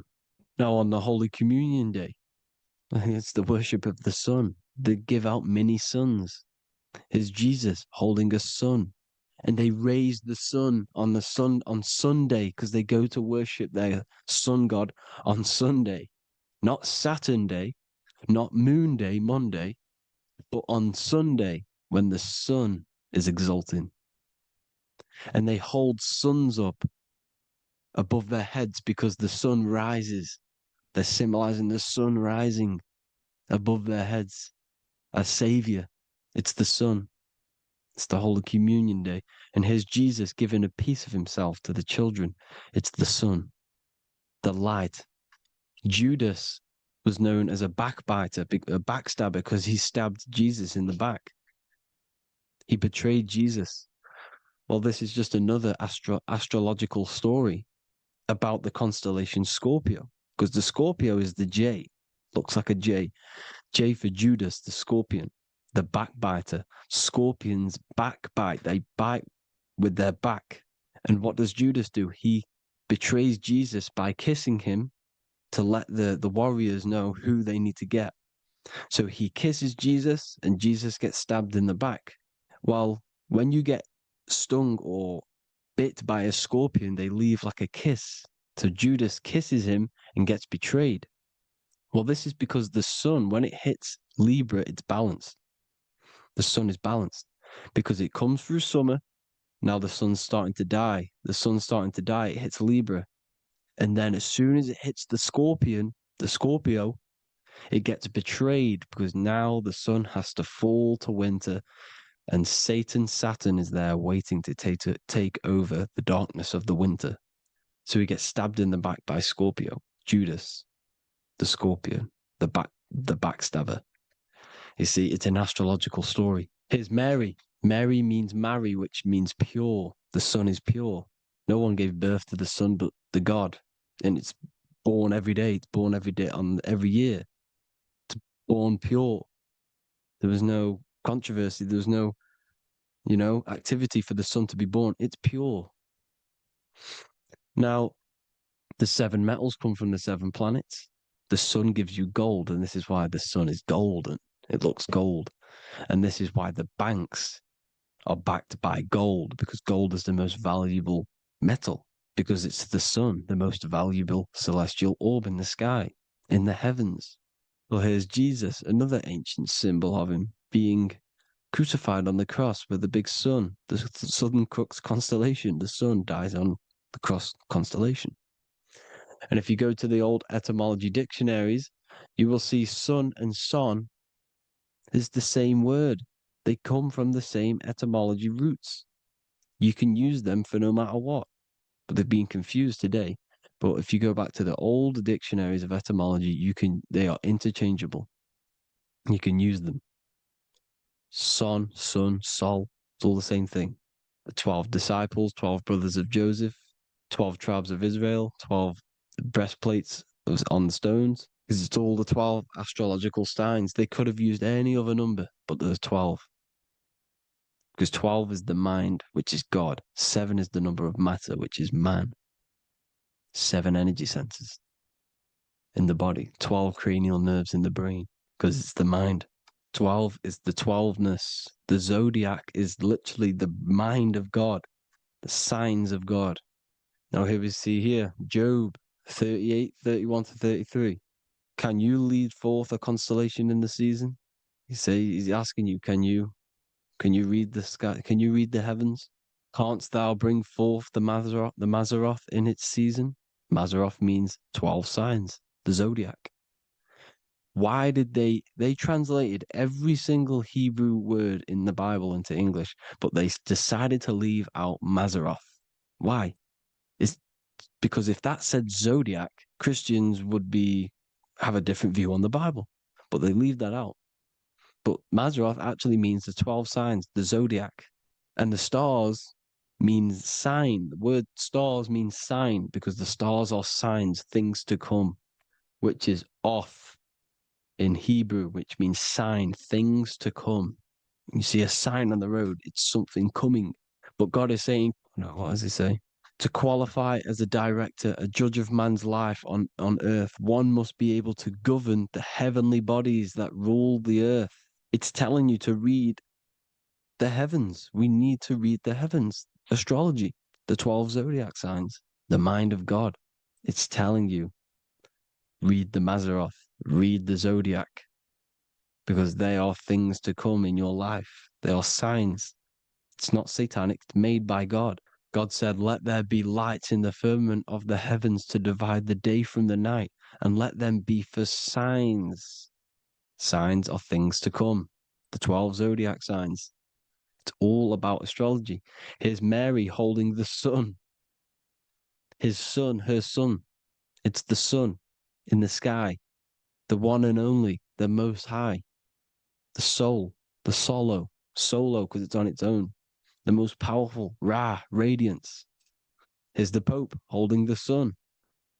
All three popes holding the sun because they're sun worshippers and they know the true meaning and origins behind Christianity. Sun worship. Here's the Vatican is a sundial.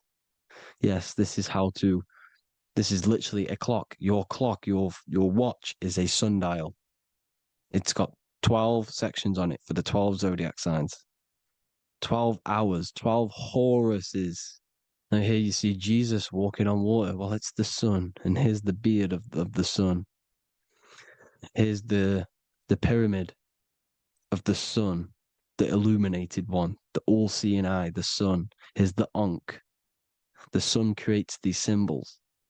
The ancients knew this. Now, when you see these headdresses, these are actually the days of procession of the sun. Aries, Cancer, Libra. It's all about the sun.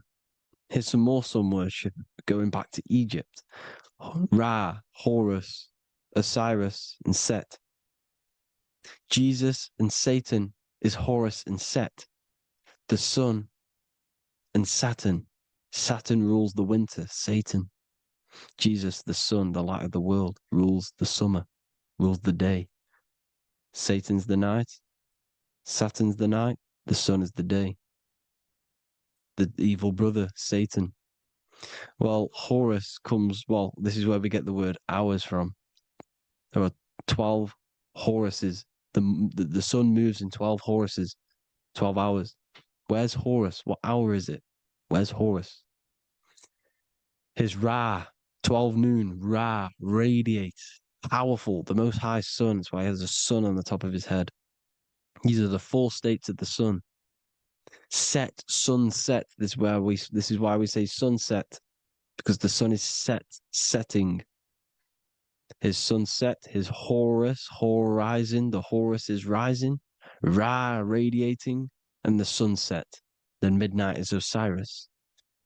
Here's another ancient symbol for the sun, the scarab. Ra, the sun, scarab. It's got the word Ra in it because it's the sun. And here's the sun on top of the scarab with the wings. Because scarabs roll dung up hills and then they'll let it fall down the hill to gain more matter. To gain more bigger, like a snowball effect. And the ancients saw this as a process of the sun because the sun climbs up the hill and then it falls. So they used the scarab to symbolize the process of the sun. The sun climbs and falls. Here's an ancient Egyptian cat cutting off the head of the serpent. Well, the cat is cutting off the head of the serpent, symbolizes the sun cutting off the nighttime. When the sun rises, it cuts off the nighttime. It cuts off the serpent. The serpents represent darkness or evil. There's some more symbology of the sun and the heavens, the arch, the royal arch, the firmament, the sun inside the firmament. These are all ancient churches, and they all depict the firmament with the sun inside. Is the ancient cosmology, you see, because it's all about the sun. Everything's about the sun because the sun is our orb made for us to sustain life and this inside of this creation, inside of this firmament, the royal arch of heaven. Here's the Freemasons depicting it. Here's the Masonic royal arch. But you can even see the zodiac signs. Here's Cancer, the checkered board. It's the royal arch of the firmament. Obviously, they don't want to tell you that. You live in space, apparently. Some more sun worship. Here's the beard of the sun on the water. They all have this long beard. And why do they say amen? Amen at the end of every prayer. Amen is a sun god, a creator god. It's all about the sun. So thank you all, people. Hope you all enjoyed. Hope you all gained some knowledge and insight. Please give me a follow, drop a comment, drop a like. Have a good day. Love you all.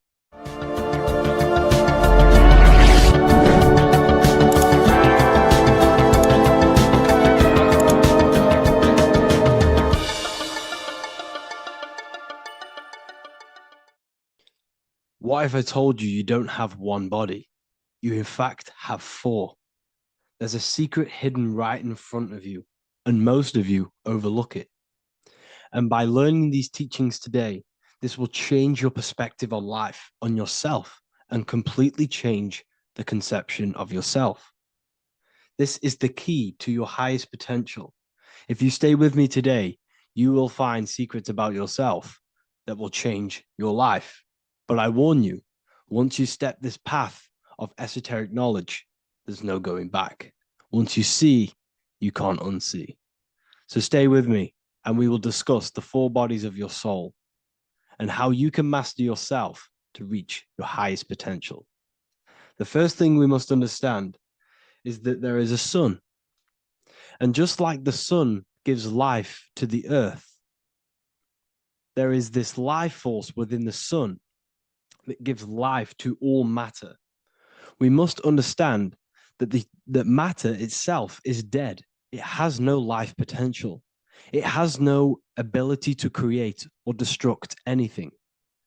All of the life comes from above, from the sun, from the life-giving power of this infinite energy source we call the sun. No matter what model you believe, the sun still gives power to this physical realm, giving life to all of the crops, giving life to animals, giving life and growth to all things that the rays come in contact with. This is a macrocosm process. We must understand the teachings of as above, so below. This means that the macrocosm repeats itself in a microcosm form. Now, what do I mean? Humans are made in the image and likeness of God. You are a miniature version of God, a spark of the divine consciousness made in human form, in physical form. Just like the sun gives life to all physical matter and growth to all crops on the earth, your soul is a miniature sun. And your soul is giving life to the body. Your body is a miniature earth, which also goes through the cycles of the 4 seasons of the sun. We feel different in each one of these seasons. It's because our body does not only go through these cycles externally, but these cycles happen within ourselves, within consciousness. Your soul is the sun. The sun you see in the sky is an externalization of your soul. Your soul is the life force. You are the soul, not the body. And like the sun gives power to the earth, the soul gives power to your body.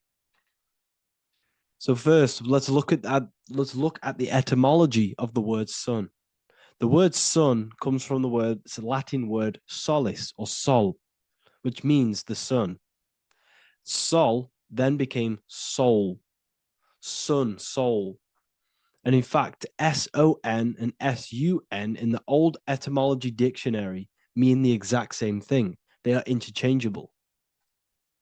So when we look at the symbol of the sun, we look at a circle and a cross, which represent the 4 aspects of the sun, the 4 seasons of the sun: summer, winter, spring, and autumn.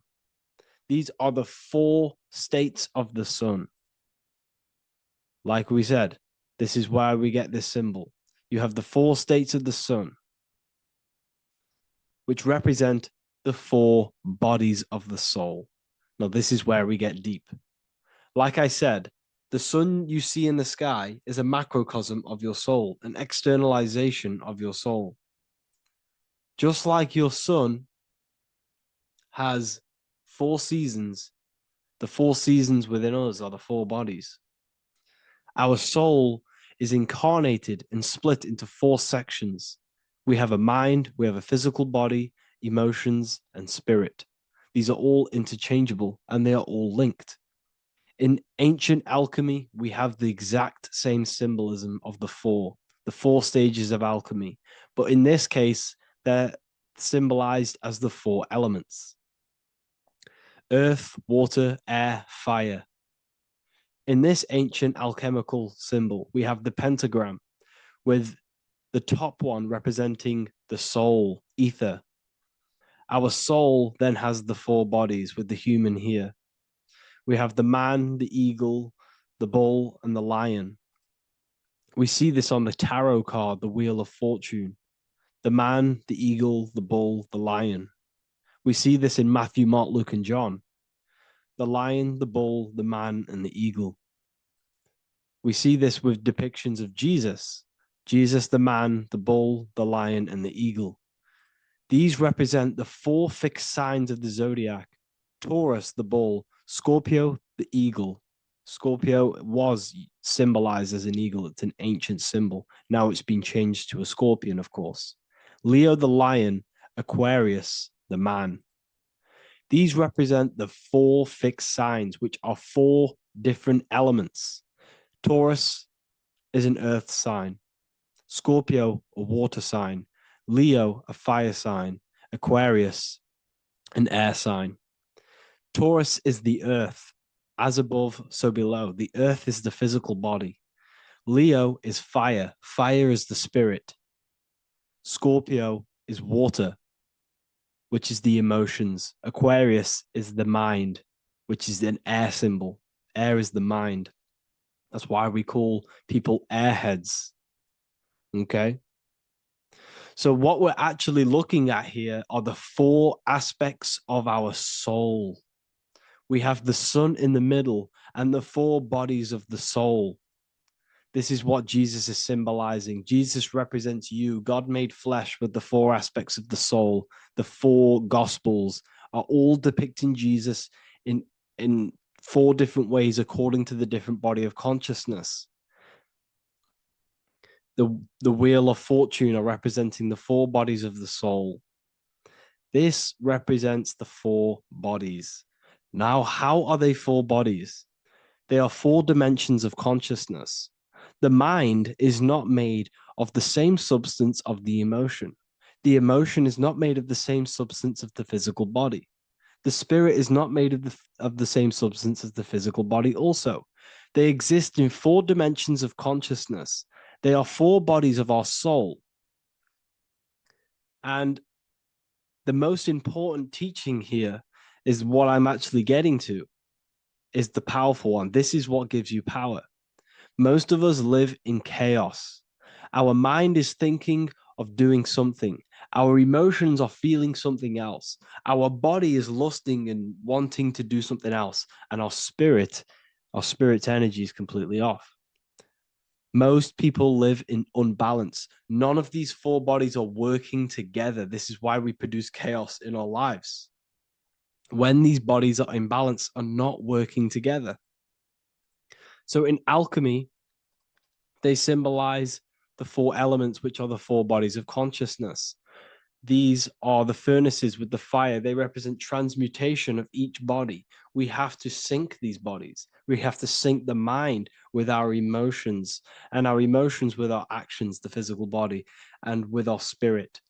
These 4 key bodies need to be in line in order for us to create consciously in our life. Because each one of us is a creator, a miniature version of God, creating our own earth, creating our own material reality. And in order for us to create consciously and with effect and power, we must have these bodies unified so that we can create consciously and not create chaos. So this is very, very important. And this is a secret teaching found in all ancient societies. But this is what the hidden symbolism of astrology actually is. The sun is our soul, and the 12 zodiacs are 12 aspects of our soul. And we have the 4 aspects of the 4 main bodies. This is what we're looking at. We're not looking at the sky. We're actually looking at aspects of ourselves, aspects of our soul that we must master and transmute in order to become our highest potential. So I hope this makes sense.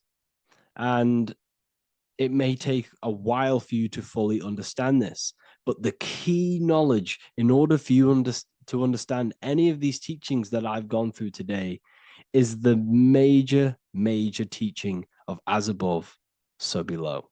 What is above is below. What is within is without. Your inner reality projects the outer reality. What is inside of you is outside of you in some form or way. Whatever trees, whatever roots that go down will always shoot up. When you throw a bouncing ball, you shoot it down, it will go up. As above, so below. As within, so without. God did not make a creation separate from himself. We are all extensions of the divine made in physical form. And we are incarnated into 4 sections. Our soul is separated into 4 sections. These are the 4 corners of reality. These are the 4 pillars of reality that we must control. So in order to access our soul in meditation, we must turn off these 4 things. Turn off the mind, the emotion, the spirit, and the body. And then we access the soul. So I hope this video helps today. And you can learn all about this in the Book of Wisdom, Volume 2.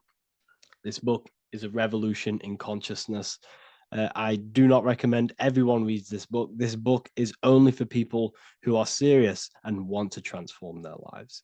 This book is a book that will change the scope you see reality. It will change your perspective on yourself because you will resonate with this. This book does not just give you information. It gives you a sense of well-being. It gives you truth, and you will find your power from this information. This information is not just information, it's a key to your path of enlightenment and transformation. So you can find this book in the description of this video. And if you are part of the university, I will see you on the live calls. Thank you, everyone. Please leave a like, subscribe, and a comment, and let me know whatever videos you want me to make next. Anything that you fail to understand or have any confusion with, I can make a video on it. So let me know in the comment section any reviews or anything I should do. Thank you all, people. Have a great day.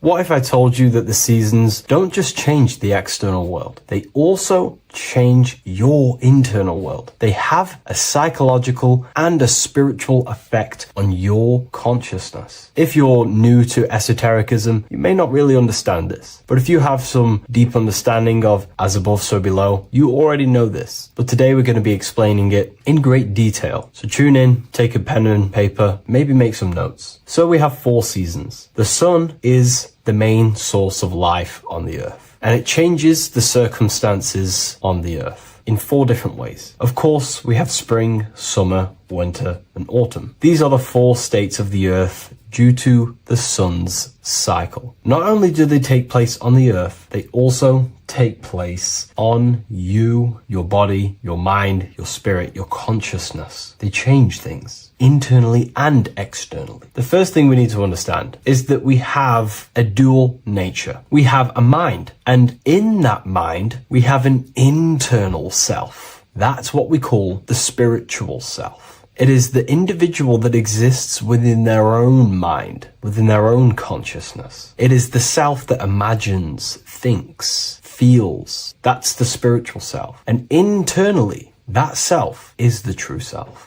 When it's detached from the false identifications, of course, such as the ego. But the true self dwells within the mind, and that's the immortal self. That's the self that will never die, never perish, that will always be there, and it always has been there. The internal self. But on the other side of the mind, the outside of the mind, we have this, what we call our physical human body. This is our external physical body. So outside of us is a physical reality, but inside of us is a spiritual non-physical reality. reality. Inside of us cannot be measured. Outside of us can be measured. So we have an internal world and an external world. I think this is the reason why the word individual has the word dual at the end. Dual meaning opposing or two. We have a dual nature. Inner world, in the mind, and a self out the mind. And the mind acts as some sort of doorway. It is a doorway into ourself. So in esotericism, this is what it's all about. It's about we work with the internal world. We try and figure out who we are from the inside out, not who we are outside of us. Because we realize that the external world is nothing but a crystallization of what's happening inside of us. Our lives are a result of every single thought that we thought in the past. So let's not get off track here. Let's carry on. As I was discussing the seasons, we have an internal world in the mind and a self outside the mind. And this is reflected even in the cycles of the heavens. This is how you know the universe is intelligently designed, and the law of correspondence corresponds with everything. The law of correspondence is as above, so below. It's not a Hermetic principle. It's not a Freemasonic principle. The law of correspondence, as above, so below, is just the law of life of the universe. It is in everything. So the daytime, the sun, this is external impressions or expressions, should I say. We express ourselves outside the mind, in the outside world, in the material body, taking actions outside of us during this daytime. The sun represents outward expression, the daytime. This is when we wake up, we're conscious, we do things outside of our mind. But then the nighttime comes around and it becomes dark and the moon rules over the nighttime. And we return back to our internal world. We return back to the darkness. We return back to the internal self, the self in the mind. Really is fascinating. And this is as above, so below. This follows the correspondence. This follows the law. Although that the outside world has a cycle of day and night, so does our own mind have this cycle. As above, so below. As within, so without.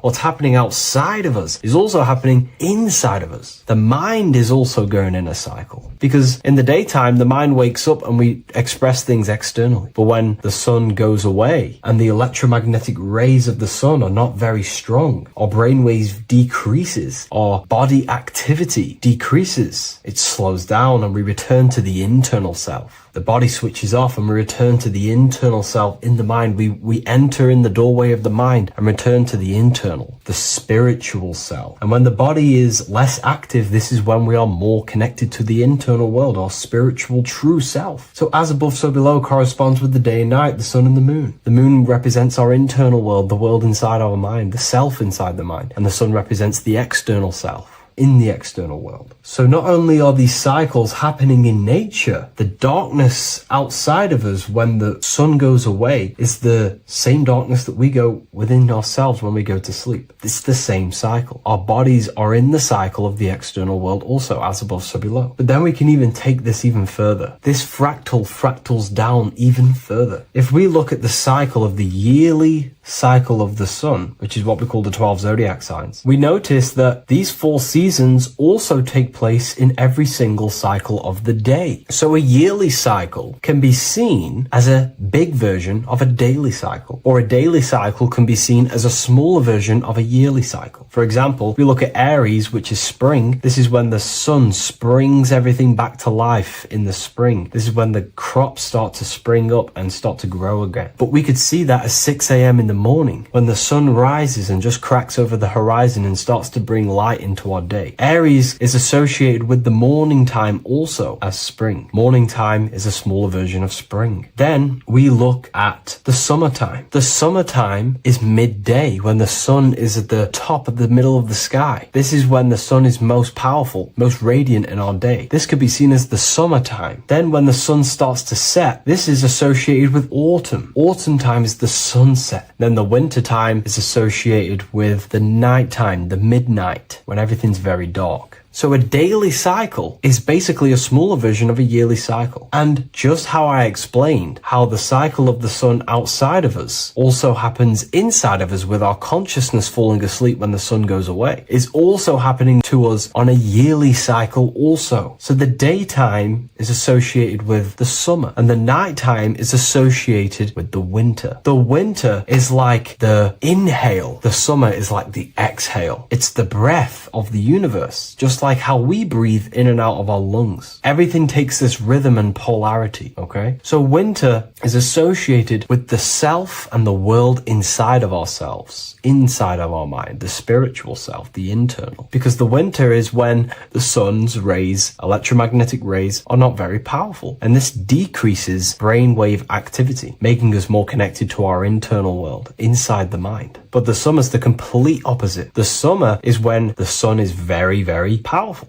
And the sun's powerful electromagnetic rays increase brain activity, making us more actionable in the physical world outside of our mind, in the external world. So summer is the daytime and winter is a big version of the nighttime. Vice versa. Just like how in the winter, we're more in the house. We're inside buildings because it's very cold outside. Animals hibernate. They go inside. They go into little places. They collect all their food and prepare for the winter. They go inside. They go in darkness to hibernate. So does our consciousness, our spirit, the self inside of our mind. We can use these cycles to our advantage, to evolve spiritually, to connect and be more balanced. You know, I've mentioned a lot of this inside the university to my members, to the family inside of there. We discussed this. We had a great discussion about this. And, you know, the live calls we have are priceless. The conversations you can have with someone when they're awake, you never forget them. You always have deep, meaningful conversations. And we discussed this deeply, and we were going into some interesting things about how we can use these types of changes in the seasons for our spiritual growth. We even discussed about spring and autumn and how they're associated with the different spiritual bodies that we have. But anyways, let's not get off track. Lucid dreaming, dreaming itself, and astral projections, I find are more easily accessible during the winter and the night times. Like I said, because the brain activity is decreased due to the sun being not powerful, we are more reconnected with the self inside the mind, the spiritual self, the immortal self. Wintertime is a great time to work on yourself, to start to gaining discipline, to meditating, to really working on the subconscious. Because spiritual work is harder than any physical labor. You really got to dig deep within yourself and be honest and true with yourselves. I think this is the reason why, you know, a lot of people convert to spirituality from religion. They come into spirituality and then they go back to religion because they realize spirituality is it's difficult. You have to be honest with yourself. You have to really face the traumas, the negative aspects of yourself, the dark side of yourself, and bring it to light and transform it. And that sort of work is a lot more difficult to do than any physical labor. So the winter time is the time that we go inside ourselves. We reflect a lot more. We need to work on ourselves, on our mind, on our negative habits, on our dark traits, on our things that we have been pushing away and not controlling. The winter time is that time we can really start to connect with the internal self, work on our imagination, work on our mental willpower, work on all of these things like lucid dreaming, astral projections, and purifying ourselves, removing any mental barriers, any negative belief systems that may be subconsciously holding us back. It's easier to access the subconscious in the nighttime and in the winter, especially the winter. That's why I made this video, because we're in autumn now. We're transitioning into the winter. So I thought I'd share this with you all. And it's important to understand that you are a microcosm of God. Like I said, the law of correspondence associates with everything in the universe, people. Everything. And that's the best thing with the law of correspondence. And I've been using this for the past 3 to 4 years, right? The law of correspondence has determined and filtered out so many lies that was given to me, that's given to you, that's given to everyone in the world. The law of correspondence is like a filter. If someone gives you a piece of information, for example, gravity, and it does not apply with the law of correspondence, then you know it's a lie, because it's a universal thing. What happens inside of me also happens outside of me. What happens in my astral world happens in my material world, more than likely. As above, so below corresponds with everything. The same structure in my veins, in my nervous system, is the same structure in the trees, in galaxies, in everything. As above, so below, the universe is a fractal universe. Therefore, the point that I was getting at is that you are a microcosm of God. The same mind that God manifested things through thinking. He thought the stars, the earth, nature, the human body, designed everything with the God mind. He thought everything into existence. And that mind then powers that God used to to manifest everything into physical existence through the power of thought is the same mind that you possess, but on a smaller scale. God manifested the macrocosm through thought, as the universe is a mental universe. Everything you see around you was thought, then manifested into physical reality. God manifested the macrocosm, the world, through thought, and that same force of thought you use to create the microcosm, to create your own world. You think your life into reality, your world into reality. Your body is a microcosm, a miniature universe. Every thought you think commands 50 trillion cells in your body, and your cells religiously execute on every command that you give it. You're in charge of 50 trillion cells. You're literally commanding a whole civilization inside your body. And this is how you are a reflection of the divine. The God mind created the macrocosm, the world, and you create your own world inside that world using the same power as thought. Very powerful. So everything that happens outside of you is also happening inside of you. The law of correspondence is the most important, the law that you could possibly learn, because it makes everything so clear for you in the universe. Makes life so clear. You see reality for what it truly is. It's a reflection of the higher dimensions. Just like how reality right now is a reflection of what's happening inside of people's minds and consciousness. We can't blame the elites for all the negative things that's happening in reality, because all the negative things that's happening in reality is the negative things that's happening in people's minds. We need to take control of ourselves. So with that being said, thank you all, everyone. If you wish to read more, 90% of you watching this video have already got this book. I want to say thank you for your support. It means the world to me. It makes me research more and write more books, and the book of symbolism is coming very soon. So thank you, everyone. I'll leave a link in the description for the university, for the live calls, and for the book if you wish to join. Have an amazing day.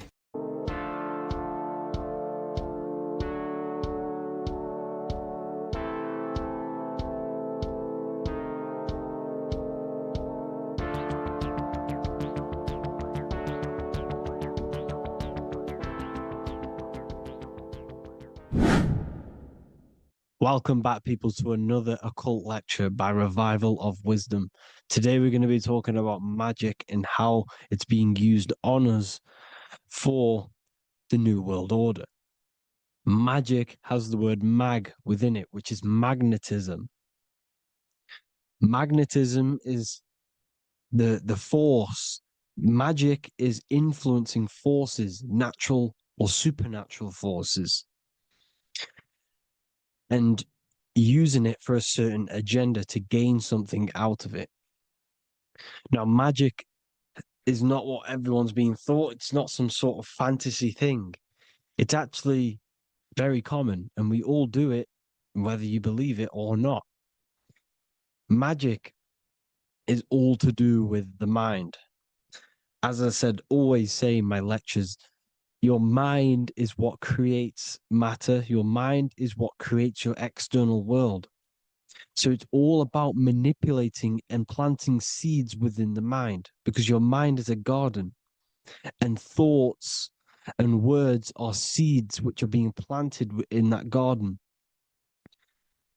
Your life, your physical life, the people you have in your life, your friends, your car you own, the job you have, is all a reflection of the thoughts that you've been thinking in the past. You are where you are in life because of the thoughts that you've been thinking. Therefore, your life is a direct reflection and manifestation of your mind, the Garden of Eden. Okay?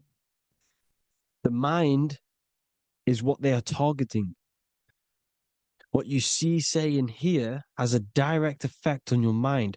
Me talking to you is influencing you. The words I'm saying is planting seeds within your mind.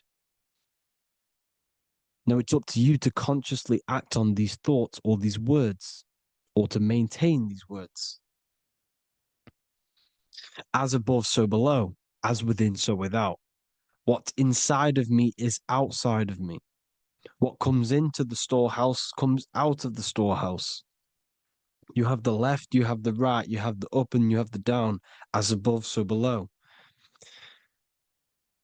Whatever is in your mind will be expressed in some sort of way, consciously or subconsciously, spiritually or physically. The mind is what manifests everything. And this is what we need to understand. We need to understand is that the mind is not physical.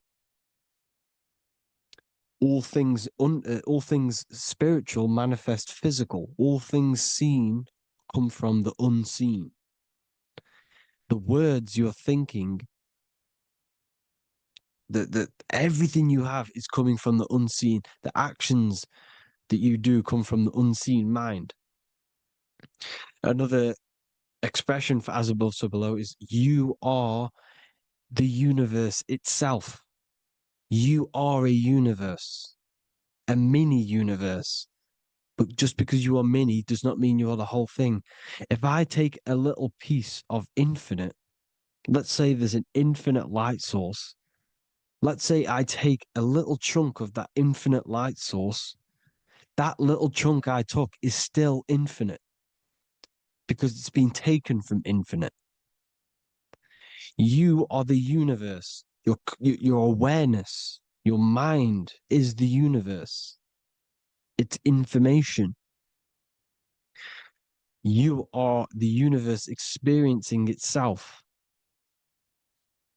This is why we say we are all God. As above, so below. What is in me is outside of me. The sun, the physical manifestation of the sun is your soul. The 12 constellations are manifested in the physical body. The 5 elements are manifested in the physical body. They're manifested in the 5 fingers you have. As above, so below. This is manifested, well, this is a symbolized in Freemasonry and secret societies as the 2 pillars. The mirroring reflection, the reflection of reality, the mirror, as above, so below. What happens in the mind, what happens in the astral, happens in the physical. This is Aleister Crowley. This is all symbolism. This is the 2 pillars with the all-seeing eye and the triangle at the top. Aleister Crowley was a master magician, very powerful dark magician, black magician. There's 2 types of magic. You have white and black, just like the checkered board, the Masonic checkered board. You have white and black. You have good and evil. White magic is influencing natural forces to gain something that will help the collective consciousness, help the collective, help the earth, help other people. Black magic is something you manipulate something so you can get something personal out of it. Doesn't matter if it's good or bad. It's still considered as black magic because you're being selfish. Everything you do should be contributing towards the collective consciousness and helping others. And this is why the ancients lived in a system where everything was in unity. We understood that I am you and you are me. What I do to you happens to me because I am you and you are me. We are the same mind substance on the inside. We're all the same mind substance being expressed in different bodies. So what I do to your mind will have a ripple effect on my mind because all of our minds are connected within the mental plane. So this is why they know all this knowledge. They know all this knowledge. So yeah, this is the mirroring effect of reality, the 2 pillars, or symbolizes the number 11. The number 11. We'll go deeper into that. The technology we're using is magic. It's a form of magic. Television is tell a vision. They're telling a vision into your subconscious mind, into your memory. And when you turn on the television, you get a program because they're telling a vision to create a program within your subconscious mind. You see, the conscious mind is only 10% of your mind, which is to do with your, what you're aware of, your 5 senses. What are you consciously aware of? Well, I'm aware I'm here, I'm talking. I'm aware of what I'm wearing, the 5 senses, what I can hear, taste, smell, hear. What I'm wearing, I'm aware of what I think of. But the subconscious mind is the 90% of your mind. It's the hidden part of the mind, which is telling your heart to beat, telling your body to breathe. It's storing all of your emotions. It's storing everything you see, storing all the belief systems that you have. It has everything. It stores all of the habits you have, the values.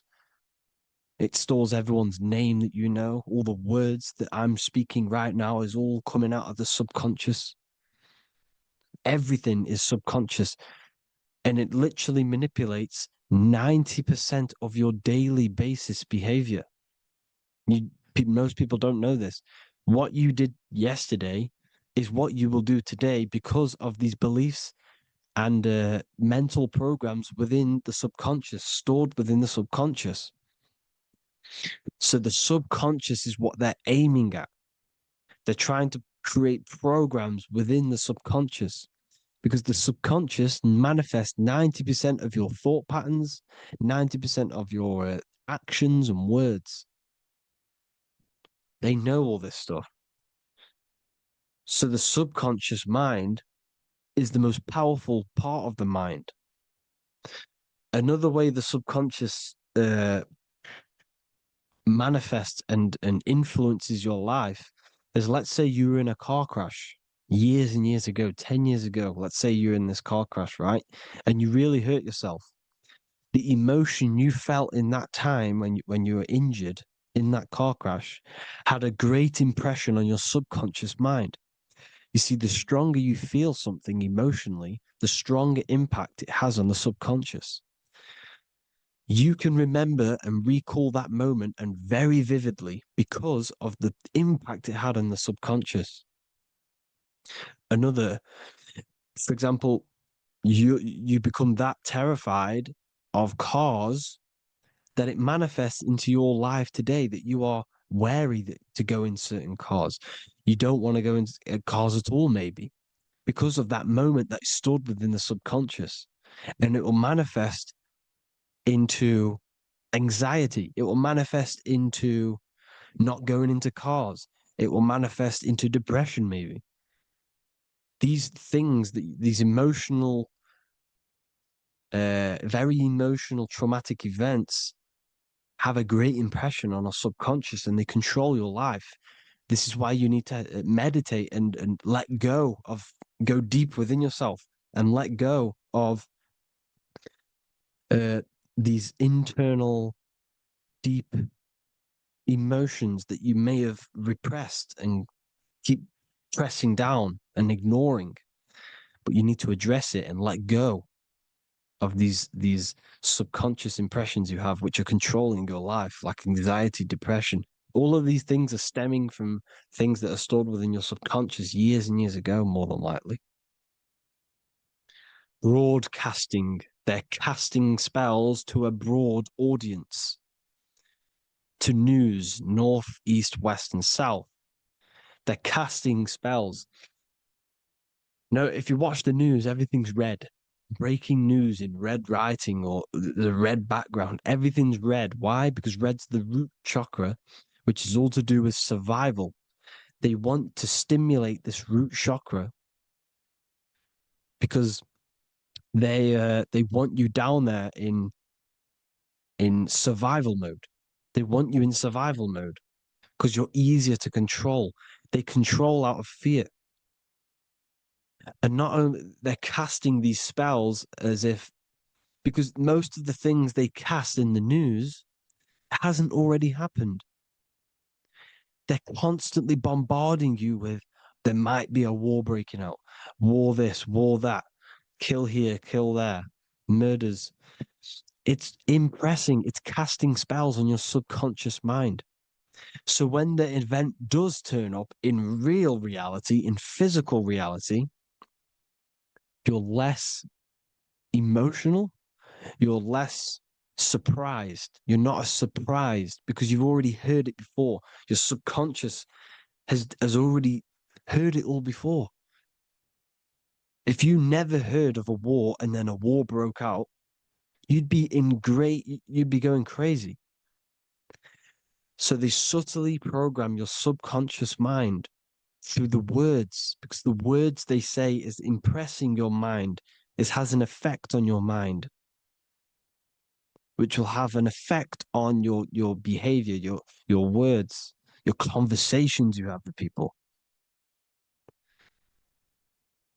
They're casting spells to north, east, west, and south on the tell a vision. They're telling a vision by broadcasting, by saying spells. This is why we call it spelling.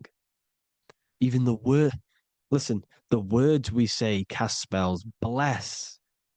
Oh, bless you. That's be less. The subconscious mind only picks up literal things. You see, when I say bless you, your conscious mind picks that up as, oh, thank you, you're blessing me. But your subconscious picks up as be less. You see? Because the subconscious it has no filter.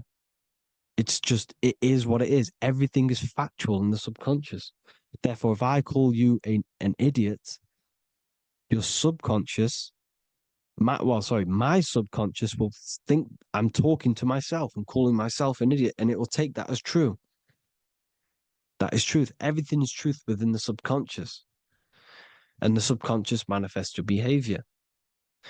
The devices this is the biggest one. Black scrying mirrors. Device, the devil's vice. The device. Okay? Black scrying mirrors, black screen. Screen is scrying. Black scrying mirrors were used to communicate with spirits within the astral plane in the medieval times. They're still being used now by black obsidian mirrors. And look at your phone, it's a black mirror. And there's some sort of, I'm not saying this is facts, but personally, I believe these are portals for spirits and ethereal entities to come into your life, to come into your surroundings.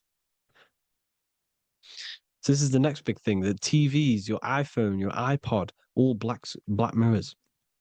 And mirrors are very, very powerful.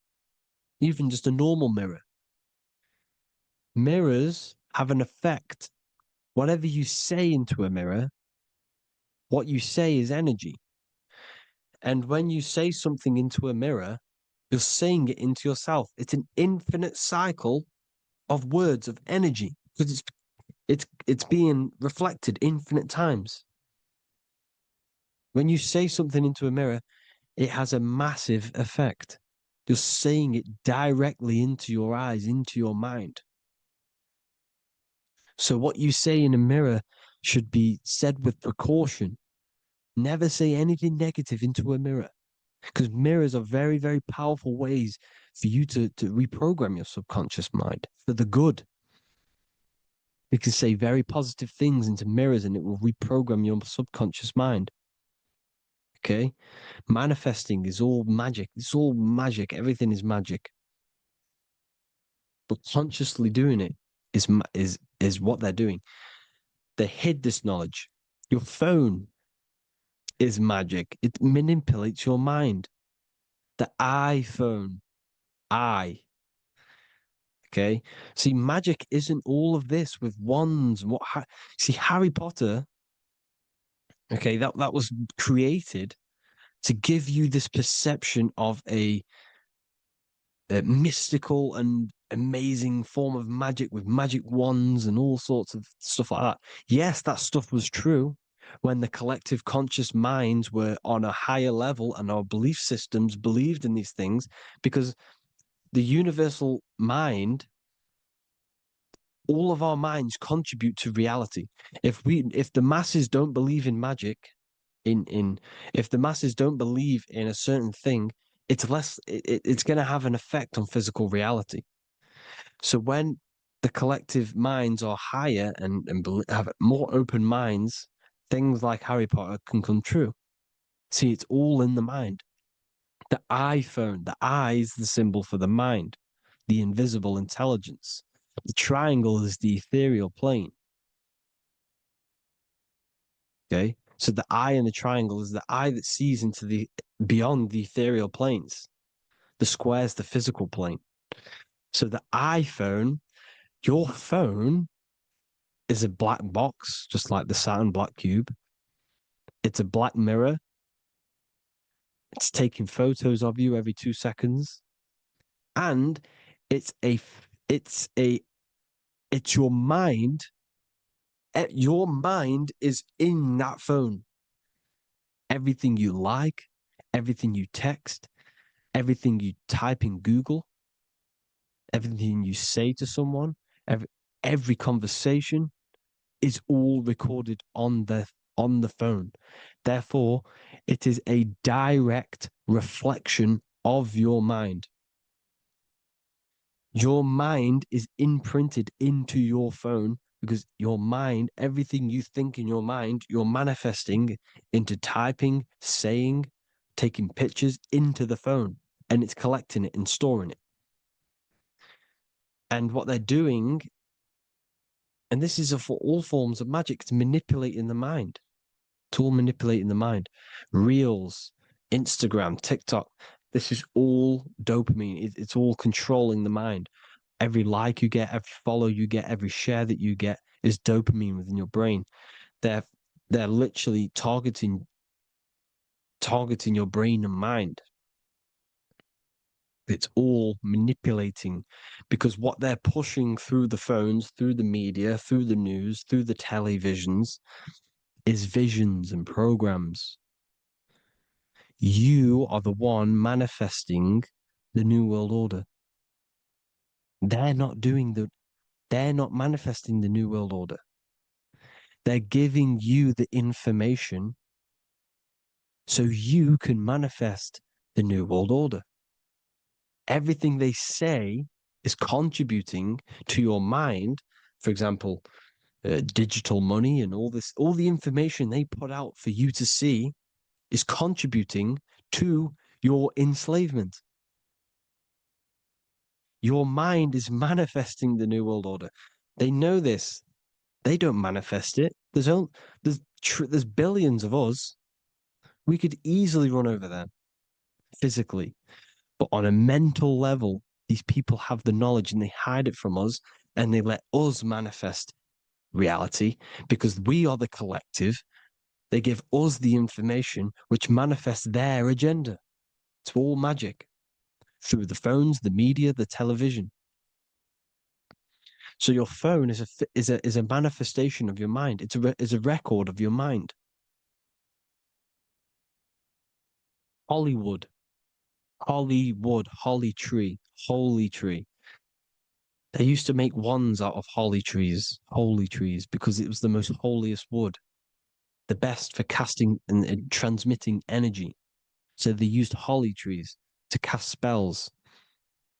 That's what Hollywood is. And in Hollywood, they have the red tear, the blood drop next to the Hollywood sign, because it's all satanic. They're all black magicians. They use Hollywood to cast the spells through the music, through the films. You see, music is a form of magic. All of this is magic. Everything they do is a form of magic because they want an agenda behind it. But it's not black magic. They're letting us create our prison. This is what you have to see. Yes, they're evil, but they're not doing anything evil, or else they would face the karma. They let us manifest this agenda through giving in the information by telling you what's going to happen in the movies. Everything that happens in a movie, it's all there on purpose to program your subconscious, to plant a seed within your garden, your subconscious, your mind. Because when the mind is already seen something, when it comes up and turns up in physical reality, you will be less shocked and you won't rebel. So they lure you slowly. They make you aware of these things over time. They make you gradually think it's okay. Like the technology, we never used to use these phones. How did we become so addicted and reliant on them? Well, because First, they gave you a little flick phone. Well, no, sorry, they gave you a phone in your house, and then once you got used to that, they say, "Oh, here's the newest version of a little flick phone." You started texting your friends. Everyone was loving it in high school. They could now meet up without saying, "Let's meet on the weekend at this point at this time," like your parents probably did, or maybe some of you watching this, you probably had to tell your friend to meet on the weekend at a certain time because you had no way of communicating. So everyone got these phones and got addicted to them. Then they slowly got addicted to the new iPod with the touch screen. Now they invented touchscreen. Then everyone got addicted to touchscreens. Then because all of this is producing dopamine in the brain, which creates you to become mentally addicted to things and physically addicted, chemically addicted. Because dopamine's a chemical. Your subconscious becomes a program within your subconscious, and your body becomes chemically addicted to these phones. And these phones are the enslavement of humanity, technology. Without this, we wouldn't be in this mess without technology. Because they're creating a hive mind. We're creating a hive mind. So back on track anyways, they program you. Look at the films, 9/11, 9/11, all produced by Hollywood. Here's the 11, like I said at the beginning, the two pillars which reflect reality. What happens in the mind happens in the physical. What happens in the astral happens in the physical. Okay, what happens in the physical happens in the mind. It's the two pillars, the mirrors. 9/11. 9 plus 1 plus 1 is 11. Flight 11 was hijacked. New York is the 11th state. New York adds up to 111. This is not a coincidence. It's all a form of magic. It's a ritual, energy harvesting ritual, because your mind produces energy. Your mental attention produces energy. And they're feeding off this energy in the astral plane, these demons. Music is the most powerful. Personally, I think the music is one of the most powerful forms of magic they're using. Okay. Music is hypnosis. It puts your brain in a hypnotic state. It influences your electromagnetic field through vibrational energy. It reprograms your subconscious mind. Why do you think you remember the lyrics? You see, your subconscious stores all of the memories. Remember, the subconscious manifests 90% of your behavior. So therefore, the music you're listening to is manifesting your behavior. You wondered why some people wonder why they have drug addictions and they can't get out of violence and they can't get out of all this negative mind space. It's because the music they're listening to is creating a negative mind space. The words you listen to have plant seeds within your mind. So the reason you remember the lyrics is because that song created a program within your subconscious. Yes, that is what happens. You can use magic to reprogram your mind, but you can use music to reprogram your mind because it's all forms of magic. It's using natural mental energy forces to manipulate the physical reality. You manipulate your mind, you manipulate reality, physical reality. Okay. So the music, another very, very big one.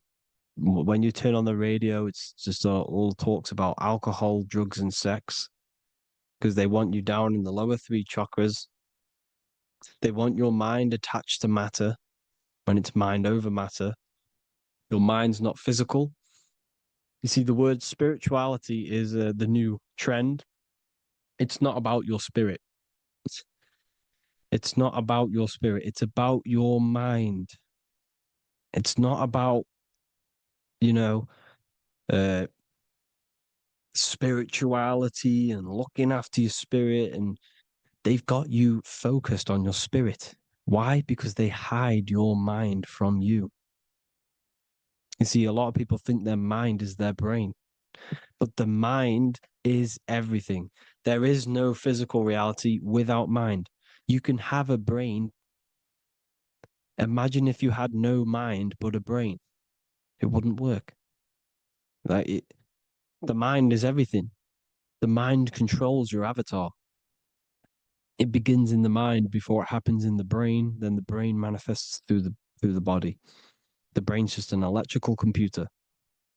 So that, they've got people scared, or do I have a soul or not, and all this stuff. Listen, if you have a mind, you have a soul, because you are not the mind. This is why everything is sort of an illusion, because beyond the mind is your soul. But what is the soul without a mind? You can't have a soul without the mind. But if the mind didn't exist, the soul doesn't exist. You are the person listening to your mind. I shouldn't say person, because you're not the body. You're the entity behind the mind. But if you didn't have that mind, you couldn't understand what you even were. You would just be an observer who couldn't think. So yes, we all have a soul. If you have a mind, you have a soul. Everything is mind. Everything has mind. Mind creates everything. God is mind.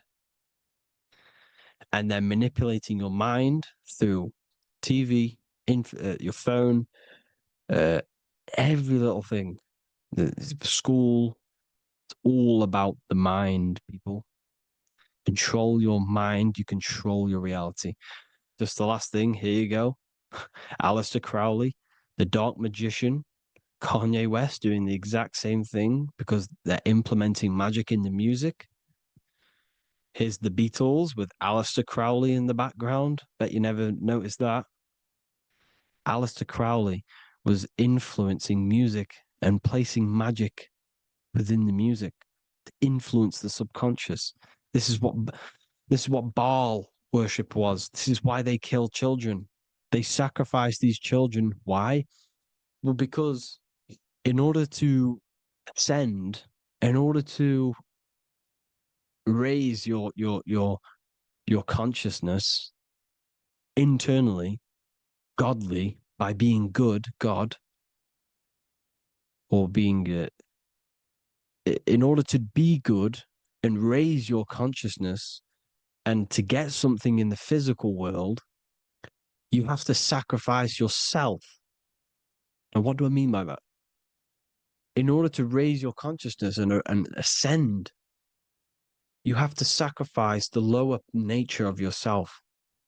You got to abstain from having sex to retain your sexual energy, to transmute it, or staying away from some poisonous foods like meat. So staying away from blood. We shouldn't be consuming other animals' blood. We should be keeping our blood pure.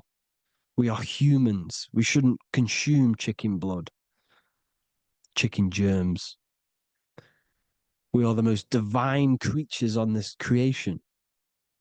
We are the most intellectual creatures in this creation.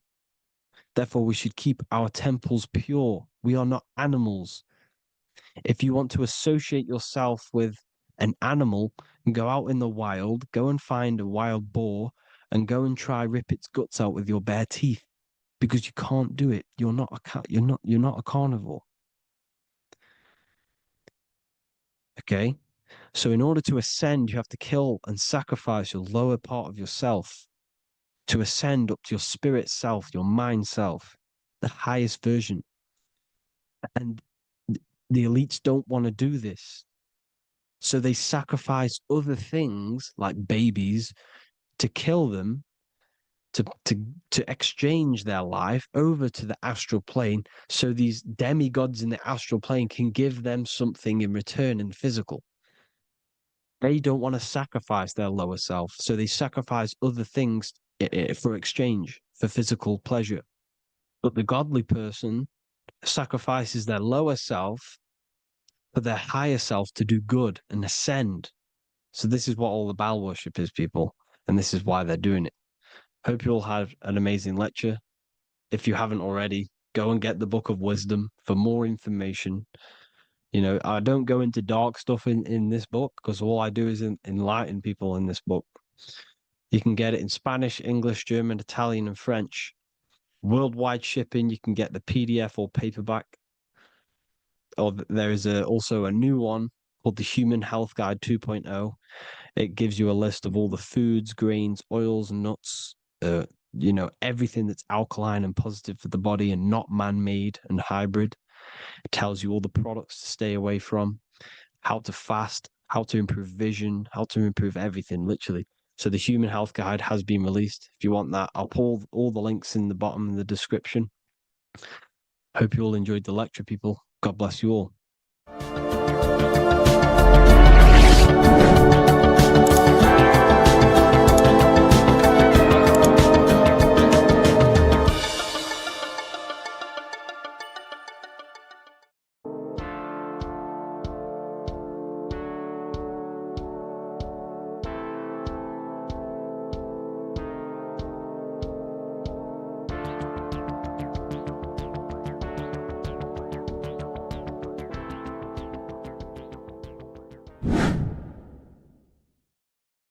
How are we all doing, people?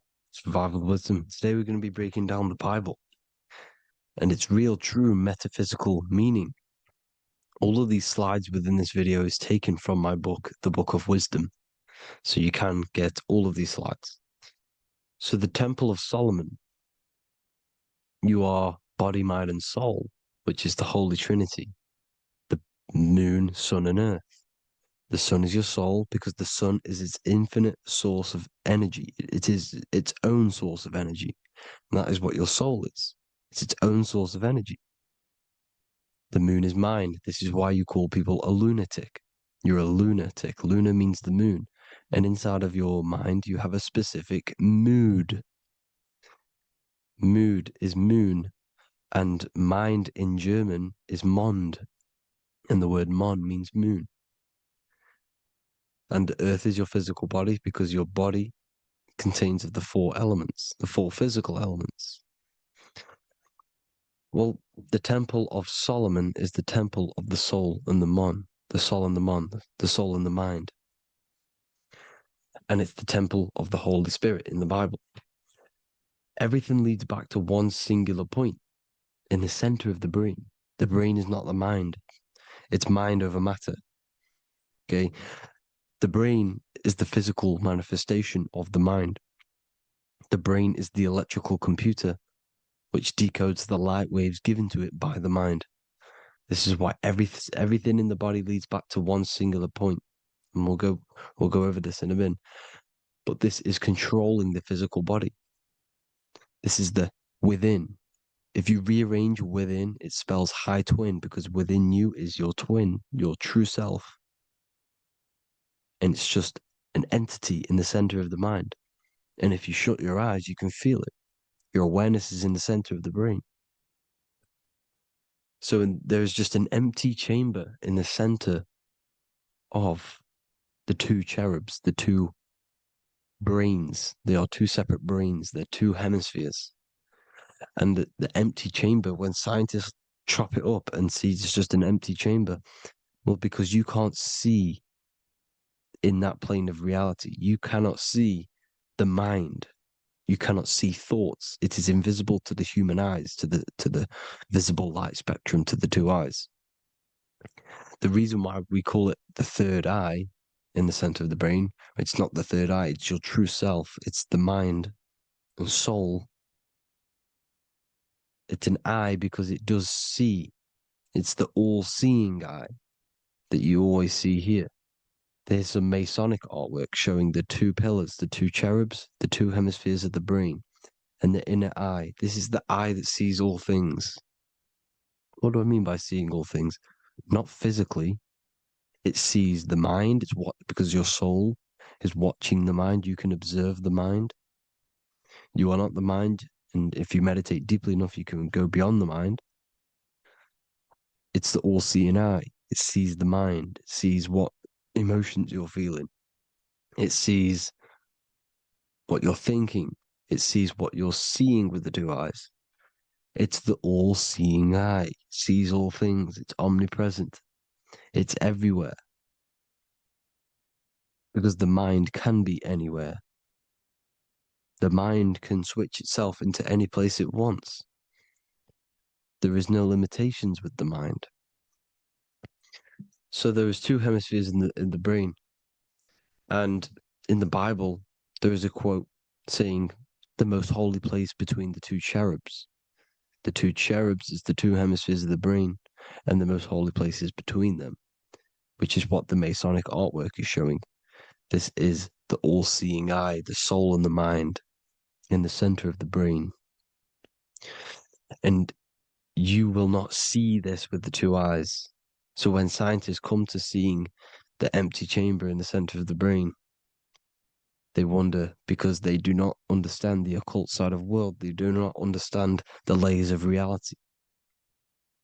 How the two eyes, everything physical comes from the unseen.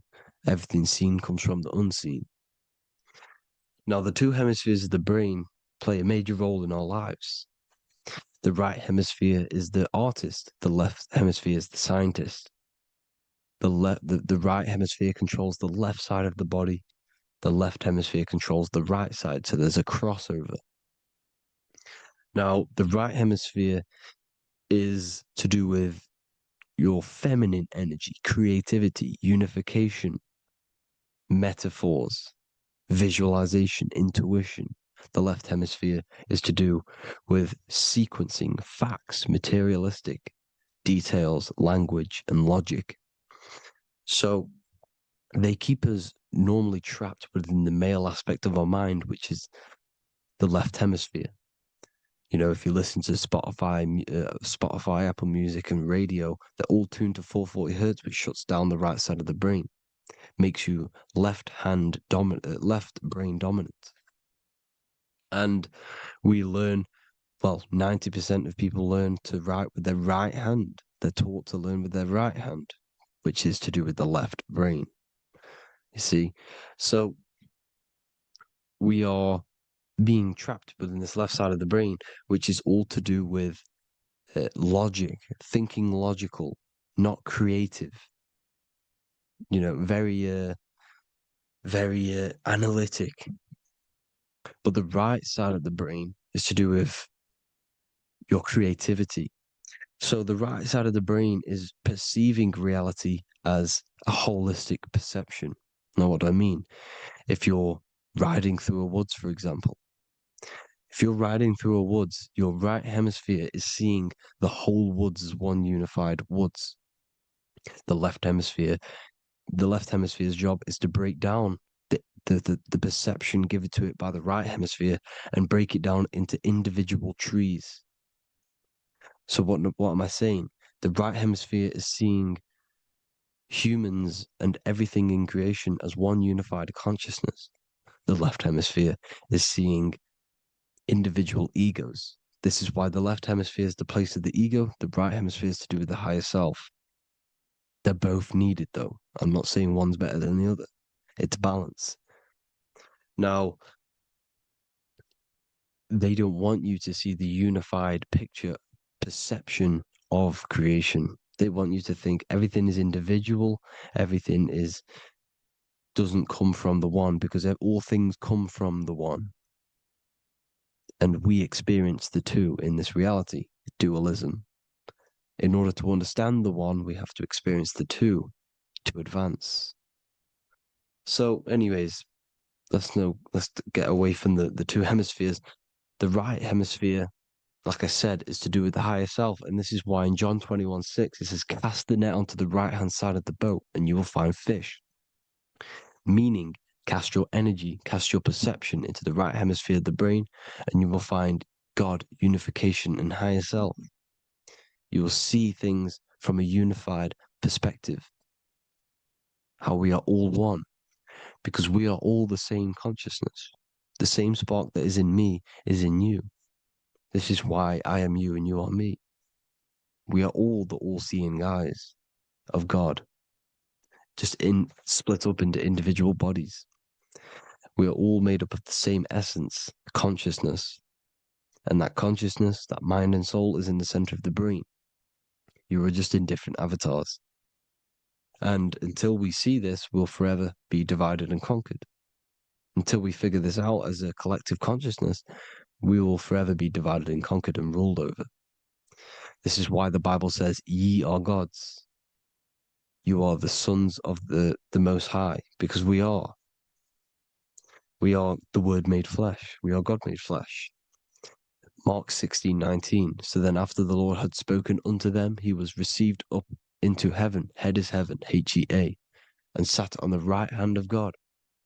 God is the consciousness in the center of the brain. Heaven is the head, and the right hand of God is the right hemisphere of the brain, meaning he sees things in unification, creativity, intuition, the higher mind, the higher brain.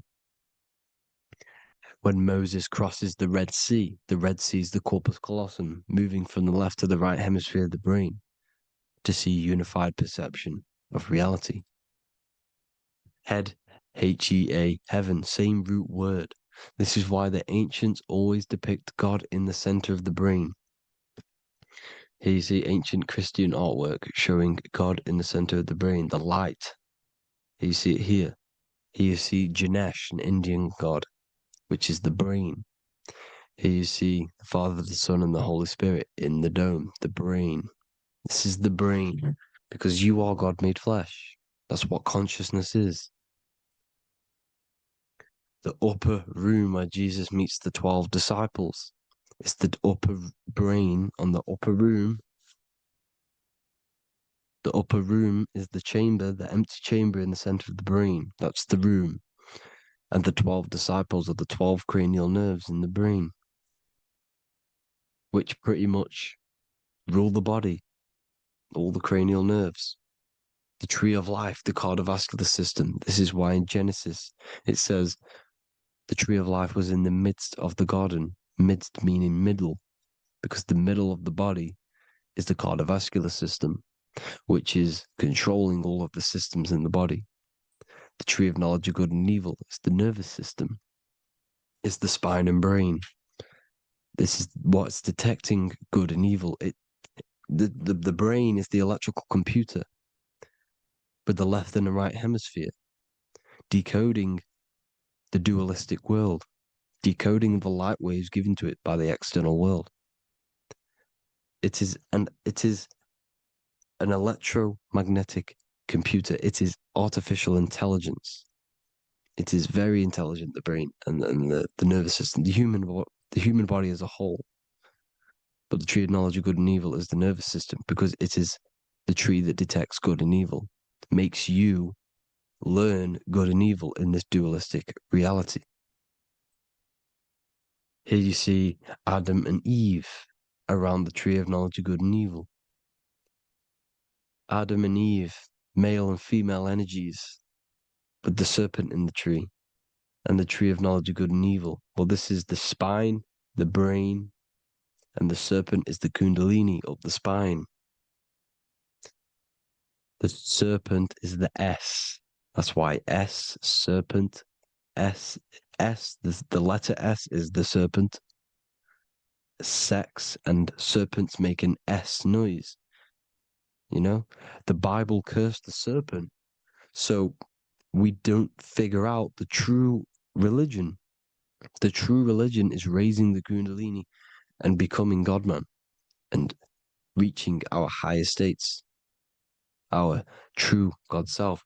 Because once the kundalini is saved and hits the pineal gland, it activates 100% of the brain, when we're only using around 20 to 10% as of right now without the kundalini awakening. So when you use it, you're activating 100% of the brain. You're activating all the dormant brain cells. You're regenerating the body. And this is the serpent in the tree of knowledge of good and evil. This is the spine, brain.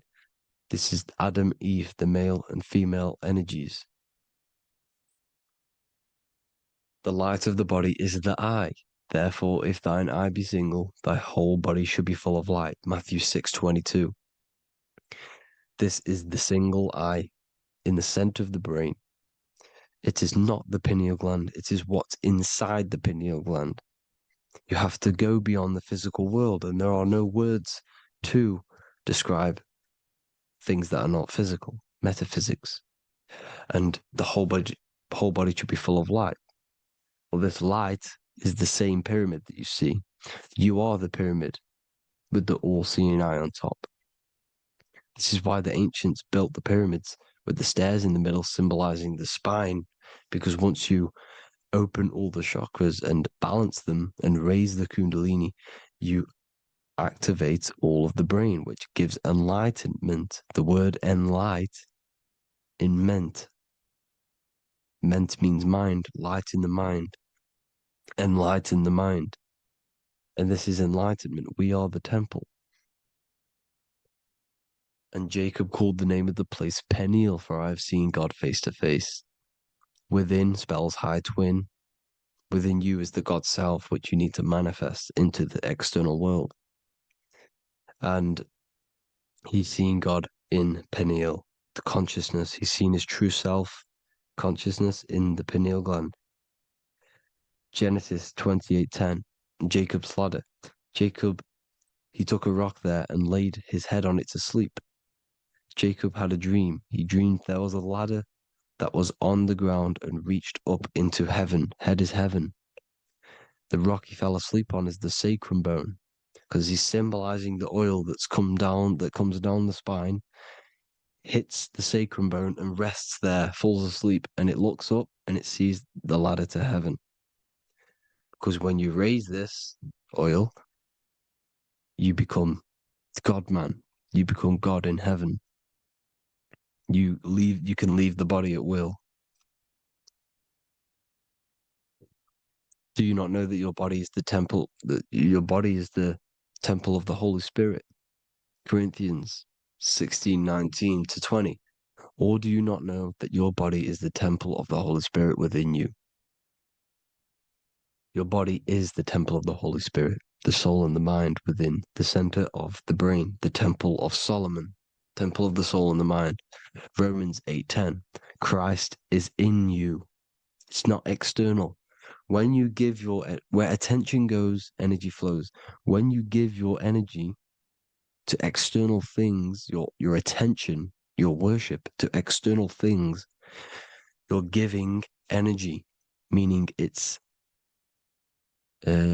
draining you, and you're feeding something within the astral plane, a mental thought within the astral plane.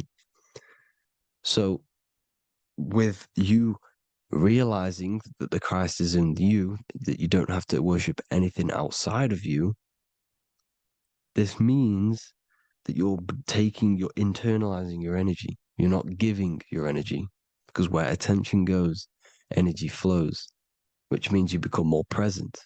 You become healthier, because you're not giving off all of your special electromagnetic energy that's charging you. This is why the religions run by the Vatican is all external. They're exoteric. Exoteric means external teachings. The esoteric is the internal, the hidden teachings. In Psalms 82, I have said, ye are gods, and all of you are children of the Most High, because we are the Most High, split up into individual bodies. That's what consciousness is. Consciousness is the Most High, and we have to raise ourselves to the Most High. Brahma, Vishnu, Shiva, the Father, the Son, and the Holy Spirit. Why is it always a trio? It's a trio because it symbolizes us, the soul, mind, and body. The mind is the bridge for the soul to be in the body. What is the soul? It's the life force. It's the watcher. It's the all-seeing eye. The soul sees into different realities, and it gives life to the body of every reality it goes in. This is why you always see light around the all-seeing eye, because it is the energy, the life force, the light, life, L-I. Life is light, and it's the eye because it sees into the different realities. It sees into the dream world. when you're going to sleep at night and you dream, it's not a dream, it's another reality. You're a multi-dimensional creature. We live in a multiverse. There's infinite amount of yous. And there is a version of you which is the highest self in a reality somewhere. And this I has the ability to switch realities, which is exactly what astral travel is. Astral travel is the ability to switch reality beyond the 3D construct of this world. The Father, the Son, and the Holy Spirit, Brahma, Vishnu, Shiva. Brahma, the soul, inhabits different bodies. This is why they have different heads. Vishnu, the mind, symbolizing gnosis, meaning knowledge. This is the serpent. The serpent symbolized knowledge. Shiva, the body. Father, the Son, and the Holy Spirit. The bird, the soul, because the bird symbolizes the soul. This is why you have here the Egyptians showing you the soul leaving the body. Here you see here with the twin head, the same head, and it's a bird. This is the soul self. This is the ego self. The Egyptians knew this. They knew all of this. Of course they did. Now the whole story of Jesus is all metaphorical for the process which goes on within your body. Your neck and head is the Holy Grail, which the sun and the moon creates. Sorry, the sun and the moon creates the fluid within the Holy Grail, the brain, the skull. And the moon creates the milk. Sorry, the moon makes the milk. The sun makes the honey, the land flowing with milk and honey in the Bible. The land flowing with milk and honey is the center of the brain in the Holy Grail. Here you see the Masonic artwork showing you the sun and the moon creating the fluid in the spine. Here's the serpent. Serpent symbolizing the two Kundalini channels, the Ida Pingala up the spine. Here's the furnace raising the Kundalini, raising the oil, heating it up, and rising it to the crown. You see? So here you see more Masonic art, seeing the sun and the moon creating the holy fluid in the brain, in the cup, filling the cup. This is why it's a cup, because it's the Holy Grail. This is the holy oil in the center of the brain that gets released down the spine, which is Jesus coming down from heaven.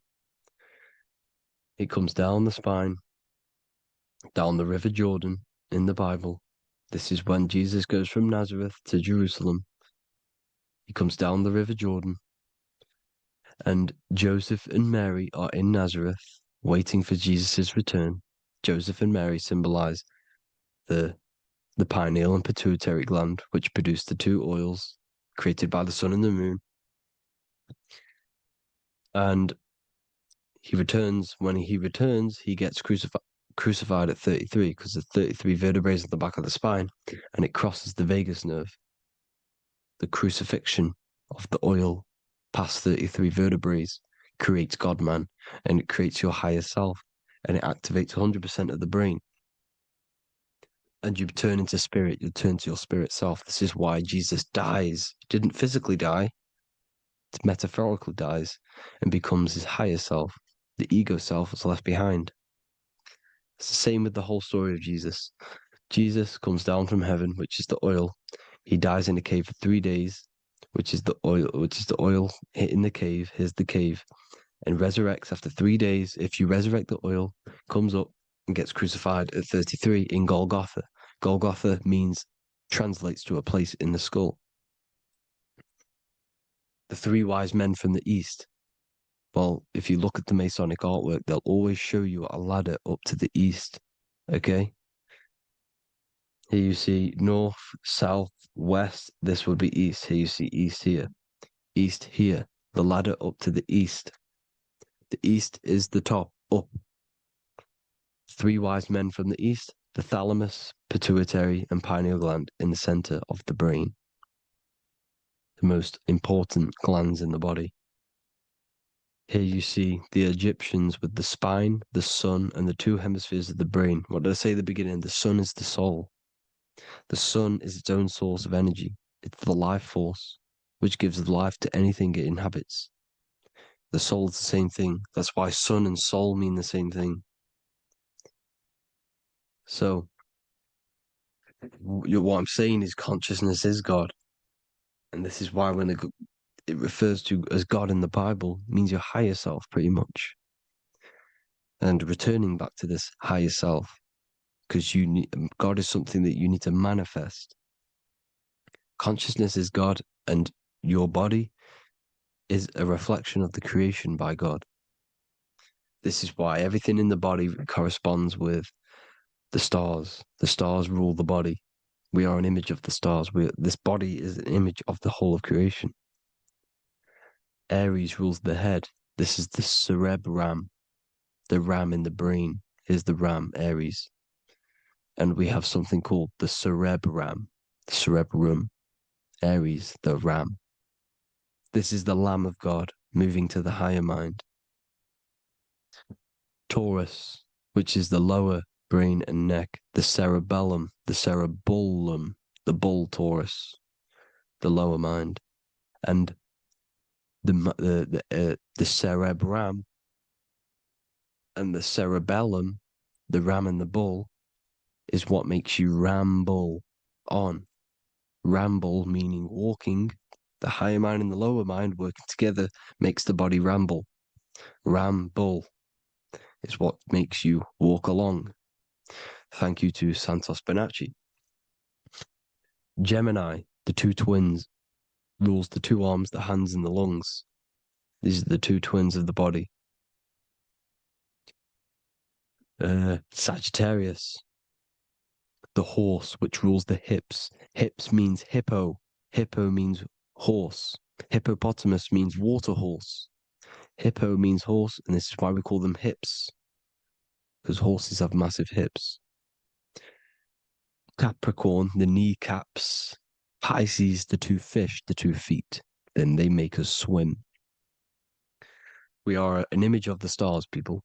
Well, the body is anyway. Consciousness is God, and the body is the image of the whole of creation. It's a reflection of the whole creation, as above, so below. 12 systems in the body, 12 cranial nerves for the 12 constellations, 12 cell salts. The body's made out of 12 cell salts. So, this is where it gets kind of deep. This is where we get deep. And he said, Jesus was known as the fisher of man.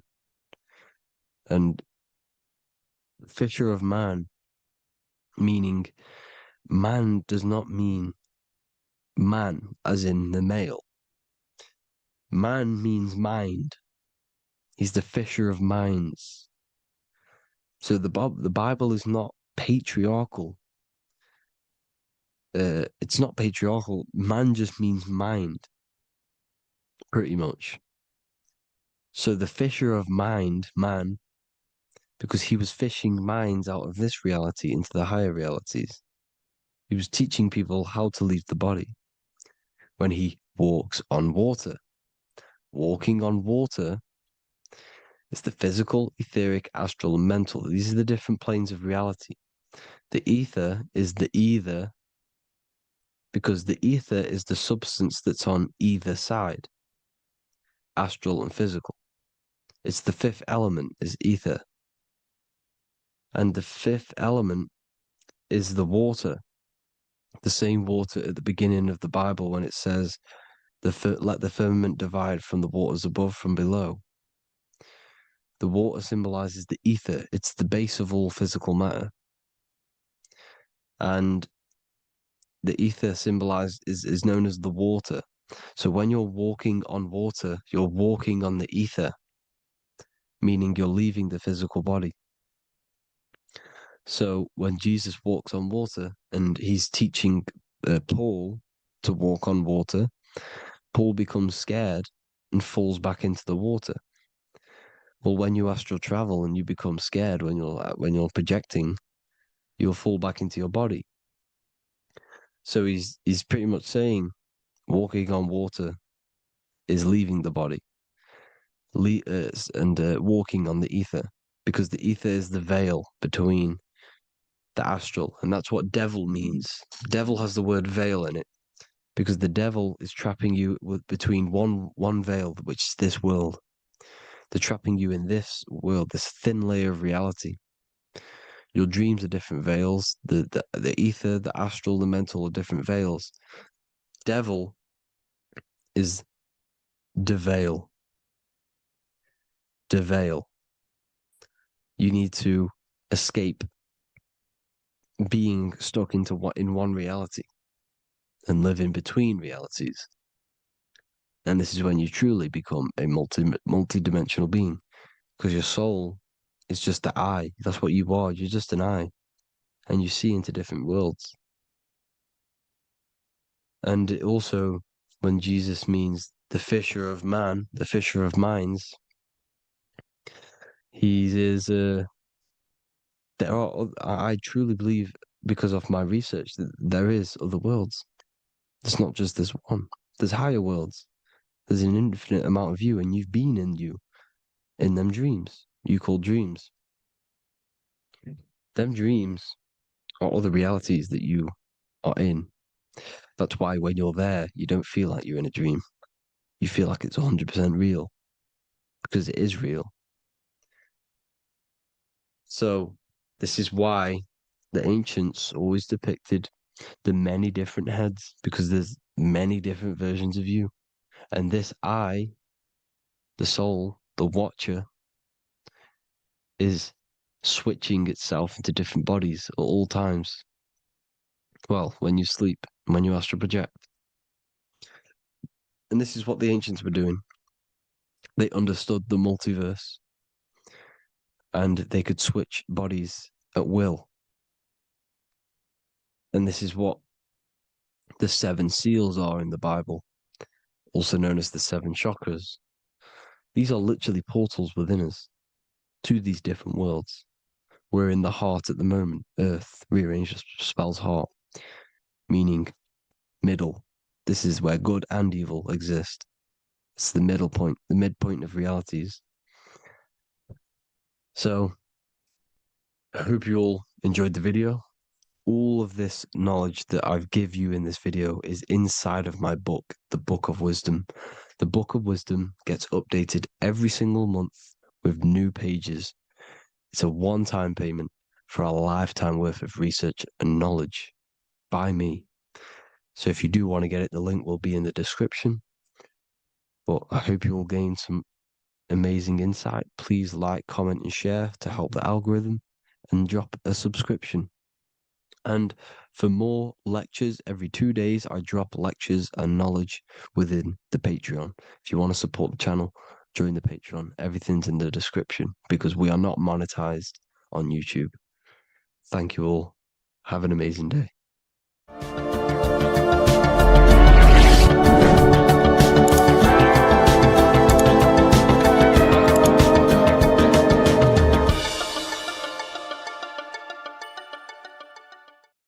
What if the word Yahweh is proof that God is embedded in our very own being? Stay with me, because what I'm about to show you might change the way you see yourself forever. Today's topic is decoding the mystery name of Yahweh, the sacred name of God from the Hebrews. By the end of this video, you'll uncover the true meaning of the word Yahweh and how your connection to it unlocks your own personal power. When we look at the word Yahweh in Hebrew, we flip it on its side. We're actually looking at the human body. These are the legs, this is the torso, here are the arms, and here's the head. So if we actually switch this on its side, we see the human body. The Hebrew name Yahweh often translates to I am. The I am. Now, what is the I am? The I am, when you say I, you're referring to your highest self. Everything with the letter I in the beginning, most of them words are referring to our inner self, inside, intelligence, internal, in. The I represents the inside self, the invisible self. You cannot see the I am, because this is the spirit, this is our consciousness. It's the intelligence controlling the human body. When you say I, you're not referring to your name, your job, your reputation, your ego, or your thoughts. You're referring to the observer who is beyond the thoughts, the one who's observing the thoughts. That's the soul. Look at the word Yahweh, Yahweh, the sacred name of God. Yahweh can be observed in the natural rhythm of the human breath. When inhaling, we subtly hear Yah. When exhaling, we hear Wei. Do this yourself. Breathe in through your nose, you'll hear Yah. Breathe out, you'll hear Wei. And in fact, the letter H, H, when it's pronounced, it carries the soft sound of wind or breath, a gentle exhale that mirrors the very essence of life, giving air. Breath is the spirit of life. It's what connects us with consciousness. If we stop breathing, we lose consciousness. The body shuts down. We're breathing the spirit of breath. We're breathing in the spirit of life. It's the very essence that gives us physical existence, and we're constantly staying connected to this breath at all times. Now let's look at Yahweh. 1, 2, 3, 4. There are 4 letters. The tetragrammaton is the 4-letter Hebrew name for God. Okay? Tetra meaning 4. We have 4 gospels of Jesus. Jesus is depicted with a cross with 4 sections. Jesus has the 4 sacred animals around the side of him, always depicted with these 4. A bull or an ox, an eagle, a man, and a lion. These are the 4 fixed signs of the zodiac. Aquarius, the man, Scorpio, the eagle, Leo, the lion, Taurus, the bull or the ox, which are related to the elements. Leo is a fire sign. Aquarius is an air sign. Taurus is an earth sign. Scorpio is a water sign. These are the 4 elements. And the 4 elements correspond to the 4 bodies of consciousness, as we see here. This is fire. This is air. This is water. This is earth.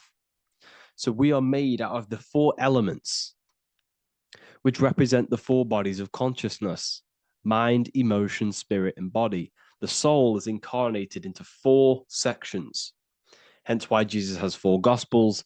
Hence why Yahweh is a 4-named word, because we are tetraform. We have 4 bodies of consciousness. There are 4 pillars to reality: the mind, emotion, spirit, and the body. So what we're actually looking at here is the name of the very essence of the self. Yahweh represents the universal consciousness that we're all tapped into, because the body is like a radio. The body is basically a radio antenna, which is picking up the stream of consciousness, and we're all the same consciousness, just experiencing it in a different body. And Yahweh is the name for this intelligence that we're all acting out, that we're all manifestations of. So now let's look at the word Yahweh, where we read it this way in Hebrew, which is 10565. 10565 in the Hebrew letters and the numerical values. And the DNA is made up of 4 bases. These 4 things which create the DNA. This basis is the genetic code for all living things. Each DNA strand is held together by sulfur bridges that appear in a repeating pattern of 10565. This pattern matches the numerical value of the Hebrew letters of Yahweh, Yod, He, Vah, He, which are 10565. This means the structure of DNA, the code of life, follows the same number sequence as the sacred name of God, Yahweh. This is a factual observation. So we're looking at 10565. So let's look over this one more time. Yahweh represents the breath. Yahweh, inhale, exhale. It translates to I am. It's written in our DNA. The word Yahweh on its side looks like the human body. Now, this is where things get a little bit deeper. 10565 adds up to 26. The number God, well, the word God adds up to 26. Allah adds up to 26. There are 206 bones in the human body, 26. 26 adds up to 8. 8 is the number of infinity. We are all the infinite consciousness. Consciousness will never die. It's immortal. It's infinite. We are all infinite. We are not these skeletal structures. We are Yahweh, the universal consciousness. The creator of all things is our essence. We're all God with individual identities, but the highest versions of ourselves is God. The ego is our own personal experience of God. Does this make sense? So in conclusion, Yahweh is not the name of a separate God from us, but rather the reflection of the divine consciousness manifesting through the human form. The human body is like a receiver acting as an antenna that tunes into the infinite intelligence and life force we call consciousness or God. This means that rather than being external, the divine presence is within us, expressed through our very existence. It's very interesting when we look into this, and what religion has done has flipped all of this knowledge. All of this sacred knowledge has been externalized. They've externalized God so that we worship God and we view God as something separate from the human experience. They do this so that we don't find the God within us, so that we don't find that we have the power of creation. The mind is the creative force of God. The body is the will to act out that thought. They don't want us to figure out that we are creators and we're all creating our own earthly experience. We're all projecting this reality. And they don't want us connecting with the divine intelligence within us because they want to be the creators. They want to keep this knowledge. They don't want the masses to wake up to this powerful knowledge. So what they've done is that they've taken the scriptures, they've externalized it so that we start worshiping and giving away our power to these external things. And when God is external, we start to fear God because we start to think that God has power over us. He can send us to hell or heaven. So this is what's going on. They've been externalizing this for thousands of years to keep us in a suppressed state. Okay? Humans are very advanced because we possess self-awareness. We possess the ability to move our awareness and our thoughts outside of the instinctual nature. For example, a cat or a dog. These things can only live in their instinct. They live based on instinct. They smell, they eat. That's pretty much all they do. But humans, we have the ability to rise above that nature and turn to our infinite selves, our higher selves. We can move beyond our instinctual nature and create very advanced things. That's why humans are made in the image of Yahweh. We are literally God in human form. So this is what we all need to realize. And I hope this video has helped. Please leave a like, a comment on inside of the description. I'll have some links to my books and my university. The people who have read them have just absolutely changed their lives. You could probably see that in the comment sections if someone leaves a review of the book. We also have Trustpilot. But yeah, I thank you all. And I'll see you in the next one.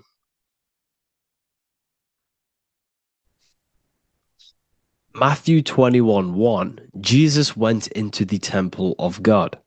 Corinthians 3:16, do you not know that you are the temple of God? Now, what is this telling you? That God is within you. Hence why in Luke 21:12, it tells you the kingdom of God is within you. And the side of your head region is called a temple for a reason. Because the brain encapsulates the mind. The brain is a physical manifestation of the mind. The heart is a physical manifestation of emotion. So we have these different layers of our consciousness. We have an intellectual, communicative aspect of our consciousness, which we would call the mind. We have an emotional aspect of our consciousness, which is the heart. And to communicate with the divine, it's all to do with the mind. Hence why the ancients always symbolize the mind being God. This is why Michelangelo always placed God inside of the brain on top of Sistine Chapel in the middle of the Vatican. He understood that God is in the brain. God is within you, not outside of you. The church tells you that God is in the sky because they are creating a externalization of the truth to create a business and a distraction so that you don't find the divinity within you, so that you don't find your power. Now you have Adam, the physical man, the physical body, the ego, the lower self. And he is resting. He's not trying to reach to God, but God is reaching because the higher consciousness within you is always trying to communicate with you. It's always trying to wake you up to your divinity. But the lower mind, the lower self, Adam, the physical self, is always in ignorance of truth, always in ignorance, and stays in a materialistic way of thinking, which is the lower animal self. And this is what we call a sleep or an NPC. This is the lower mind of man. But all you have to do is to move your finger to touch God. You have to look within yourself, within the brain, meditate, and you can find God. This is why in the Bible we see many references to the human body and anatomy to truly connect with God. Kings 6:8, the door to the middle chamber was in the right side of the house, which is the right hemisphere of the brain. The middle chamber is the pineal gland, where the seat of your consciousness is, where the seat of your higher consciousness is, the mind. And they went up the winding stairs, which is your spinal column, into the middle chamber, and out of the middle chamber into the third. So they went up the winding stairs. This represents raising your consciousness up the winding stairs. Your spinal column acts as a stairway of consciousness. Depending on what sort of consciousness you are operating in, depends on what part of the spinal column you are using. Because the spinal column ascends and descends consciousness. What do I mean? If you are in a reproductive way of thinking and you're always thinking about sex, you're jerking off all the time and you're always eating, all of your brain's power and your mind's power is being descended into the lower aspects of the spinal column, which represents hell, the physical state of man, Adam, the ignorant state. We're basically living off low-level pleasures like an animal.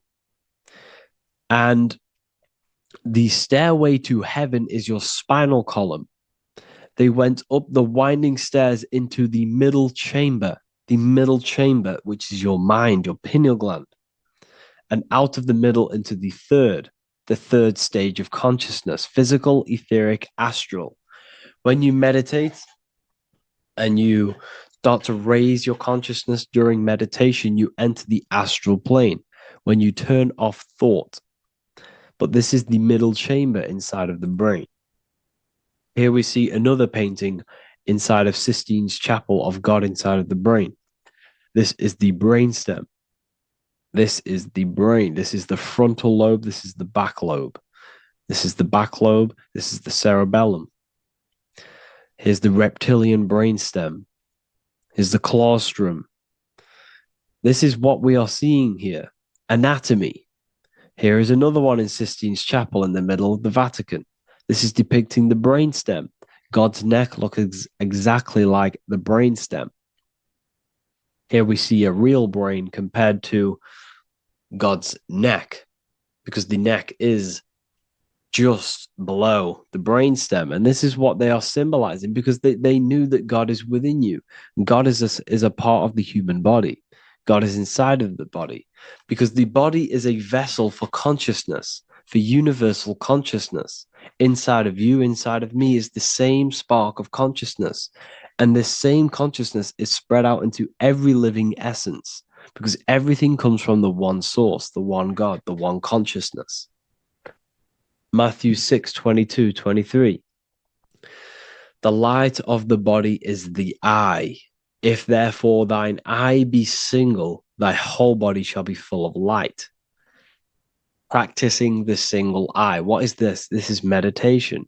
This is entering within yourself. So the Bible's telling you to practice the single eye.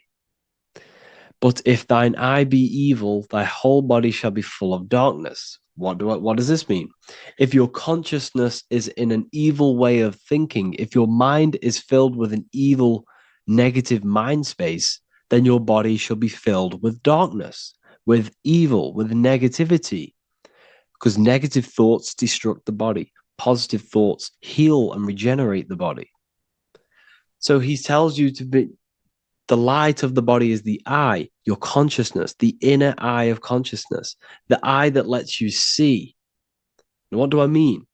You look with your two physical eyes, but you see with the inner eye. What you see is perception. You look with the two eyes, and what you see is perception. You are seeing, you are understanding, and that's what consciousness, the mind, gives you. Consciousness, or the mind, is the force that allows you to be a human being, that allows you to understand things and interact with things and make decisions. It's an infinite intelligence. See, the mind is not the brain. This is a big confusion with people. Hence why the eye on top of the pyramid is separate from the bottom half of the pyramid, because the consciousness is separate from the body, the eye, the all-seeing eye.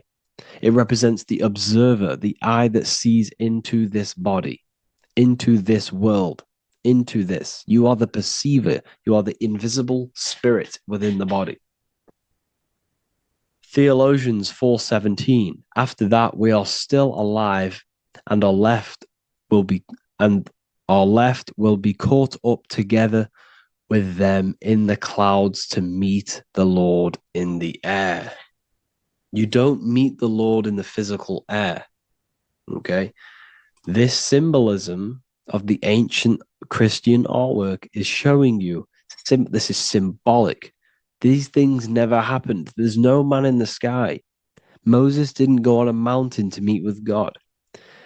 The air represents the mind. This is why you say you're an airhead when someone's very stupid.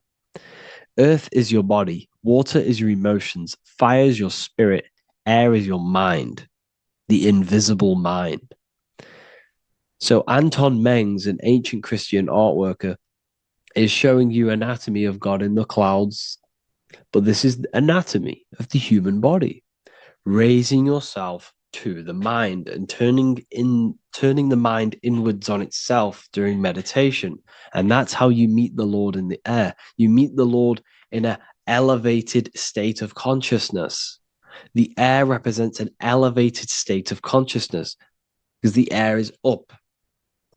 You have to raise your consciousness to meet the Lord in the air. This is why Moses went on a mountain to meet with God. The mountain represents elevation of consciousness, raising the mind up the spinal column, taking all of the mind's attention away from the reproduction and the physical aspects of self and raising it to the brain and turning off the brain and going inward into the air. It's talking about raising consciousness. It's allegorical. It's a spiritual, metaphorical text. The side of your head's called a temple because inside that where that temple is, right in the middle of where you call the temple, is the inner chamber, the open room, the holies of holies in the Bible, or the land flowing with milk and honey, or Mount Zion. There's so many different names for the brain, or the upper room where Jesus meets his 12 disciples, the 12 cranial nerves in your brain. This is the temple of God. Your body is a temple of consciousness. It encapsulates the consciousness. It encapsulates the mind and soul. John 10:30, Jesus states, I and the Father are one. Psalms 46:10, be still and know that I am God. He's talking about the I am within you, not within Jesus. Everyone refers to ourselves as I. I am God. When you say I, you're referring to the highest aspect of yourself. The aspect that is above all thought, above all emotion, and above all things. When you say I, you're referring to your pure awareness, your pure consciousness, the highest aspect of yourself. And anything after I is egotistical. I is God. The letter I is the Roman numerals for one, because there is one God, one consciousness. The letter I is one line, just like the number one. Matthew 6:3-4, take no thought. Therefore, take no thought. Take no thought. He says this 5 times because you must turn off the 5 senses and take no thought to connect with God. Be still. This is telling you to meditate and know that I am God. The I am within you. I and the Father are one. I and God are one. You, who you think you are, is a completely wrong. The body is matter. Your name isn't you. Your job isn't you. Your reputation, your trauma, your memories, your friends, family, worries, bills, interests, dislikes, goals, passions. Anything to do with the thinking mind is not you. Who you think you are is a part of your thinking aspect of consciousness. But once you remove thought, you are no longer your name. You are no longer your body. You're no longer your reputation. You are the I. You are pure awareness, pure consciousness. Pure consciousness. And this pure consciousness has latched on to this name, this job, the body, and your traumas. Your pure consciousness has attached itself to this character who you're playing in the physical world. And this is essentially who you think you are, but you are not. You are the I, you are the self, you are pure awareness. So, in order for you to detach from these things, you must learn how to detach from your name, your job, your reputation. And you do this through meditation by turning off the thinking mind. Turning off the thinking mind allows other aspects of your consciousness to open up. What do I mean? Your whole life you've been thinking, and all of these thoughts has attached you to this physical body. You haven't allowed your consciousness to open up. And you can only do this by taking no thought. That's why Jesus tells you, take no thought.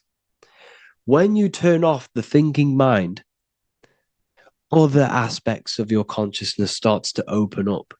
Other aspects of your being can open up. And this is how you astral project. This is how you do all these mystical things and things to do with consciousness. It's taking no thought. Imagination, emotions, thought, and memory are all to do with consciousness. These things are not physical. You can't touch thought. You can't touch emotions. You can't touch these things because they are not a physical thing.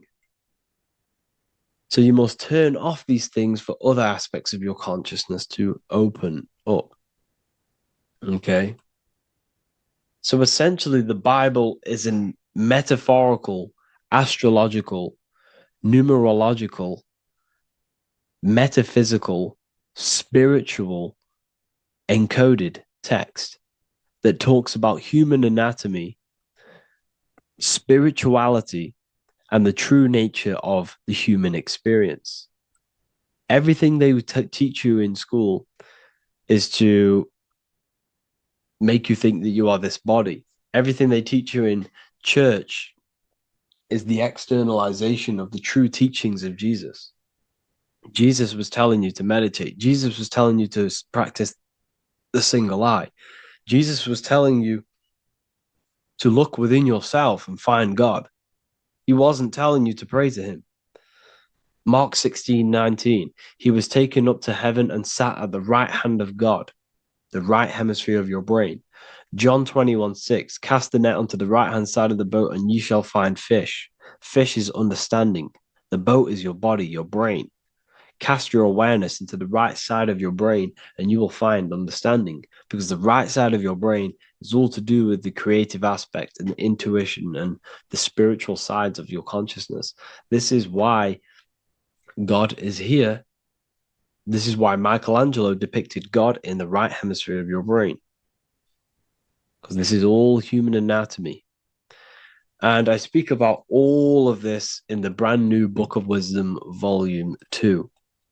which is now available. The start of the revolution has begun. This book is truly going to change the way people see the world. It's got so many more topics than the last one. It's truly a revolution. It's written in so much detail. It's very practical. I cannot wait to share this one with you. I just want to say thank you for the opportunity for me to create this book, because without you, I couldn't have created this. And I just love sharing my work with you. And I thank every single one of you for the support, the watch, like the views and the likes, everything, especially the people who have joined the university and stuff like that. And for people who have joined the university, you do get a free Book of Wisdom paperback if you just go to the general chat and follow the description, follow what the instructions that I gave you in the chat, and you'll be able to order a free Book of Wisdom if you are inside of the university. Plus, you get all of my other books, 2 books, and over 45 occult books on occult and esoteric things.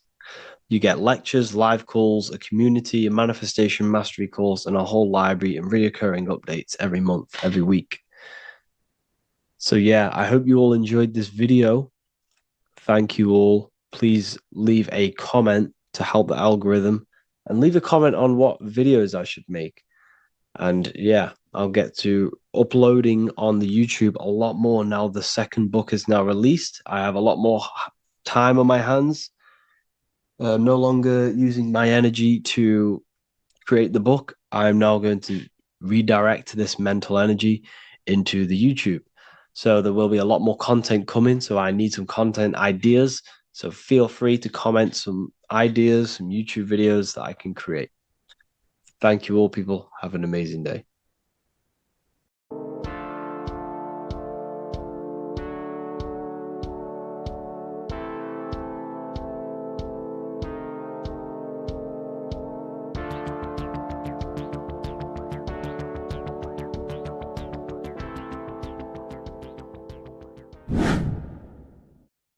How are we all doing, people? It's Revival of Wisdom from the Wisdom Academy.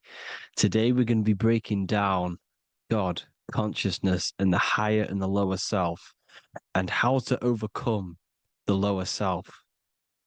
Now, the first thing you need to understand is that you are the invisible intelligence within the brain, within the body. This invisible intelligence is known as the mind. But you are not the mind. You are the observer of the mind, which is the soul, the invisible entity. The mind is your intellect, your intelligence. Now, the mind is, it's hard to put this in words, but the mind is something that gives you the ability to explore the universe. And this inner self is the I am.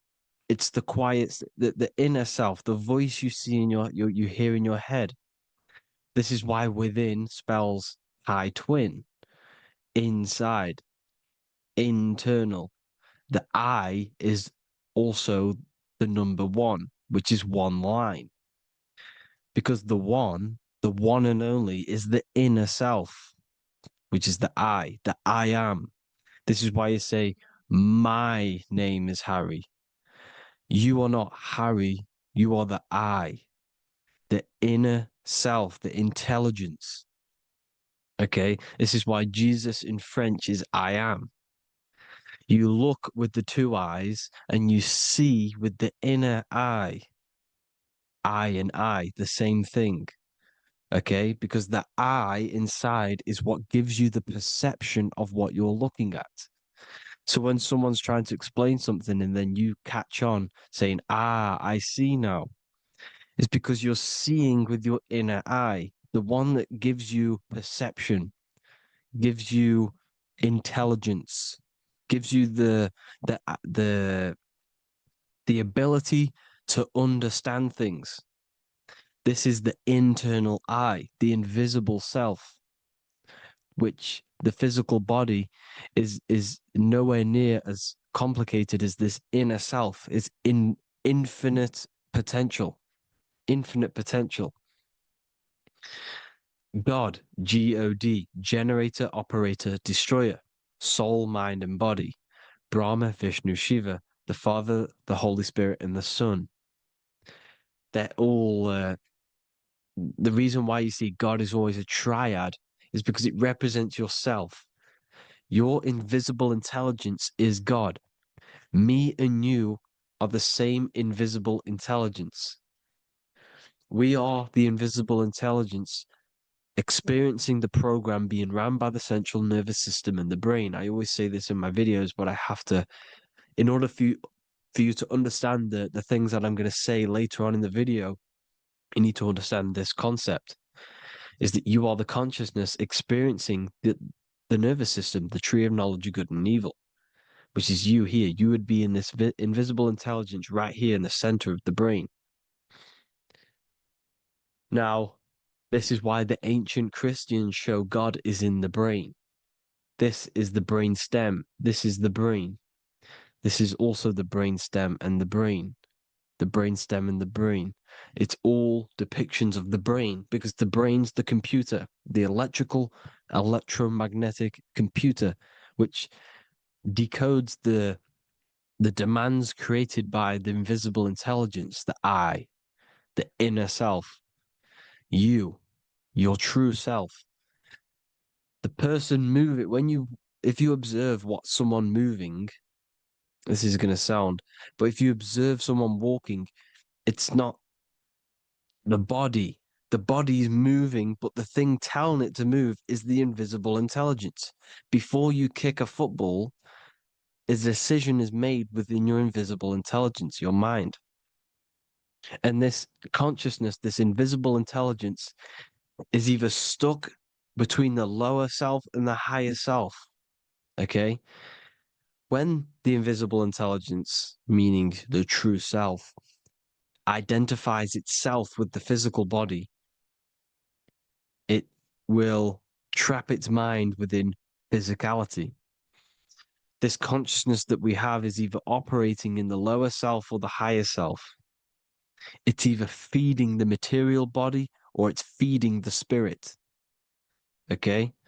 But because we are physical and spiritual, we need to be even. We don't want to be meditating all day long because we do have a physical body as well whilst we are here. We are playing a game in physical matter. Okay? Now, the reason that you incarnated here is to learn a lesson because the mind can manifest anything it wants within the astral planes, within the world of imagination. It can manifest anything it likes, but it incarnates into matter, into this game, so we can understand labor, because anything in matter, you have to labor to manifest. But in the astral, you can manifest at the click of a finger. You come here to learn the knowledge of good and evil. And your consciousness, I came out a bit off topic there, but your consciousness is experiencing the lower or higher self. The lower self is manifested in the lower parts of the body. Sex, food, and power, the lower three energy centers. These centers are like mini brains. You are literally thinking with these centers. And when your mind is stuck within these lower centers, you'll think, have you ever heard the term of thinking with your penis or thinking with your, you know what, as a man? Even females maybe, but mainly this is a boy saying, you're thinking with your penis. This is a truth, it's truth in plain sight. You think with these energy centers. When you're living off the lower three centers, all you care about is sex, food, and power. Eating, sleeping, and greed. Power's kind of like greed. Now, when we move up to the higher parts of the body, when we live our life within the higher parts of the body, this is considered heaven, love, expression, intuition, and wisdom. This is what we need to be aiming to do, moving out of the lower half of the body and living our life within the higher self, the higher parts of the body, thinking with the higher energy centers, thinking with love, expression, intuition, and wisdom, spreading love, expression, intuition, and wisdom to others. Heaven is even. This is why Jesus is pointing at the heart chakra, always pointing at the heart. Earth rearranged his heart because in earth you're manifested as a physical being. You're in the heart, good and bad. You need to be balanced between the good and bad. Because love can be a demon too. That's a whole nother video, but love can be a demon. Now, the seven chakras are known as the seven seals in the Bible. When the Lamb opened the seventh seal, there was silence in the heaven for about half an hour. This is a verse from the Bible. The Lamb is Aries, which is the higher brain, the cerebrum, Ram, Aries. Because when the Ram opens the seven seals, you enter the kingdom of heaven. Because these chakras seal your invisible intelligence. They seal your true self. You are behind these seven seals, your true invisible self, your true consciousness. Because behind these seven seals, you do not think about anything materialistic. Your intelligence is not material. It's not physical. It's not from the physical world. It does not desire the physical world. The body is the beast. The body's the animal, the lower self, which can corrupt our intelligence. It can corrupt the intelligence. Okay? Now, we need to balance these chakras so that we gain a deeper connection between this intelligence and the brain. Because when there's a strong connection between the brain and the intelligence, your body and the intelligence, you have a strong connection. Therefore, you can manifest what the intelligence is saying at all times. Meaning, when, for example, your higher self, this is intelligence, the higher intelligence is always speaking to you. It's always guiding you. It's always telling you the right thing to do. You can feel it when you're doing something wrong. You can feel that you're doing something wrong because this higher self, this intelligence knows what it needs to do here. And when there's no connection between the body and this our intelligence, our true self, when we strip away, when you close your eyes for long periods of time, you will figure out you are this invisible, infinite, creative being. There's no words that I can't describe what it is, but it's the voice inside of your head that you can feel when you close your eyes. You are this being inside of the heaven, because this is heaven, this intelligence. And when there's a strong connection between the body, you can manifest everything it's saying. When everything is balanced, when you're no longer thinking with the lower centers, when they're all balanced, you're not thinking in particular with every center, you balance them all, you can manifest everything it says. Your body will act out what the intelligence is always saying. This is God in the brain, the intelligence, trying to touch Adam, representing the lower self. This is why they're not touching. Notice how Adam is resting, but the intelligence is always reaching out, stretching, symbolizing metaphorically saying it's guiding. I'm always reaching out. The intelligence, your intelligence is always guiding you. It's always reaching out to you. But Adam is ignorant of it. The lower self is ignorant of it. And that's why he's so relaxed and God is so stretching out. Because at our highest self, that when you think of when you want to better your life, that highest true version of yourself is God. When you're manifesting this, your highest self, this is God. Your truest form, your most perfect form, that is God. Your highest version of yourself, that is God. Emotions are not what you've been taught. Emotions are not something that should be reactive, okay? You should not let the emotion be you, except that you should experience them instead of letting them become you. You need to understand there's a separation in our consciousness. You have the soul, which is the person who is observing your thoughts. When you think a thought, who's the one observing that thought? The soul, you, the I am, the I, the inner self, the one and only. And inside of every single body, inside of me, inside of you watching this video, there is this same intelligence that is inside of me, inside of you. And it's the exact same intelligence, experiencing a different body. And this is what we mean by the universe is mental. We all are all sharing the same ball of consciousness in a different body.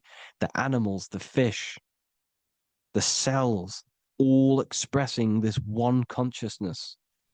Me and you are the same. This is why the golden rule is treat others like others should be treated, because I am you and you are me in a different body.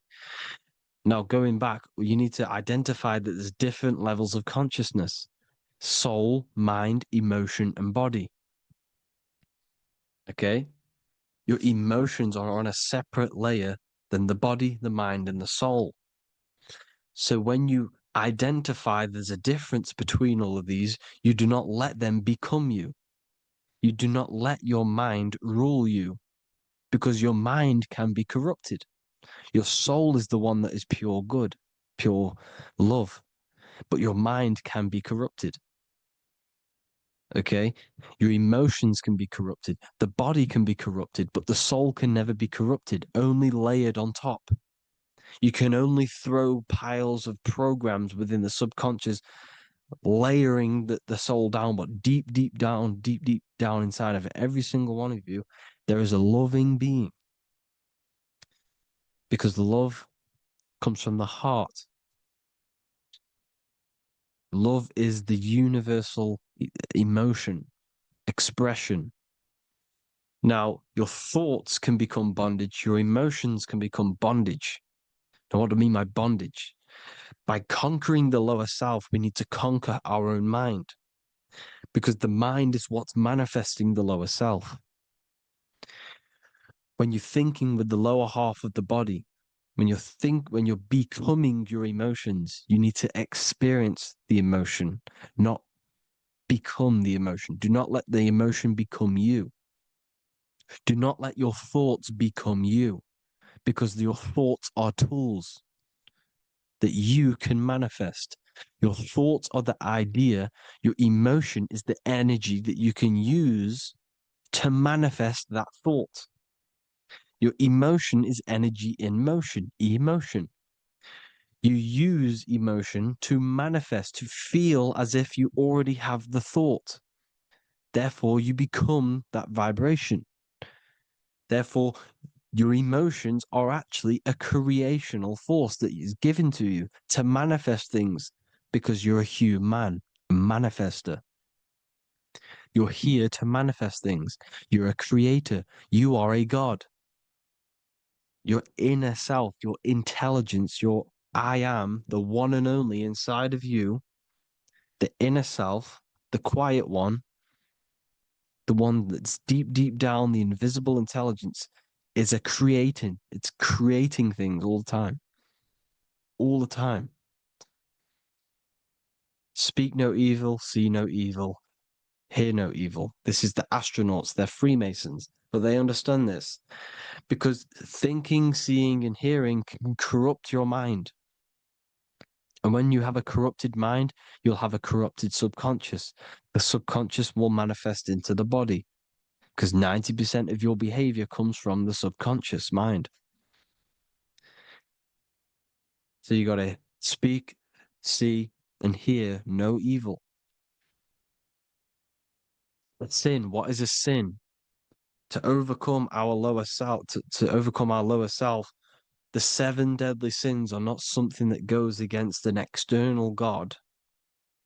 A sin is something that goes against your inner guide, your inner conscience. the inner self that is always speaking to you. It's always telling you the right thing to do. A sin is something that goes against this inner guide. And this is why you can feel something where you can feel you're doing something wrong. Because the inner guide is speaking constantly. And when you commit these 7 deadly sins, which are 7 internal states which keep your invisible intelligence bound to your physical body. Because evil, right? Evil love bondage. This is why they stay in this realm and they control this realm, because they love the bondage of the body. They like matter.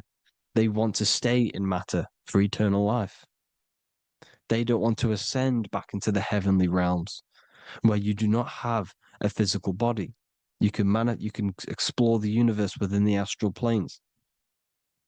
They stay bounded to the body, bounded to the 3D construct of the physical world. They have greed, lust, envy, gluttony, wrath, sloth, pride. They want all of this. And if you want that, that's okay. But deep, deep down, you don't want that because your soul is always telling you the right thing to do.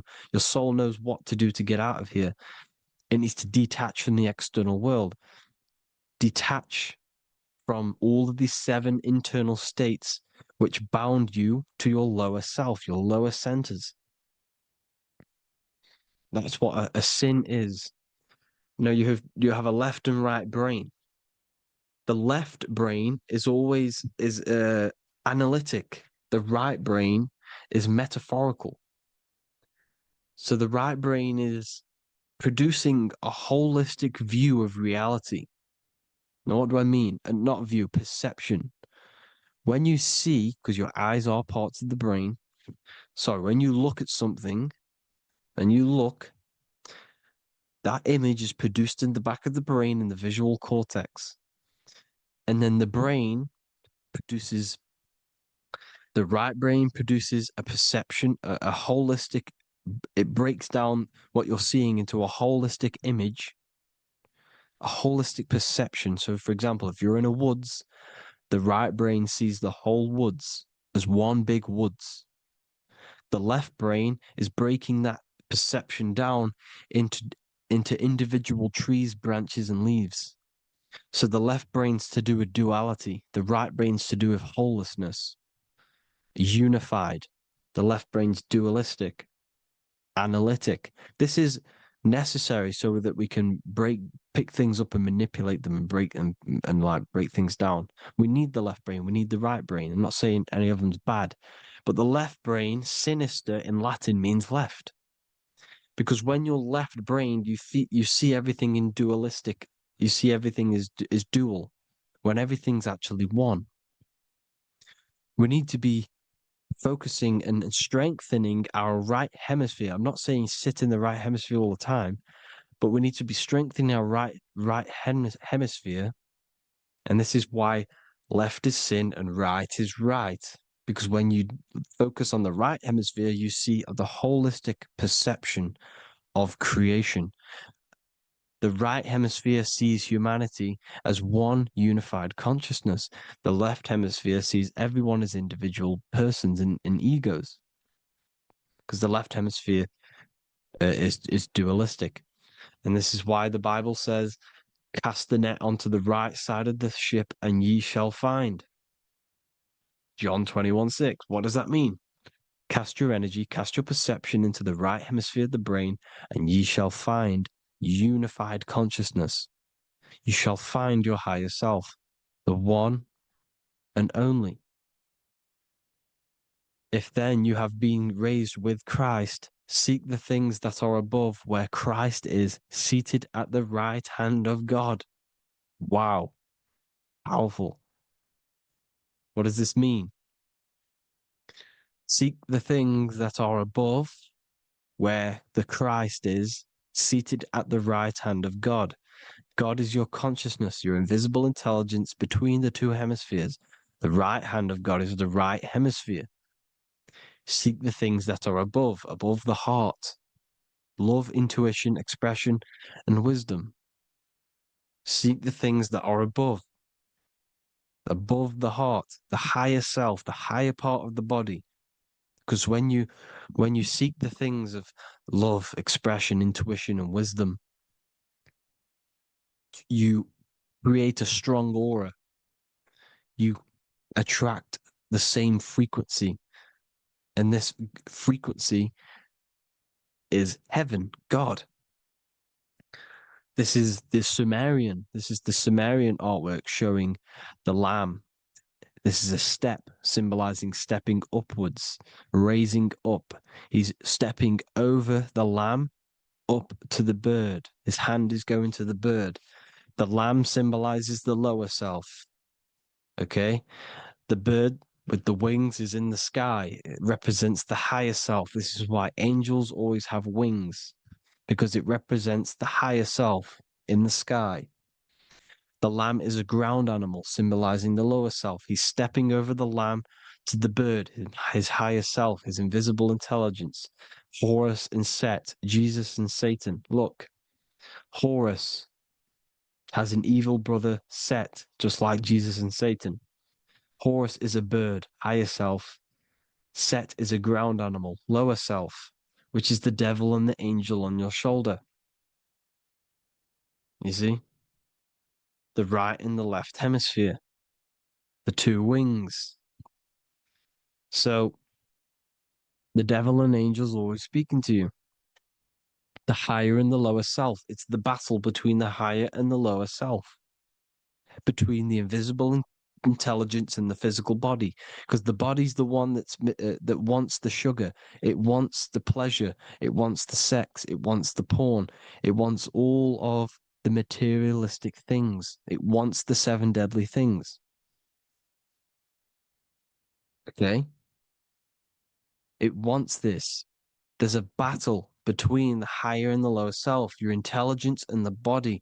This is why you need to become balanced, so that there's a deep connection between the body and the invisible intelligence that I am. You need to master your mind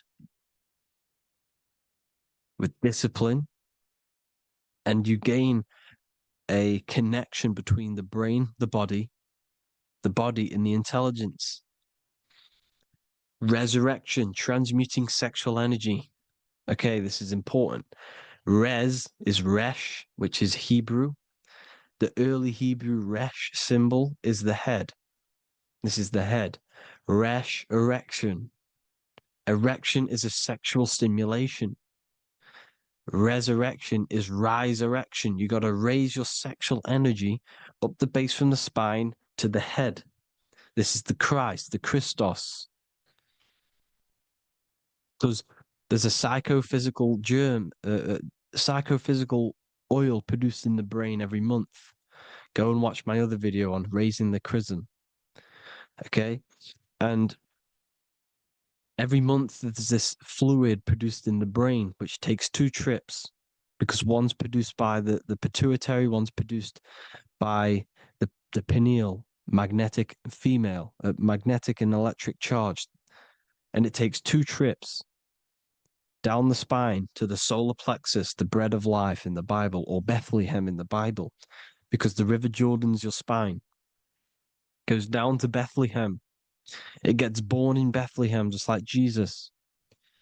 Because when this oil travels to the solar plexus, it creates the seed, the seed of life, and it feeds the body, all the central nervous system, all the cells. It regulates the blood, does all sorts of good things for the body, this oil. Now, when you save your sexual energy and you raise your resurrection, you awake the Christ, you raise it from the solar plexus or the sacrum bone up to the brain, you activate